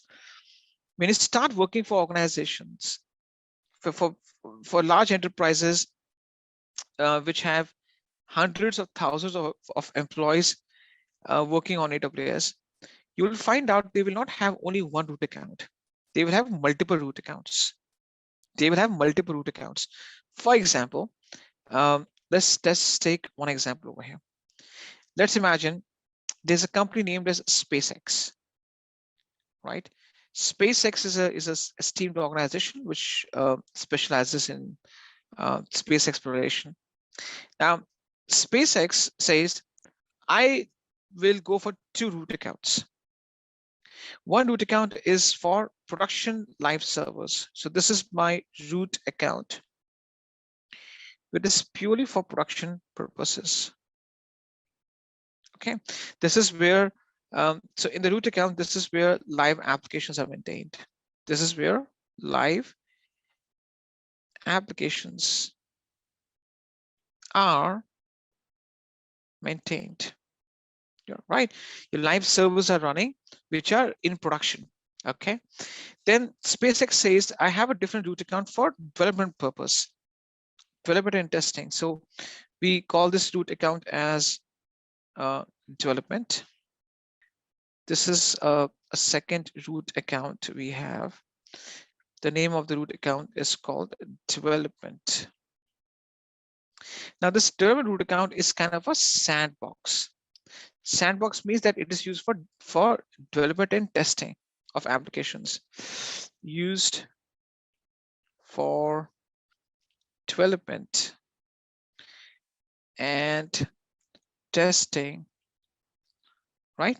So for development and testing of new applications, new services, new software releases, it's used.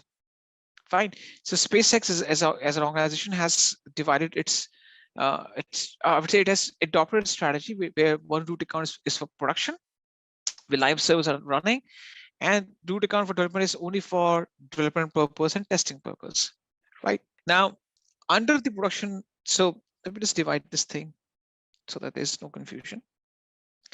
Under the production account, I have a bucket, an Amazon S3 bucket. Now, this S3 bucket is used as a code repository. Code repository means that this is where I would say that my application's code is updated, right? So it consists of source bundles or packages, HTML files, CSS files, and if I want to update my application, I need to update my code repository, right? So it's kind of a GitHub or where my my software packages are maintained. I have an IAM user over here under the developer account. So for example, this is an IAM user, right? And this IAM user is my software developer. His name is Steve. I want Steve to get access to this bucket so that he can update the applications, update the code, push the new changes to it. Now, the problem is that this is not allowed by itself. Even though these two accounts are belong to the same organization, which is SpaceX, but these are two different root accounts. From AWS perspective, these are different entities. These are completely different entities. From the Amazon's perspective, these are different accounts, even though they belong to the same organization. That's okay. So this is not allowed by default, right? One root account cannot be straight away start accessing the other root account resources. So in this case, what needs to be done? In this case, there's an IAM role needs to be created. There's an IAM role needs to be created, right? And this person, Steve, would be using this role. Basically, there's a special action which we call it as switch role. If I show you on, okay, it is under the IAM account. Let me show you that. If I log in on behalf of an IAM user, you will see there's an option called switch role. Let me show you that. Okay, so I just go ahead and just paste it.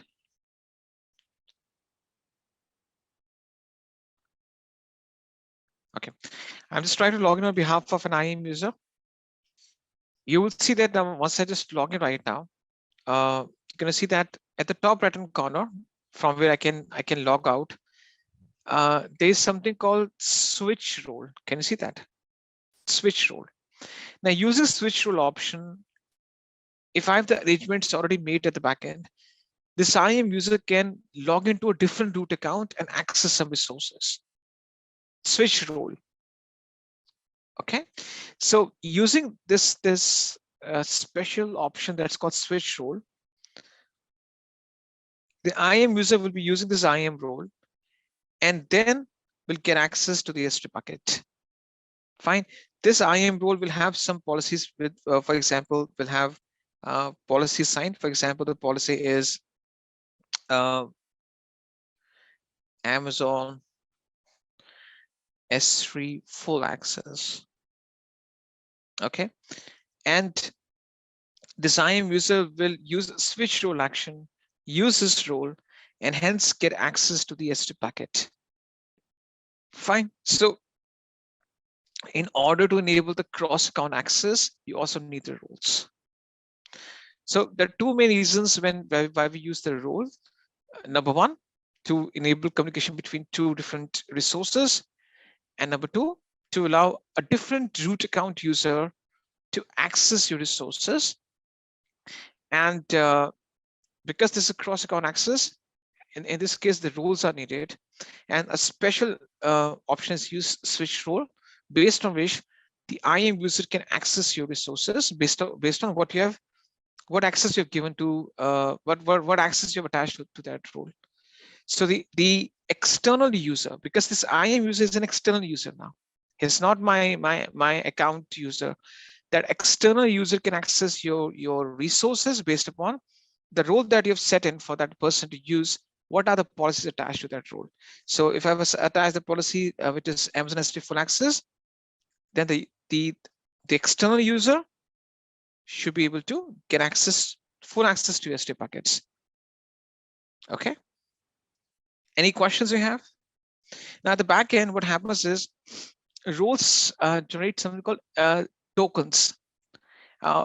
By default, tokens are valid for 1 hour. This doesn't mean that the role is valid for only 1 hour, but at the back end, they generate some tokens. And we call it as a security token service, or STS. So these tokens are generated at the back end. These are temporary tokens which are generated every 1 hour. Now, this is the DIY exercise. This means that with minimum support, you can just follow these steps. Now, I'll walk you through the steps. They're very easy. I don't think there will be any challenge that we'll be facing in terms of connectivity and accessing or I would say performing this complete hands-on. And also you'll understand the CLI part of AWS. So right now we are trying to access or communicate with resources using this graphical user interface. Fine, this web page. But we'll also see the command line interface version of AWS as well. So using CLI, we can also interact with the resources. So this will also touch upon the CLI part of AWS. Okay, so if you go by the document, this is what the document is. I'm going to just copy and paste its contents one more time, just in case if you missed it before. So the very first step that it says that create an IAM role so that the EC2 can get full access to S3 buckets. Okay, so in this case, I'll show you the process how to create an IAM role. It is quite easy. I'll be a bit slow in terms of showing you this step, and you have to follow along with me. So as I show you and explain you have to do the steps at the same time. Okay, because you don't have the screenshot space document to follow along. Now I create these DIY exercise so that you're being pushed to perform the steps by yourself without the help of any document. Because ultimately you have to start executing these steps without any help or with least help. So in this case, you have to understand that how you need to navigate to different services and start applying those different concepts that are important. All right. Now, having said that, I just go back to my browser, and you have to go to the IAM first, right? So you have to navigate to IAM. Now, this page we have accessed multiple times before. You have to go to IAM, and under IAM, you have to search for roles. Now, if you just go and just look for it, you can easily find it out. If you, for example, just go and see over here, under IAM resources, where you access all the resources, you have a separate section for roles, or you can find roles on the left-hand side. Okay, you have to go to IAM, and then you have to navigate to roles page. Click on the roles. You have to navigate to roles page. Go to IAM. Go to roles. Be you trying to log in on behalf of an IAM user. Okay, so you have to log in as a root user. So just keep an eye on the right-hand side. Make sure that it only shows your root account ID. If it's showing you an IAM user, you have to sign out and log in on behalf of a root user as you were signing in before. Guys, you have to go to IAM dashboard, and then you have to switch to roles. Go to roles. Once you go to IAM dashboard, go to roles. What's next? Once you go to roles, right now, you will see that sometimes you will have some roles created automatically because whenever you configure some of the resources, some roles are created automatically without even you noticing that. But that's not what exactly you need to see. Hang on 1 second, I missed to read this rule. What you have to do is that you have to create a new role from beginning so that the instance can access the buckets. Now we are trying to apply the first principle or the first example that I showed you. And the example that I showed you is where the instance should have access to access the S2 buckets. This example we tried to apply. Now, if you just go to this instance dash, this roles dashboard, I'm sorry, and you can see that an IAM role is an entity identity that you create and has specific permissions with conditions that are valid for short durations. Now, this is a temporary access. Doesn't mean that it only works for some time, but at the back end, it generates some tokens which are valid for an hour by default. Now you can just click on create role, and you'll come to this this page which says selected trusted entity, right? Make sure that you choose AWS service, which is selected by default. Okay, because we are trying to have the services or resources communicate. And under the use case, you have to make sure that you select EC2, this one. Okay, so go ahead, click on create role. And once you click on create role, make sure that the trusted entity type that you have selected is AWS service, and the use case that you've selected is EC2. Please make these two selections. Let me know what's wrong with this. Now, this role is created so that the EC2 instances can have access towards the S2 buckets. Please perform these two. Please make these two selections. Let me know what's wrong with this. Done. We're done with this. So we have selected the trusted entity type as AWS service, and the use case that we're selecting is the EC2. So because we want this role to be created for the EC2 service, so that the instances can access these two buckets. Now, once we do that, we click on next. Now we have the list of policies. The policy that we are looking for is S3 full access. Just type in S3 FULL. Press enter, and you have to select Amazon S3 full access. Please go ahead and do that. So to this role that we're going to create right now, the policy that we need to select is Amazon S3 full access. Please make the selection. Okay, what's next? You just go ahead and click on next. Okay. Then it will ask you for the role name. What's the name of the role? So basically, you can just put in any role name, put any name. Even if you put your first name, that's okay. Enter any role name that you can remember afterwards. It's a simple, because let's suppose I've put the role name as Amazon EC2 S3 Access IAM role. You can put any role name over there. Just go ahead and do that. Enter any randomly, just assign any name to it. Please do that. Enter any meaningful name. Now, once you are done with this, assigning this name, there's a description. You don't have to change the description. You will see that it says trusted entities. Now, basically, if you see, it says effect allow action STS assume role. Now, STS stands for security token service. At the back end, this role will generate some tokens which expire after some time, but these tokens are generated so that the instances can use those tokens to access these services. And the service is ec2.amazonaws.com.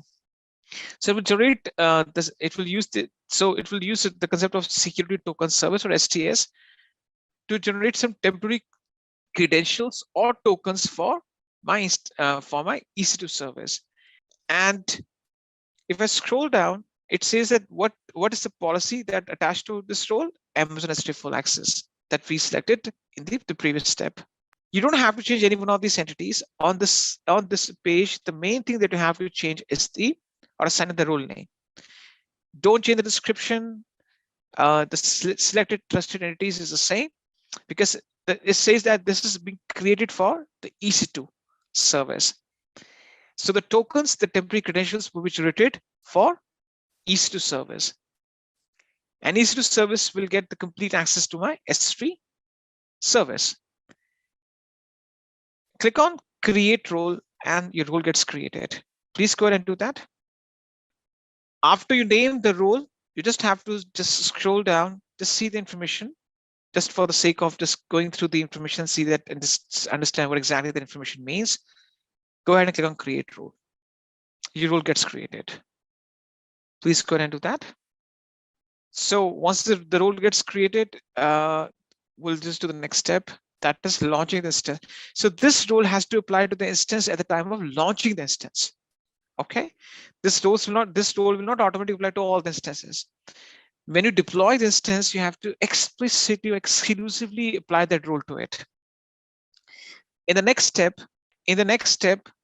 we'll deploy the instance and apply the role, log into the instance and test it. So the next step is that we have to launch an instance with all the basic settings. And the only thing that we have to do is that we have to include the advanced details, which is selected as the IAM instance profile, which is an IAM role. Okay. So what you're supposed to do, you have to switch back to your IAM account. You have to stay on the root account, right? So this entire process has to be done in the root account only. So within the root account, I just switch to EC2 dashboard. Just do that. Okay. Once I go to the EC2 dashboard, I go to launch instance, click on launch instance one more time. Right. And I assign a name or a tag to the instance. Fine. So in this case, what I will do next is that I will just go ahead and assign a name to this instance. In terms of application and OS images, I don't have to change it. Keep it as it is as Amazon Linux AMI 2023 AMI, right? So default AMI, default instance type, but it's t2.micro, right? So there's no need to change it. Under the key pair, you can create a new key pair or select any of the existing one. Okay. So for example, I can click on create new key pair, and I just type in, for example, IAM role demo -kp. Okay. I just put a simple key pair name and click on create key pair. Okay. As I've now performed these three actions only. Initiate launching the instance. Fine. You have to initiate launching the instance, go with the default AMI, default instance type, and create a new key pair. I would advise to create a new key pair. Sometimes we tend to delete the private keys from our computer. So please go ahead and do that.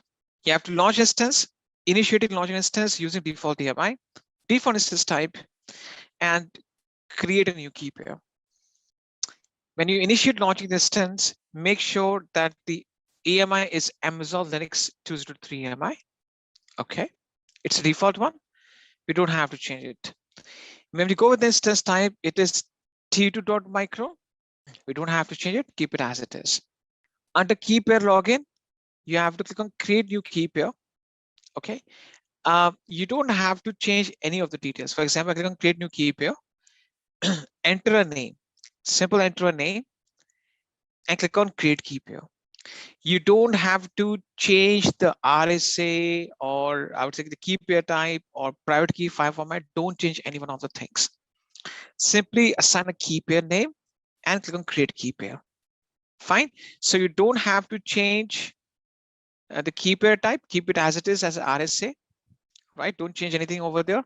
I would say don't change anything in the options below. Enter name of the key and straight away click on create key pair. Please do that. Let me know it's done. Okay, what's next? Once you click on create key pair, right? So it will download the key. Then under the network settings, you check all the boxes. Basically, it says that allow SSL and HTTP from anywhere. If you want, you can check all the boxes. Please go ahead and check all the boxes under this thing, security group. Please make sure that you don't change the source. Don't change it. Just tick all the three boxes, right? The three ticks, 1, 2, and 3. Allow SSH, HTTP, and HTTPS from all the sources. Please go ahead and do that. What's next? Let's do the next thing. If you scroll down, there's something called advanced details. If you remember, under the advanced details, we go to user data and paste a script. If you remember, right? Now you have to go to advanced details, right? Expand it. And under advanced details, you have to look for a third option, which is the IAM instance profile. Okay, the IAM instance profile is nothing but it's a role assigned to the instance. It's a role that assigned to the instance.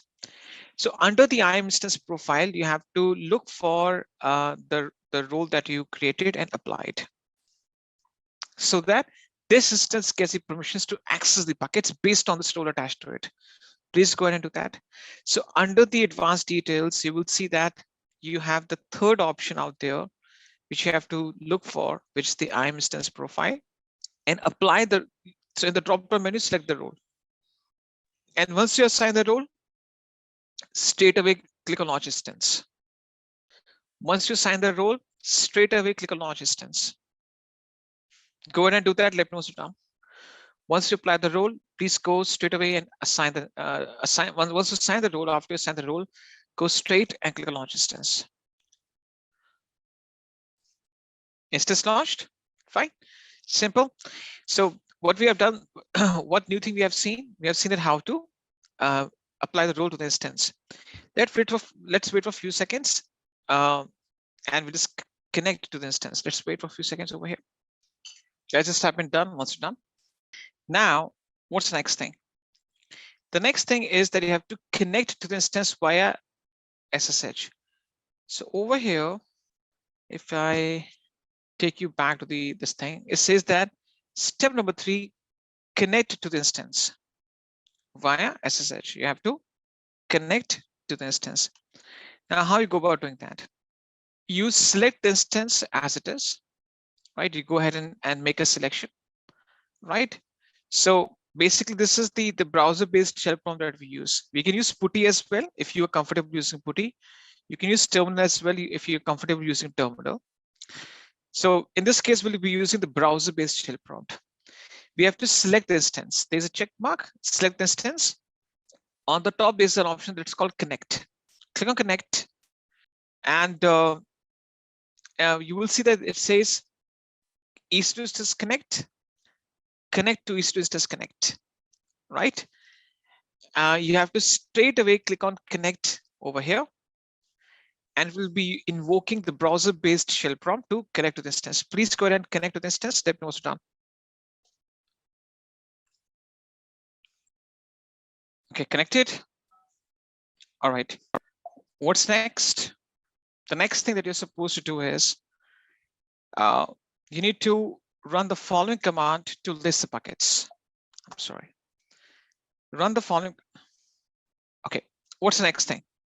The next thing is that you have to run this command to list the bucket. See, the thing is that we have used the Amazon Linux AMI as an AMI to deploy the instance. This Amazon Linux AMI already has the CLI package installed. CLI stands for command line interface. Now you can run the commands from the instance to list your buckets. Now, these commands start from AWS. Then give a space. Then you type the name of the service, which is S3. Give a space. And what action you want to perform? I'll just type in LS. LS stands for listing. AWS S3 LS. This will show me a list of buckets in my account. Press enter, and you'll be seeing a list of buckets. Please go ahead and do that. Run the command to list buckets right now.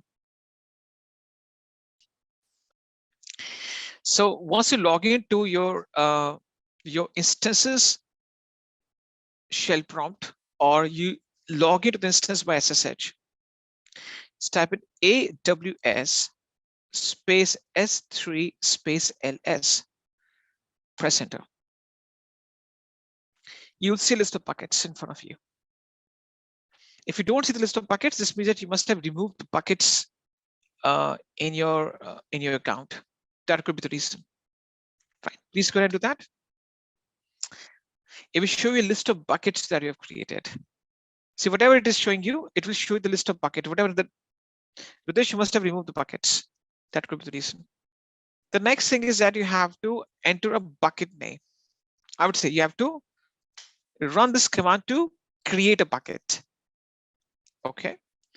So in this case, you have to enter this command AWS space S3 space MB. MB stands for make bucket. What was the previous command we typed in? AWS S3 LS. LS will list the buckets. LS stands for listing. LS stands for LS is for listing, right? MB stands for MB. It is make bucket. Make my bucket. So this is to create a bucket. So AWS S3 MB space. You have to enter the bucket name. To enter the bucket name, just type in S3 colon 2/. Okay, just type this portion of the command right now. Type this portion of the command.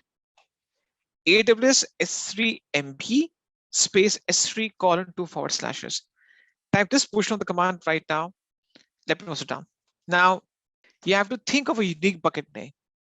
Unique means we discussed that no two buckets can have the same name. For example, just type in Rohan, Intel, IAM role S3 bucket, right? Something like that. You have to think of a unique name. Now, for example, you can just type in your, for example, I give sometimes, okay, so just type in your first name, for example, right? First name, hyphen, IAM role, hyphen S3 bucket. Now this will be unique. This will not clash with my name, with my bucket name, because your first name is different from mine. And you can just use this kind of bucket name. Press enter, and it says make bucket. The bucket is created. Please go ahead and do that. You have just executed the command to create a bucket from the instances shell prompt using the CLI commands. Are we done with this? I'm not able to put commands. Or you can just type in AWS space help, for example, and type in AWS S3 help. Okay, so for example, you want to see the list of commands for the S3 bucket. Just type in AWS S3 help. I can see all the commands for the S3 bucket. For example, you can see that CP for copy, MV for moving, RM for removing, right? So I can see the list of commands. For example, sync, make bucket, MB, remove bucket, RB, LS for listing, and for every single thing, they have given the documentation, right? You would see that there will be documentation available for all of them, right? You can see that synopsis, options, available commands, and for the available commands, they will give you the complete description. For example, let's press Control Z. For example, AWS S3 LS, or let's suppose MB help. So I can see exactly that what this MB means. Fine, if I've seen the MB command, MB creates an S3 bucket, synopsis MB. What are the arguments that I need to pass, and what's the format of the command? So this is where I can see all the documentation. Fine. Okay, you can see that this is the example they've used. All right. Now, what's the next thing? Now you have just created the bucket right now. You have just created the bucket. Now to extract the list of buckets again, just type in AWS space S3 space LS. Now you'll be able to find the same bucket that you have just created. Now I have a list of a lot of buckets. Just type in AWS S3 LS. I'll run a grep command too, because I have more than 30 buckets right now. Rohan Intel. Yeah, you can see that this is the bucket that I've just created. Now let's reverse this entire thing. The next thing that we'll do is that we will remove this role from the instance. I've listed down the steps that you have to do. You have to remove the role from the instance now. How to remove the role? I'll show you. Go back to instance dashboard. Right, go back to the instance dashboard. Right. Once you go back to the instance dashboard, look for the instance that you have launched. Okay, please go back to instance dashboard, select the instance that you're working on. Please go ahead and do that. I'll go a little bit slow. Go back to instance dashboard and select the instance that you're working on. Choose it. Just type in done. Once you have done this thing, go back to the instance dashboard and select the instance that you're right now working on. Right, you have to switch back to the instance dashboard.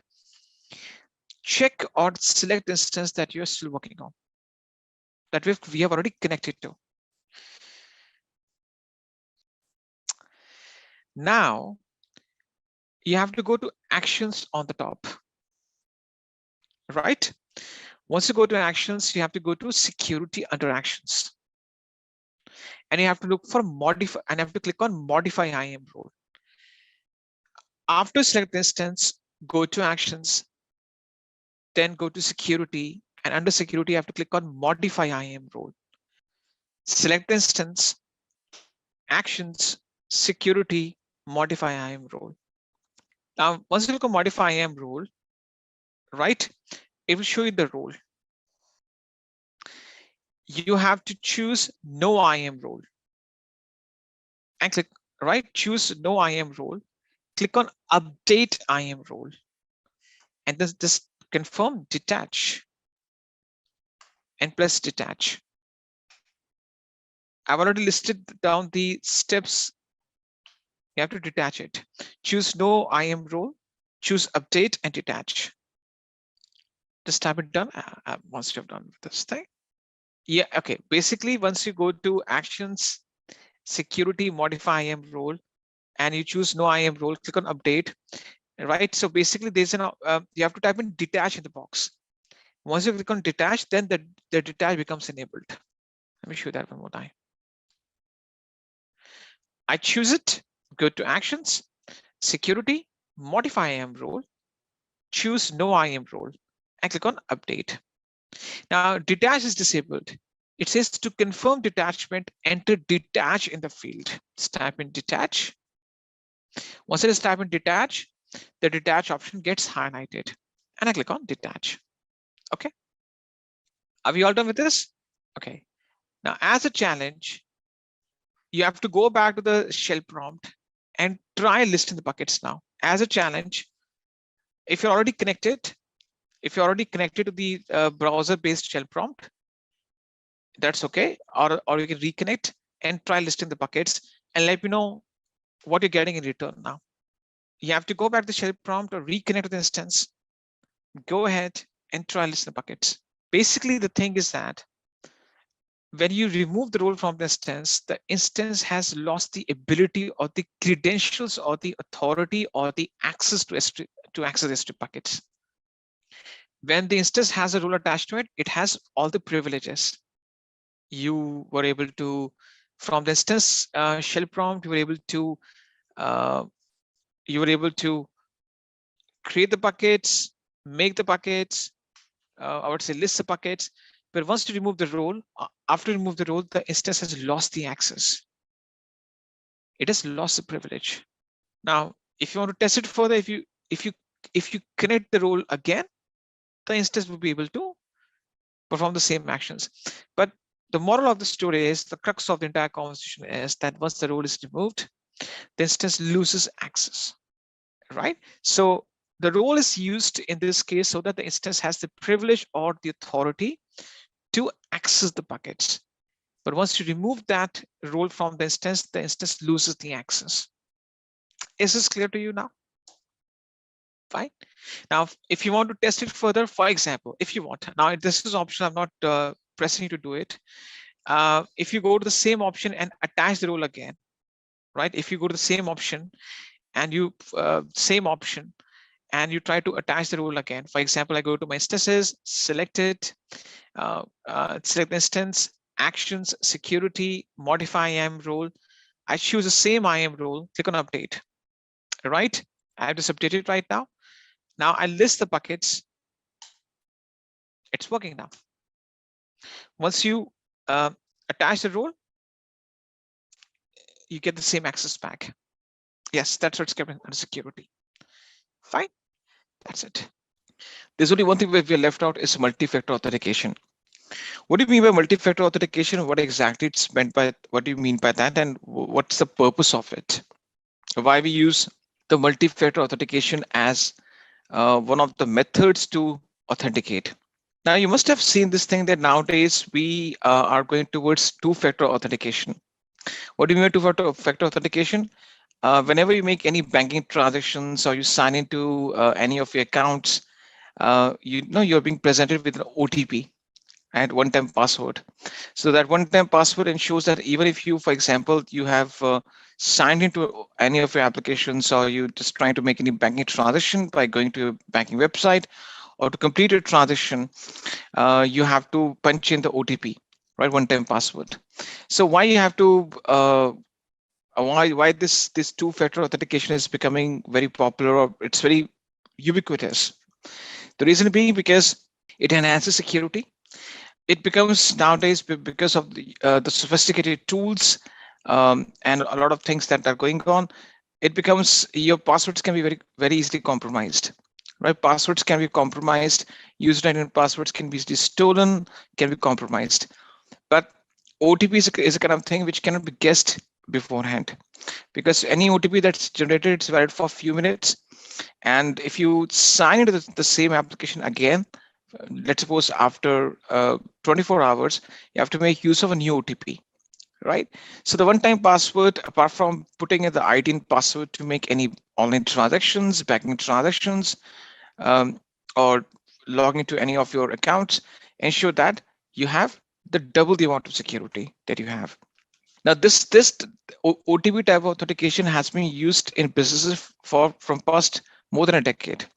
If you remember, I'm not sure if you have seen this thing.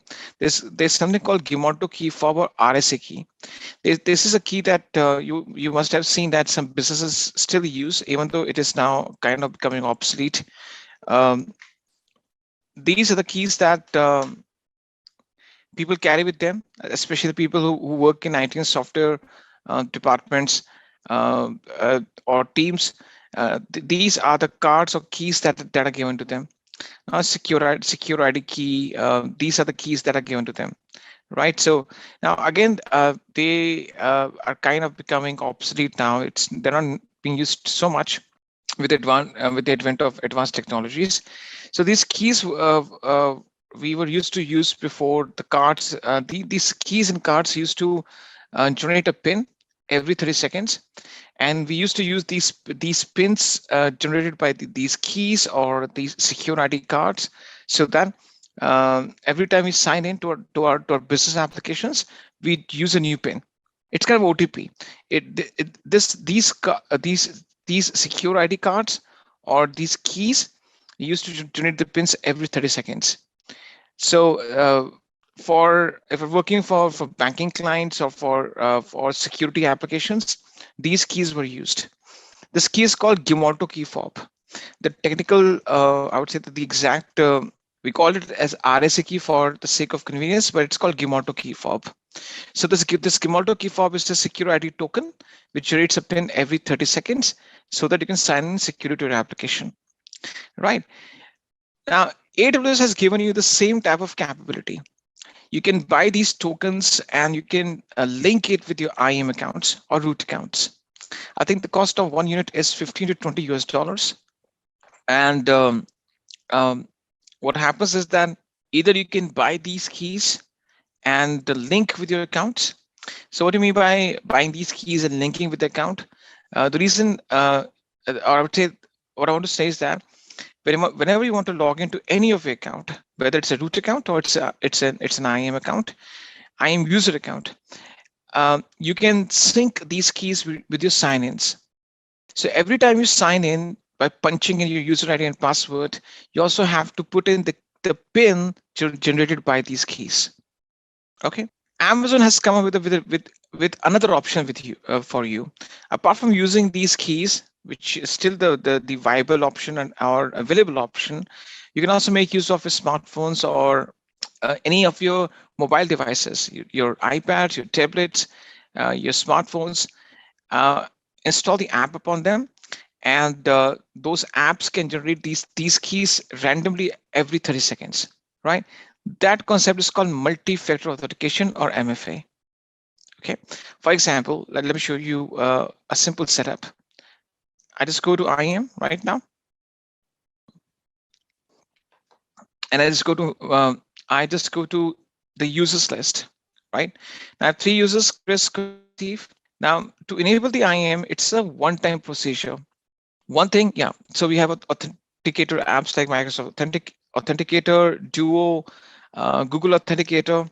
So there are a lot of authenticator apps which are available for free on the App Store or the Play Store. You can buy them. I think you don't have to buy them. I would say that just subscribe for them and download them. So there's no need to buy anything. These are free software. There are also some options to purchase, but I think the options that are available as for free, they are the best options, because Google Authenticator and Microsoft Authenticator are widely used. So let me just show you that. Okay, now I'll show you this thing. For example, let's imagine. Let's suppose this is this iPad that I have with me. This belongs to this user named as Chris, right? So basically, the thing is that the devices has to be owned, or I would say it should be in the physical custody of users every time, right? So if Chris wants to sign in to his AWS account, every time he will be having the device with him, and the Authenticator app installed on his device will generate a PIN based on which he will sign in. Okay, so let's imagine that this iPad belongs to this user, Chris. And Chris says, okay, I want, please enable, or please make this device, this iPad, as the MFA device. Okay, this iPad is the MFA device for Chris. So I need to perform activation. It's a one-time process. Chris and fetch the details of his account. And you will see that I have permissions, groups, tags, security credentials. So I have a bunch of options out there. I go to security credentials right now. Okay, once I go to security credentials, you will see that under this console sign-in, there's a multi-factor authentication. Now you don't have to do this hands-on right now. So it says assign MFA device. For any user, I can link up to maximum 8 MFA devices. So I click on assign MFA device. Now it says, are you using an authenticator app, a token, a key? What are you using? Now the keys and TOTP token are the same thing, which you can buy from. I'm talking about these RSA keys, right? These RSA keys can be purchased. These are the secure ID tokens you can buy from them. So I'm not using any one of these options out there. Instead, I'm using Authenticator app installed on user's iPad, and name it as, for example, Chris iPad. This is the device name, iPad Pro, or so this is the device name that I put in, and I select the MF device as the Authenticator app. Because I'm using Authenticator app, this is called virtual MFA, virtual multi-factor authentication, right? So once I put a device name, I use Authenticator app as my accepted method for enabling MFA. I click on next. Okay, it says install a compatible app such as Google Authenticator, Duo Mobile, or Auth app. See a list of compatible applications. So it's showing me the step-by-step process. So the very first step is that I have to install an Authenticator app on user's device. So we go back to the user's device. I can just go to the App Store. Now, of course, if you're using Android, it would be the Play Store that you can be using. So I go to the App Store, and I can find a bunch of options out there which are free and paid both, but free are absolutely acceptable. They can be used. They have all the features. So you don't have to purchase any Authenticator software. So if I go for Authenticator, I look for Authenticator right now.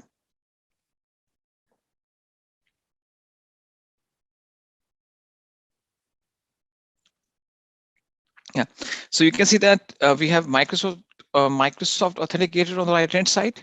This one. This is also free of cost, widely used. the one that I'm using is Google Authenticator. It is free of cost and widely used. So you can use any one of these two options. You have also Authenticator app, this one as well. This is also, I've seen people use them a lot to authenticate with some other applications. But for business point of view, Microsoft Authenticator and Google Authenticator are used a lot. So personally, I'm using Google Authenticator. So imagine that this device belongs to a user. I installed Google Authenticator app upon this device, and it says add code. I click on add code. Now I'll be clicking on the first option, which says scan a QR code, right? So which QR code is asking to scan? I go to the second option and click on show QR code. So using the device's camera, I should be scanning this QR code. So just go, I click on this scan QR code. It opens my camera. I just go ahead and scan this code, right? Now, once I scan this QR code, it automatically detects that this account belongs to this user, Chris. You can see that, right? So it says Amazon Web Services, Chris iPad @ root account ID. Now, this is the PIN, a 6-digit PIN, which changes every 30 seconds. You will see that there's a timer which is ticking in the right-hand side. So after this timer expires, a new PIN generates. Now I need 2 pins to complete activation. 2 pins are required to complete the activation. So in this case, I make a note of the first pin, 988629. 988629. Okay. So I'd be waiting for the next pin to show up. 881950. Okay, 881950. 881950. Okay. I click on add MFA, and this is being done. Now you will see that under the multi-factor authentication, this virtual MFA device is being added. This is being done, right? So now this user, Chris, can use this device as the MFA device. Okay, so the next time he signs in, what's the process he will follow? Let me show you that how he will sign in, or how he should sign in. So I just open a different browser, and I log in on behalf of this user and show exactly that what he needs to do. So you will see that the details like the username and the password is still punched in. So using the username and password, this user will click on sign in. Now immediately it will ask for the MFA code. So this user will just go ahead and open Google Authenticator and see that what's the new pin he's getting right now. It's 738047. 738047. He clicks on submit, and you will see that he's able to sign in securely. If the pin is incorrect, he'll be blocked, or I would say he'll be asked to put a new pin, right?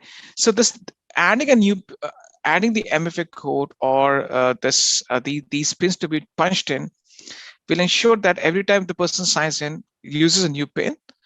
Because if someone if the ID and passwords are being compromised, at least these pins are still I would say the devices with the user. These pins are randomly generated, so it's very hard for anyone. I would say it is kind of impossible for anyone to guess these pins. It's kind of OTPs generated on your cell phones, or the OTP is generated because OTP is valid for only a few seconds or few minutes, beyond which they expire, and you have to use a new pin every time. So this increases the level of security of your accounts. Now, why you have to increase your account security? Because one thing you need to understand, it's not only the account you're signing in. This is holding your complete infrastructure. This is your door, the window to your complete infrastructure. If someone gets the unauthorized access to your account, it can be catastrophic. The person can stop the servers, steal your data from databases, or I would say completely dismantle your infrastructure. It is important that you understand the relevance of IAM. It's a security type of service. So IAM also comes under the security category, and enabling multi-factor authentication on the accounts ensure that in case of events, if your passwords get compromised or stolen, then you are not leaving any chance or room for your accounts to be accessed by unauthorized users. Okay, this is what exactly the process is. Now I showed you how to do that on the IAM account. Now, based on the best practices, even the root account owner should be enabling the multi-factor authentication. So if I go to the dashboard, you will see that it says add MFA for root user. There's an option over here on the top. I click on add MFA, and as a root user, I can also enable the MFA for my own account. I can just click on assign MFA, and then I can just follow the same process.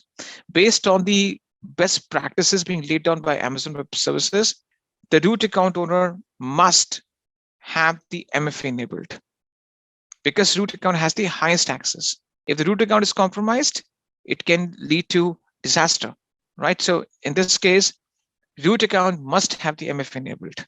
Of course, if you also enable this feature on IAM users, it would be an added bonus. Having said that, this is what exactly the MFA is. Now, as a homework, you can just try this thing on your own. You can use your smart devices, your Android phone, your iPhone, your iPads or tablets, whatever you have, and just try it by yourself. It's a very simple process. Okay. All right. Now let's discuss the next topic. Okay, let's get started with S3 now. Okay, so storage classes are being purpose-built to provide the lowest storage cost for different access patterns and virtually any use case. And it includes those with demanding performance needs, data residency requirements, unknown or changing access patterns, or archival storage. It is selected based on the data access, resiliency, and cost requirements. Because see, the thing is that the cost of your data changes based on what's the storage class you have chosen for your data storage. Let's go with the first storage class. That's called standard. Now, standard is a default storage class, which is by default used. When you start storing your data, by default, we go with the standard. Now, standard gives you the highest durability, highest availability, faster access to data. This gives you the highest performance, but this is the costliest of the entire fleet of storage classes. So standard storage class is basically, it offers you high durability, availability, and performance object storage for frequently accessed data, delivers low latency and throughput, appropriate for a wide variety of use cases. So basically, standard will put the data in all the availability zones at the backend. If you go with the standard storage, it will store the data in all the availability zones behind the scenes. So when you, for example, you store the bucket in North Virginia, maybe you store the bucket in, for example, in Singapore, wherever you want to store the data, you will see that the data will be stored in, the data can be stored in all the availability zones at the backend. So standard will use all the availability zones to store your data into.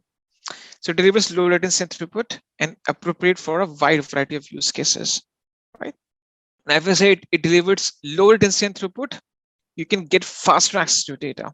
High durability, high availability, which means that your data is being striped across all the availability zones. Hence, your data is highly durable and available, or it is more redundant in nature. It is used for the cases, for example, cloud applications, dynamic websites, content distribution, mobile applications, gaming applications, and big data analytics. So if your data is very critical, you want to make it more redundant, and you want a faster delivery of the data. You want that data should be accessed very fastly, right? Faster delivery of the data, and the data is very critical for you, and you have to get multiple copies and store in all the availability zones. In that case, you make use of standard as the preferred storage class. What's the next option we have? So okay, so what are the key features? It has low latency and high throughput performance. It gives you high durability across all the availability zones. Now it is 99.99999. It is 11 nines of the durability. So basically, it stripes the data and puts the data in all the availability zones at the backend, which means that if one of the ACs goes down, your data will still be available to you. It gives you high availability. It encrypts your data. Lifecycle management we'll discuss afterwards. We can also put the object into a lifecycle and get it deleted after some time. Key thing to note is, what are the key points to note? Standard is a default storage, which gives you the highest amount of durability because your data is stored across all the ACs at the backend, all the availability zones. You get a very faster delivery or faster access to your data. So this gives you, but this is costliest. And these are the use cases. Fine. So if you don't have any budget issues, you want the fastest performance or the best performance in terms of making your data more redundant, because the data will be stored in all the ACs at the backend, and you want very fast access to your data, then you go with the standard. Okay. Now, one thing, standard is also is used for those cases when the data is frequently accessed. Frequent access means that once in a day or once in 2 days, you access that data. Frequently accessed data. How frequently or infrequently? How often you access the data? So if you access the data very, very often, then you go with standard. Now, if you don't access the data very often and you want to bring down the cost of the storage, then you make use of standard IA. IA stands for infrequent access. It is standard version of infrequently accessed data, which means that any data that you don't access often and you want to bring down its cost. So it is basically an idea for the data that's accessed less frequently. Any data that you don't access very often, very frequently, you just store that as standard IA. Required rapid access to the data whenever required. It offers high durability, high throughput, low latency. There's a low per GB storage cost and per GB retrieval charge. See, per GB storage price is so in terms of storage cost, it is cheaper. In terms of storage cost, this is cheap. However, if you retrieve the data, if you download the data from the bucket, then there's a per GB retrieval charge. That's why it's used for it's called infrequent access storage. It is used in those cases when you don't you want to bring down the storage cost. You don't access data very frequently, but if you access that data, there will be per GB retrieval charge. I'm saying if you don't access the data very frequently, means that you access the data once in 30 days. Once in 30 days, right? So if you access the data once in 30 days, if that's a frequency, then you go with the standard IA. So it's ideal for long-term storage backups and as a data store for disaster recovery files. So disaster recovery files are not accessed very frequently. You'll not be accessing your disaster recovery files quite often. So in those cases, you can go with the standard IA. Okay. Key features, you get the same low latency, high throughput performance of standard. Your data is highly durable, put across all the availability zones, and high availability, right? So yeah, the key features are saying it's only the storage cost is a bit less. Okay. Now let's imagine that you're confused between standard IA and standard.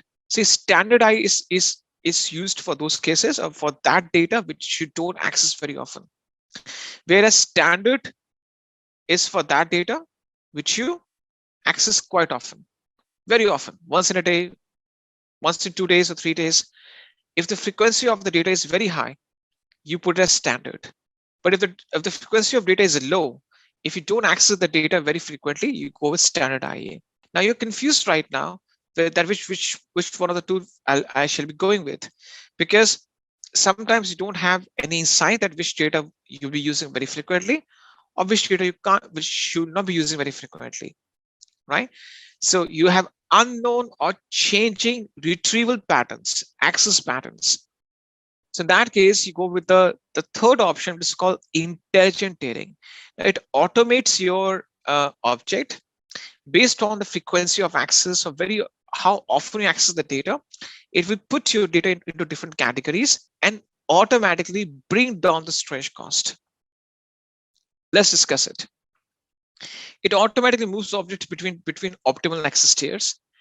It optimizes storage cost based on access patterns, and it's used for data lakes and applications with changing and unknown access patterns, right? So this is the cycle that goes through. For example, today on day 0, you put the data and the data will be stored in the form of frequent access tier. Now, what's a frequent access tier? Frequent access tier means that the data will be stored very frequently, which is the costliest. Now, if you don't touch or you don't access or you don't open that data or download the data for 30 days, there's no access to the data. It's lying in the bucket for 30 days straight. If you don't even just pull the data out, you get the data, retrieve or download the data, meaning you don't access the data for 30 days. It's put into a cheaper storage category that's called infrequent access tier, which is 40% cheaper in terms of storage cost. Now let's imagine that for 90 days straight, you don't access the data. for 90 days, for 3 months, the data is lying in the bucket. It is unused, unaccessed. In that case, it will put to the archive instant access tier and save up to 68% of your storage cost. Now, for 180 days, for 6 months continuously, there was no access to the data. The data is still lying over there. In that case, it would move to the deep archive access tier and save it up to 95% off on your storage cost. So based on the frequency of access, if you don't access data very frequently, or you don't access the data very, very often, then that case, it will put the in a cycle, and eventually gradually it will bring down the cost of the storage.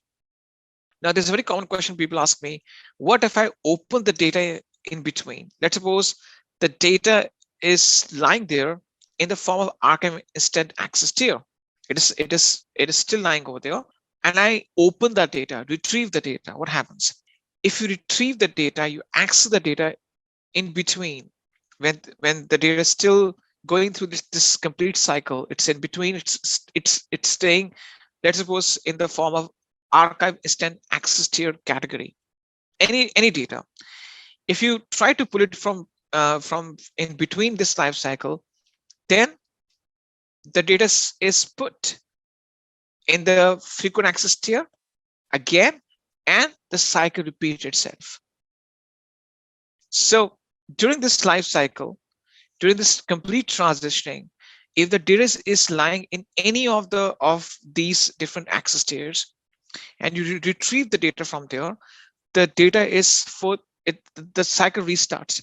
The data is restored in the form of frequent access tier, and then the cycle repeats itself again. This is called intelligent tiering. There's a small automation cost imposed upon you, very small negligible fee, but eventually it will bring down the storage cost. One thing you need to understand: even though S3 is a cheaper storage compared to on-premises, it's not that much cheap, right?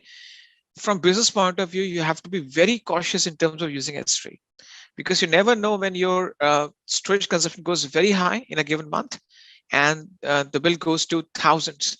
So in this case, from business point of view, you have to make sure that your storage cost is up to the mark where your company can afford it. Because if you don't have a control upon storing your data and managing your data properly, the storage cost can go exponentially very high. So S3 is not a cheaper storage. In terms of, it's not dirt cheap. It's not that it's disposable cheap. Of course, compared to the on-premises infrastructure deployments, it's cheaper, but you can't say that it's in pennies, because for the amount of data that you consume, your storage cost can go very high. So these type of strategies that we use eventually bring down the cost of our storage. You'll see a lot of questions in the interviews in these certification exams from these storage classes. You'll be given some scenarios. Based on the scenarios, you have to predetermine, or you have to judge that which is the best and the best suited storage class. Okay, let's go to the next step. Okay, one thing, the infrequent access storage class doesn't accept any object less than 128 kilobytes. If you put any data less than 128 kilobytes, it will be stay in the frequent access tier, right? Which means that if any object is less than 128 kilobytes, it will stay in this category, frequent access tier. Any object less than 128 kilobytes in size will never go through the cycle. You'll be built based on the frequent access tier. Okay. Then we have something called one zone IA. What is one zone IA? One zone IA means that you store the data in just one availability zone. This is a cheaper version of standard IA. So if you have any data requirements where your data is not accessed very frequently, but you're tight on budget, then you can store the data in one zone IA, where the data is stored in just one single availability zone. Comparatively to standard IA, it's 20% cheaper. It is ideal for those customers who are looking for a lower cost option for infrequent access data. So behind the scenes, Amazon Web Services will pick only one availability zone and store your data over there. Okay. So the number of copies being generated and saved across all the AZs, they eventually will cut it down to just one AZ. They will save the storage cost and they will pass on that benefit to you. So if you're going for a storage option which is quite cheap, and you don't access data very frequently, you just go with the one zone IA. It's a lower cost storage option for infrequent access data because the data is stored in just a single AZ. Now, there's an issue. If that AZ goes down, your data is lost. So it doesn't guarantee you a high amount of data durability or redundancy. Fine. What are the use case? It's used for storing secondary backup copies of the on-premises data, or easily recreatable data with that can be reproduced, or maybe replicated data.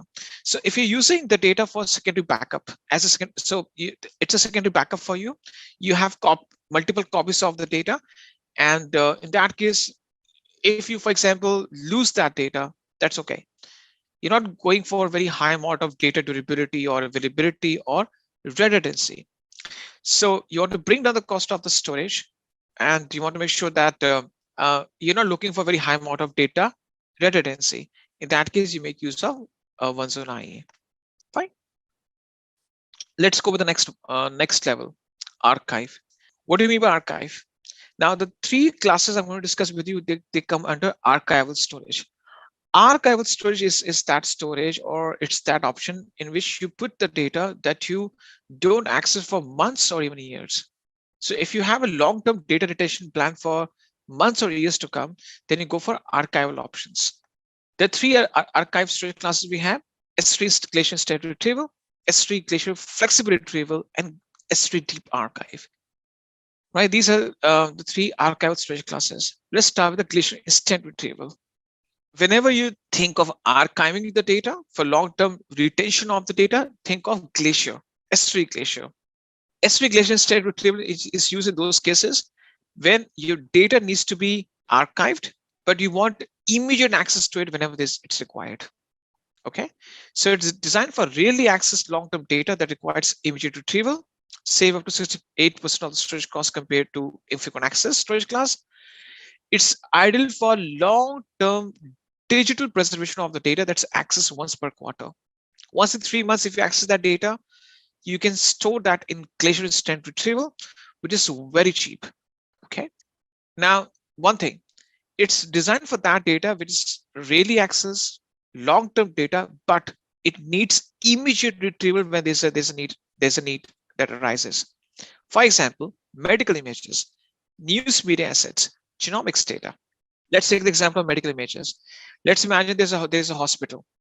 Now the hospital has a complete database where they stored their patients' medical history. For example, CT scans, MRI scans, blood tests, and they have to keep the patient history because let's suppose a patient comes to them after a few months, and the patient needs immediate assistance. Maybe there's an emergency. So the previous history of the patient has to be retrieved very faster, right? The patient can come after 1 year or 2 years, maybe after a few months. You never know. And if the patient is coming back with certain issues, and the doctors have to retrieve certain history, the past history from the hospital's database, they need immediate access. The data is archived. The CT scans, MRI scans, brain scans, or the blood test to see the complete past medical history of the patient. So medical images, because images, CT scans, MRI scans, or whatever scans, ultrasound scans, those images take a lot of space and they have to be archived somewhere. So if there's a comparison that need to be made after a few months, then in case of emergencies or urgencies, those images need to be retrieved much faster. News media assets, news media companies, basically they have to store their videos, their photographs, because when there's an urgent need, they have to retrieve those images, and maybe they have to publish some new news articles, genomics data, research data, because in terms of research go for years and years, right? And if scientists have to retrieve some data, some research papers which were archived maybe a year back, then they need that immediate access to make sure that the research is still being carried on without any delays. E-papers. So basically the things that if you have any requirement of any data which needs to be archived, But in case of emergency or in case of urgency, you get the immediate access to it. You store it as the Glacier Instant Retrieval. Okay. What's the next thing? So this is what we have discussed.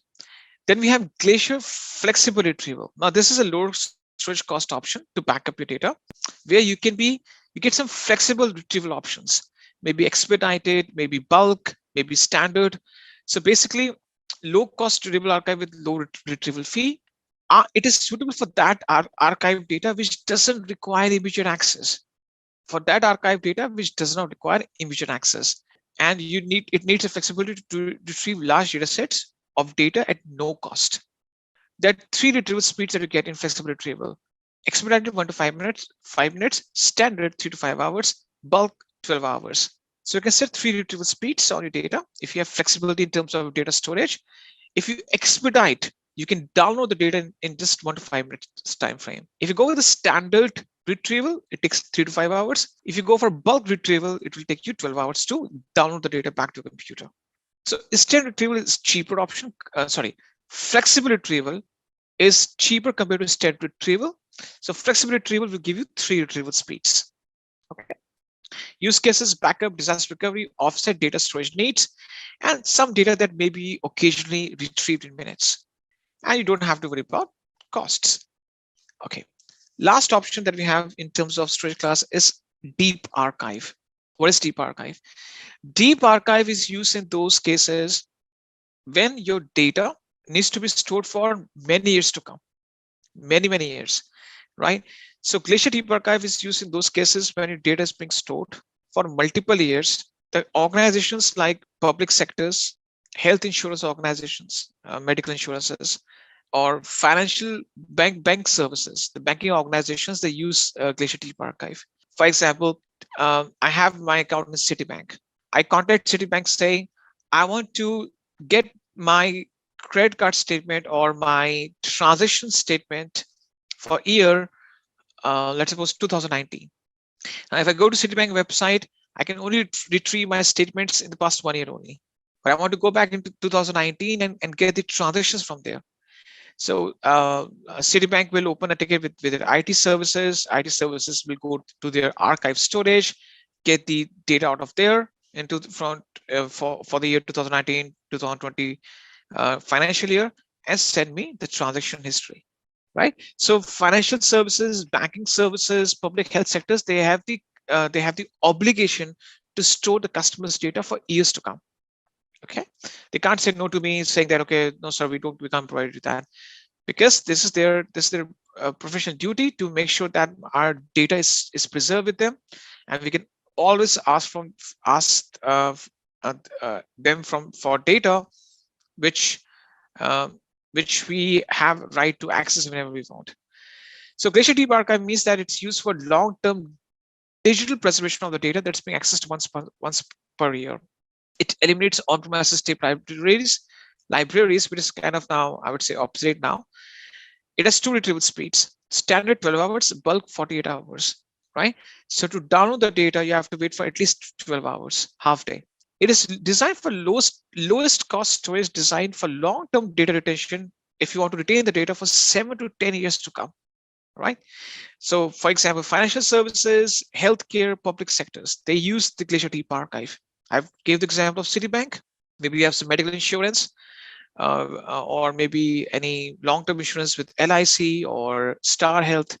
So they have to keep your data for years to come, right? So in those cases when they have to put that data and store it for next 7 or 10 years, at least, then they will be going with the Glacier Deep Archive. Having said that, these are the different storage classes I've discussed with you. Okay. Now I was discussing that you can make use of S3 as a version control system, right? So you want to make sure that you can store multiple versions of the same file. Okay, let me show you that. If I go back to my, okay, let me just close this root account. It's getting confusion for me. See, right now, one thing you need to understand. If I go to my any bucket, let's suppose I upload some data to it. I add a file. I add let's suppose a YAML file. Now it's a YAML document that I upload to it. Any file, right? Now you will see that if you see the timestamp, it says June 15, 2023, 8:51. This is the timestamp it has. Now, let's suppose I upload the same file again. I upload the same file again. By default, what it will do, it will overwrite the file. If I show you the timestamp, if I show you the timestamp, if you compare that with the previous timestamp, you will see that there's a difference. This is the new timestamp, and this is the previous timestamp. So why I paste the timestamps for you?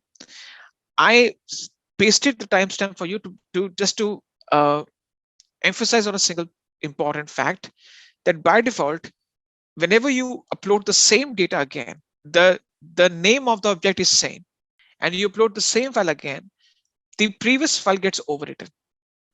Whether I make the changes to this file or not, it doesn't matter. If the file name is same, I upload the same file again and again, the previous file gets overwritten. Now this may not be what I want.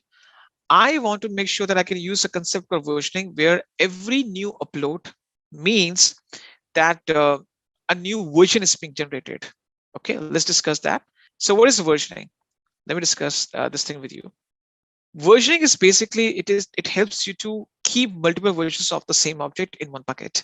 It has to be enabled explicitly, and the existing objects are not overwritten. So the purpose of the versioning is that you can store multiple versions of multiple variants of the same object.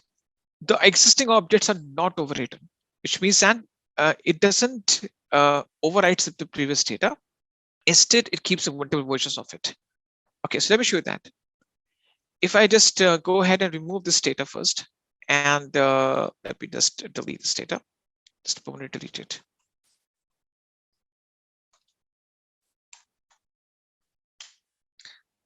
Right.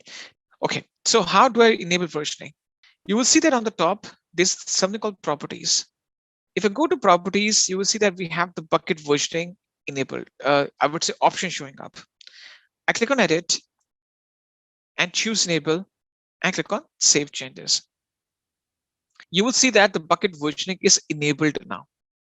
Fine. Now I just go ahead and upload my file again. Now you will see this thing. I'll do one thing. I'll upload this file 4 or 5 times. Okay. So I will just go ahead and try to overwrite this file. See what happens. So I'm just trying to upload this file multiple times.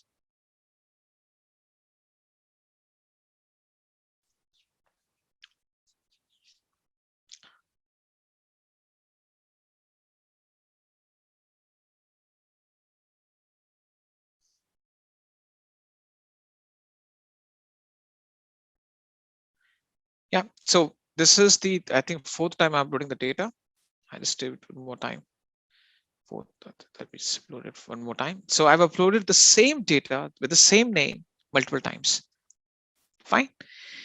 Now, if I go to this object page right now, I can't see any change.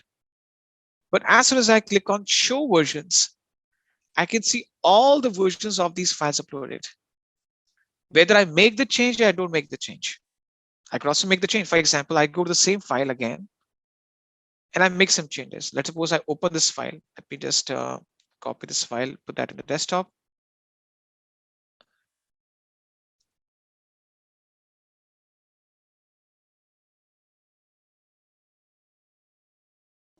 Okay, let's imagine I open this file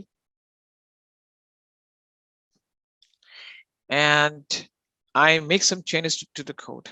For example, I change certain aspects of this file over here, and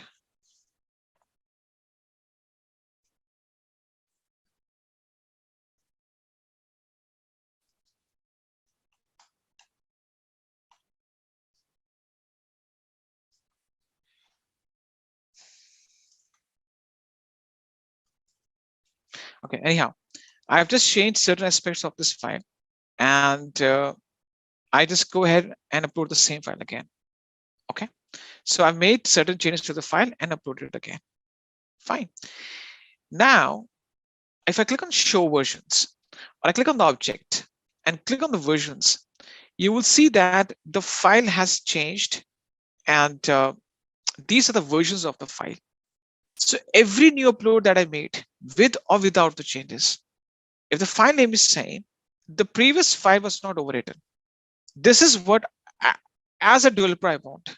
As a developer, I need to make sure that I can store multiple versions of the same file. As a developer, I want to store multiple versions of the same file. Now, these are the version IDs. These are generated for every version. These are auto-generated. And every version ID has a corresponding timestamp. Can you see that? Now, based on the timestamp, I can see, okay, I want to retrieve the file to the older version or from the previous version based on the previous state. So I can click on any one of these version IDs and get the data. For example, I click on this version ID and download the data from this version. Now, the question that comes in, why a company will, or my developer will store multiple versions of the same file? So think from developer point of view. Let's imagine you're making some changes to the file and you're pushing those changes to the production, right? You're making changes to the file and you're pushing the file into production. Let's imagine after changing certain aspects of the file or your software or your code or artifacts, you started facing some production issues. You released a new software by changing the code, the backend code, and after you push those changes, those new changes, by updating those files, you're starting facing some serious production issues. Now, what is the common approach? You go back to the previous version, push that previous version in the meantime to fix that issue, and then you start finding bugs with your new code. You roll back, right? You have to roll back to the previous version. It's a very common thing, right? Sometimes we make some new changes. It's unprecedented, or I would say you can't. Sometimes even you do a lot of testing. Sometimes out of blues, some production issues start happening after you make the changes to the code. So in that case, you have to quickly retrieve back to the previous version of the file, and you push it. In the meantime, you start finding bugs with your or issues with your new file. Maybe you have put some incorrect entries. You have to rectify them, again put that into test, and then push it. So it is quite important that in those cases, in those events, you have to retrieve the previous version of the file. But there's one downside of the versioning.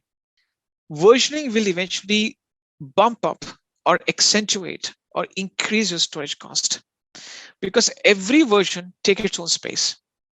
Okay, so imagine, see, right now I'm talking about only 178 or 175 bytes of data. Imagine your business generates 5 GB of data every day, right? And there are 2 versions on an average per GB generated. 2 versions per GB. So on daily basis, your business is generating 5 GB of data, and you're generating 2 versions per GB. So that 5 GB becomes 10 GB, double the amount. And you multiply by 30 days in a month, it comes out to be 300 GB, right? I'm taking a very minimal use case. Generally, businesses generate a lot of data on daily basis, 10 GB, 20 GB. So if you have multiple versions generated per GB on daily basis, then in that case, it will automatically increase your storage cost. So versioning, though, even though it's a wonderful feature, it used by developers a lot, but it can increase your storage cost to a very high level. Okay. Now, once you open this document is basically this is based on the hands-on, or this is based on the idea that how you can host a static website on an Amazon S3 bucket. When I discussed with you the basic functionalities of the use cases of S3, I also pointed out that S3 is also used for static website hosting, right? So it is also used for static website hosting purpose, and this means that without running a server-side script, you can deploy a static website on an Amazon S3 bucket. So in this case, we will be just creating a new bucket from beginning. because when you make a new bucket, there are few options that you have to select or deselect. I'll explain you those options, and thereafter we will just go ahead and enable the website hosting, upload the index.html document, make it public, test our website. Okay. Let's get started with the first step, which is creating a bucket. Now, you must have the buckets created, but I want you to create a new bucket from beginning, because this is where you have to enable some options which you haven't gone through before, which are new for us. I'll discuss with you some of the permissions that you need to enforce, because we haven't discussed permissions, but now I'll just help you to understand that how the permissions of these buckets really function, how you apply the permissions for these buckets. Okay, so having said that, I just go back to the S3 dashboard. So you have to go to the S3 dashboard, and you have to create a bucket. I'll give you the standard naming convention that you can, I would say that because later on, once we discuss the replication process, we need 2 buckets. Okay, so when you click on create bucket, what you can do is you can put a name. I can just give you the format of the name. For example, let's type in Rohan, because the bucket name should be unique in nature. So I'm just putting my name to have that uniqueness in the bucket name. Intel S3 bucket. Now, whatever region you are using, right, put the name of the region at the end of it. For example, in the short form, I'm going to type in VIR. Okay, why I'm saying why I'm asking you to put VIR at the end of it. Okay, what you can do is that don't put VIR, put source. Okay, I'll let you know exactly when once we start discussing the concept of replication. One is a source bucket, other one's a destination bucket. As if now, use this format. The name should be your first name, last name, hyphen Intel, hyphen S3 bucket, right? And then put source at the end of it. The lab that we'll be doing next will be using these names. Okay, I'll let you know exactly why I'm. Once you start doing that lab, you'll understand why I'm asking to put source at the end of it. Okay, using this format, enter your bucket name. Let me know once you're done. First name and your last name combined, hyphen Intel, hyphen S3 bucket, hyphen source. Make sure that you put source at the end of it. That's important. If you don't want to put your first name and last name combined, you can just put your last name or only first name, but make sure the bucket name should have source at the end of it. Because later on the lab that we'll be performing will need to identify between 2 buckets. One is source bucket, other one is the destination bucket. Hosting a static website. Now, region name is not required. Just go with this format. Don't put the region name. Just put your first name and last name, hyphen Intel, hyphen S3 bucket, hyphen source. That's it. Don't put the name. We are doing this hands-on on hosting a static website using Amazon S3 bucket, right? And we are in the process of performing the first 7 steps, steps 1 to 7. The document has been put in the chat, and this document is also within the S3 folder of Google Drive. I'm going to copy and paste the link. The name of the document is hosting a static website using an Amazon S3 bucket.docx. You have to follow this document. And based on the document, you have to enter the bucket name. This is the format that you have to pick up. You have to pick. So this should be the format of the bucket name, which is first name, last name, hyphen Intel, hyphen S3 bucket, hyphen source. You have to put source at the end of it. That's important. What's the next thing? The next thing is that you don't have to change the region, state in whatever region you're right now. So it doesn't matter which region you choose. The region could be anything. So there's no need to work upon the region. let's come to the next thing, which is object ownership. Now, this thing needs to be changed. See, whenever you apply the permissions have to be applied at 2 levels. I'm talking about the S3 service. When you start applying the permissions for S3, there are the 2 levels at which you can apply the permissions. Number 1, the permissions can be applied at the bucket level, and number 2, at the object level. Already gone through the IAM policy demonstration, the customized policy, where we apply the permissions at the bucket level and at the object level. Now, this object ownership is kind of applying the permissions at the object level. By default, the objects that we upload to the S3 bucket are private in nature. Private means that only you as a bucket owner can access it, and you can change basically that object is not visible on the internet, or it remains private. Now, we want to have the capability or earn the privilege to make that object public. Let's suppose I have 10 objects private, 10 private objects. Out of those 10 private objects, I want to make 5 of them public. Public means I can create shareable links, and by clicking on those links, or I can include those links in my code, the users can access my those 5 objects. For example, this Google Drive link that I've given to you, what is this? This is a shareable link. This is not private, right? Similarly, I can create shareable links of my objects, include that in my application code, or I can share those links directly and make my objects public. Now, ACL stands for access control list. You have to enable ACL and gain the ownership of the object, so that being an owner, once you gain the ownership, then later on you can change the permissions of the object. From private, you can make them as public, or from public you can make them as private. Basically, you gain the authority and the privilege to change the permissions of object. So how to gain that privilege or that authority? Just go to ACS enabled, click on ACS enabled, and make sure that you have chosen the bucket owner preferred, which means that you're the bucket owner. You created the bucket. This bucket resides in your account.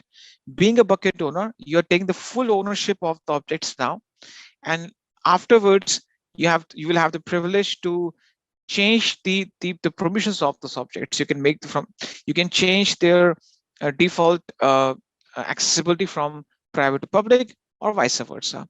So go to ACS enabled, enable the access control list, and choose bucket owner preferred in object ownership, so that you claim the ownership of these objects and you gain the rights to change their permissions. What's next? This is where you gain the rights to change the permissions at the object level afterwards, once the bucket is created. Now let's work on the bucket permissions, right? By default, the bucket is private, which means that you cannot make the portion of the bucket public in nature.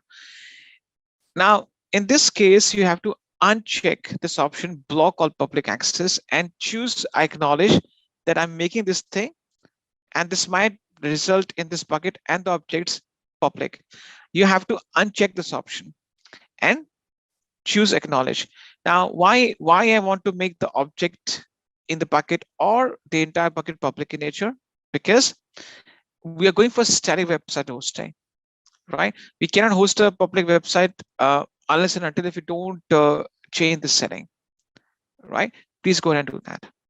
Now, this does not mean that your bucket becomes public in nature, because you have to make certain objects public afterwards. But right now at the bucket level, you also are kind of claiming the ownership that at the bucket level, I want to do certain operations which can make the entire bucket or some of its objects or all the objects public in nature. So you have to unblock public access, block all public access, so that you can host a static website. And you have to just give your consent. This is kind of a forewarning that turning off the block all public access might result in this bucket and objects within becoming public. That's okay. Amazon just wants to notify you that you're doing this thing. What is the consequence of this thing, right? So it doesn't mean that you're putting your bucket and objects to security threat, but it's a forewarning to ensure that if anything that is very confidential to your organization, you don't unintentionally expose it to the public. So that's the security warning. That's it. It's nothing that we're doing out of recommendation or out of best practice. Because if you're going for website hosting, these settings need to be unchecked. Okay, now what's the next thing? The next thing is that you have to go to the bucket, and there in the documentation, please enable the versioning. Because later on, we'll be doing some lifecycle management configuration. So the lab on that one, please enable the versioning. Let me know once you're done. This is not in the document, but this is an add-on from my side. Please click on enable and enable the versioning. So I reiterate what you were supposed to do.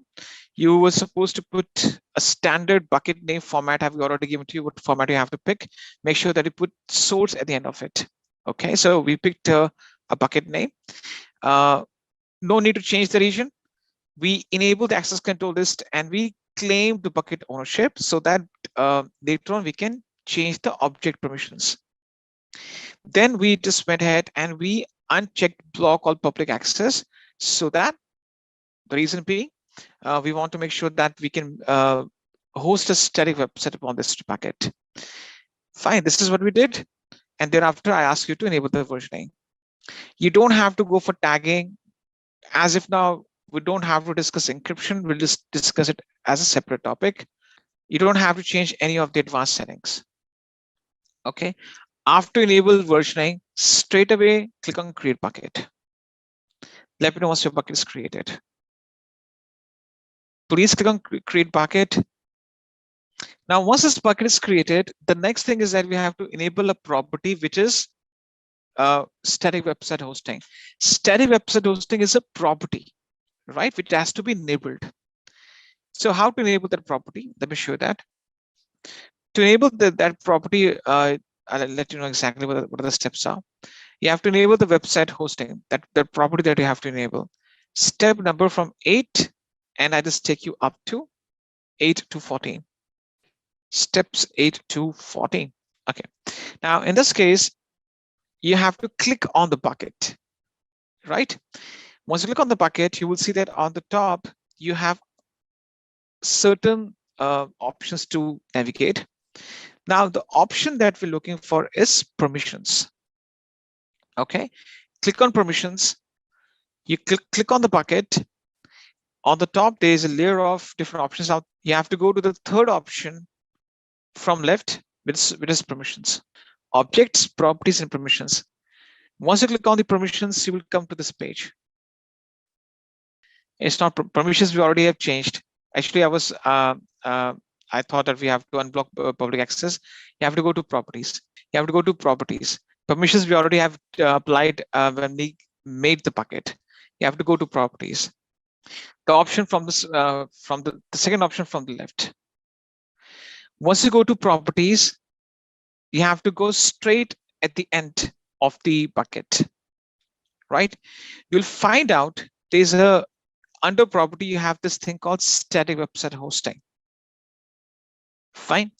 So what you have is that under static website hosting, click on edit and choose enable, right? So once you click on edit and choose enable, what it says, static website hosting enable, hosting type, host a static website. Make sure that you have, please make sure that once you have made these two selections, go to properties, no permissions, it was take, you have to go to the left-hand side of the permissions, that's properties. Navigate to the bottom most, you see the static website hosting option. You have to click on edit. You have to enable the static website hosting, and the type of hosting that we're going for is host a static website.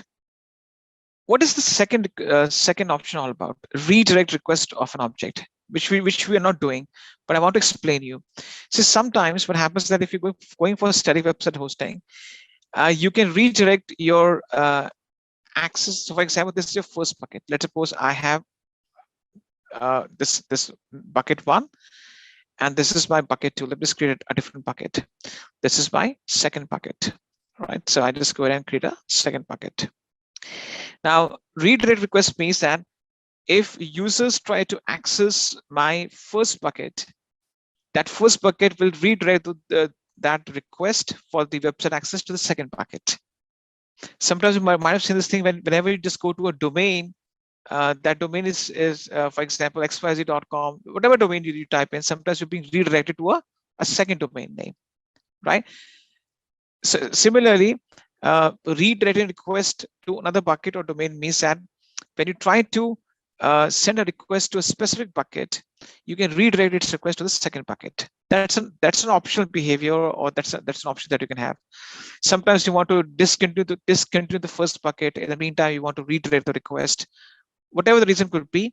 But this is a feature that we can use. So any request for accessing the website is going to the first bucket can be simply redirected to the second bucket, right? So this is not jump server is, you can say that. So this is what the redirection means, which we're not going for, which is not applicable in our use case. We're just going to host a simple static website. Now let's come to the two main pages. So if you configure the home page of any website, the default home page is index.html. Now you have to type in index.html in the index document. Now make sure that everything is in lowercase because it is case sensitive. I've seen some people just type in uppercase I. So make sure that it is lowercase only. It is case sensitive. Don't put uppercase or caps I. Everything should be in lowercase. Put index.html in the indexed document option. Just type in terms of this. Okay, what's the next thing?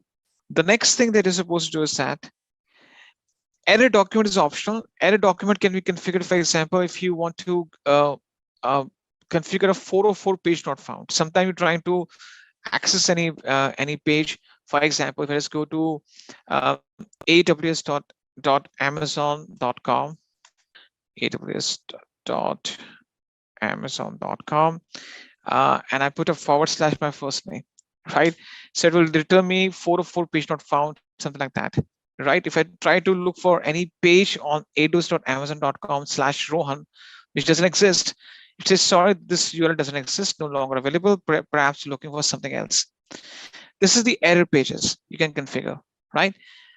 Which we're not doing as of now. We're going to skip it. It's optional. Redirection, because we're not doing any redirection, so we don't have to configure the redirection rules in this case. So once you configure the index.html document, that's more than sufficient as of now. Click on Save Changes. And once you click on Save Changes, again, scroll down to the properties, and you will see that this domain is generated. This is called bucket website endpoint, which is not functioning as of now because we haven't uploaded index.html page. But just for the sake of navigating and see that it's been enabled, you can just scroll down to the properties and see that the bucket website endpoint is generated. Click on Save Changes. You'll be back to the properties page. Scroll down to the bottom. Ensure and confirm that the bucket website endpoint is generated. Now this endpoint will not lead to anywhere because we haven't configured the index.html page. Just type it down once you're done with this. Now what's next? The next thing is that you have to configure an index.html document. It is step number 15. Now I've already have added an index.html document for you in the Google Drive. If you go to the S3 folder, you will see the index.html is already configured for you. I will also give this index.html document to you. Done. Okay, what's next? The next thing that you have to do is that if you just go back to the document, let me just go back to the document now. I'll show you step number 16 and 16 to 21. So right now, you have to go back to the bucket, right? You're still on the properties. On the properties, you have the objects. You have to click on the objects, and you have to upload the same index.html file that it just got downloaded. Okay, click on Upload. Click on Add Files. Add the index.html file that you just saved on your local computer, right? Just add the file. Don't upload it right now. Later on, you have to change its permissions before uploading. But as of now, go ahead and add the file. Don't upload it as of now. Click on upload and add this file. Let me know what's done with this. You have to go to the objects, click upload, and only add the file. Don't upload it completely as of now. I'll let you know you have to change its permissions first. Once you upload it, go to permissions and choose grant public read access. Once you add the file, before you hit upload, there's an option which says grant public read access. And then you have to give your consent that I understand the risk that I'm doing this thing. I'm making this public. That's okay. It's a forewarning. It's a security warning, but it is nothing that we're doing out of recommendation. You have to go to grant public read access, and you have to check or give your consent that yes, you're doing it with full intention. Now, once you have done this thing, you have to finally click on upload. So basically, you have to make the object public before you need to upload it. So basically, you have to change its permissions. You have to change its permissions to ensure that this index.html file is publicly accessible. Are we done with this? Now what's next? There's a close button on the top, on the right-hand side. There's a close option. You have to click on close so that you exit from this uploading page, right? You'll be back to the objects page now. Once you click on close, you'll be back to the objects page. Now, the next thing is that you have to test your website. So step 22 to 25. Now, what you have to do is you need to go to properties again, the option which is right to the objects, the second option from the left. You have to go to the bottom most where you configure the static website hosting. Now you have to click on the bucket website endpoint. Click on it, and now your page will show up. This is a public link. If you share this link with any other user or any other person, he or she will be able to see the same website. Please go ahead and do that. Done. So this completes the hands-on. Don't delete the bucket as of now, because the next part of the document is asking to delete the bucket. This is just for the cleanup process. Right now, don't remove any of the buckets or its objects. Again, steps are not important. Concepts are important. I explained you the concepts of permissions, how to apply the permissions at the object level and at the bucket level. What is the concept of static website hosting, redirecting requests, right? Those things are important. For the next lab, that's called lifecycle management. Now, what is lifecycle management? If you remember, we discussed the concept of versioning, right? We discussed that concept. And when I discussed with you the concept of versioning, there's one thing I pointed out was that when you check the multiple versions, okay, for example, let me just see the bucket that I've created. Yeah. So I discussed with you the benefits of or the advantage of the versioning, that you can maintain multiple versions of the same object and the objects are not overwritten. This feature is primarily used by developers who want to use a code repository or artifact repository, and they can maintain multiple versions of the code. They can track those changes. The downside of this versioning is that because every upload, when you upload the same file again and again, with or without the changes, it will take the space inside the bucket. So this will eventually shoot up your storage cost. Okay, this is the downside I discussed with you. Now, the storage cost is directly proportional to which storage class it belongs to. Which storage class it belongs to, right? We discussed storage classes. Standard is the default and the costliest. Standard is the default and the costliest storage class, right? Now we want that we use versioning let's suppose I'm a I work in a developer team, and as a part of development team, it is mandatory for us to use versioning.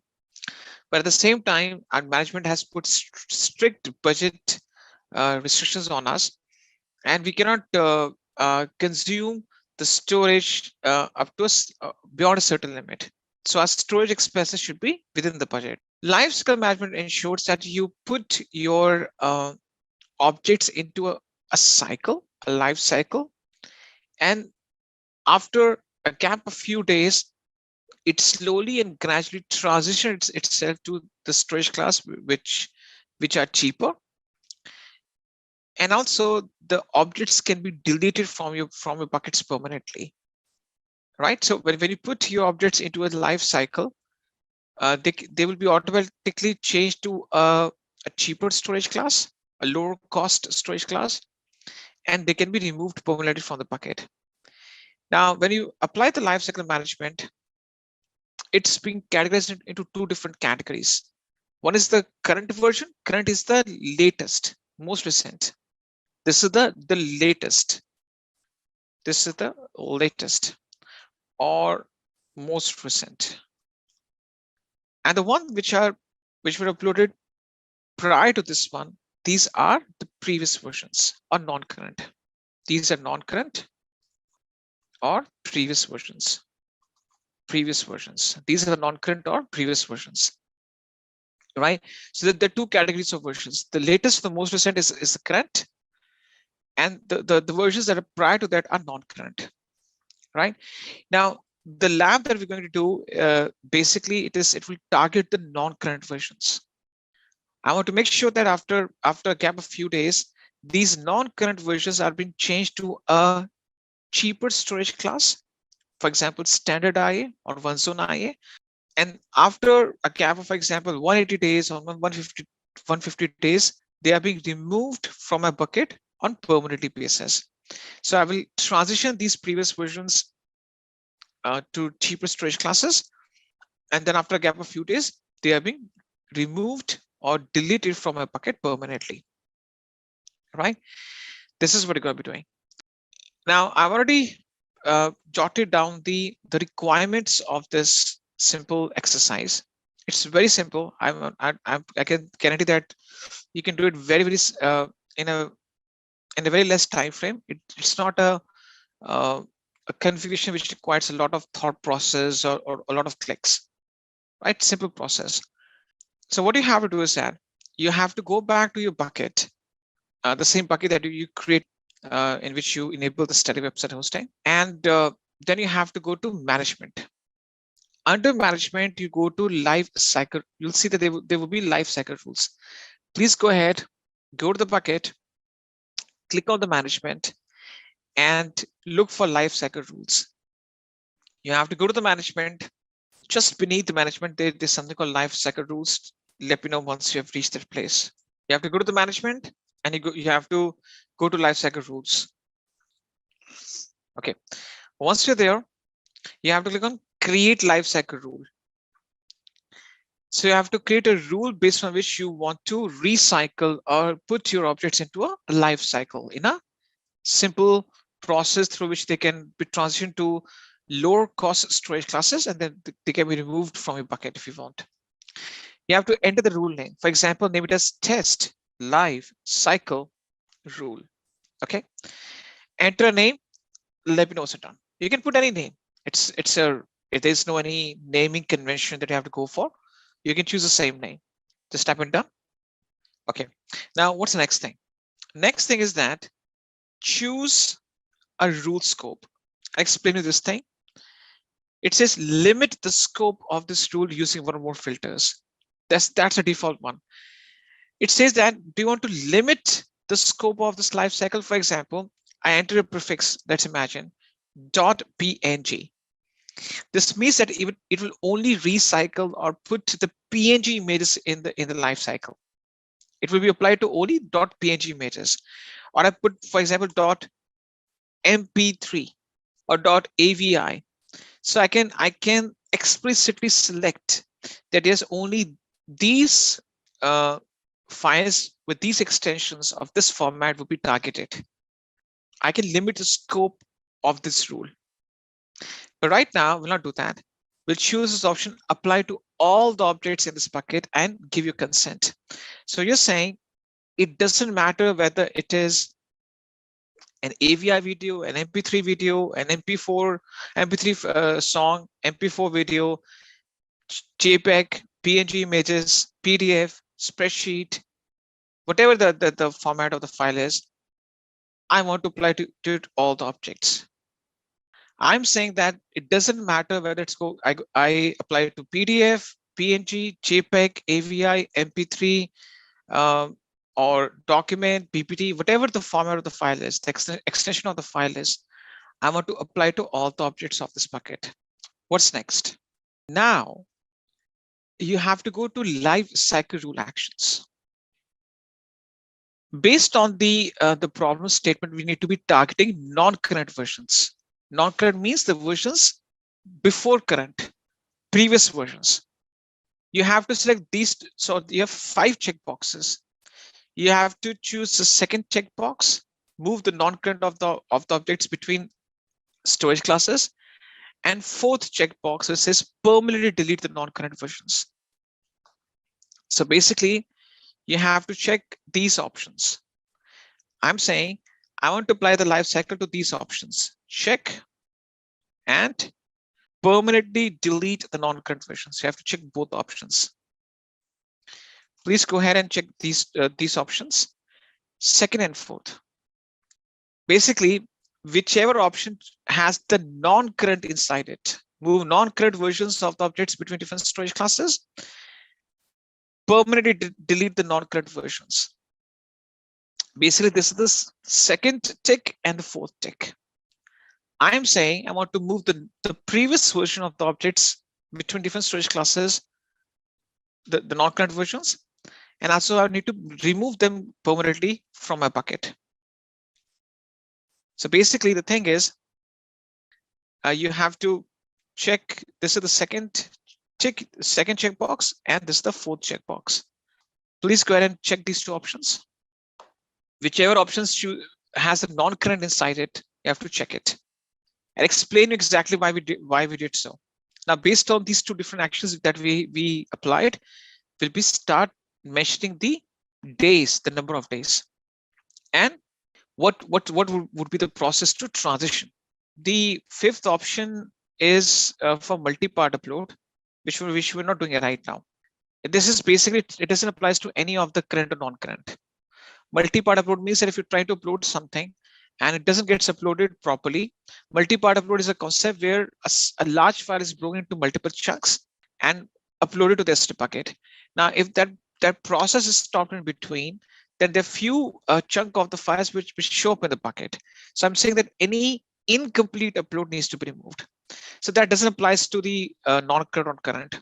I'm saying that if I'm trying to upload something and the complete file is not uploaded, then remove the remains of it. Right? Now, what's the next thing? Now, based on the requirement that I have proposed or I have mentioned, these are requirements. Requirement number 1, the non-current versions of the objects should be transitioned to standard IA after a gap of 30 days. By default, standard is selected for every object, which is the cost list. Standard IA, as we discussed, is used for infrequent access objects, which is a cheaper version of standard. So I will put 30 days over here. Okay, so what you have to do is that make sure the storage class is chosen as standard. So under the transition non-current version of the objects between different storage classes, the first rule that you have to choose is choose the storage class to standard after a gap of 30 days. So I have to put 30 in the box. Now, if you put 29, it will throw an error message. Let me show you that. If you put, let's suppose if you put 29 over here, it says minimum of 30 days is required. Can you see that? Minimum of 30 days is required before you can transition to standard IA. So there's a gap that you have to give. So we'll go for minimum 30 days gap. So I'm saying my objects will be saved as standard by default. After a gap of 30 days, they should be changed to standard IA, the previous versions, the non-current, so that I can reduce their cost. Go ahead and do that. You don't have to go for the third box number of newer versions to retain. That's useless as of now. Go ahead and do that. Done. Okay. So it helps us to fulfill the first requirement. The non-current versions of the object should be transitioned to standard IA after a gap of 30 days. Now, I need to move the non-current versions to one zone IA after a gap of 30 days. So can you see that there's an option which says add transition, right? You have to click on add transition. In the drop-down menu, choose one zone IA. Now, one zone IA is again cheaper than standard IA. We're going standard is the cost is standard IA is cheaper.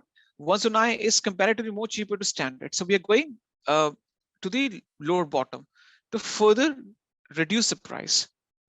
So you have to put 90 days as gap. Please go ahead and do that. Let me know what's done with this. You have to click on add transition, choose a storage class as one zone IA, and the number of days is 90 days. Just type in done once you're done with this. Now, as a challenge, you have to do the third. So this is the second step we have done. As a challenge, you have to do the third one by yourself. I'll show you the solution.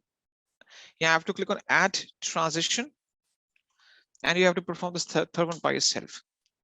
Do it on your own. Let me know what's done. I'll show you the solution. I'm not running away from showing you the exact solution of it, but use the same method. Do it on your own. You have to further move it to the cheapest storage class, which is a Glacier Deep Archive, which has a maximum retention period of 7 to 10 years. I would say which has the average retention period of 7 to 10 years. Glacier Deep Archive is used by financial services, health sectors, insurance companies. They have to retain the data for years to come. It takes 12 to 48 hours to retain the data, but Glacier Deep Archive is the cheapest of all the storage classes. So I want to say that after a gap of 120 days, so from day 0 to day 120, on day 120, the data, which is the previous version of the data, should be transitioned, should be changed to the cheapest option, which is the Glacier Deep Archive. Do it on your own. So I just click on add transition, choose Glacier Deep Archive, right? And put 120 days. So I'm saying on day 120, any data which is in the previous version category or the non-current version category should be transitioned to Glacier Deep Archive, which is the cheapest of all the storages. Now, for Glacier Deep Archive, for data which is small in size, there could be some cost involved. You can choose I acknowledge that it is a one-time life cycle. Now, this is not applicable to us because we're not going for day 120. Okay, this is not applicable for us. So just choose I acknowledge that there could be a one-time cost imposed upon me if I start transitioning smaller objects. Right, the cost is very negligible in sense. Just check this option. So I'm saying on date, so we start from standard. On day 30, it becomes standardized storage class. Day 90 was Zone IA, and day 120 Glacier Deep Archive. We are further going down and down and reducing the prices, the cost of our storage, especially that data which is the non-current.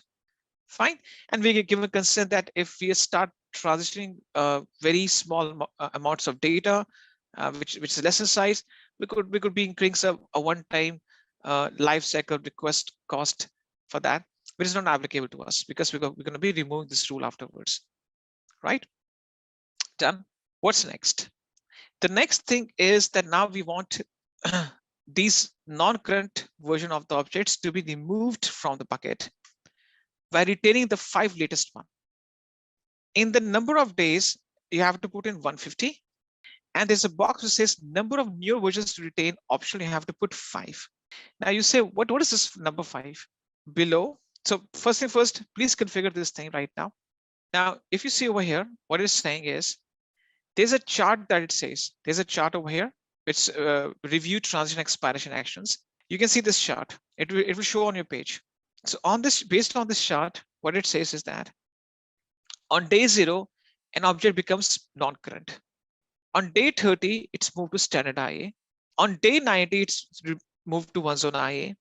On day 120, it's moved to Glacier Deep Archive. Okay. Now you see that it says 0 newest non-current versions are retained. You're saying that I'm not. You also have the option to retain the versions to the same classes. For example, let's suppose if we didn't go for that option, but I'm saying that let's suppose on day 30 I choose the latest non-current versions and keep them in standard. So I haven't done that. So I'm saying on day 30 move it to standard, move all the objects non-current to standard. Day 90 one zone IA, day 120 Glacier Deep Archive. On day 150, 5 newest non-current versions are retained, newest, and all other non-current versions are permanently deleted. All other non-current versions are permanently deleted. So what I mean by that, you just go ahead and click on create rule and your rule gets created. Created the rule. And this is auto transition only. This is automatically transitioning your files. This is automation only. Now what you can do is that you don't need this rule anymore. Choose a rule and there's an option called delete. Click on delete, right? Choose a rule, click on delete. It says delete lifecycle rule, click on delete. Just remove it, you don't need this anymore now, okay? Please go ahead and do that. You have to go to day 3 version and click on it and retain that data, right? So for example, if I go to my bucket right now, if I go to my this bucket, right? So based on the timestamp, I can go to any of the dates on day 3. I can click on that specific. So based on the timestamp, you can click on that specific version ID and you click on download and you can retain the data from there. Whichever day or date based on the timestamp you think your file was absolutely perfect, in perfect state, you can go to the versions of that file and you can see the timestamp, and based on that you can click on that specific version ID. Click on that version ID and then click on download. That's how you can retain it. Next thing, replication lab. Now what you have to do next is, now what we're going to do next is that we have to understand replication. What is replication? Replication means that you want to enable the replication between 2 buckets, which means that if you put something inside the first bucket, that same data gets, I would say, a copy of that data is generated and saved in the destination bucket. Okay. Now the prerequisite for this exercise that you have to have 2 buckets in 2 separate regions. What you have to do is that first thing first, please go to the buckets dashboard, right? And this is your, so basically you choose the name of the bucket, right? What you have to do is that you have to enter the same bucket name, but the second bucket that you're going to create would have the, I would say, would have the prefix as DEST. DEST stands for destination. Okay, so the bucket name should be the same, but in the previous bucket you put prefix as source, but this time the prefix should be DEST, right? So what you have to do is that initiate the process to create a bucket, put the bucket name as it is, copy and paste it, just replace it, the source, with DEST. So right now we are trying to do the next hands-on, which is replication, cross-region application. Just put a DEST at the end of it. Let me know what's done with this. And this time you have to choose a different region, right? You can choose, for example, Singapore. So I would say with respect to the previous bucket, this bucket should be in a different region. This bucket should be in a different region. For example, I choose Mumbai. My first bucket is in North Virginia, the source bucket. The destination bucket, I'm just going to create that in Mumbai. So put DEST at the end of this bucket, remove source, and choose a separate region this time. because we're going for cross-region application. The buckets are in separate regions and we want to replicate the content between them. Now, in this case, you don't have to disable or enable object ownership or block all public access because we're not using this bucket for static website hosting. Okay, don't have to do any one of those settings. But yes, you have to straight away go down and enable bucket versioning. Now, as a prerequisite for this replication, both the buckets should have the versioning enabled. The source bucket already has the versioning enabled. The destination bucket should also have to have the versioning enabled. So as a prerequisite, if you're enabling the replication between two buckets, the main prerequisite is that the versioning should be enabled on both of them. Please go ahead and enable the versioning, right? So basically, in the second bucket that you just going to create right now, you have to make sure that you put DEST at the end of it, remove source. So DEST stands for destination as a prefix. You choose a different region for this bucket, right? And you have to straight away, you don't have to change object ownership or block or public access, nothing is required. You have to enable the versioning, that's it. Fine. Once you have performed these three changes, straight away click on create bucket. Let me know once you're done.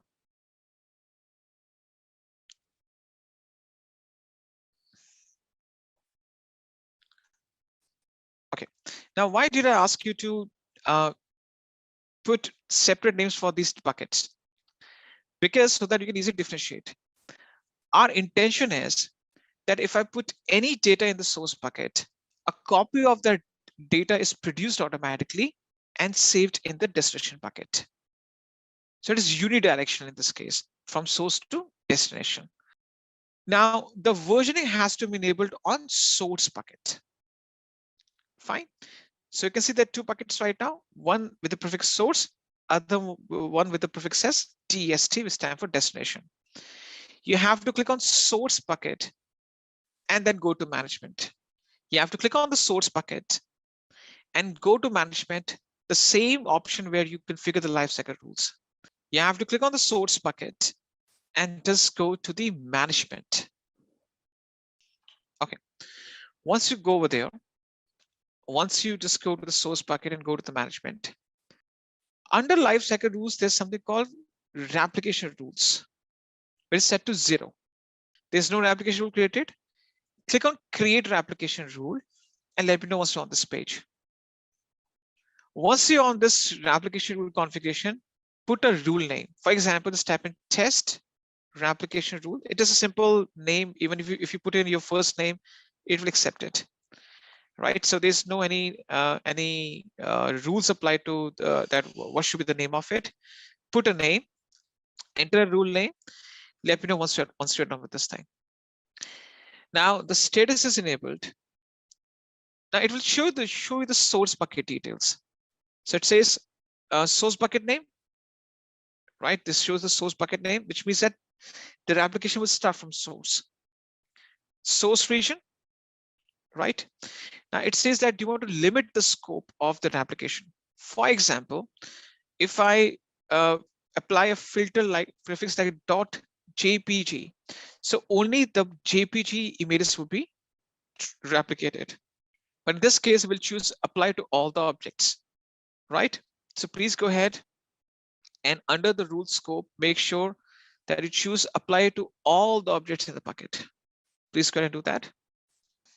Just type in done once you're done with this thing. So apply to all the objects in the bucket means that it doesn't matter what's the extension of the file. It's a PDF, it's a PNG, it's a JPG, whatever the extension of the file is, it doesn't matter. I want to apply this rule to all the objects of master bucket, whatever the format of the file is or the file extension is. It can be an Excel sheet, it can be a PDF, a document, a PPT, a PNG image, JPEG image, it doesn't matter. Now it will ask you to choose the destination bucket. Now it says that choose a bucket in this account. Is the bucket is in this account? Or specify a bucket in another account. You could now this is a not applicable to us, but just an FYI. You can initiate the application between two buckets in two separate accounts as well. In that case, I have to specify the 12-digit root account ID and the bucket name in that root account. But in our case, we'll choose a bucket in this account only. Once we choose this thing, choose a bucket in this account, it says that, all right, so then browse for that bucket name, which is your destination bucket, right? So I click on browse S3 and I look for the bucket name, which ends with TEST, this one, and click on choose path. So basically you have to browse for the destination bucket under the destination box. So what I'm saying is that this is my source bucket, this is my destination bucket in the same account, right? But they're deployed in different regions. What's next? Now, in order to initiate this communication, an IAM role is needed. You go to IAM role and choose create new role. Now this will automatically create a new role so that all the necessary permissions are enabled at the backend, so that the source bucket contents can be replicated to the destination bucket. So it will automatically create a new role for you at the backend. Please go ahead and do that. Go to IAM role and just by default it's selected choose from existing IAM roles. Under IAM role, choose create a new role. Now, if you choose create a new role, it will automatically create a new role for you so that the source bucket has all the permissions to replicate its content to the destination bucket. Because this source bucket is trying to access the destination bucket. It's a bucket to bucket communication. So I'm applying this role so that the source bucket gets enough permissions, or we give enough permissions for this communication to happen. What's next? You don't have to go for encryption as if now. Destination storage class. So I'm saying that now this destination bucket is my secondary backup. I want to bring down its price. By default, my source bucket will have the standards data stored or in the standard format. I want for this destination, I want a cheaper version. So under destination storage class, change the storage class for the replicated objects and choose one zone IA. Okay, so I'm saying choose destination storage class, change the storage class for the replicated objects and choose it to one zone IA. Now one zone IA is a cheaper option. Now it says minimum duration storage 30 days. Of course, after 30 days, you start getting billed from one zone IA, and one zone IA puts the data in just one availability zone. That's okay. This is our secondary backup. This will bring down the cost of our storage. So under the destination storage class, I'm saying change the storage class for the replicated objects and choose one zone IA. One zone IA is applicable in these cases only. One zone IA means that your data is put in just one availability zone. If that availability zone goes down, your entire data is lost. But that's okay because we have duplicate bucket, source bucket, which already has that content. For duplicate backups, we choose one zone IA, which is quite cheap. Then what's next? You don't have to go for additional application options and click on save. Let me know what's wrong with this. Now, once you click on save, you get this option, replicate existing objects. Let me know once you get this prompt. Now it's asking you, do you want to replicate the existing objects or you want to start from now onwards, right? So you have to choose no, I don't want to replicate existing objects. So from now onwards, if I put any new object inside my source bucket, that will show up in the destination bucket. I don't want to replicate the previous objects because for the previous objects or the existing objects, it will run a batch operation job, which takes a lot of time. So you have to choose no, do not replicate existing objects. I click on submit. Now we're going to be testing it out. To test it, you click on your source bucket. Okay, and try to upload something, any file from a computer, be it any file. It's a simple text file, a Word document, a PDF file, whatever. Just choose a small file. You go to a source bucket, click on upload, add file, choose any of the files on a computer. It doesn't matter. I choose a simple file, add the file and click on upload. So go ahead and upload a simple file to a source bucket. Go ahead and do that. Just type it down once you're done. Go to your source bucket and try to upload any simple file. Go to the objects, try to upload any simple file. It can be an image on a computer. It can be a simple text file, right? So destination bucket ends with DEST. Source bucket ends with SOURCE. So these two buckets should be different. By mistake, you're choosing the source bucket as a destination bucket. Now, once you upload any data to the source bucket, go to your bucket list and click on your destination bucket. And you will see that within a few seconds, the same file will show up. The same file will show up, but this time its storage class would be one zone IAM. Right? This is the businesses use this strategy for disaster recovery and data migration as well. So that if you lose any one of these two buckets or its contents, you still have one bucket to retain the data from.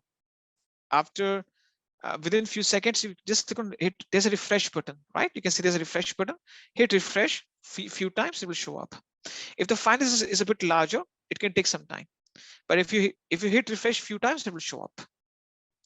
This is what the replication stuff is. Simple, fine. You understood the process of cross-region application. Now this is unidirectional from source to destination. This is not bi-directional from destination to source. If you want to configure bi-directional, then you have to configure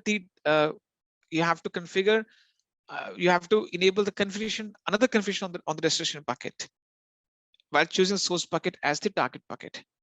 Right? So you can also have bi-directional, but this is the unidirectional application from source to destination. Whatever you put in the source will show up in the destination. Okay, fine. Now what you can do is that you don't need this application anymore. This is optional. You can go to management and you go to your bucket, go to your source, go to the management, choose an application rule and click on delete. Now there's no cost for that, but if you want, you can delete an application rule. Okay, that's it. Now I've listed down the process. Now the buckets are free of cost, but if you wish to remove the bucket, I've jotted down the process to delete the bucket in the document itself. Step number 6. But if you don't delete it, there's no cost for you. No, it is, see, the application it's only applicable to the uploading process, not deletion process. You understand the point? One thing we need to understand, the replication is only applicable to uploading data, not deleting of the data. Right? So if we delete the contents in the source bucket after certain days, by default, they will still show up in the destination bucket. That's what the purpose of the application is. If by mistake, if you remove some of the files in the source bucket by mistake, and those files are very important for you, you can still recover the same files from the destination bucket. Right? That's what the purpose of the application is. So if you remove the by mistake, if you remove, let's suppose 10 important files from the source bucket by mistake, then you can recover the same files from the destination bucket. So this application applies to the uploading process only. Just a quick info, guys. Intellipaat brings you executive postgraduate certification in cloud computing and DevOps in collaboration with IAM Divya Sampar, IIT Roorkee. Through this program, you will gain in-demand skills like AWS, DevOps, Kubernetes, Terraform, Azure, and even cutting-edge topics like generative AI for cloud computing. This 9-month online bootcamp features 100+ live sessions from IIT faculty and top industry mentors, 50+ real-world projects, and a 2-day campus immersion at IIT Roorkee. You also get guaranteed placement assistance with 3 Azure job interviews after entering the placement pool. And that's not all. This program offers Microsoft certification, a free exam voucher, and even a chance to pitch your startup idea for incubation support, up to rupees 50 lakhs from IAM Divya Sampark. If you are serious about building a future in cloud and DevOps, visit the course page linked in the description and take your first step toward an exciting career in cloud technology.